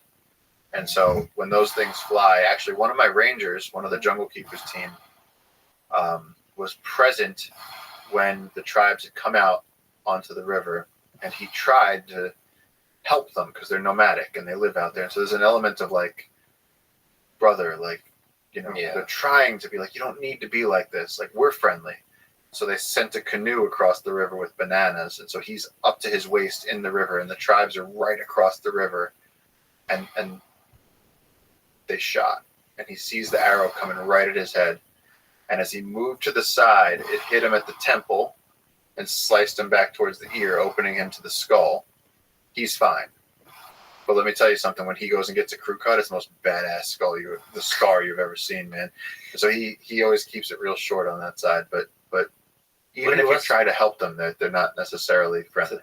That's a tough lesson. Yeah. I suppose they have a point. They have a point, and protecting them is a default of, now that we're protecting all this ecosystems and all these other indigenous communities, it's like we all sort of live with this knowledge that they're the hermanos, the brothers are out there, and that's the way they want to keep it. And so we just have to be respectful of, like, you don't camp on certain beaches at certain times of the year because we know that they might be there. You really have to be careful about that. Have you yourself interacted with any? My interaction with them came on a solo where I pushed it a little bit too far. And I was planning to do a 3-week, this was like the big one. And I got dropped off by poachers up a river, and I went past the point where they were like names. I said, what tributary are we on? And they were like, tributary. And I was like, okay. And I said, leave me here. And I remember the guy being like, are you committing suicide? He didn't understand it. I was like, no, I have a backpack and I have like food, and like I'm gonna like take videos, and I have a tripod. And I was like, we're cool here. And they looked at me like they were like, goodbye. And I like went up this river, and again, like you learn these things, like, it was only when I'd been alone for a week that you realize there's that saying that like, oh, you're born alone and you die alone. It's like, no, you're not. You're born into a room full of people usually. At the very least, your mother's there for everybody. And so you've been around people probably, if you're a normal person, every single day of your life. You've seen dozens, if not hundreds of people. And all of a sudden you realize what a social creature we are. Because on day 6, it gets weird. For me, it got weird. I know there's people that can do it longer. So what does that mean? Like longing for contact? Like, are you lonely? Longing for contact, the distortion of reality in the sense that, like, you wake up and there's no one there, and you start to, you're going up a river. So I kept looking back down river and almost thinking of my life as something. It was almost like I had already died and I had gone to somewhere else, and I was looking back on that life as like something that I had experienced. And then there came this panic of, what if it's gone? Or like, what if World War III broke out and I just don't know about it? My family in New York is vaporized. And something. You're. So actually, your ability to comprehend interpret reality kind of requires other people. It's not just that you're lonely. You need that contact to actually just perceive the world, make sense of it, all of that. So you start basically hallucinating. I started kind of like, I started feeling very uncomfortable. It doesn't help also that like Santiago told me these stories where he's like, if you hear capuchins sounding not quite monkeys, if you hear capuchin monkeys sounding not quite like capuchins, he goes, it's the tribe and they're coming to get you. And then the guy who was shot, Ignacio, they showed me videos where we saw them on the beach and they're communicating in monkey calls. They're using it as code so that we don't understand them, even though we don't speak their language. But they're using animal calls. So every night you go to sleep and then you go, did that tinamou sound off? And you're like, shit. You know, and it's really hard to fall asleep. And then like one night I messed up and I left a fish. I like cleaned this fish. I ate like this huge fish. I just ate it to my face. You're putting out like marathon levels of energy every day. Like, you know, Goggins would love solos. Like, this is awesome. Yeah. You eat the fish raw? This one I actually cooked it, but you know the skeleton was laying there right outside my tent. Stupid. Yeah. And in the middle of the night, I wake up, and I just could tell there was something there. You know, and then like you almost don't want to look. It's like when you're a kid at the basement door, and you're like, "Is there a ghost?" It's like, yeah. I like unzip the tent and I like open it up, and there's like 27 black caiman outside of my tent, all looking at me like this, and like some of their heads are this big, and they're like, "There's fish there. Can we have it?" And I'm like, "Oh." You know, I was like, I kind of like had to like scooch the tent back and like move back and let them have their fish. And there's a host of crocodiles outside of my tent. Yeah. But no, so then there was how many? 27 maybe. There's a lot. Big ones, small ones, medium-sized one, every type. They were all there. And their eyes glow in the night. You know, you shine a light at animals and they have a tapetum lucidum. And so their eye shine comes back at you. If you shine a headlamp at a jaguar or a frog, or almost every animal has a tapetum. So these are croc. There's a whole lot of them. Yeah. I thought, can we go back to the part of the conversation where you said the jungle is not dangerous? The humans are the most dangerous. Well, did they eat me? No. Why didn't they eat you? They wanted the fish. Is there some way of you interacting with them that shows that you're not a source of harm? I don't believe so. I'm sure there's someone out there that thinks they can talk to crocs, but because there's a story of you grabbing a croc by the tail. Yeah. What did you learn from that? Learned to not always listen to JJ. So JJ was testing you to to see how stupid I was. How do you hold the crocodile exactly? You have to get him by the head, like an anaconda, like this. And so you're one of the world experts at grabbing creatures by the head.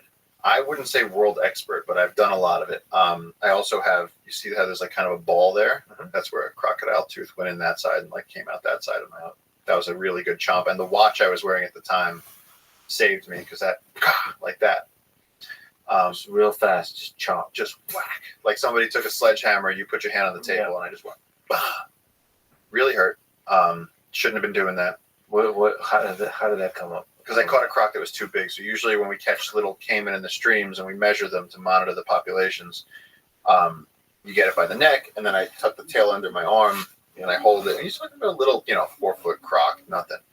And I this one I dove into a swamp and I caught like a 6-foot spectacle caiman, and her head was big, and I had her by the neck, and I realized I couldn't get her tail under my arm because her tail was all the way back there, and she started thrashing. And it was like probably croc number 375 that I'd caught, and I just got a little cocky, and I said, she's, I just like grabbed her by a leg. I was like, I got this. And she just came back and tagged me, and I went, okay, gonna go back to being safe. Just to linger on it, what is it? One of the bigger predators in the Amazon? What? And is it going to? Are they going extinct? Black caimans. Black caiman I believe they were critically endangered for a while, because for a while the fashion industry loved their skin. It's soft and it's black. They're bouncing back a little bit now. Like most animals, if you leave them alone, they'll be fine. I mean, crocs have been through, how many millions and millions of years on Earth before us. I mean, that's even the joke with the joke, but that's the grim reality of tiger conservation. There was 100,000 tigers in 1900. Now there's 4,000 tigers left on Earth. It's not rocket science. All you have to do is not bulldoze their forest and allow there to be some deer, and tigers will be fine. That's it. it's so simple. And that's like sometimes where I feel like I have the dumbest job in the world. I'm like, guys, please stop killing the things that keep us alive. The Amazon regulates our global climate, produces medicine, is home to indigenous people. It's beautiful. Rainforests only cover 3% of the planet's landmass. Like, it's not that much to ask. If you leave their home untouched, they'll figure out how to have sex and multiply. Except for pandas, apparently. Because pandas you have to convince. Yeah. Humpbacks, they went from 130,000 down to, I think, about 8,000 at whaling times. And then when we banned whaling, since that time, where I think we're back up to over 100,000 humpback whales, they've bounced back. It's a success story. We're not going to lose them. Okay, so you're on the solo with Crocs looking at you. See, this is why you're good at this. I would have lost. We would have been. No, that's pretty epic forever. with the fish. That was your mistake. Okay. That was my mistake. I don't understand how you're still alive. I mean, it's really inspiring. When you come, I'm gonna show you. You told me you're coming already. Yeah, You're 100% coming. Yeah, but if there's any place, I mean, sort of a grim joke, but if there's any way to die, that's a good one. If I'm being honest, it's a cool one. It's a pretty cool one. It'll become part of that. Yeah. I mean, I'm not even like joking. There's a oneness to the whole thing. All the stories, just reading your work, looking at your work, it seems like you're part of this machine that is nature. This incredible machine. Like, we all die, and we're all part of this big thing. That humans do have the capability to also construct narratives and stories and myths and tell them to each other and share them with each other and have more sophisticated ways, therefore, to communicate love to each other. But animals do as well. They communicate love, maybe more simply, maybe more honestly. Anyway, so you with the Crocs and the fish. Yeah, so I messed up. I left the fish out. Crocs showed up outside my tent. But in the end, it was fine. I backed off. They had their way with the fish, and then they all started biting each other. It was fun to watch. Sorry to interrupt, is that a general rule you want to not leave? Yeah, just like if you're camping in the Northeast, you don't leave, like, you do a bear bag or a bear canister. You don't want to invite the wild animals. I really did mess up. I kind of was just like, whatever. I do this every now and then. I get a little too cavalier. And the ocean has almost taken me down for that a few times. But yeah, so the Crocs, and then you keep going for a few days. And my plan was to get to a point where I reached the end of the tributary. And this had a very, again, for me, this is like a pilgrimage. This is like me going into the heart of the very center and soul and essence of everything that I am fascinated with, like as close to God as you can get, because you're leaving every type of security, every human relationship. You're also pushing all your chips in. And so every step I took further upriver, it got weirder and weirder and more intense. And every day and every moment it changed. And I brought pictures at the time. There's no way to keep a phone charged. I didn't have like a power bank or anything. I brought pictures from home. I brought a National Geographic magazine, something just to, and there came a day right when I was getting to the end, like to the point where the river was so shallow that it was just a trickle, and I was walking on the rocks, and the Andes Mountains were in front of me, and I was like reaching the place, and the music was swelling, and then all of a sudden I saw smoke around the next bend, and I like my spine is reacting right now as I talk about it, because I knew what I was going to see, because I knew that it was impossible for loggers to be out there. There's no motor that could take you. The boat would have run aground miles ago. And so I went, and this is the other idiot thing. It's like, just turn around. Yeah, just do it. I'm that kid though, when you see like a wet paint sign, like I walk by and I touch the wall. Yeah. And so I went around the bend, and I see a few naked people on the beach, and they see me, and we're like a good distance apart. They're on the other side of the river, but arrow in hand, bow in hand, the intention of pose. They're looking at me. They're clearly conversing. And that moment lasted for a long moment where I said, this is the part of the story where they are going to rip me apart, dissect me to see what I eat. I mean, every other story in the region that we've heard, that's the ending of it. If you're alone with these people, it's not going to go well. And I have nothing to defend myself with. And I turned and I ran for like 3 hours, and I got in the river and I swam for a while, and all my food got wet. I mean, everything. I just, all Just ran for dear life. Just ran for dear life. And my get out plan, the thing after I crossed the mountains and came down into the next tributary, was I had a pack raft. It's a tiny little inflatable raft, good enough to handle rapids. And I inflated the pack raft. Once the river was like 6 inches deep, I inflated the pack raft, and I went for the rest of that day into the night. I went into the point that my headlamp died, and I was just floating in a raft down the Amazon and hitting into things. And I was like, okay, I'm gonna pop this raft. I got out of the raft, set up my tent, and I was like, I need some sleep. I was freaking out. I hadn't had food in now, hours and hours and hours. As soon as I fell asleep, my asshole brain comes up with the dream of that I hear voices. They're right outside the tent. I just, sleeping was worse than being awake. So I woke up, got back in the tent, and then at one point it was really cool because one of the same black caiman that had come for the fish, as I'm going downriver, he came right up next to me, and the two of us were going, and he was just like motoring downriver, this giant, like 16-foot crocodile. He just like came up to me and like looked at me as I was going, and it was funny because I wasn't scared of him. I was scared of them. And yeah, it took me like a week to get back to town. And again, the things you learn in these moments, the appreciation for your parents, the what a hug feels like, when you are faced with pretty much certainty that you're not going to get those things again, whether it's from MRSA or uncontacted tribes or, I find that it brings you this new joy for life where you just being that close to death. Yeah, you go, my God, this is all a miracle. It's sad because they're human just like you. Actually, how different are they? Like if you were forced to interact for a week together, where they're not allowed to kill you. Like not allowed to kill me. What how fundamentally different are they, you think? They're different. I think they're like any other Amazonian natives. They're tall. They seem to have tall genetics. And there's places, again, there's what is known, and then there's what we know down there. Like there's one community where I don't know whether it was like a bad rainstorm or something, but some kid from the uncontacted tribes did end up in a village, and so he learned Spanish, or he learned whatever dialect they speak in that village, and so he's told us a little bit about what life was like with them. But like, they're just people. They're just people. They have their own culture. They know about medicines that we don't know about.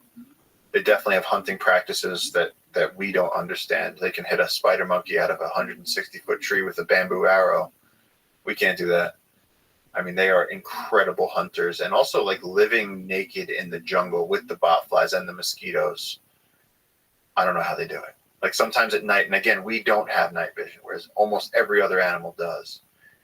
And sometimes we'll be sitting, on our, at the research station at night, and we'll be just drinking and like looking out, and at the, we'll scare each other. We'll go, realize if they were out there right now, they could be looking at us. And it's like, the truth is that when it's dark out there, they can't see. It's not easy to start a fire with matches and a lighter and gasoline. They do it with friction. They have some beads on survival that we could really learn from.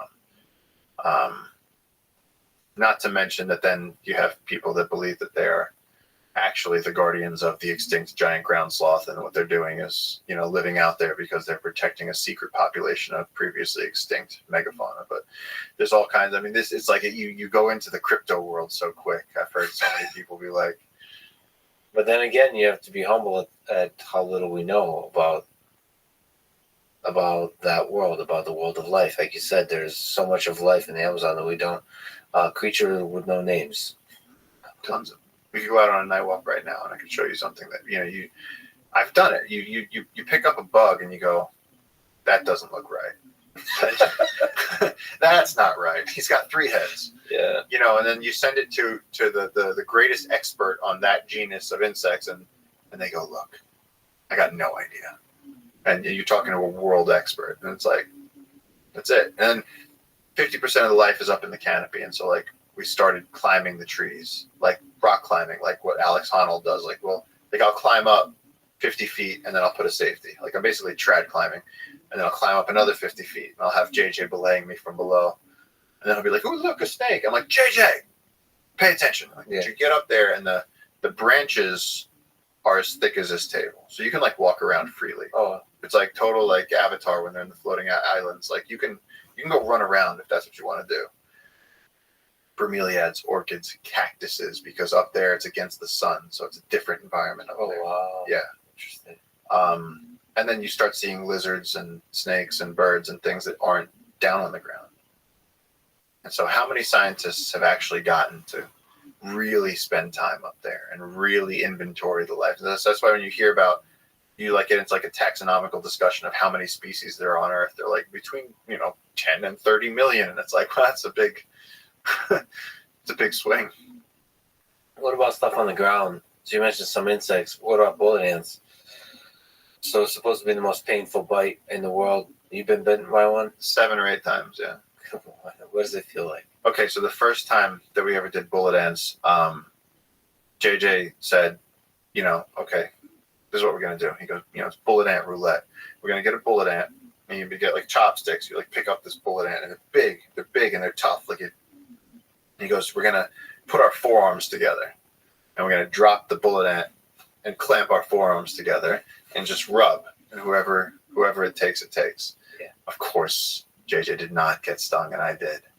And it hurts every bit as much as they say it hurts. It really let me have it. And then I was like hitting my arm against the table to try and like kill it or get it off, but it was holding on and just like really injecting the venom.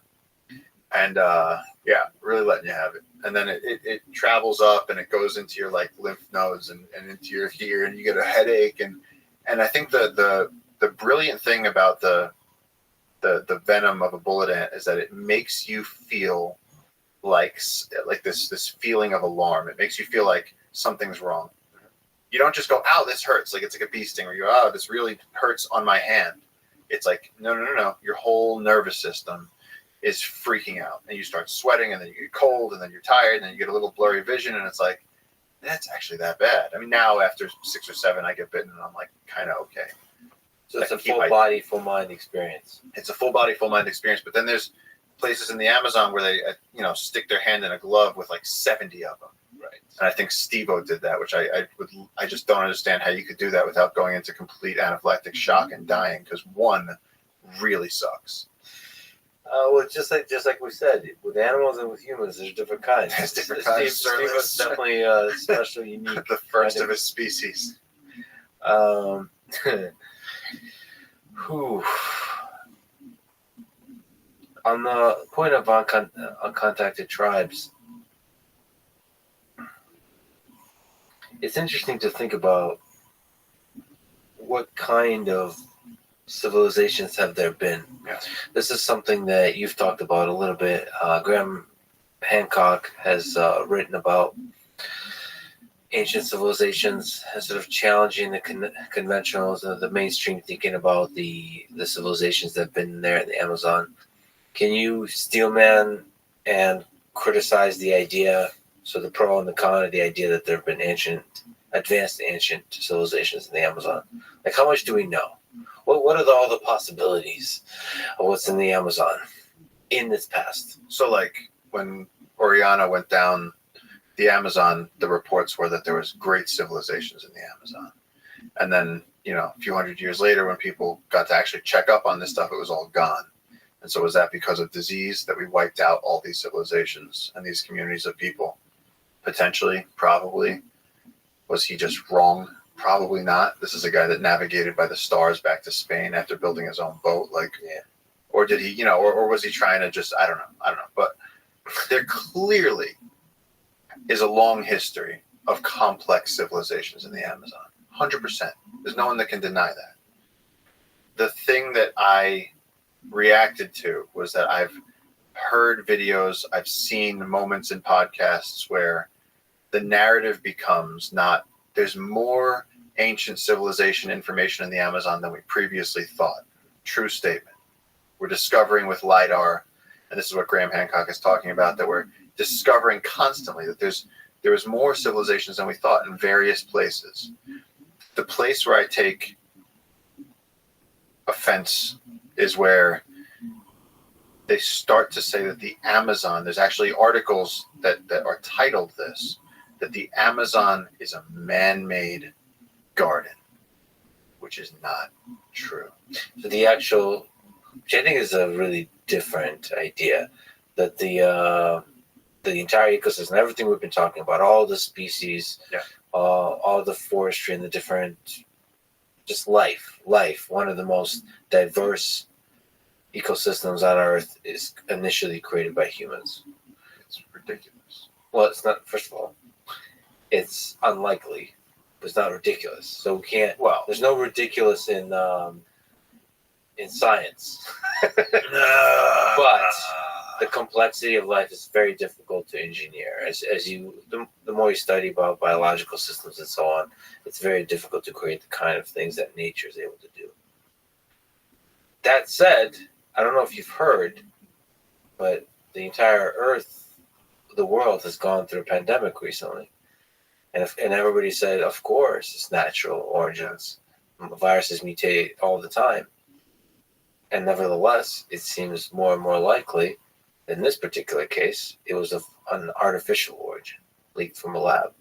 So humans are able to create stuff, at least modern 100%. Technological genetic engineering. We made golden retrievers. Come on. You can't be that nice and that good looking. Used to be a wolf, yeah. But so that bothers you because it allows you to think that we don't need to preserve the Amazon. We can always engineer it. Yeah, exactly. Then this is just, to me, that's a slippery slope. Like it's so quick from, I'm a fan of expeditions to find ecological ruins and to learn more about the ancient civilizations, to which I don't think is what he's putting out, is that then sort of like news articles, which I think they're trying to bait you, where they're going, was the Amazon man-made? And it's like, because then you're going to get a Brazilian president that goes, see what they said? It's man-made.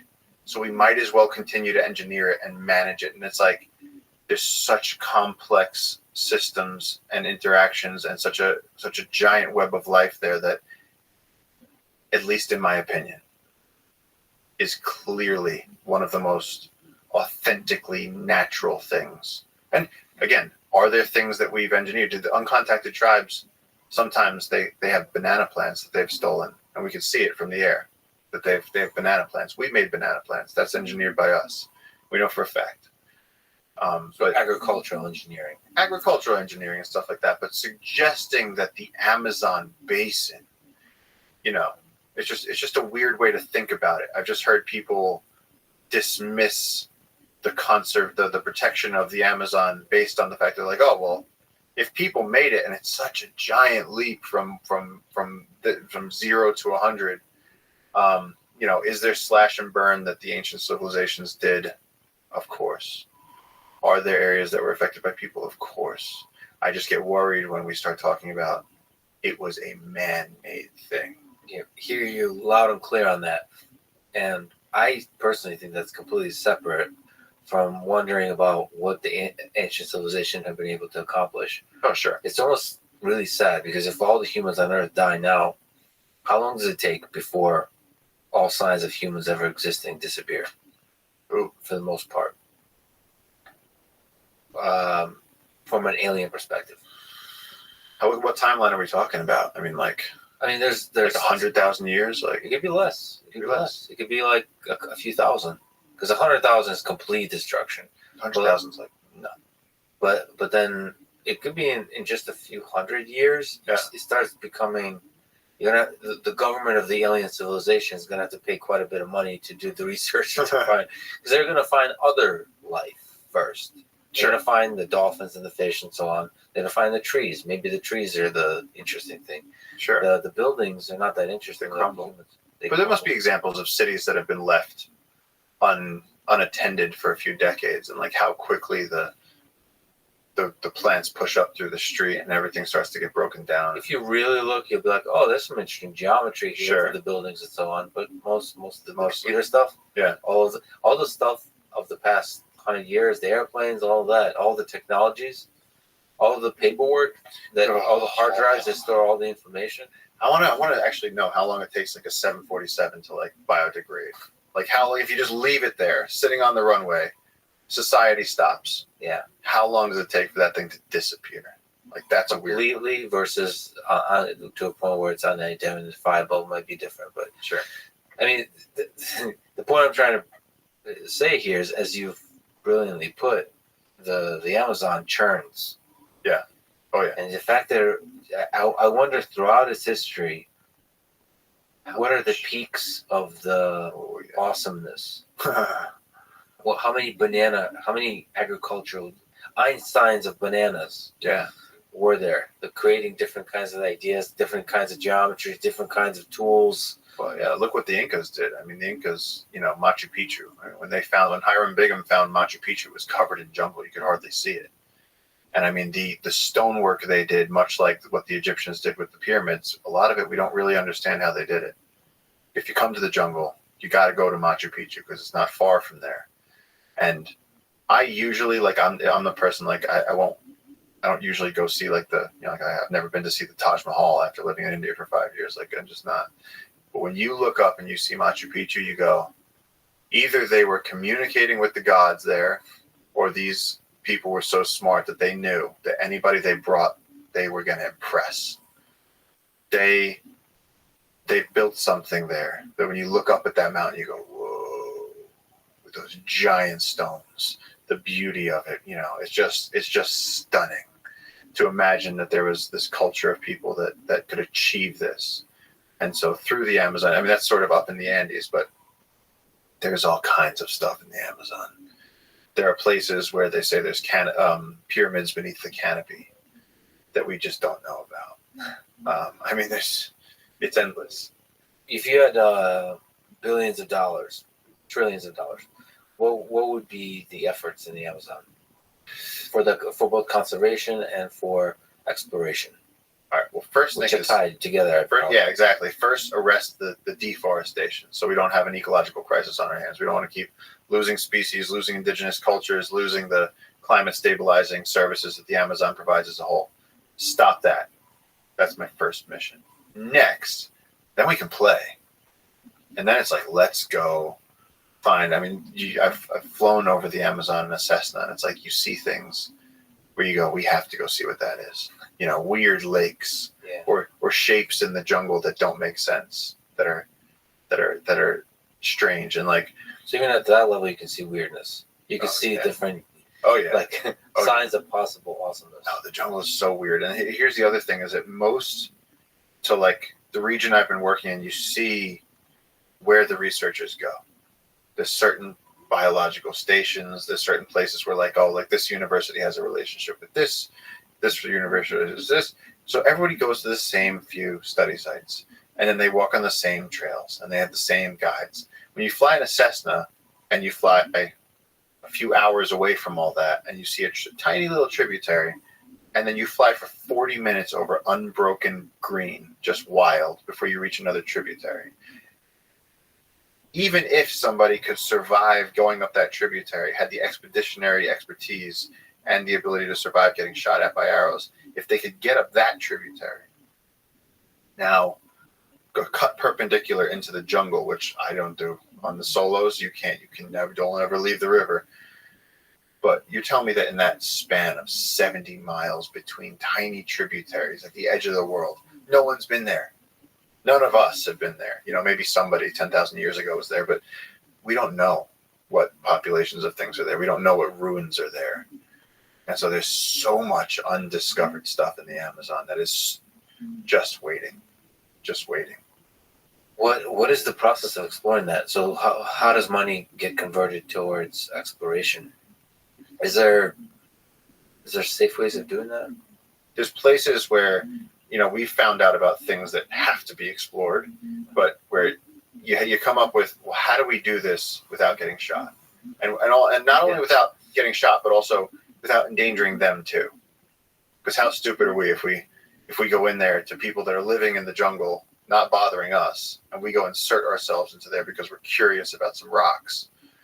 That doesn't seem fair for the loss of life. And so but yeah, that's something that we're working on. And like one thing, of course, is like LiDAR and stuff, but eventually at the end of everything, it comes down to boots on the ground. As somebody who has to ask that very question about how to deal with uncontacted tribes, they're going to kill you. But you also don't want to disturb their environment. If you were an intelligent alien civilization, oh boy, and you came about Earth, how would you interact with it? Can you put yourself in the mind of an alien civilization? Because there seems to be some parallels here.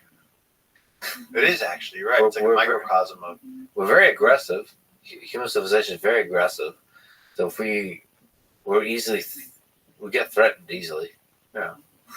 For stupid reasons, because we start, like, American military probably thinks it's like the Chinese or the Russians.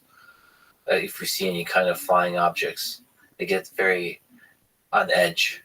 I don't know. I mean, because, part of it is like, you just want to ask, like, that's the thing. I just want to ask questions. Yeah, but you don't know the same language. You're going to get, first of all, you send a boat of bananas. You send a boat of bananas, you get shot. I mean, picture if aliens landed in New York, how long would it take for one of them to get shot? It would be minutes. It'd be a matter of minutes. Yeah, that's because it's New York. Everywhere else, look where we are right now. Yeah, that's true. It'd be even worse here. Yeah. It makes me wonder what is the right way to interact with intelligent life that's not like our own. I dream of in our lifetime we would interact with possibly life on Mars or on one of the moons of Jupiter or Saturn. And like, how do you interact with that thing? Well, there's very technical, biological, and chemical processes, but also if there's any kind of intelligence, how do you try to communicate with that intelligence? So we're not talking about like a cockroach. We're talking about like something that's clearly like doing things, making things. Well, cockroach possibly. How do you know the difference between a cockroach? Like, how do you know? We were just talking just about like a highly, yeah. We don't know.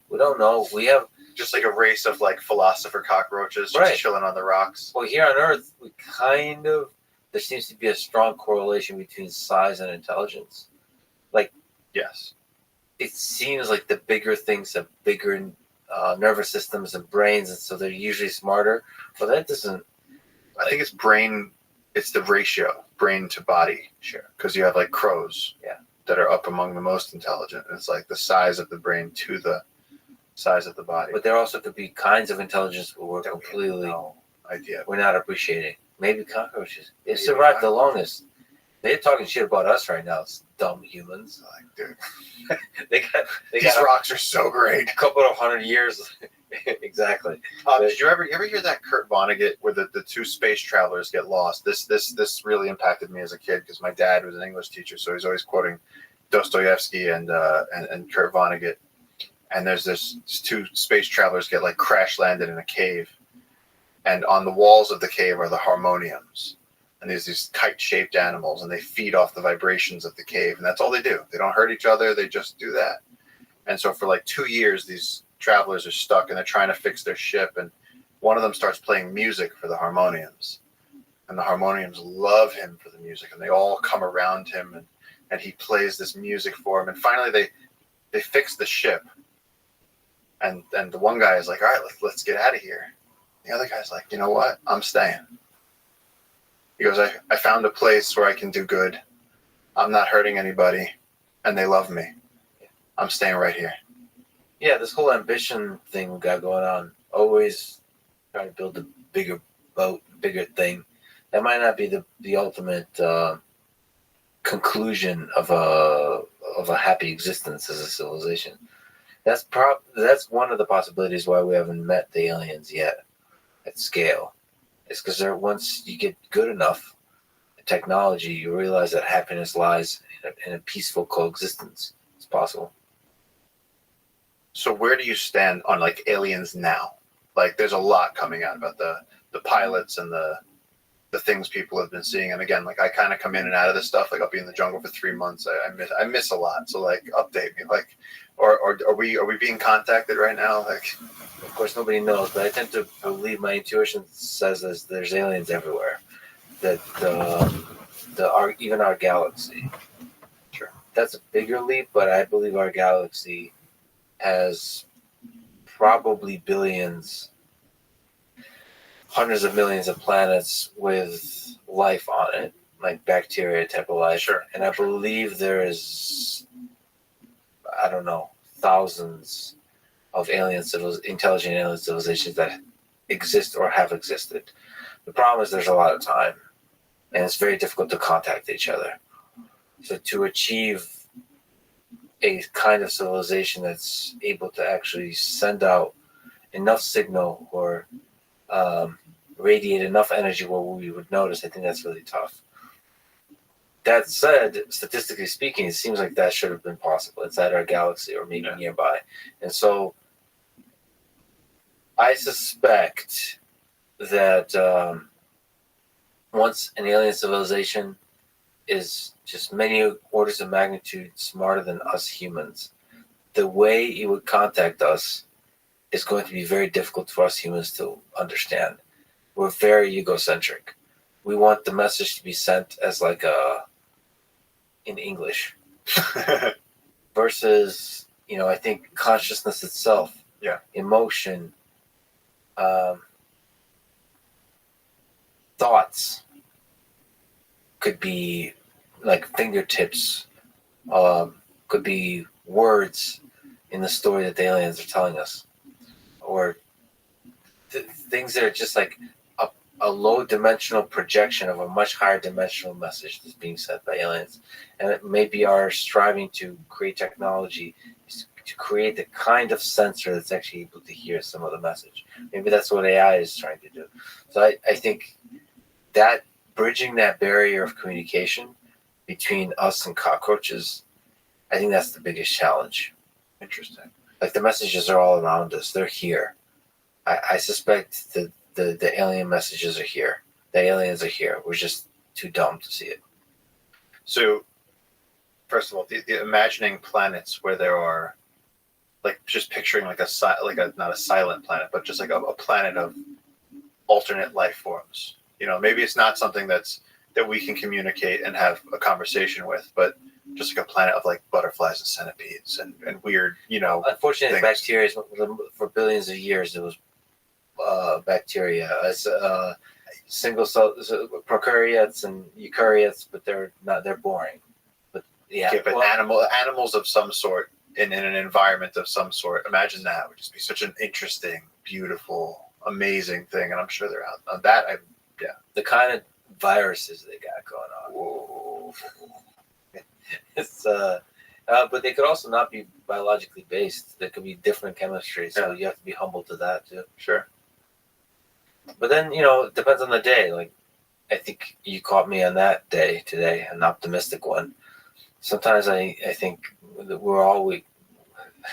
This is all there is, because you ask that question, the Fermi paradox, like why aren't they here? You can't imagine an advanced alien civilization that would not be explorers. Because we're explorers.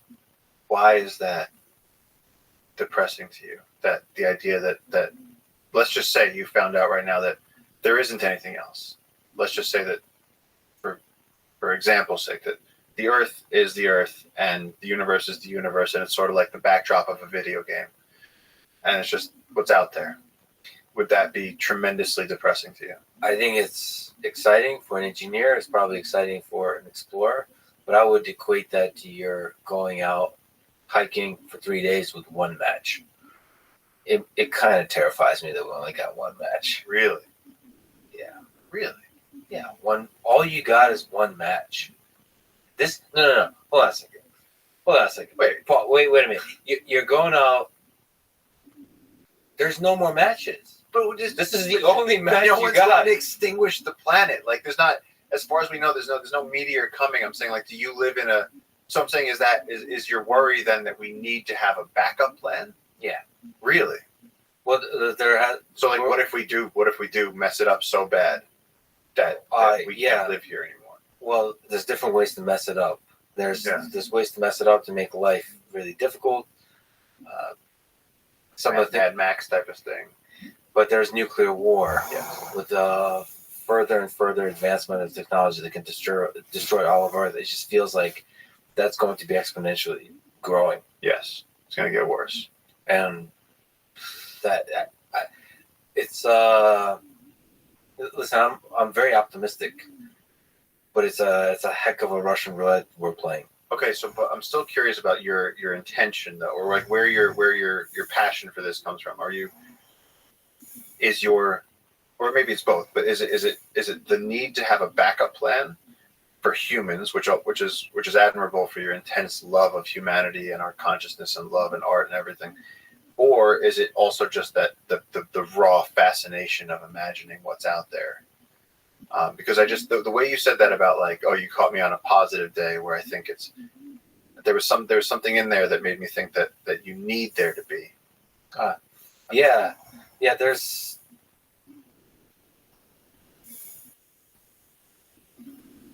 I think I'm the kind of person that sees beauty in everything, but to me, a universe full of diverse life is more beautiful than one where it's just humans. It's just the Earth life. Interesting. There's more beauty.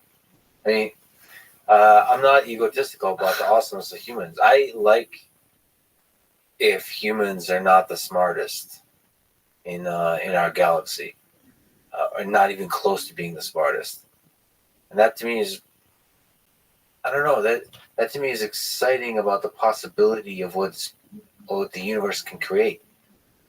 Yes, I'm with you on that. That it's wildly exciting to like, if we found, even if it was just a distant inkling that we found out that there is a planet that has life. There's no communication coming from it, but we know for a fact there's stuff going on there. It would just change how we think about our entire reality. We know now. And it could be, to me, I guess, the little inkling of a thing that is depressing. If all there is Earth, and humans destroy it, then we're the coolest thing that the universe has ever created. It's over. I'm interested to have this conversation. I'm saying, like, I would be interested to bring you to the jungle. Yeah.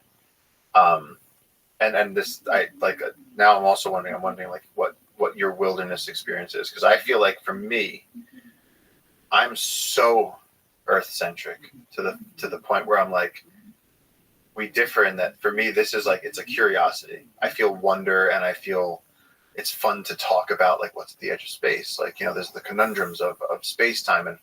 But I'm so, to me, I'm like, what if the aliens are watching us, or what if the aliens aren't watching us? But what if the challenge here is we've been put on Earth as the most intellectually complex of these creatures, and we're being observed to see how we manage it. And it's like, we haven't made a good job of managing each other.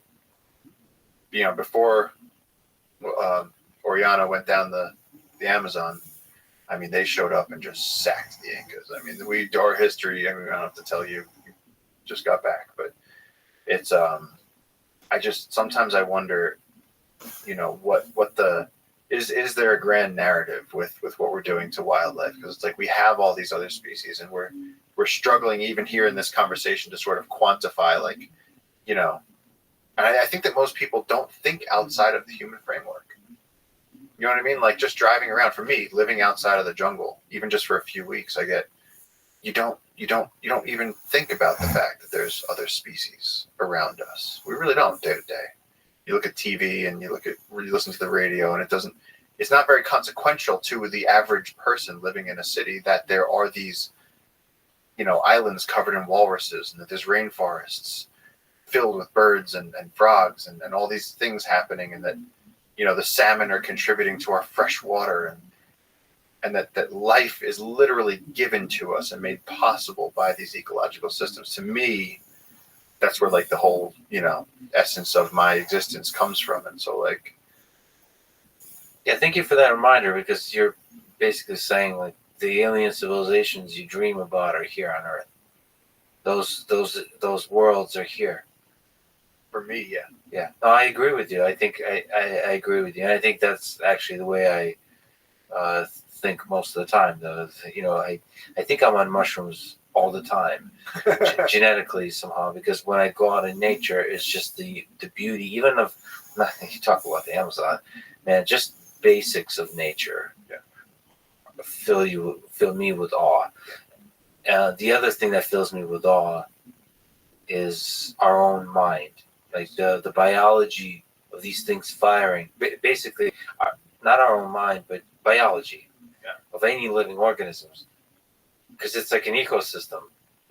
These cells came together, they somehow function. They delegate. They mostly operate in a local way, but they.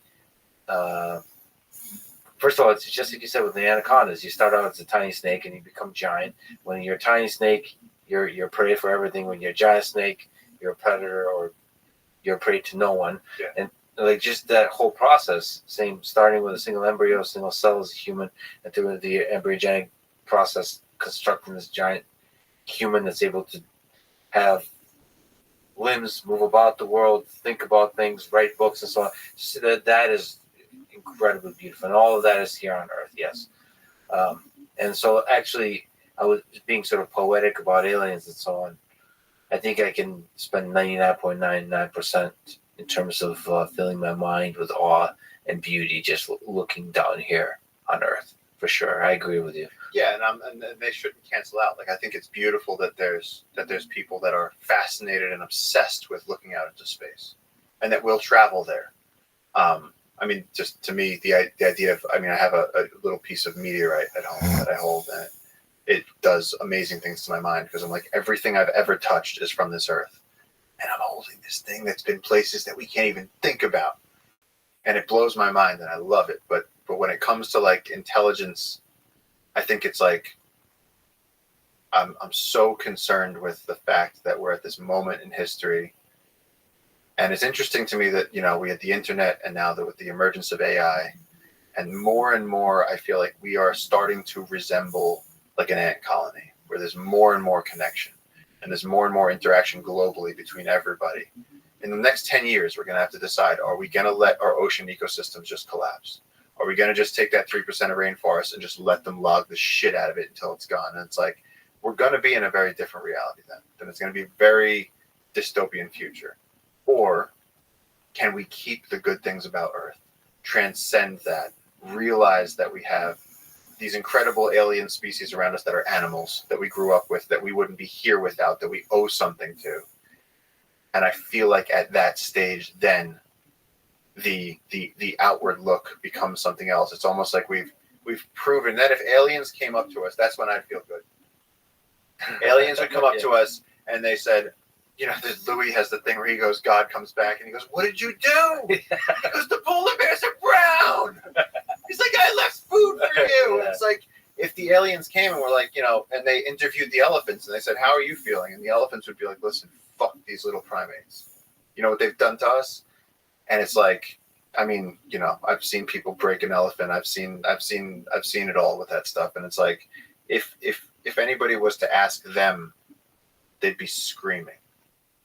And so, like, to me, it's just, I have trouble looking out into space. I have trouble looking out into normal life as a human, because I'm so concerned with trying to make sure that they're okay, because not enough people are doing that. Well, the interesting thing about all the development with AI, and just that we're living more and more of our life online, I think we're actually learning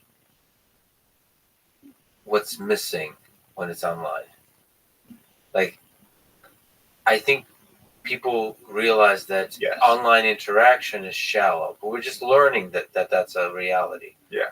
That we need that human connection. And I think there's going to be the swing back to, like, sadly, AI systems of the future might be able to live fulfilling lives online. But us humans have to have a deep connection with Earth.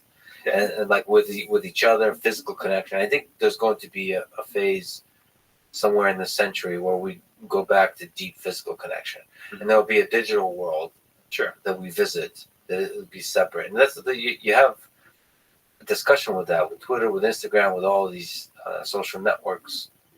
that they seem to be dividing us. They seem to not be bringing happiness, and you have to try to figure out like, okay, so how do we use them in a way that does connect us, does educate us, grow our knowledge base, but also keeps our lives fulfilling in a deep human way that we're, for good and for bad, genetically designed. Okay, that we can't overcome, that we can't escape these meat vehicles. Yeah, but to me that's so reassuring. Yeah, it's like when like I have we all have those friends that are like we got to live forever, and it's like I don't know, man. Do you? Yeah. I don't know. Is it that bad that this is how it works? Like that we don't understand it? Yeah, it's often from the tech sector that you have discussions about immortality and so on. Yeah. I think that's somehow trying to escape the beauty of this earth, for sure. That there's something too bright to look at, like. Yeah, and I perhaps like you, I'm worried about the unintended negative consequences of trying to escape the way things are on this earth, because this is an incredible mechanism. How many times in the past has new technology come out that people have hailed as blasphemy, or it's not going to work, or it goes against nature, and now, well, heart transplants are pretty cool, and you could say what you want about like television and like, oh, it's it rots your brain. It's like, yeah, but also how many times have you sat in a room full of people being entertained and all laughing and interacting and eating popcorn because of the televisions there? It's not one or the other. And so I feel like with AI, we'll learn our way through it. There's like with the legged robots especially, and humanoid also. So anything on legs, 4 legs or 2 legs. I remember like the first time I interacted with a legged robot, I saw a magic there. Like that this too can have consciousness. This too can have this lifelike quality that a human being loves about other human beings, about other living creatures. Now, while I grew up in a place with no internet, in a time with no internet, so I still like biological dogs better. I notice the magic in robotic dogs. Yeah. And it makes me wonder. Same way we were just talking about aliens looking up, it makes you wonder about other alien civilizations. Now, the deep love is for dogs, for other humans. Yeah. But there's still this wonder. I struggle with that. Like you said, the whatever's going on in here. The idea, and there's so much talk about the fact, like at what point does an artificially intelligent robot become something that has, and it's like I get very uncomfortable with that. It makes me I don't know how to handle the things because I don't know enough about it probably, but it's like I don't know how to handle I don't know how to handle it either. Nobody knows anything about it because it's really, everything is terrifying here, because it could be as simple as consciousness is easy to fake. So what if we live in a world 10 to 20 years from now where your toaster, there's a bunch of robots in your room that are faking consciousness. And then you fall in love with them and you have a deep connection with them. And then you actually have a deeper connection with your toaster than you do with any romantic human partner you've ever had. And you start to... I was upset about the dogs. I was like, this robot doesn't take a shit on the floor. I was like, you just took it way worse. Yeah. And then, they start to... I don't know if you've seen AI porn, but it gets pretty intense. Like fully AI porn. Yeah. Like they're fake people. Fake people that can... things I've missed in the jungle. Things. Boy, do I have a lot to show you. Or not show you. Let me ask you about a touchy topic. Climate change. What's the effect of climate change on the Amazon? Maybe species diversity. What is something that people should think about?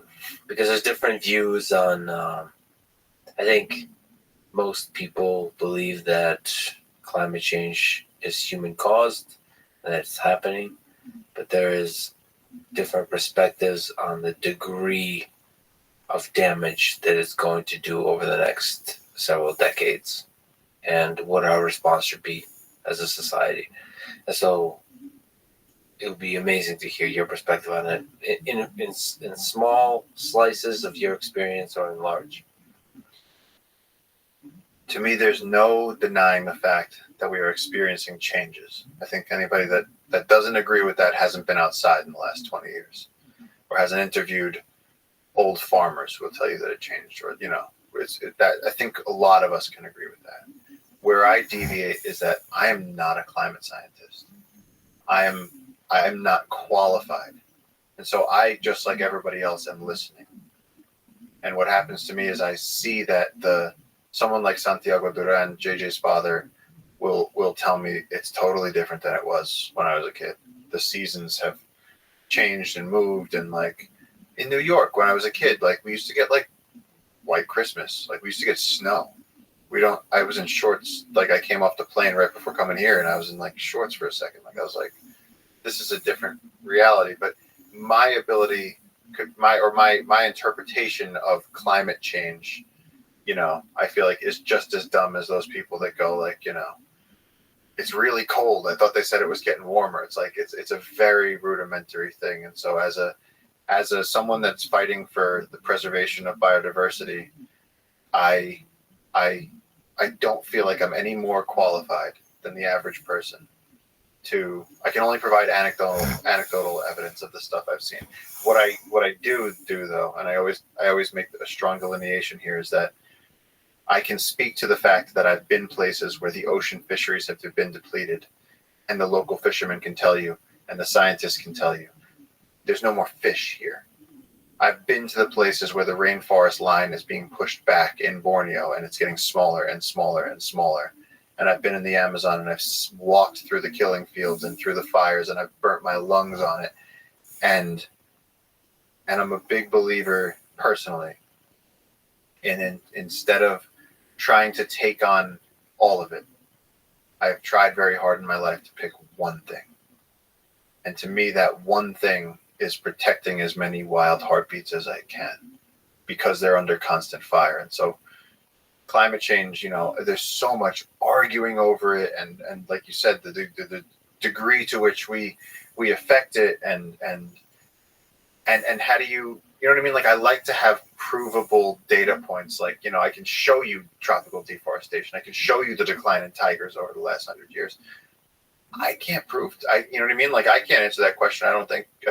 Probably you can better than I can. No, I think one of the criticisms I'd love to get your opinion on is one of the criticisms that somebody like Jordan Peterson provides. Yeah, is that the climate is such a complex system. There's so many variables that making conclusive statements about what's going to happen with the quote-unquote climate in the next 10, 20, 50 years is a nearly impossible task. Therefore, as he would say, as people like Bjorn Lomborg would say, the kind of fear-mongering that is done, saying we should spend humongous amounts of money to change the trajectory of everything we're doing in terms of energy, in terms of infrastructure and so on, in terms of how we allocate money, is not justified, because predicting is very difficult. And instead, it's better exactly what you're saying, which is focusing on local, saying we need to protect the Amazon. What are the things attacking the Amazon this year? In the next 5 years, how can we stop the deforestation? How can we stop different things? And then humans are exceptionally good at coming up with solutions for that, especially when you put money behind it, you put attention to it, and that's the way we solve all the different problems that are going to that are projected for the climate change in its worst case scenarios to be realized on this earth. So that's kind of the case he would make. And I should also mention that one of the reasons I was fortunate enough to discover your work is first a friend mentioned that I should definitely talk to you. Then I Googled you, and I saw that somebody recommended that Jordan Peterson absolutely must talk to you on this podcast. Wow. I think it was like a Reddit post. Right? Thank you, Reddit poster. That's great. And I was like, oh, interesting. And then I looked, and Jordan hasn't yet. I thought my goal is for you to talk to Rogan and to Jordan Peterson for different reasons, but for the same reason, they get connected to a human being that deeply cares about this earth. And I think that's probably the right lens through which to look at the effects of climate change. In terms of focusing on the different things that are threatening the diversity of species in this most magical place on earth, which is the Amazon, but also, as you talk about with elephants and tigers in India, and focusing on how to solve those problems. I don't know if there's any comment you want to make on folks like Jordan Peterson who are sort of raising questions about how much do we really understand about the climate. First of all, I'm such a Jordan Peterson fan, and I think the guy is heroic for a number of reasons. And I find his use of language and his use of theology and the message that he puts out wonderful. I cringe a little bit when he says, I feel like, and I might not even be accurate on this, but I cringe a little bit when I feel like he dismisses that there is an ecological emergency happening right now. Now, I'm not talking about climate change specifically, but I've heard him say, you know, environmentalists upset me. And he goes, well, what do you mean by the environment? Everything? And it sort of seems to outrage him. And I kind of agree with him there, because so are you telling me that we need to halt our global process and progress and economies and everything? I don't know. And so to me, I don't, that doesn't bother me, because he's exploring what the hell are these people talking about. When you say I personally have friends and students and people filling my inboxes. I have young kids telling me that they've become vegan and they ride a bicycle, and sometimes they don't watch TV because it uses electricity. And they're just becoming so terrified of that they're killing the earth. And so it's this doomsday anti-human sentimentist thing that we're evil. It's almost like a new religion about you're evil. And so to me, it almost makes me in a totally different camp, where like climate change and the right-left politics, and I considered a family. I considered Thanksgiving dinner and listen to the climate thing go back and forth. Yeah. And I'm like, I'm not even here. And that might actually annoy some people in the environmental field that might feel betrayed by me saying that, but I don't care. My job, and it's not just the Amazon, and that's one note I wanted to make, is that my career has taken place largely in the Amazon and also in India and now a lot in Africa. But it's not even just these exotic places either. It's people realizing that, the salmon runs in Canada and the butterfly gardens in our backyards, that there's biodiversity everywhere. And I strongly feel like, the idea of jungle keepers, the idea of stewards of nature. And so for me, my job, my one thing, and I try to tell this to these kids that message me, and that my inboxes are full of this, where they go, the climate is burning and elephants are in decline and tigers and this and that. I'm like, guys, look, first of all, calm down. First of all, like, go outside, go get laid, do something, have fun. Next, pick something that you can affect. And it doesn't have to be with the environment. Do something good on earth. Go help somebody that needs food. Go help your elderly neighbor. Whatever it is, practice with being effective at one thing at a time. And so for me, like I said, from those early days of sitting there with JJ on the side of a river and going, someone has to protect this.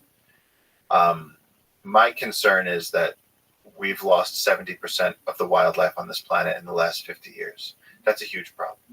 Wildlife maintain the ecosystems. And so I have a very clear-cut, very definable, very measurable and provable thing that I'm fighting against. And to me, it's a very like small ask.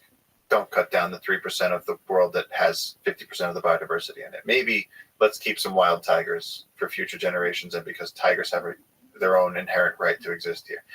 That's my thing. In terms of when we get to, I get attacked for, you should be a vegan. Okay. You have me roll into a village in the Amazon when they offer me spider monkey, and you tell me that I should be a vegan. You see how much they respect you, and you tell them that you're a vegan. But no, so for someone like Peterson, I think it's actually good that he's, first of all, telling everyone to make their damn beds, and exploring it through a different lens.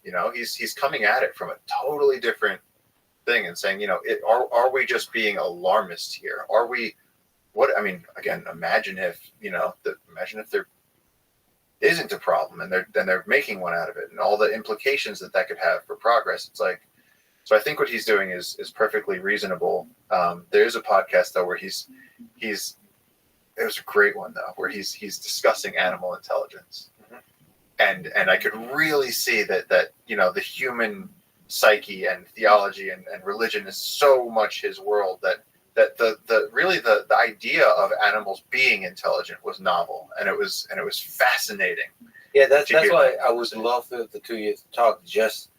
I don't know, and hopefully I'm not out of line here, but he is so focused on the human mind that I think he forgets that there's other life out there. There's this whole machine of intelligence, of a kind of intelligence out there. This entire trillions of species, tiny and big, just everywhere. And we're actually part of it. So, like, to look at a human psychology as distinct from that is missing at least some of the picture. Some of the picture. I do believe, though, I would agree with him on that. Humans are unique. Yeah. Human psychology is unique. We just are. But I also, he's in such an interesting place because usually you have, environmentalists who are like, nature, and then it's very anti-human. And then you have the other side, and it's like he's on this path where he's starting to explore what those like diverse intelligences mean. And that to me is really amazing because I love hearing what he'll do with that. And I think also on top of that, I think if you're aware of nature, deeply aware of nature, it gives you another perspective on the evolutionary history of humans. Like, it's one thing to be an evolutionary biologist and kind of study it from a philosophical perspective, and it's the other to really, I think, experience it and deeply know it, to see, I don't know, the fact that we came from fish, and really be cognizant of that. That's something else. That's like, I don't know, to realize that we're part of a computing machine that created intelligence. We're part of the thing that started bacteria and is now creating AI. And I don't know, Dunkin' Donuts. I don't know what else is impressive. The other great human achievement. He's the other great human. I was thinking, what's interesting about Boston? But I feel like we keep scratching up against this thing in this conversation that it's so easy. I think something like 50 or more % of the humans on this planet live in cities.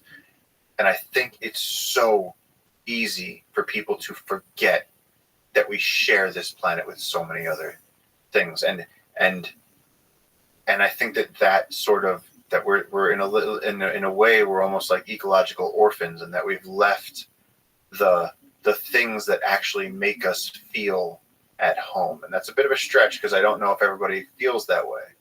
But for me, I mean, professionally as an expedition guide, when I take people into nature, I see what happens to them. And they leave going, I mean, it doesn't have to be the Amazon. It could be, upstate New York. But it's like, if you do it the right way, if you remove the fear of, breaking an ankle, seeing a snake, being bit by a mosquito, all that stuff, if you can get people to a peaceful moment and you're fly fishing, a lot of times they'll take that moment and they'll talk about it the rest of their life. If they don't live in that, then there's those of us who spend our lives doing that, but for a reason, because it's the only place we feel sane. And you were kind enough to suggest that we might travel together for a time at some point. If we do that, if we journey together, where would you recommend we should go? So what I would want to show you is sort of, I'd want to take you to church. I'd want to take you to see the giant trees, take you to meet the old gods. Really. There's places when you walk in off the river that are so deep in the far, and again, this is now we do this. We have the boats, we have the rangers, we protect this ecological corridor now.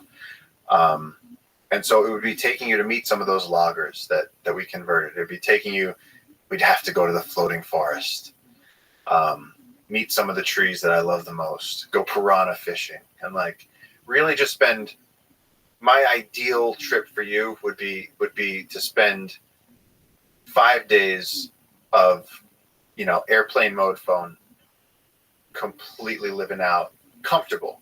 I'm not saying I don't want to, I don't want to torture you. I'm saying go and live comfortably on an expedition in the Amazon. And that means a few days at this research station, maybe go upriver 3 days and camp up here just on the edge of where the uncontacteds are, and then come back and then see the Jungle Keeper station. But along the way, seeing all the special sacred places. It would be almost like saying, like, let's go see, all the treasures of Italy. It's like, this is one of the most beautiful things on earth. And I've had the incredible, almost unbelievable fortune to be responsible for protecting it. And I don't, I think it's a privilege to be able to share that with people. To be able to witness what this earth has created. Just, it's been just a gift just even to follow your Instagram. The window you create on this part of the world. It's just really beautiful. I do want to ask on that. Maybe it's like behind the scenes a little bit, but like, how do you keep the equipment dry? Like, how hard is bringing the equipment to the cameras? You're an incredible filmmaker and photographer, so how do you make it work? I don't know. It's not that hard. We really, it's not that bad. It's wet. It is wet. The new iPhones are waterproof, and if they don't get, I'm telling you, dude, it's been such a weapon. It's been awesome.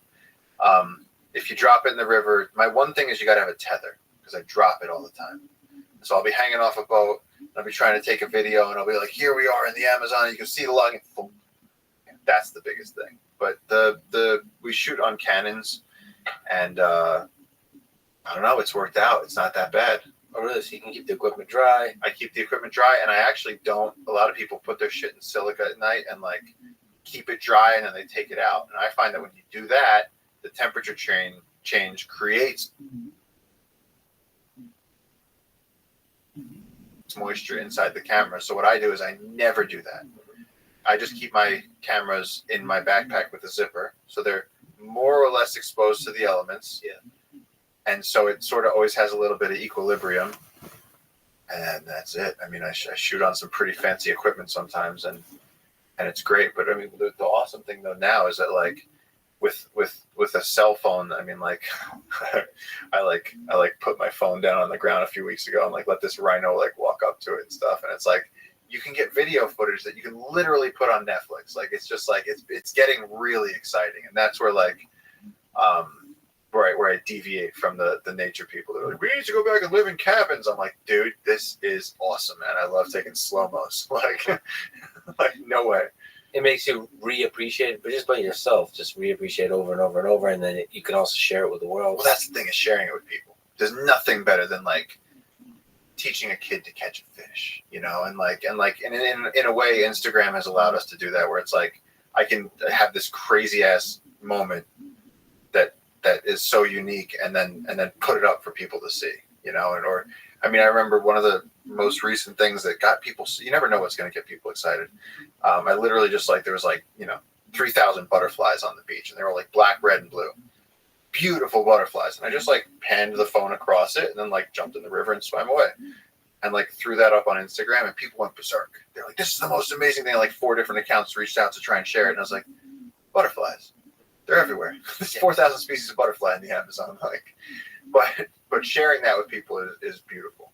How do you find the thing to shoot? How do you come up with the butterflies? How do you notice the thing that's beautiful and say, I'm gonna wait a minute, pause, this is beautiful, let me take a picture of this? Because sometimes you might get used to the beauty, right?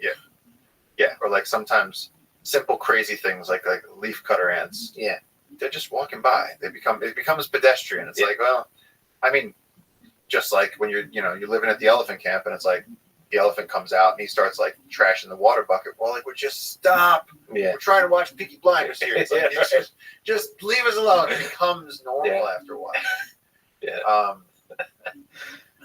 But no, in the jungle, I don't. That's never a struggle for me, because as a photographer, it's whenever my eye hits on something, I've never seen that many of those butterflies, all the same species together, and this.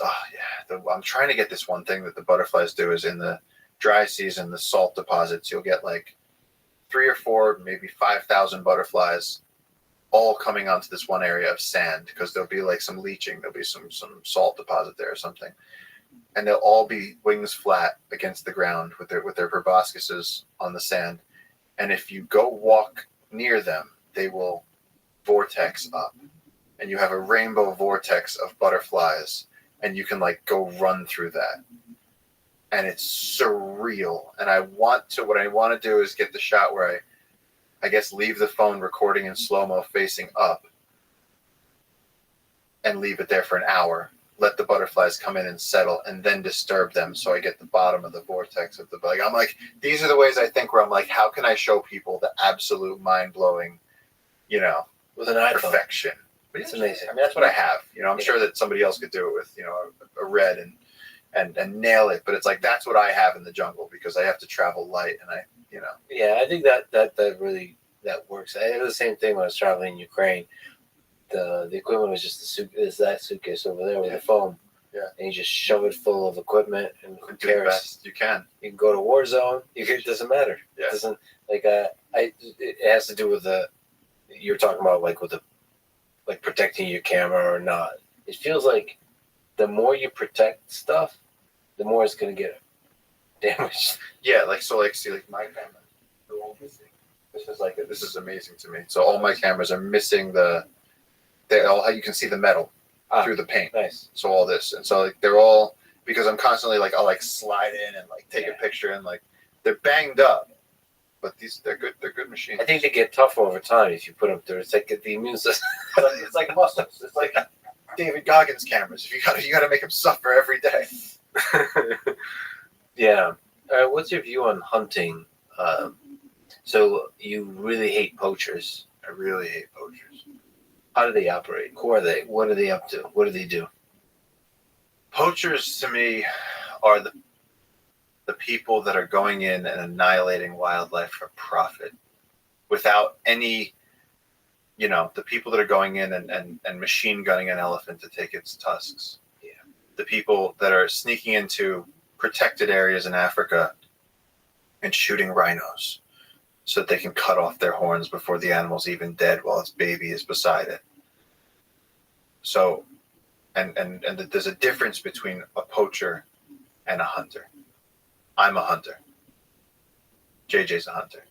I work with an organization called VetPaw in Africa, and they use United States veterans who have come back, post 9/11 veterans who have come back from the war and have these skills. And they've been using these guys to protect the last black rhinos, white rhinos, elephants.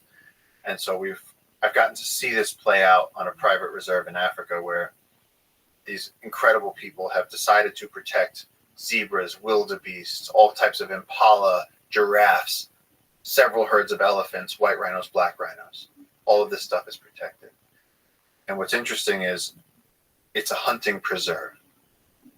And so it's been very interesting and challenging sharing my work there with the public, because, for instance, I went to a very high-profile photographer recently, and I said, you have to get over here and see this.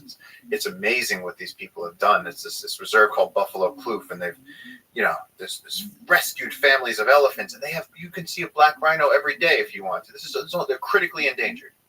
And it's because of the work that VetPaw does, protecting these animals from poachers. But what people don't understand is that hunting happens all the time on the reserve. Not for the elephants and the rhinos. Those are special, and they will never be hunted there.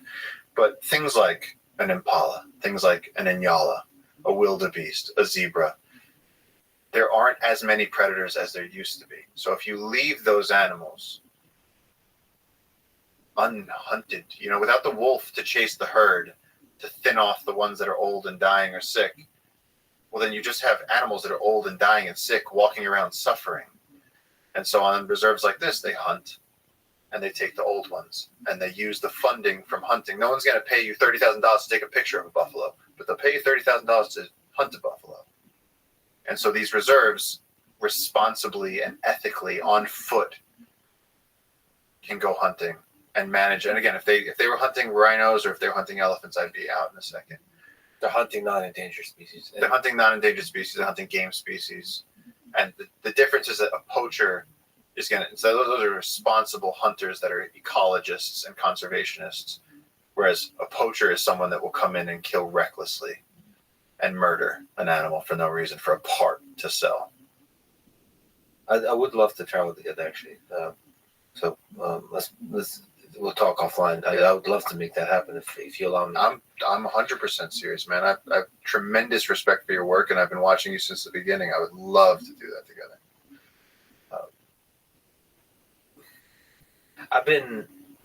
I've talked to Joe quite a bit about it, and I really love the idea of eating the meat that I've hunted. It's mostly what I eat is meat, not for dietary. I don't have any weird constraints on my diet and so on. I just really enjoy eating meat. It's really good. And there is a part of me that's bothered by factory farming. Yes, sure. That it's very easily accessible meat, but there's something deeply wrong with it.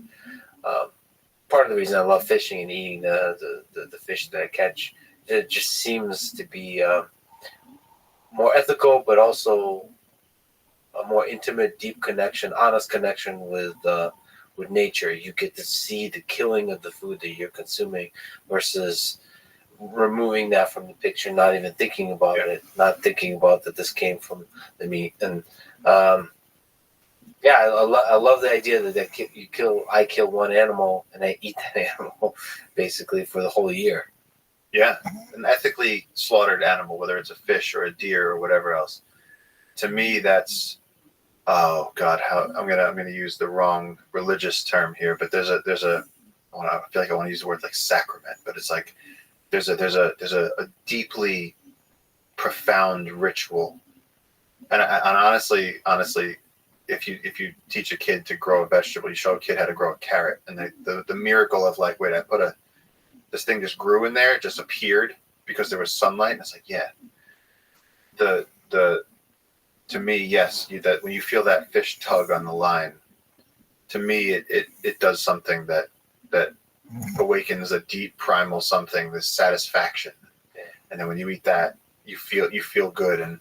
And so I think the other thing, like sort of functionally speaking, is that aside from the fact that I think it's one of the original, we're so disconnected. Like we should be hunting, we should be gathering, walking more. I mean, look at like what we discussed now. Like people are like, oh, you got to get your steps in for the day, and it's like that never used to be a problem. People are like, well, should we be eating animals? And it's like, what do you think we do here on Earth? Like, I'm not sure how you got so confused, but Walmart did it to you. Like, I don't know, like living where I've lived, and I mean, from 18 to 35, I feel like I've grown up. I've lived more outside than I have inside, and it just, to me, like showing people these things, I can see this miraculous wonder in their eyes when they realize that they can reach out into the world and interact with something. And so when I hear these like frantic people talking about, whether or not it's right, it's like, no, of course it is. Then again, factory farming is awful, but I try and walk the line. I'm worried about wild animals. I'm worried about wild ecosystems. The other thing that's sort of important about hunting is that if people's livelihoods depend on salmon and elk and ocean fisheries, well, then they'll fight to protect it naturally because it's part of their life. And if everybody's going to Burger King and everybody's getting chicken wrapped in plastic, they forget that the fish are there because they're too busy watching sitcoms. And so then when the conglomerate comes in and builds a dam, nobody really cares. And then you just end up with a few hippies and signs standing next to the river, and it becomes silly. We forget the meaning. You mentioned that ayahuasca reveals oh boy. Oh no. The darkness that's there in the jungle. There's beauty, but there's darkness. So what is it that ayahuasca reveals? What is the heart of darkness? Fuck, it opens the heart of darkness right up. I'm going to show you a picture of our shaman, and then I'm going to ask you if you want to do ayahuasca here. Not here in that sense. It can only be done in the jungle. Anybody that tells you, I've heard people be like, oh, I did ayahuasca in Brooklyn last week. And I'm like, no, you didn't. I actually told that to my native friends. I went, hey, guess what? I said, a bunch of gringos keep thinking they're doing ayahuasca in Brooklyn, and they were like howling, laughing. They're like, you can't do it outside the jungle. And I was like, exactly. I've never done ayahuasca. I would love to. I've done or eaten whatever mushrooms. And Sure. It's a wonderful experience. I think it's wonderful. But ayahuasca, oh man, yeah. See, I'd done mushrooms. I thought I was like, okay. I was like, I got this. I had my notebook. I was like, I'm going to journal a little bit, and then, but you quickly realized how out of my depth I was and how unprepared I was for what was happening. Cause you sit in a circle with these native guys, and there's one, he's got the feathers, and he's old, and he's got a face like the map of the world. And he's smoking this fat old tobacco thing. And he calls you forward, and you kneel before him, and you're going, is it too late to back up? And everyone's, there's one candle, and he blows smoke over the cup, and he hands it to you, and you're like, again, it's these like these things that you can't argue with. It's these facts. So you're like, as soon as this goes down, I'm gone. I know it. And this is a moment in my life that I have to either embarrass myself in front of everybody, or I'm going forward with this. And then I went and sat. And you're sitting in the dark, and it's again. So we're on a platform with palm thatched roof, and the jungle is all around you. So all those tens of millions of frogs and insects are. And I'm like, all right, cool. And I remember I I tried to light a cigarette or something, and I went, oh, that's not gonna happen. And then I put my hands on the floor, and my experience. I mean, we've done mushrooms, so it's interesting, it's introspective. No, this was like somebody unzipped the universe. I spent a lot of, without boring people with it, I spent a lot of time in unconstructed dream space, floating between nebulas. There was a long period where there was no physical shape, where I lived without a name, and so it's like you get brought so deep down, so elementally lost in the universe, where I truly felt like I was experiencing moving through places like that asteroid that I have.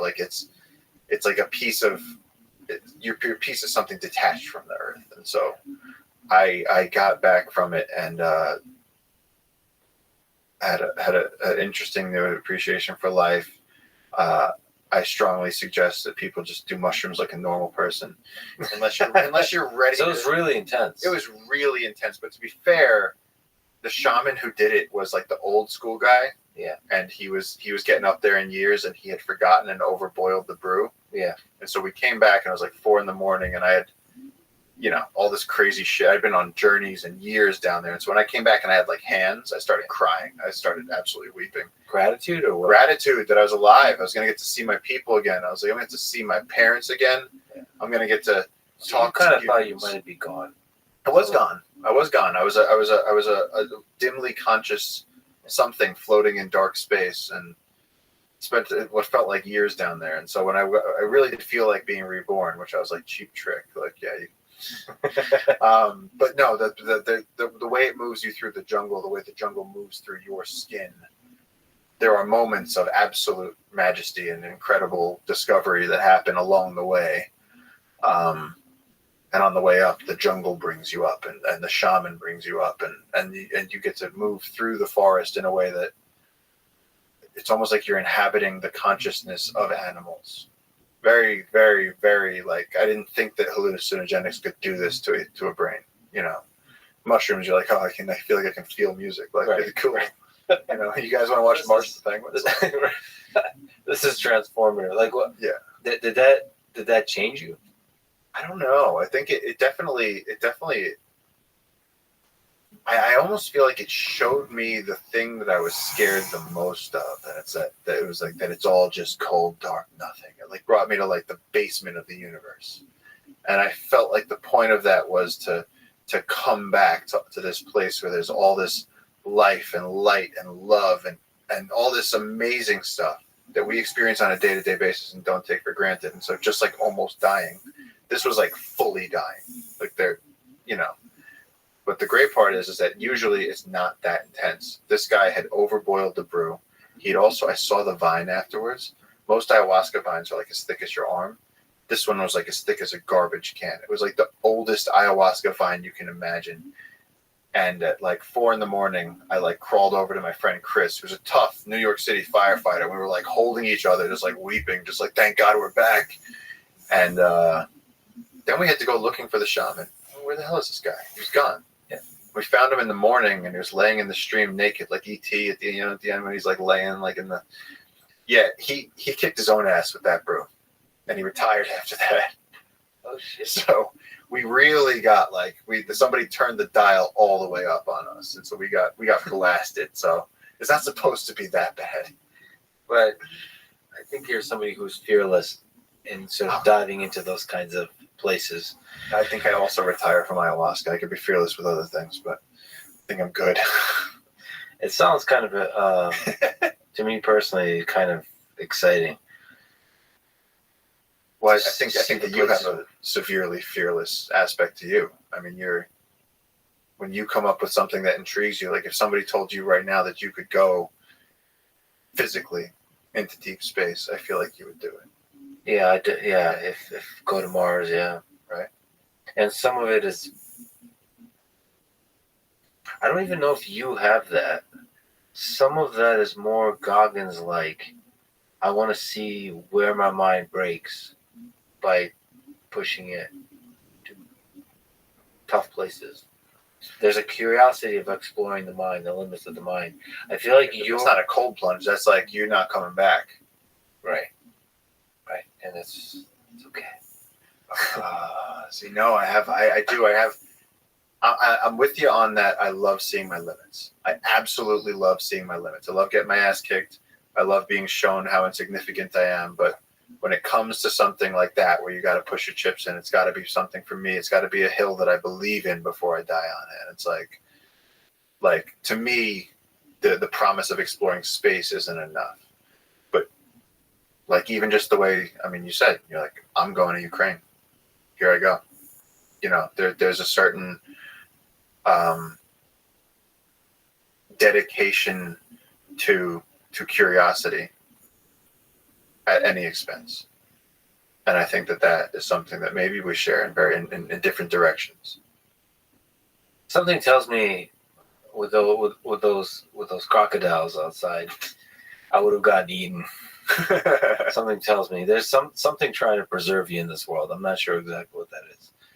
Somehow you keep surviving. What do you think is the meaning of this whole thing? Why are we here? Like, do you ever ask yourself that question? I feel like that's every day. I feel like I'm someone that lives with that a lot. And I think that it actually takes me away from the human world a little bit. I feel like I've always been a little bit apart. Because I think that other people do, you know, mushrooms and they go, wow, it really made me think about how amazing it is here. And I feel like on a daily basis, I find myself where I'm like, I can't believe that any of this is possible.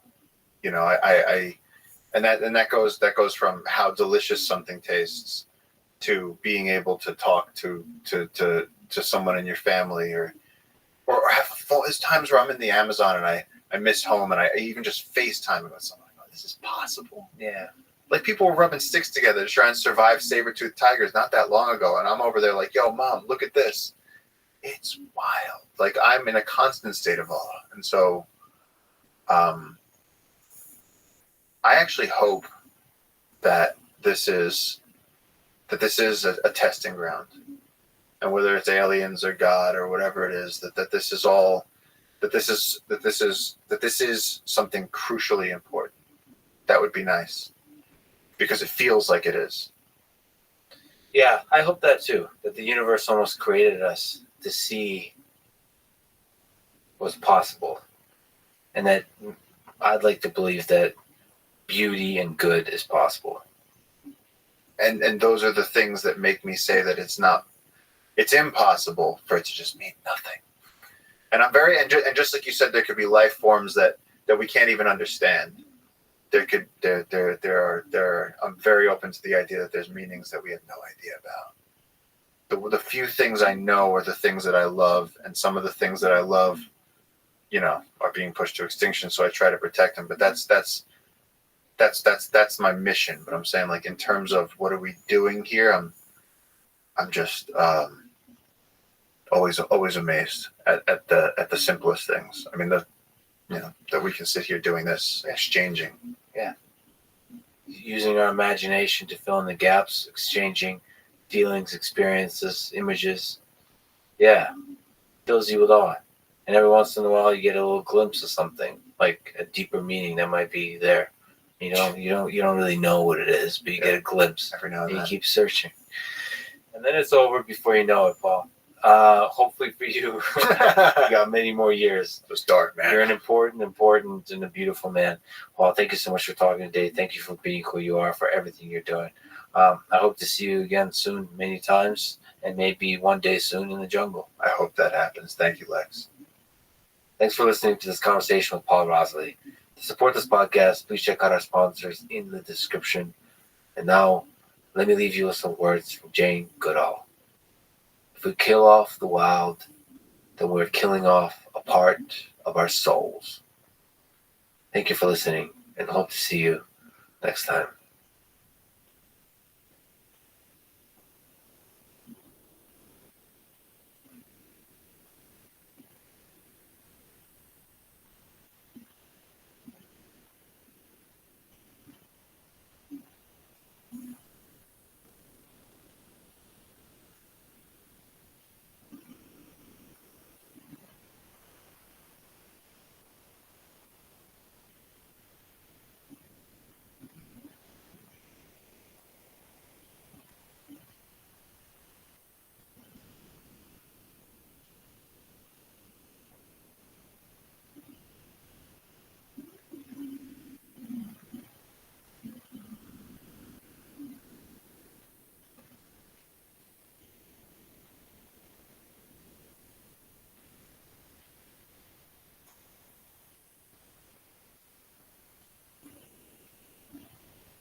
Yeah, my mom mentioned that perhaps Frank Sinatra was part owner of it, but they kept loaning him like $10,000, for a time, and eventually he ended up with a bill of $40,000, which was a lot in 1959.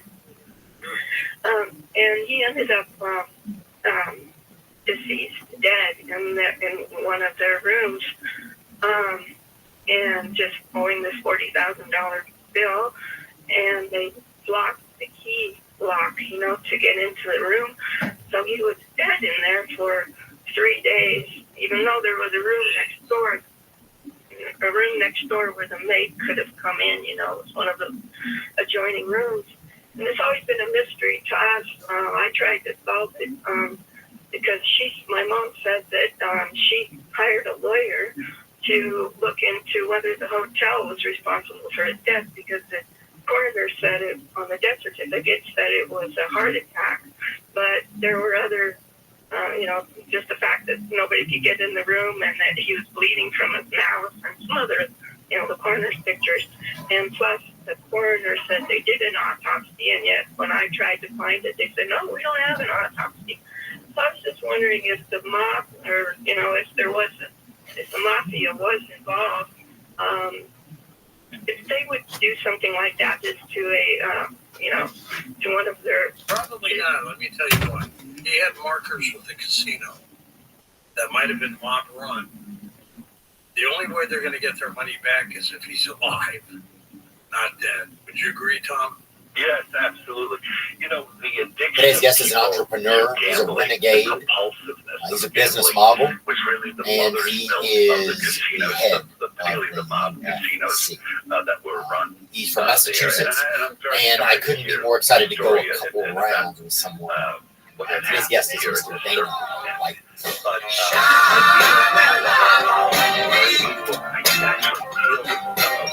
I'll sit and tell you my story.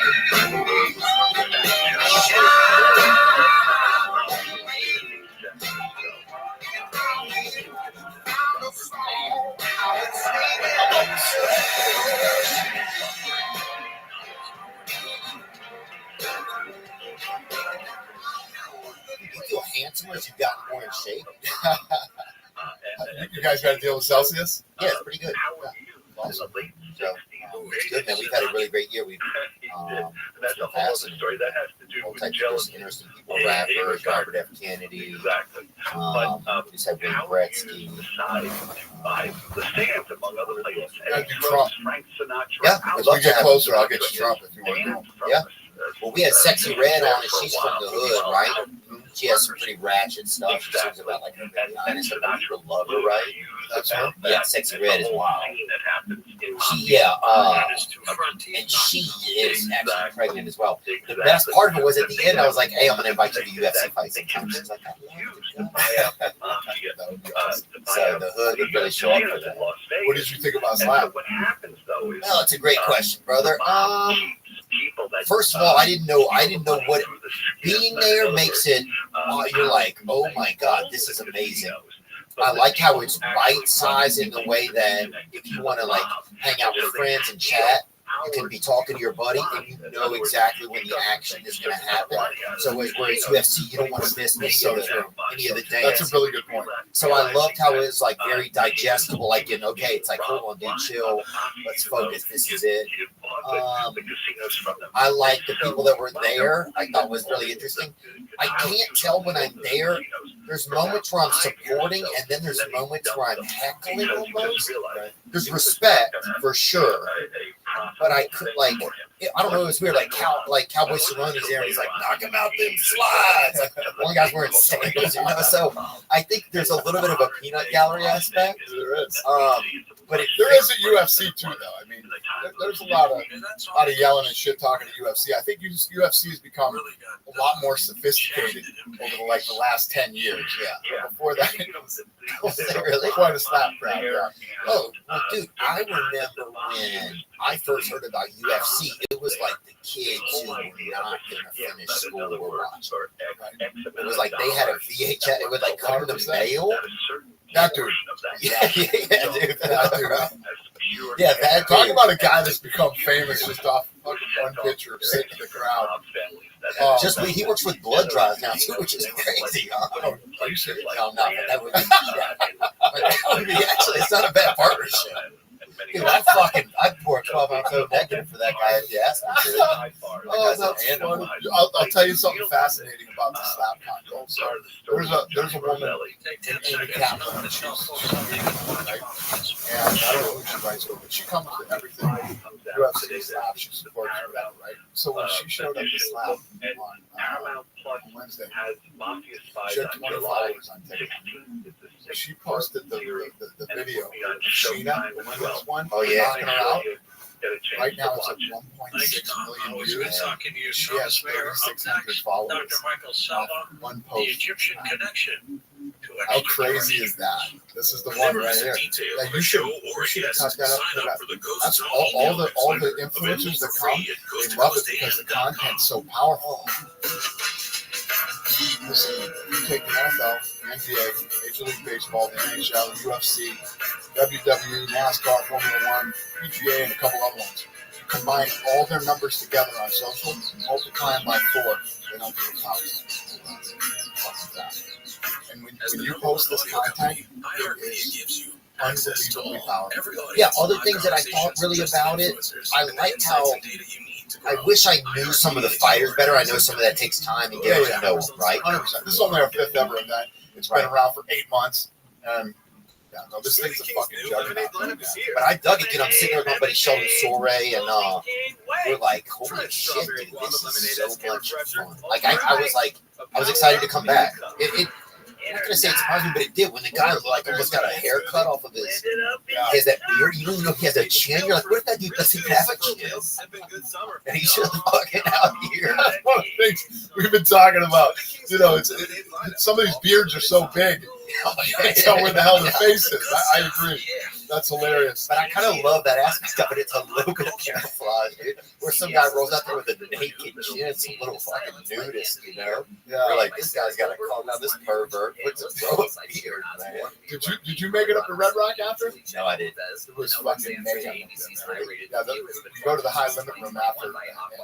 Big party up there. Red Rock after the and everybody's gambling and all this shit. But we had done this thing. We did a sweepstakes where somebody would get the opportunity to come in and gamble with me, and Steve will do it, right? So we sit down at the table. You couldn't fucking write this. You couldn't write this. Sit down at the table. I give the guy $5,000. We start gambling, and he just leaves with it. We start gambling, and me and Hunter were just talking about it. Hunter was his coach. Hunter was kind of coaching him over there on the side. And Hunter said the guy was so nervous. You know, at one point, he got up to what, Hunter? $8,000? He was up to $8,000 he had won. He was in the fucking perfect seat at the table. Up to $8,000. He's up to $9,000 now. And I said, listen, you don't have to stay here. You can leave whenever you want, whatever. He's asking Hunter a question. Hunter's like, Dana doesn't care. If you want to leave, you leave. Yeah. You can quit when you want to. So he says, okay, this is my last bet then. Win, lose, or draw. This is my last bet. He puts it up. Steve will do it, throws $1,000 up on it underneath. The guy put up like $400 or $500. Steve puts $1,000 under it. He hits a fucking blackjack. I mean, you couldn't write a better fucking story than that. So the kid leaves there with almost 10 G's. And, he won the sweepstakes to come gamble with us and actually got to experience slap, got to go to the party after, and actually won $10,000. Wow. Yeah, I love doing fun shit like that. Yeah. You know what? You do a great job of that, I'll say. Like, I too, like, even now just being in the facility and seeing, like, the kitchen where you guys shoot the fucking Fridays and stuff. I'm like, man, that's pretty brave. Were you concerned about it at all at first, like just putting yourself out there like that? Because I think there's always this wall between, like, is it, when people step into, like, putting themselves out into social media? Yeah, no, I don't care. I've been doing it for so long. I was doing these video blogs before this whole influencing thing was a thing. You know what I mean? I used to do video blogs on YouTube. They would follow us around in the plane, going to events, and all the behind the scenes type stuff. So I've been doing this for a long time. It doesn't bother me. Yeah. But What kind of tunes do you listen to? What kind of music? I'm into so many different types of music. I like, my all-time favorite bands are Rage Against the Machine, Beastie Boys, and the Red Hot Chili Peppers. But I listen to everything. I listen to 80s music, I listen to 70s music, I listen to rap, I listen to... Remember your first concert you ever went to? First concert I ever went to was kind of weird. That was Berlin. I went to Berlin. It's a band? Yeah. Oh, yeah. 80s I'm band. familiar with them. Okay. No More Words. Oh, yeah. Wait, No More Words? Play it, beat of it. A healthy lifespan by enhancing cellular rejuvenation. And right now, streaming listeners get 10% off at protonlife.com/. I'm actually going to the cult tonight. Cult's in town. I'm going to the cult. protonlife.com/. You're British, huh? Yeah. Oh, yeah. Hey, it's Bobby Bones. Are you looking to build this year? If so, there is no better time than right now. Yeah, kind of. You know who I know? On the Mort Buildings construction schedule. With superior materials, craftsmanship, and best-in-class. Who'd you go with? I get a little bit of an energy now for what's going on there. Were you stopping? Was Michael Bisping the DJ? You know, he used to be a DJ. And if you're looking to build a garage, He has a great story about somebody stole his records. Isn't this right? Somebody stole his records, right? He's the fucking DJ, right? Like the last guy you want to steal from, right? Some one-eyed fucking, music maniac running Skrillex, So he finds out who the dude is, right? The guy denies it, he pops the trunk, and the records are in the fucking trunk. And I think he put the dude in the trunk. I think that's how it ended, but yeah. Anyway, he was a DJ. But no, I wasn't familiar with them. I did see Duran Duran recently. Did you? Yeah, I thought it was pretty good, man. Yeah, I was very impressed with it. I love live music, so I go to lots of concerts. There's this kid. So funny you say the cult. I'm going to the cult tonight. I see the cult all the time. Big cult fan. I hope it Cult's by one of my sharing favorites. my migraine story and the relief I So, get from Ubrelvy. I go to the cult and some band called Des Rocks is opening for them. I never heard of them. And so I said, let's just go walk around. We'll come back later. I come back and they have a couple songs left. I was blown away by how good they were. I was so blown away that I jumped on a plane the next day and saw them again in San Diego. Yeah, and I saw them in Utah. Now, most of the music that you see for UFC and Power Slap is Des Rocks. No way. Yeah, when we do the commercials, like the commercials and all the hype pieces, I use his music. Oh, that's amazing, man. He's incredible. He's playing the Troubadour in LA next Sunday. Oh, sweet. I think I'll be out there then. Let's go. You're going to go? I'm going to fly in for it. You are? Yeah, you want to go? Yeah, I have to go now, but yeah, I'll go. Fuck yeah, let's do it. Yeah, I'll go. And I'm going, I think you guys are going to the motocross on Sunday. No, John Shahidi, are you guys doing that? I'm doing Nitro Circus. I'm doing Nitro Circus tomorrow. I'm going to go. Oh, it's tomorrow. It's tomorrow in Anaheim. Yeah, I'm meeting Trump tomorrow morning for breakfast on his plane. His plane is landing here. We're going to have breakfast on his plane. Then I'm jumping on our plane and going to Nitro Circus. Oh, that's great. Yeah, I wanted to be over there. Does Trump have for breakfast? Yeah, breakfast. I'll tell you tomorrow. Okay, I'll tell you tomorrow. What was your walkout song, do you think, if you were a fighter? Oh, shit. As head of maintenance at a There's so many good ones to choose from. I sort of lived vicariously through the athletes over the last, however many years, because I picked a lot of the songs for a lot of these guys to walk out to. Yeah. Do some of them just not want to pick it? Some don't even give a fuck. Could care less. Like they could die. They're not even going to know what music's on the way there. Nope. Oh, yeah, most of them didn't even care in the early days. And you can't die on it with Hillary Duff when you're going to the fucking war. Yeah, no, most of the music that was picked back in the day was done by me. And but the walkout song is important. It's a big deal. It's one of the things that if you're not a big star already and the song comes on and people connect with the song and like it, like, who's this guy? It's a big deal. Yeah, Bobby Green I think does it pretty well. I noticed he'll kind of change his up. And he brings so much energy, but I think you can feel his energy when he's coming in. Poirier has that James Brown. Some of these fighters come up with songs that I would never dream of. It could be a cool walk-in song. Yeah, the walk-in song is a fun but very important part of the live event. Yeah, I think so.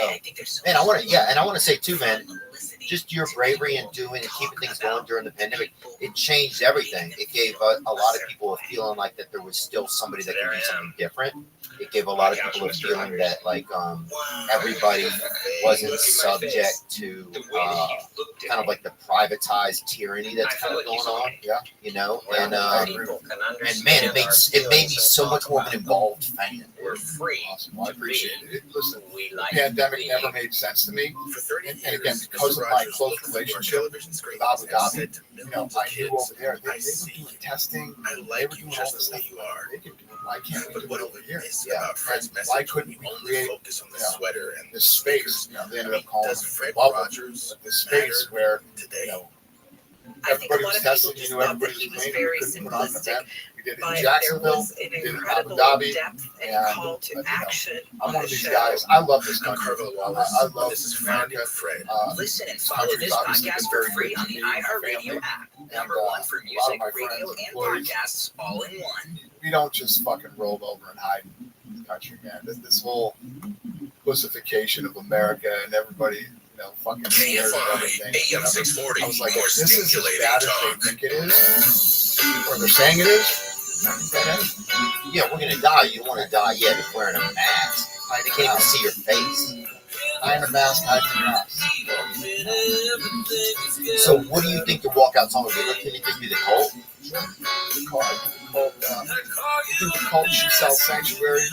Or, listen, knowing you can never go wrong with a walkout song, ACDC. Never go wrong with ACDC. I'm Black and Black. Yeah. For those about the rock. Oh, that's a shit. I thought these were shit. All that music. Oh, dude, It's some good ass looking music. Oh, I have a floating bridge that was originally not floating because of half of Alice in Chains' second album. Big Alice in Chains fan. Bro, one time I go over to Perry Farrell's house, right? I relapsed. First of all, I relapsed at a 1-year-old birthday party, so obviously I've had some tough times. But a friend of mine who's in jail now, I think, but at the time he had a child. A friend of mine had a party at Perry Farrell's house because he had a nice home, and it was a 1-year-old birthday. And I go in, and I didn't know who Perry Farrell was. I listened to him. You know, I just couldn't recognize him. And then there's this dude kind of just mumbling around by this big ghost case, and I go down fucking talking to the dude about these different books, and it ended up being him. Anyway, the story's anticlimactic, but yeah, I met him at a 1-year-old birthday party, and neither one of us knew the child, which I think also made it weird. We'll talk about that later. It's weird to be at a really small kid's birthday and pretend that it's bigger. You know? What is that, man? Sinead? Oh, that's Sinead. Yeah, that's you know, it was fascinating too because big Sinead fan. And I actually didn't go to my high school 10-year reunion because Sinead O'Connor was playing at the Hard Rock. I went to see Sinead O'Connor instead. And then to meet her and go through this whole thing with Connor, and she was such an incredible performer. She had such a great voice. And I think this kind of goes to what you were talking about putting yourself out there. You know, she ripped up that picture of the Pope on Saturday Night Live that night. And she got fucking just attacked by everybody. I mean, everybody just started coming after her. She got beat on for so long that she actually got to the point where she had terrible anxiety. She would go out and try to perform. So leading up to that Connor walkout, it was we didn't know if it was going to happen or not happen live, even though she was there and we had done the deal with her to come. But yeah, I adore her. She was a really good person. I liked her a lot, and sad to see her go. But I was a huge fan. Did you like give her a pep talk before? Was there any kind of communication like that? 100%. I absolutely did. Yeah, I can imagine. I can totally relate to what you're saying. Is if you think the media, especially, or some people are on your side, and how they would be so scary, especially if you're a singer, to go out there. Yeah, it's listen, when you're out in the public or whatever, the thing is with me is I don't give a fuck. I don't give a fuck. I don't give a shit what anybody says or what anybody thinks. I have this mindset. I know exactly who the fuck I am. I have my circle of people that I hang around with who know me and know what I'm about and whatever. And That's why anybody else psychics.com. doesn't like it or All doesn't with want free it. spirits, big dreams, and open minds. Yeah. We know Were better you than always anyone like that, what do you makes a Always good like that. psychic. Wow. I was always like that. In fact, Because that's the 90% part that I of think the these days it psychics gets a that little work bit with harder us to don't make create. the Like, grade. I mean, I work for myself, right? And so So we can guarantee it's nice to have your own space, but you don't have to answer anybody. You have to answer advertisers sometimes. But at this point, you can also sell direct to consumers. You can say fucking sayonara to advertising. I will never, ever. So whatever direction you want to take your life, I've been through it. Believe me. Yeah. Listen, this is a really easy fucking solution. Pay me what you owe me, and you go your way, and I'll go mine. Pretty easy fucking solution. That's it. Yeah. Yeah. No, you can't ever let these fucking people hold you hostage and try to change who you are or what you stand for, or try to determine how you're going to run your business. Do you think that is becoming more the commonplace, or that it got to be the commonplace, and now we're getting out of that? I think it needs to be the commonplace. You cannot be held hostage by advertisers. I mean, Dave Chappelle has this great comedy thing that he was doing, and he says, you know, everybody asks me why I don't have a tennis shoe. You know, I've been offered tennis shoe deals. You know, I don't have a tennis shoe because as soon as you do something they don't like, take the tennis shoe, they're like, it's gone, and all that shit. And you know, I mean, he's right. That's why I don't fuck with Hollywood a lot, man. I don't do a lot of shit. They say, come do this, come be in the movie. Yep. The guy called me, fucking Ricky Furley or whatever, called me, hey, you want to be in the, you know, Dope Sick 11 or whatever the fucking movie is. I don't give a dude, no. I don't want to. I don't want them to be able to write an article to be say, hey, we took this away from this guy because he said this. I don't fucking need any of that shit. 100%. And they only came to ask me once I started doing my own thing anyway. So fuck them. Sorry, man. I'm obviously angry about that. But thanks for some of that. Yeah. You're not wrong. You're right. Yeah, there's a lot of that energy in the world that 100%. people don't know what That's the way to it's do. got to be. 100%. Yeah. Let these people come in, and you know, these people are paying to be a partner with you, to put their logos with you and be with you until something goes. Find out who's with you and who's not when the shit hits the fan. You know what I mean? I say this all the time. It happened with me and my employees during COVID, right? Right. COVID, they're laying people off or whatever. We didn't fucking lay anybody off. But didn't you negate some of your salary or something? What did you guys do? No, I said I would. But Okay. I said, we're going to go through this. We're not laying anybody off. We're going through this. Yeah. And, you know, every Christmas party I get up on stage and tell my fucking team how much I love them and how important they are to me. And then the scariest time in our lifetime hits, and I'm like, hey, I love you guys so much, I'm going to fucking lay you off. Some of you have been with me 10, 15, 20 years. I'm one of these guys. The whole fucking ship goes down together. We're not at all. We're all fucking sinking, me included. Or we don't at all, you know. And you know, that doesn't exist in this world that we live in today. Everybody's just so easy to pull the trigger and let go of some of their people. And you know, it's something good. I need to hear that too. You know, as my business grows, I'm become more of a boss. I never wanted to be a boss. How do you do this? How do you do this without these two? I don't. Right. But how do these two do this without you? They're a fucking team. I think we've realized that more this year, I think. But it's become a learning lesson for me as a boss. You know, it's like you think like I need to just hold on, but you really need to let go and let others help. You're a team. What you do is, when you run a successful fucking business, you do it by building a really good team around you. You know? And I have a lot of great employees, man. I got the best team in the world. I got really do, bro. 350 unfucking believable people. And I said, we're fucking storming the beach. We're going. Definitely, dude. Nobody fucking said no. There is no experience, man. When I go to the UFC fights, it's like whether it's the assistants or your directors or the guys who are opening the cage door. You look over and there's like some hero here. There's David Spade or there's Mel Gibson or there's Joe Burrow. It's like you have all of just like, and it just feels like you're in this fun fucking family. That's a little bit mentally unhinged, right? I'm not going to say that, okay? No, We'll just you're say- not wrong. Yeah, this You're family, not wrong. yeah, this family's had some fucking domestic disputes, all right? But but it just, dude, it feels so much fun. When I leave the event, I miss the people that you work with just as much as I miss the action. That's awesome. What got you interested in Egypt? And thank you. And It's you're not the special. first one to tell me that. Everybody tells me that. Anybody who interacts with anyone on my team, and everybody here is smart, hardworking, best at what they do, and there's none of that bullshit.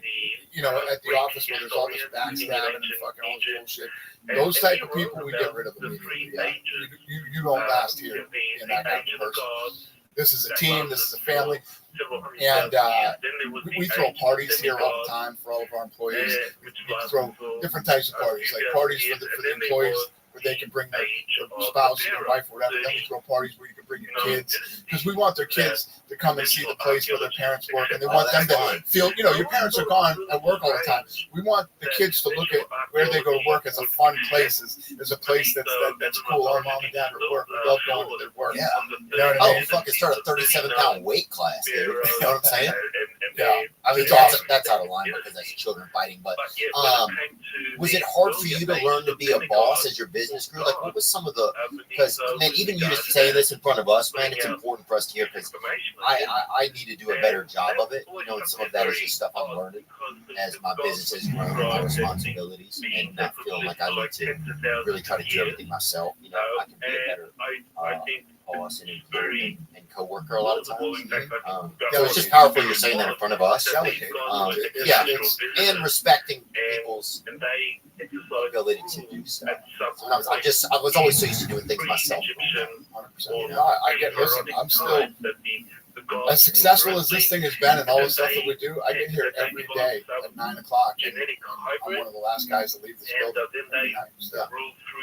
Was it hard to learn to be a boss? Like, how did you like have like a role model with that? Or did you, well, I had my own business before this, but you know, obviously wasn't the difference. The only difference in coming to the UFC was, you know, size, you know, being a global company, and obviously the finance side. I mean, I went from dealing with hundreds of thousands of dollars to dealing with hundreds of millions of dollars. So that's the difference. But you know, finance is not my fucking thing. We have a very strong finance team. One of the things I hated the most in being in this business was fucking budget meetings. Yeah, we used to be in budget. You know, when we were getting murdered, Michael, why do we were these losing money. Egyptian gods? We were in budget meetings for fucking, it felt like days. And that was the only not fun part of the business. And now, where we are now, I only do the fun shit. I only do the shit that I really love to do. And I stay completely focused on making sure the production, the live and in-house production is fucking perfect. Finding new talent, putting on the best fights we can possibly put on, and start building. Those are the things that I do. So more marketing. I don't fuck with finance at all. Yeah, good. I mean, just because you like to gamble, you know, and because fucking, yeah, I do too, man. So, you know, I'm on some site now. I can't even get my money out of the fucking thing. Like, Jesus, dude. Online gaming is a little strange. Yeah, I respect them, and we're happy that they advertise, but it's also a little obtuse sometimes. I'm an old school brick and mortar, you know, sit at the table and play kind of guy. Oh yeah, I'd rather not be able to pay my tab and have two fucking Italians beat the shit out of me, you know? Because at least it fucking evens out, you know? At least in the morning I wake up and I'm like, oh, fuck. You know, it's like, you know, it's physically part of you feel like it makes sense. What if I said that the perfect gift does exist, and I'm talking to you about Manscaped? That's right. They want to baby them balls, baby. They want to help you out down there. Manscaped's brand new performance package 5.0 Ultra, featuring the new lawnmower 5.0. Watch all your wishes and mistletoe kisses come true with you hanging some M-toe off that darn boy. Look nice when you're getting naughty by going to manscaped.com and use code Theo for 20% off. That's right, that lawnmower 5.0. And that weed whacker. That weed whacker 2.0 nose and ear trimmer. Get in there, boy. You can smell, you can't hear. I'll jack you out, baby. I'll get you tied. They'll do it from Manscaped. 20% off and free shipping with the code Theo at manscaped.com is possible. That's right. That's 20% off with free shipping at manscaped.com and use code Theo. Manscaped. Get your jingle balls ready for the holiday. You know, you should have confidence when you're buying tickets to an event. Sometimes you go to an event and you get there and it says, "Oh, we didn't have tickets for this, but we give you tickets to this. We got a gender reveal, Willie Nelson reenactment." You're like, "What?" All right, you know, but you're not happy. Game Time. They won't do it to you. It's the fast and easy way to buy tickets for all the sports, music, comedy, and theater events near you. Game Time has last-minute tickets, flash deals, zone deals, easy to find and buy tickets for every kind of event in your area. You can see the view from your seat before you buy, so you know exactly what to expect when you arrive, and you have all-in prices up front, so there's no rigmarole at the last minute. Download the Game Time app, create an account, and use code WEEKEND for $20 off your first purchase. Terms apply. Again, create an account and redeem code WEEKND for $20 off. Download Game Time today. Last minute tickets, lowest price. Guaranteed. The holidays are the busiest time of the year. It's true. There's traffic and there's bustling, and there's you see somebody can't do nothing. You gotta help them. You put her down, jingle bell on them. If you are shipping orders and your business is scaling, it's getting busier, ShipStation is the answer. That's right. ShipStation, whether you're shipping from your house or multiple warehouses, they can increase your holiday profitability. ShipStation has effortless integration anywhere you sell online, including Amazon, Etsy, eBay, Shopify, and more. ShipStation's robust automations and reporting make scaling easy. As your business grows, you can save thousands on shipping costs. Get discounts of up to 84% off USPS and UPS rates. Just go to ShipStation.com and use code Theo today and sign up for your free 60-day trial. That's ShipStation.com, code Theo. Make shit happen. Is it hard for you guys to pick sponsors? I know you guys have a new sponsorship. You guys have a new sponsorship with Bud Light, right? But is it hard? Do companies come and do like Shark Tank for you, kind of to present the brand? Or like, yeah, kind of. So, you know, UFC's at a point now where, you know, guys come to us and want to pitch their brands or whatever it is to advertise with us. And recently, you know, I've become very involved on the sponsorship side. So, you know, I meet with these guys, and I just did an interview the other day with the media at the Scrum and Slap, and it's just I'm at a point now where in my life and my career, I want to be with people that I'm aligned with. People that, yeah. It's not just about the money. It is about the money because it's sponsorship. It's not working with one another. Not going to go for. Not going to take a bigger offer if this is something that I am aligned with. Fuck yeah, dude, good for you. It's nice to be in that space, you know. And I bet we can probably all be there, but I think some of it's fear.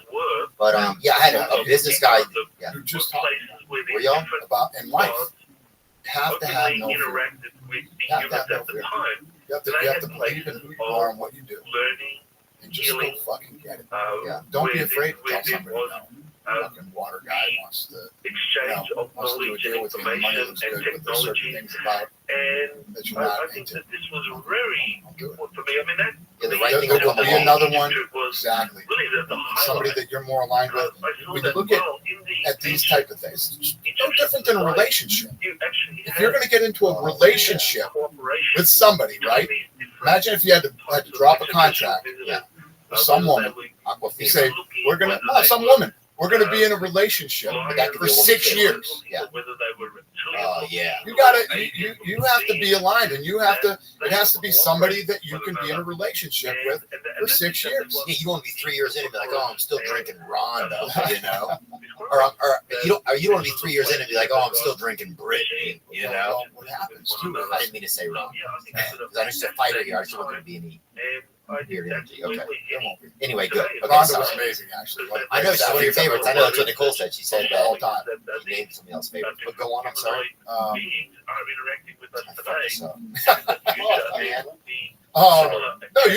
you don't want to be in a relationship with somebody for a long time. The COVID thing. It's like, you think you're in this business with whatever product it is, and shit hits the fan like that.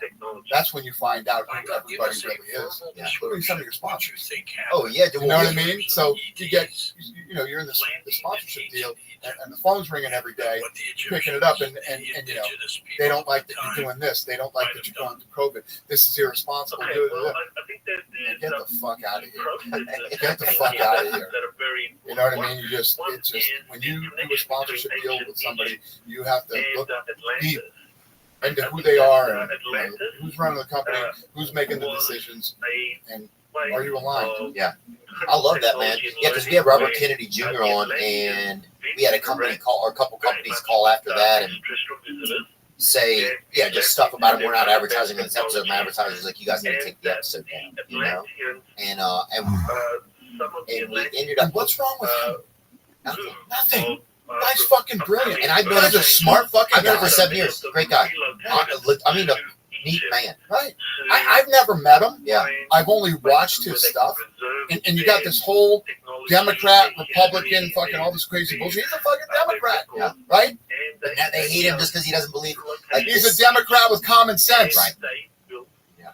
Right? He's like an old school Democrat. Yeah. And smart guy, whatever. Let me tell you this. Let me fucking tell you this. This is America. You can fucking have whoever you want on your podcast. You can do whatever the fuck you want to do. Imagine a sponsor that's sponsoring you, calling you and telling you that you can't have this guy. What sponsor did it? And I'm not afraid of him. I don't know if I remember. I really don't. Okay, that's fair. But I really don't know if I remember. Imagine, and this happened to me too. This happened to me.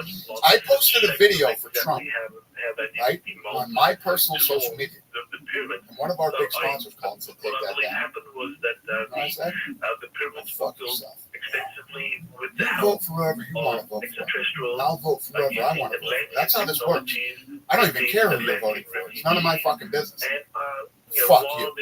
Don't ever fucking call me and tell me who to vote for. Yeah. Yeah, I think a lot of people feel in fear these days, you know? A lot of people feel in fear that if they don't vote for certain people, they're going to lose their jobs. I mean, it's Hollywood, for example. Think about how fucking crazy that is. It sounds insane. It sounds just like... Well, it'll keep happening unless more people stand up for themselves and give them the fuck you response. Well, I'm going to tell my sponsors right now, if you don't like what I fucking have on, I'll tell you exactly what I'll do.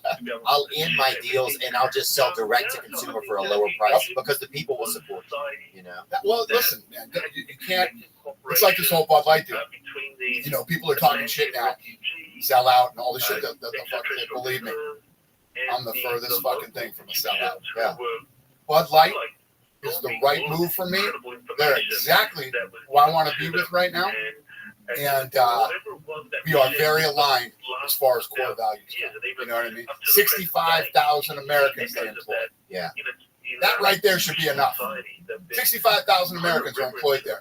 Why would you want to put a bullet in that brand off of one fucking thing? How about you go back and look at all the good things they've done? Yeah. Right? And where they really stand and what they really believe in. Take care of veterans. They take care of veterans' families and first responders' families who have fallen. And the list just goes on and on. Almost $1 billion a year with U.S. farmers.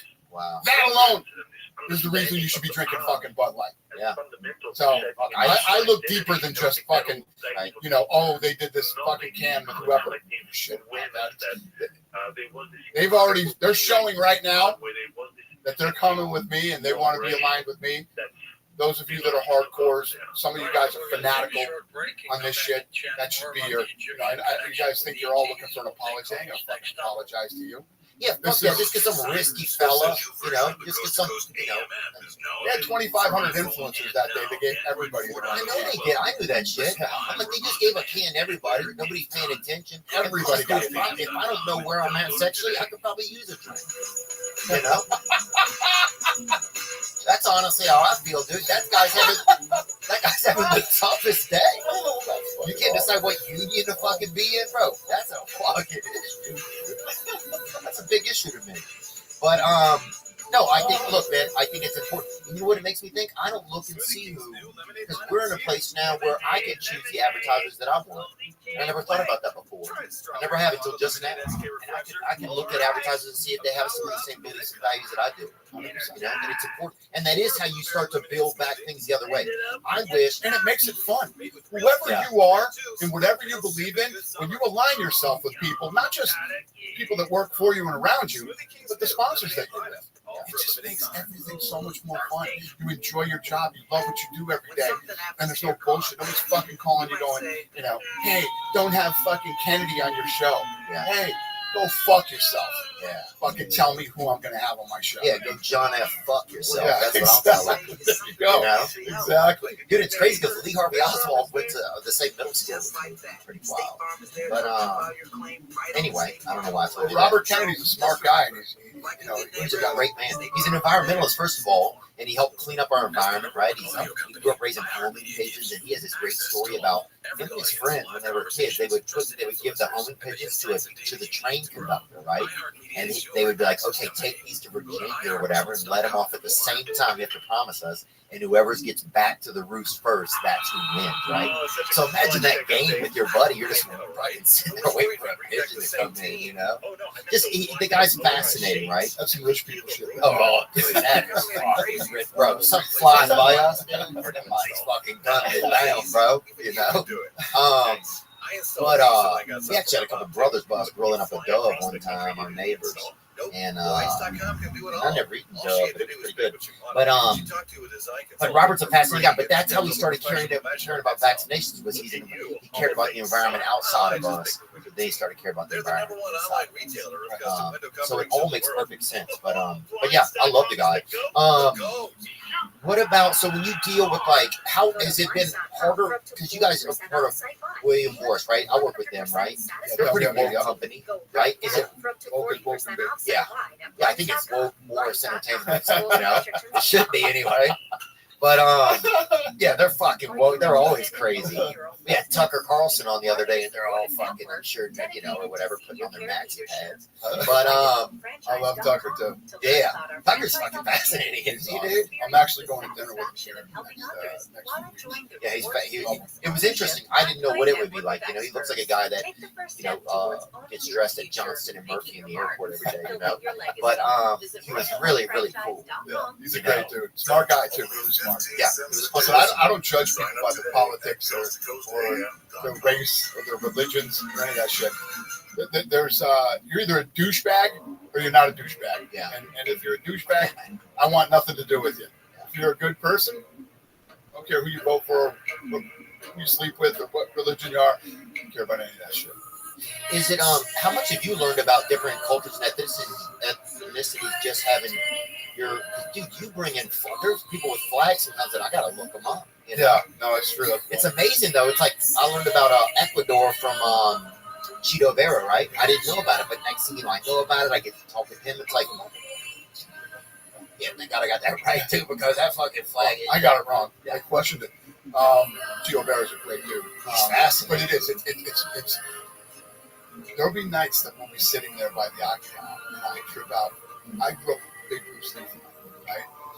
And when we watch Enter the Dragon, it's basically the premise is this fanatical guy got all these people from around the world who are supposed to be the best martial artists in the world.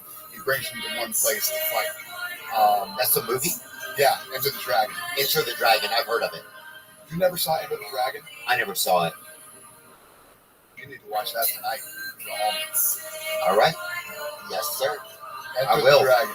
So this guy brings them all to this island, guy ends up being bad guy who usually kills him. But some nights I'll sit there and I'll think about it. I got this guy from China fighting a guy from Kazakhstan. I got this guy from Brazil fighting a guy from France. You know what I mean? It's like I grew up loving Enter the Dragon and that whole concept. And now here you are doing it. Yeah, it's pretty fun.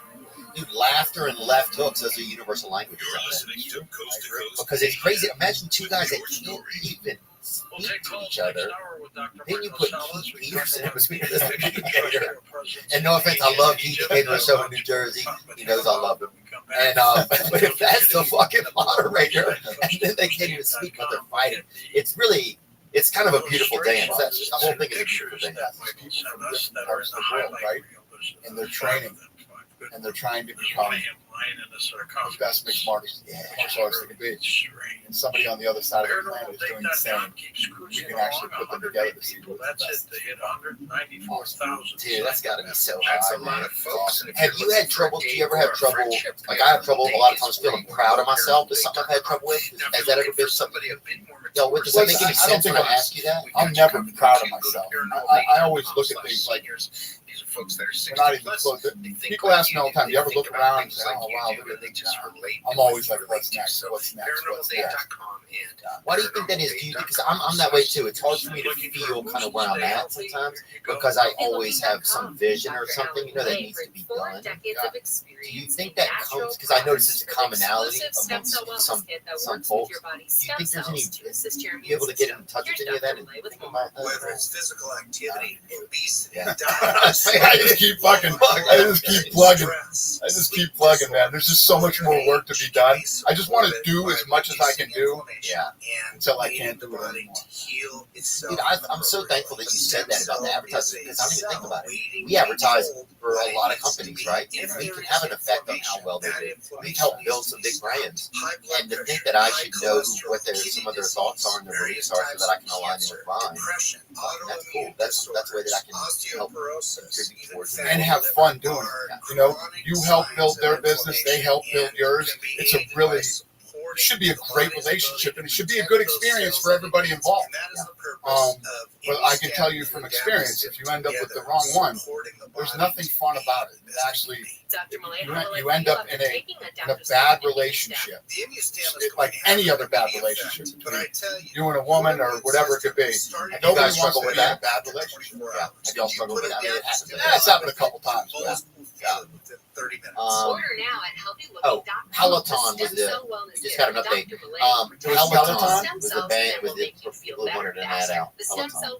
And meanwhile, you have RFK. So Peloton, what do they sell? Fucking bikes, the stationary bikes.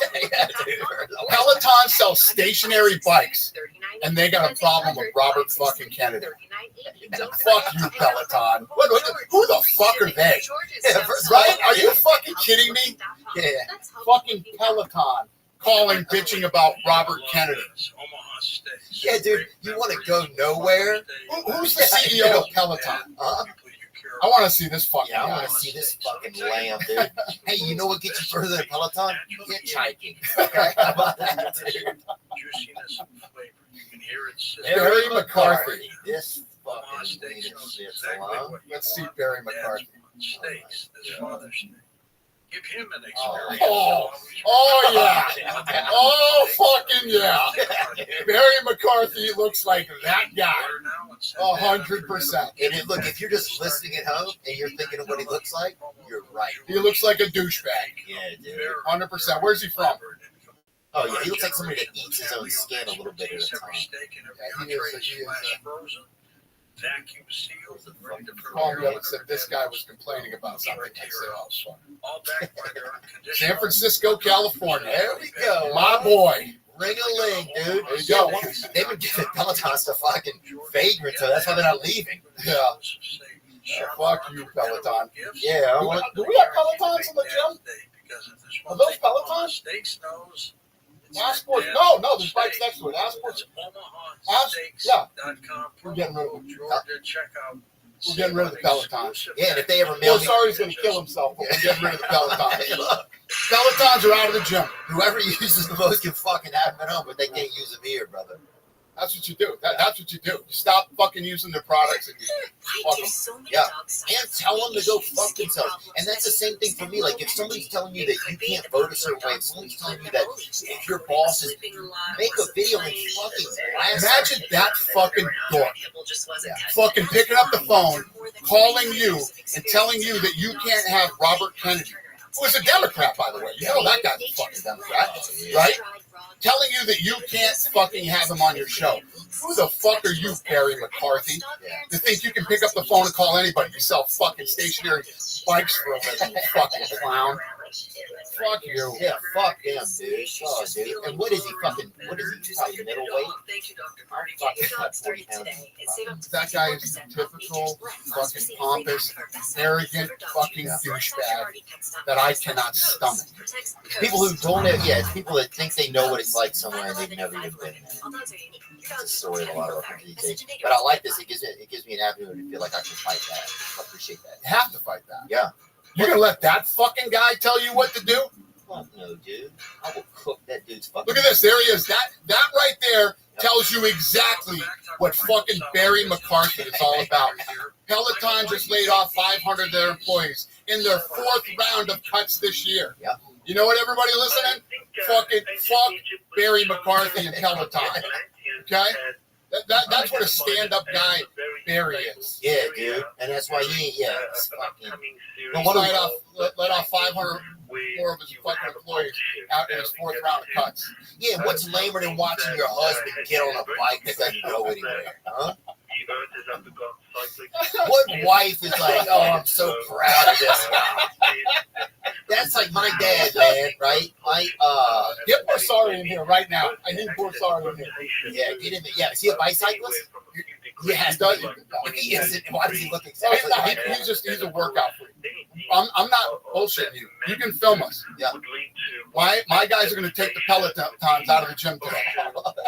We're getting rid of them. We're going to go throw them in the fucking garbage today. I'll be happy to toss them in. We're throwing the Pelotons in the garbage. We're throwing them out of the UFC gym.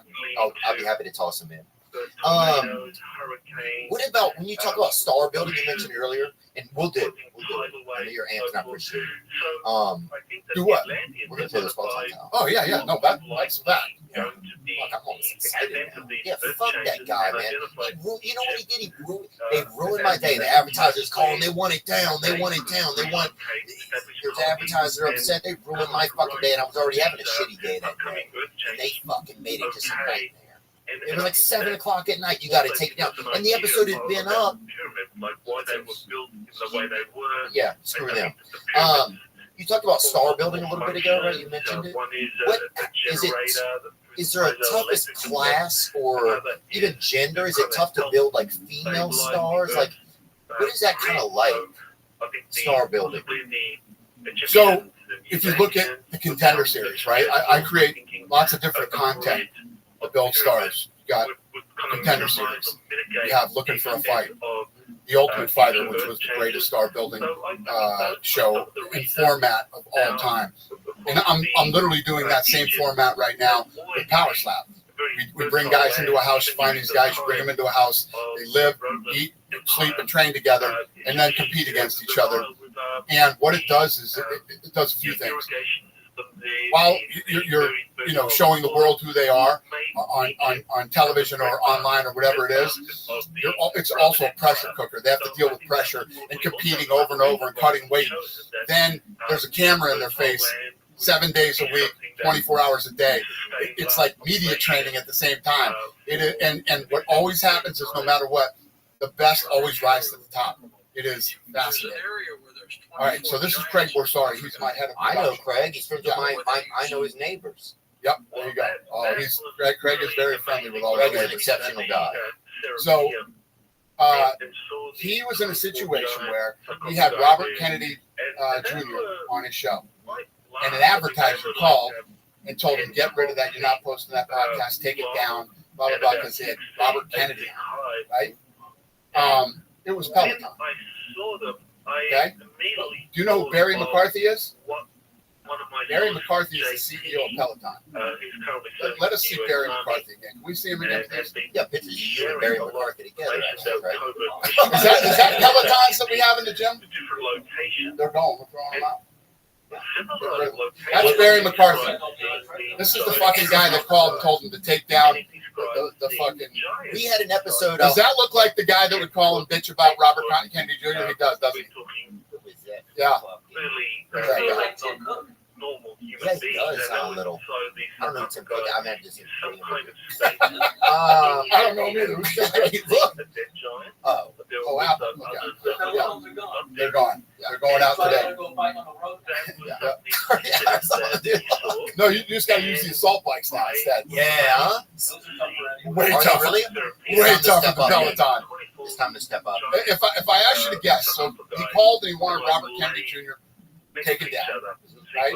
Threatening him on his podcast, right? Yeah, they're about to go public. I think their company's about to go public or something. They're like, this could ruin everything. That's what our ad agency said to us. They were worried this could ruin everything. It's fucking 8:00 at night on a Friday or something. And they made us go take an older episode down because of something he said recently in the news. This is like a year and a half, 2 years ago.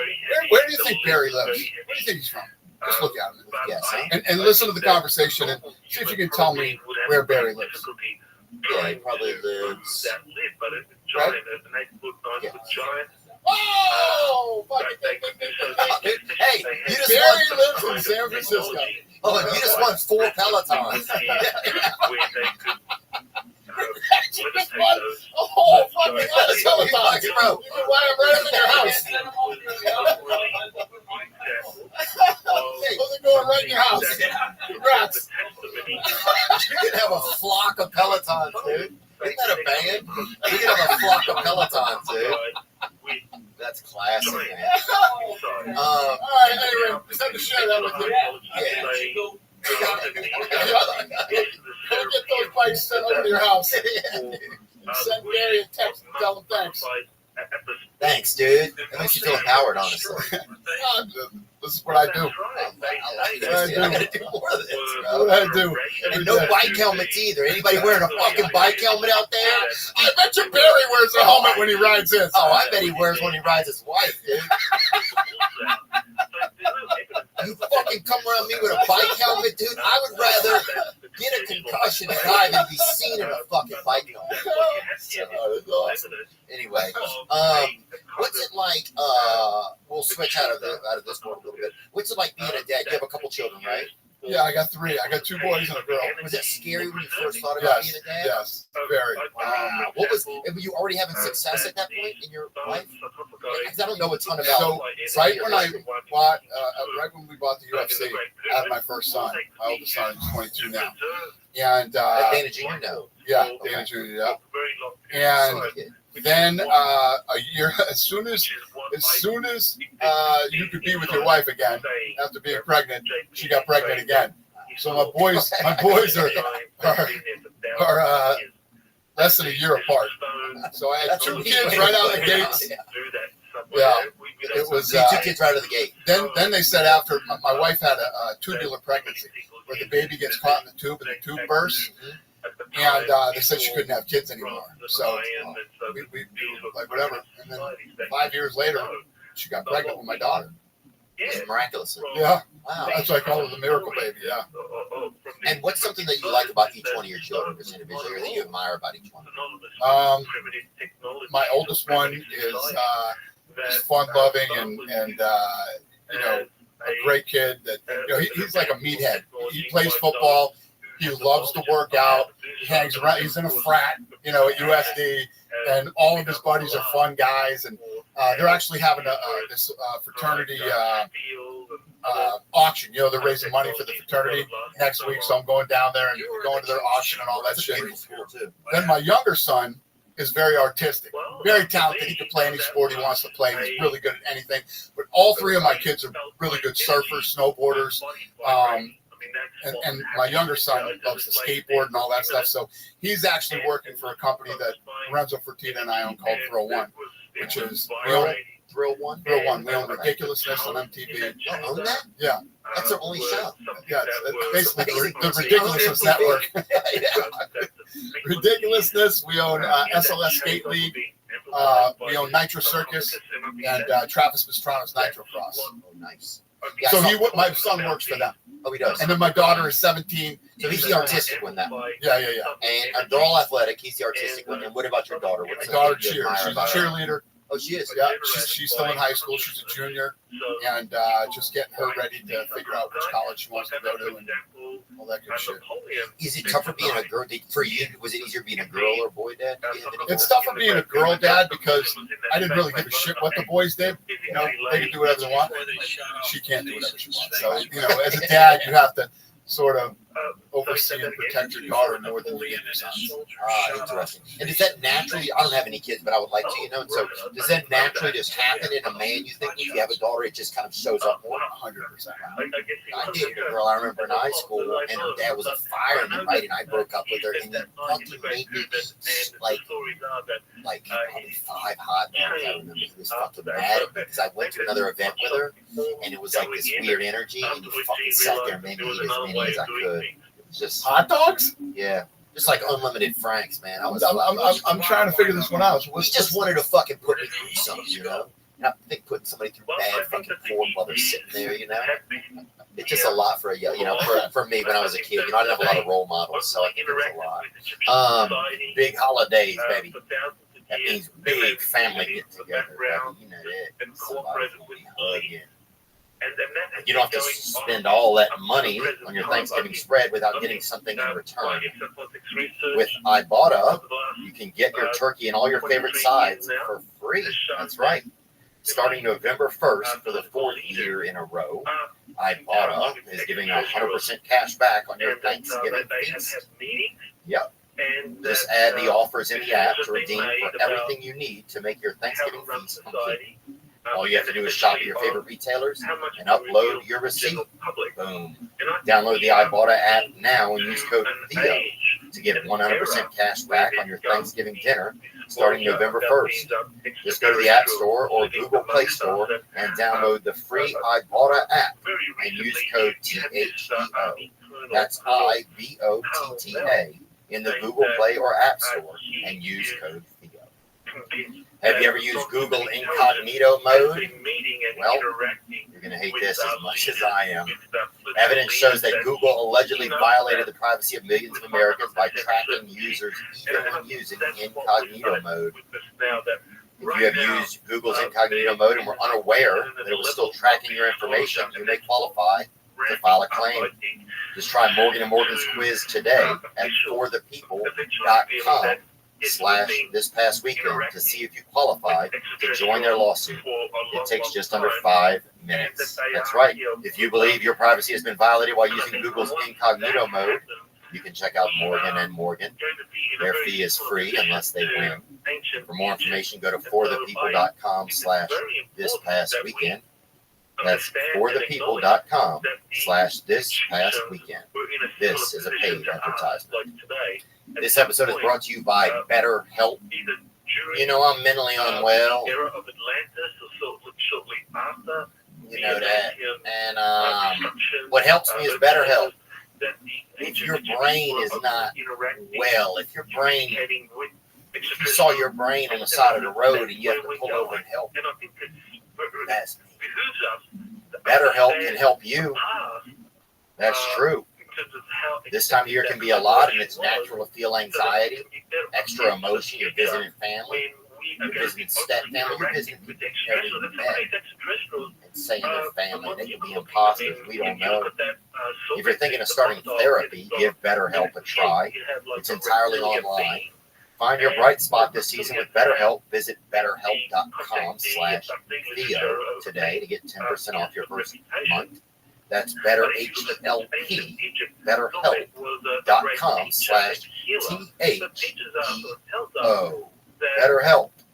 Any new partnerships or something that you're kind of excited about? Throw one stuff that I'm doing. Love it. You know, having a blast doing that.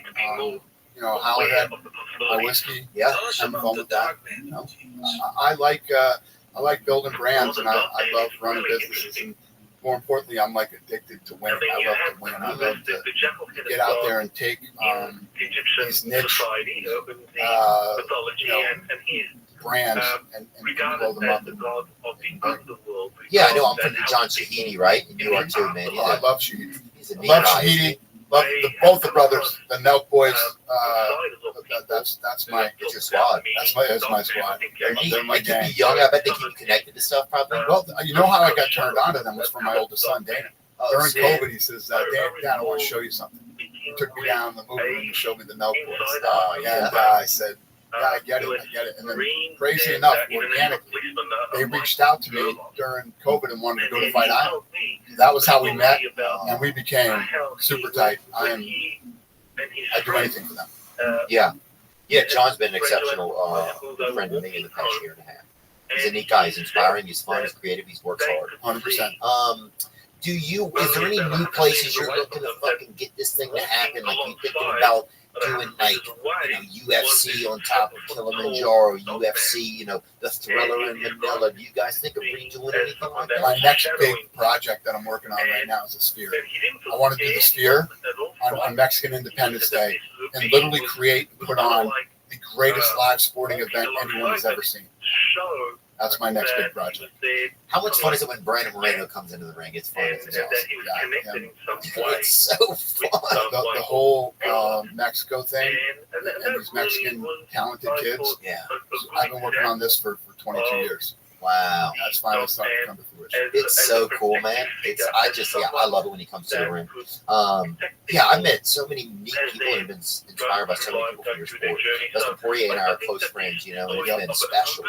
He's like a real friend to me. He's inspired me so many times when I want to give up. I remember things that he says or other fighters say. It's interesting the amount of inspiration that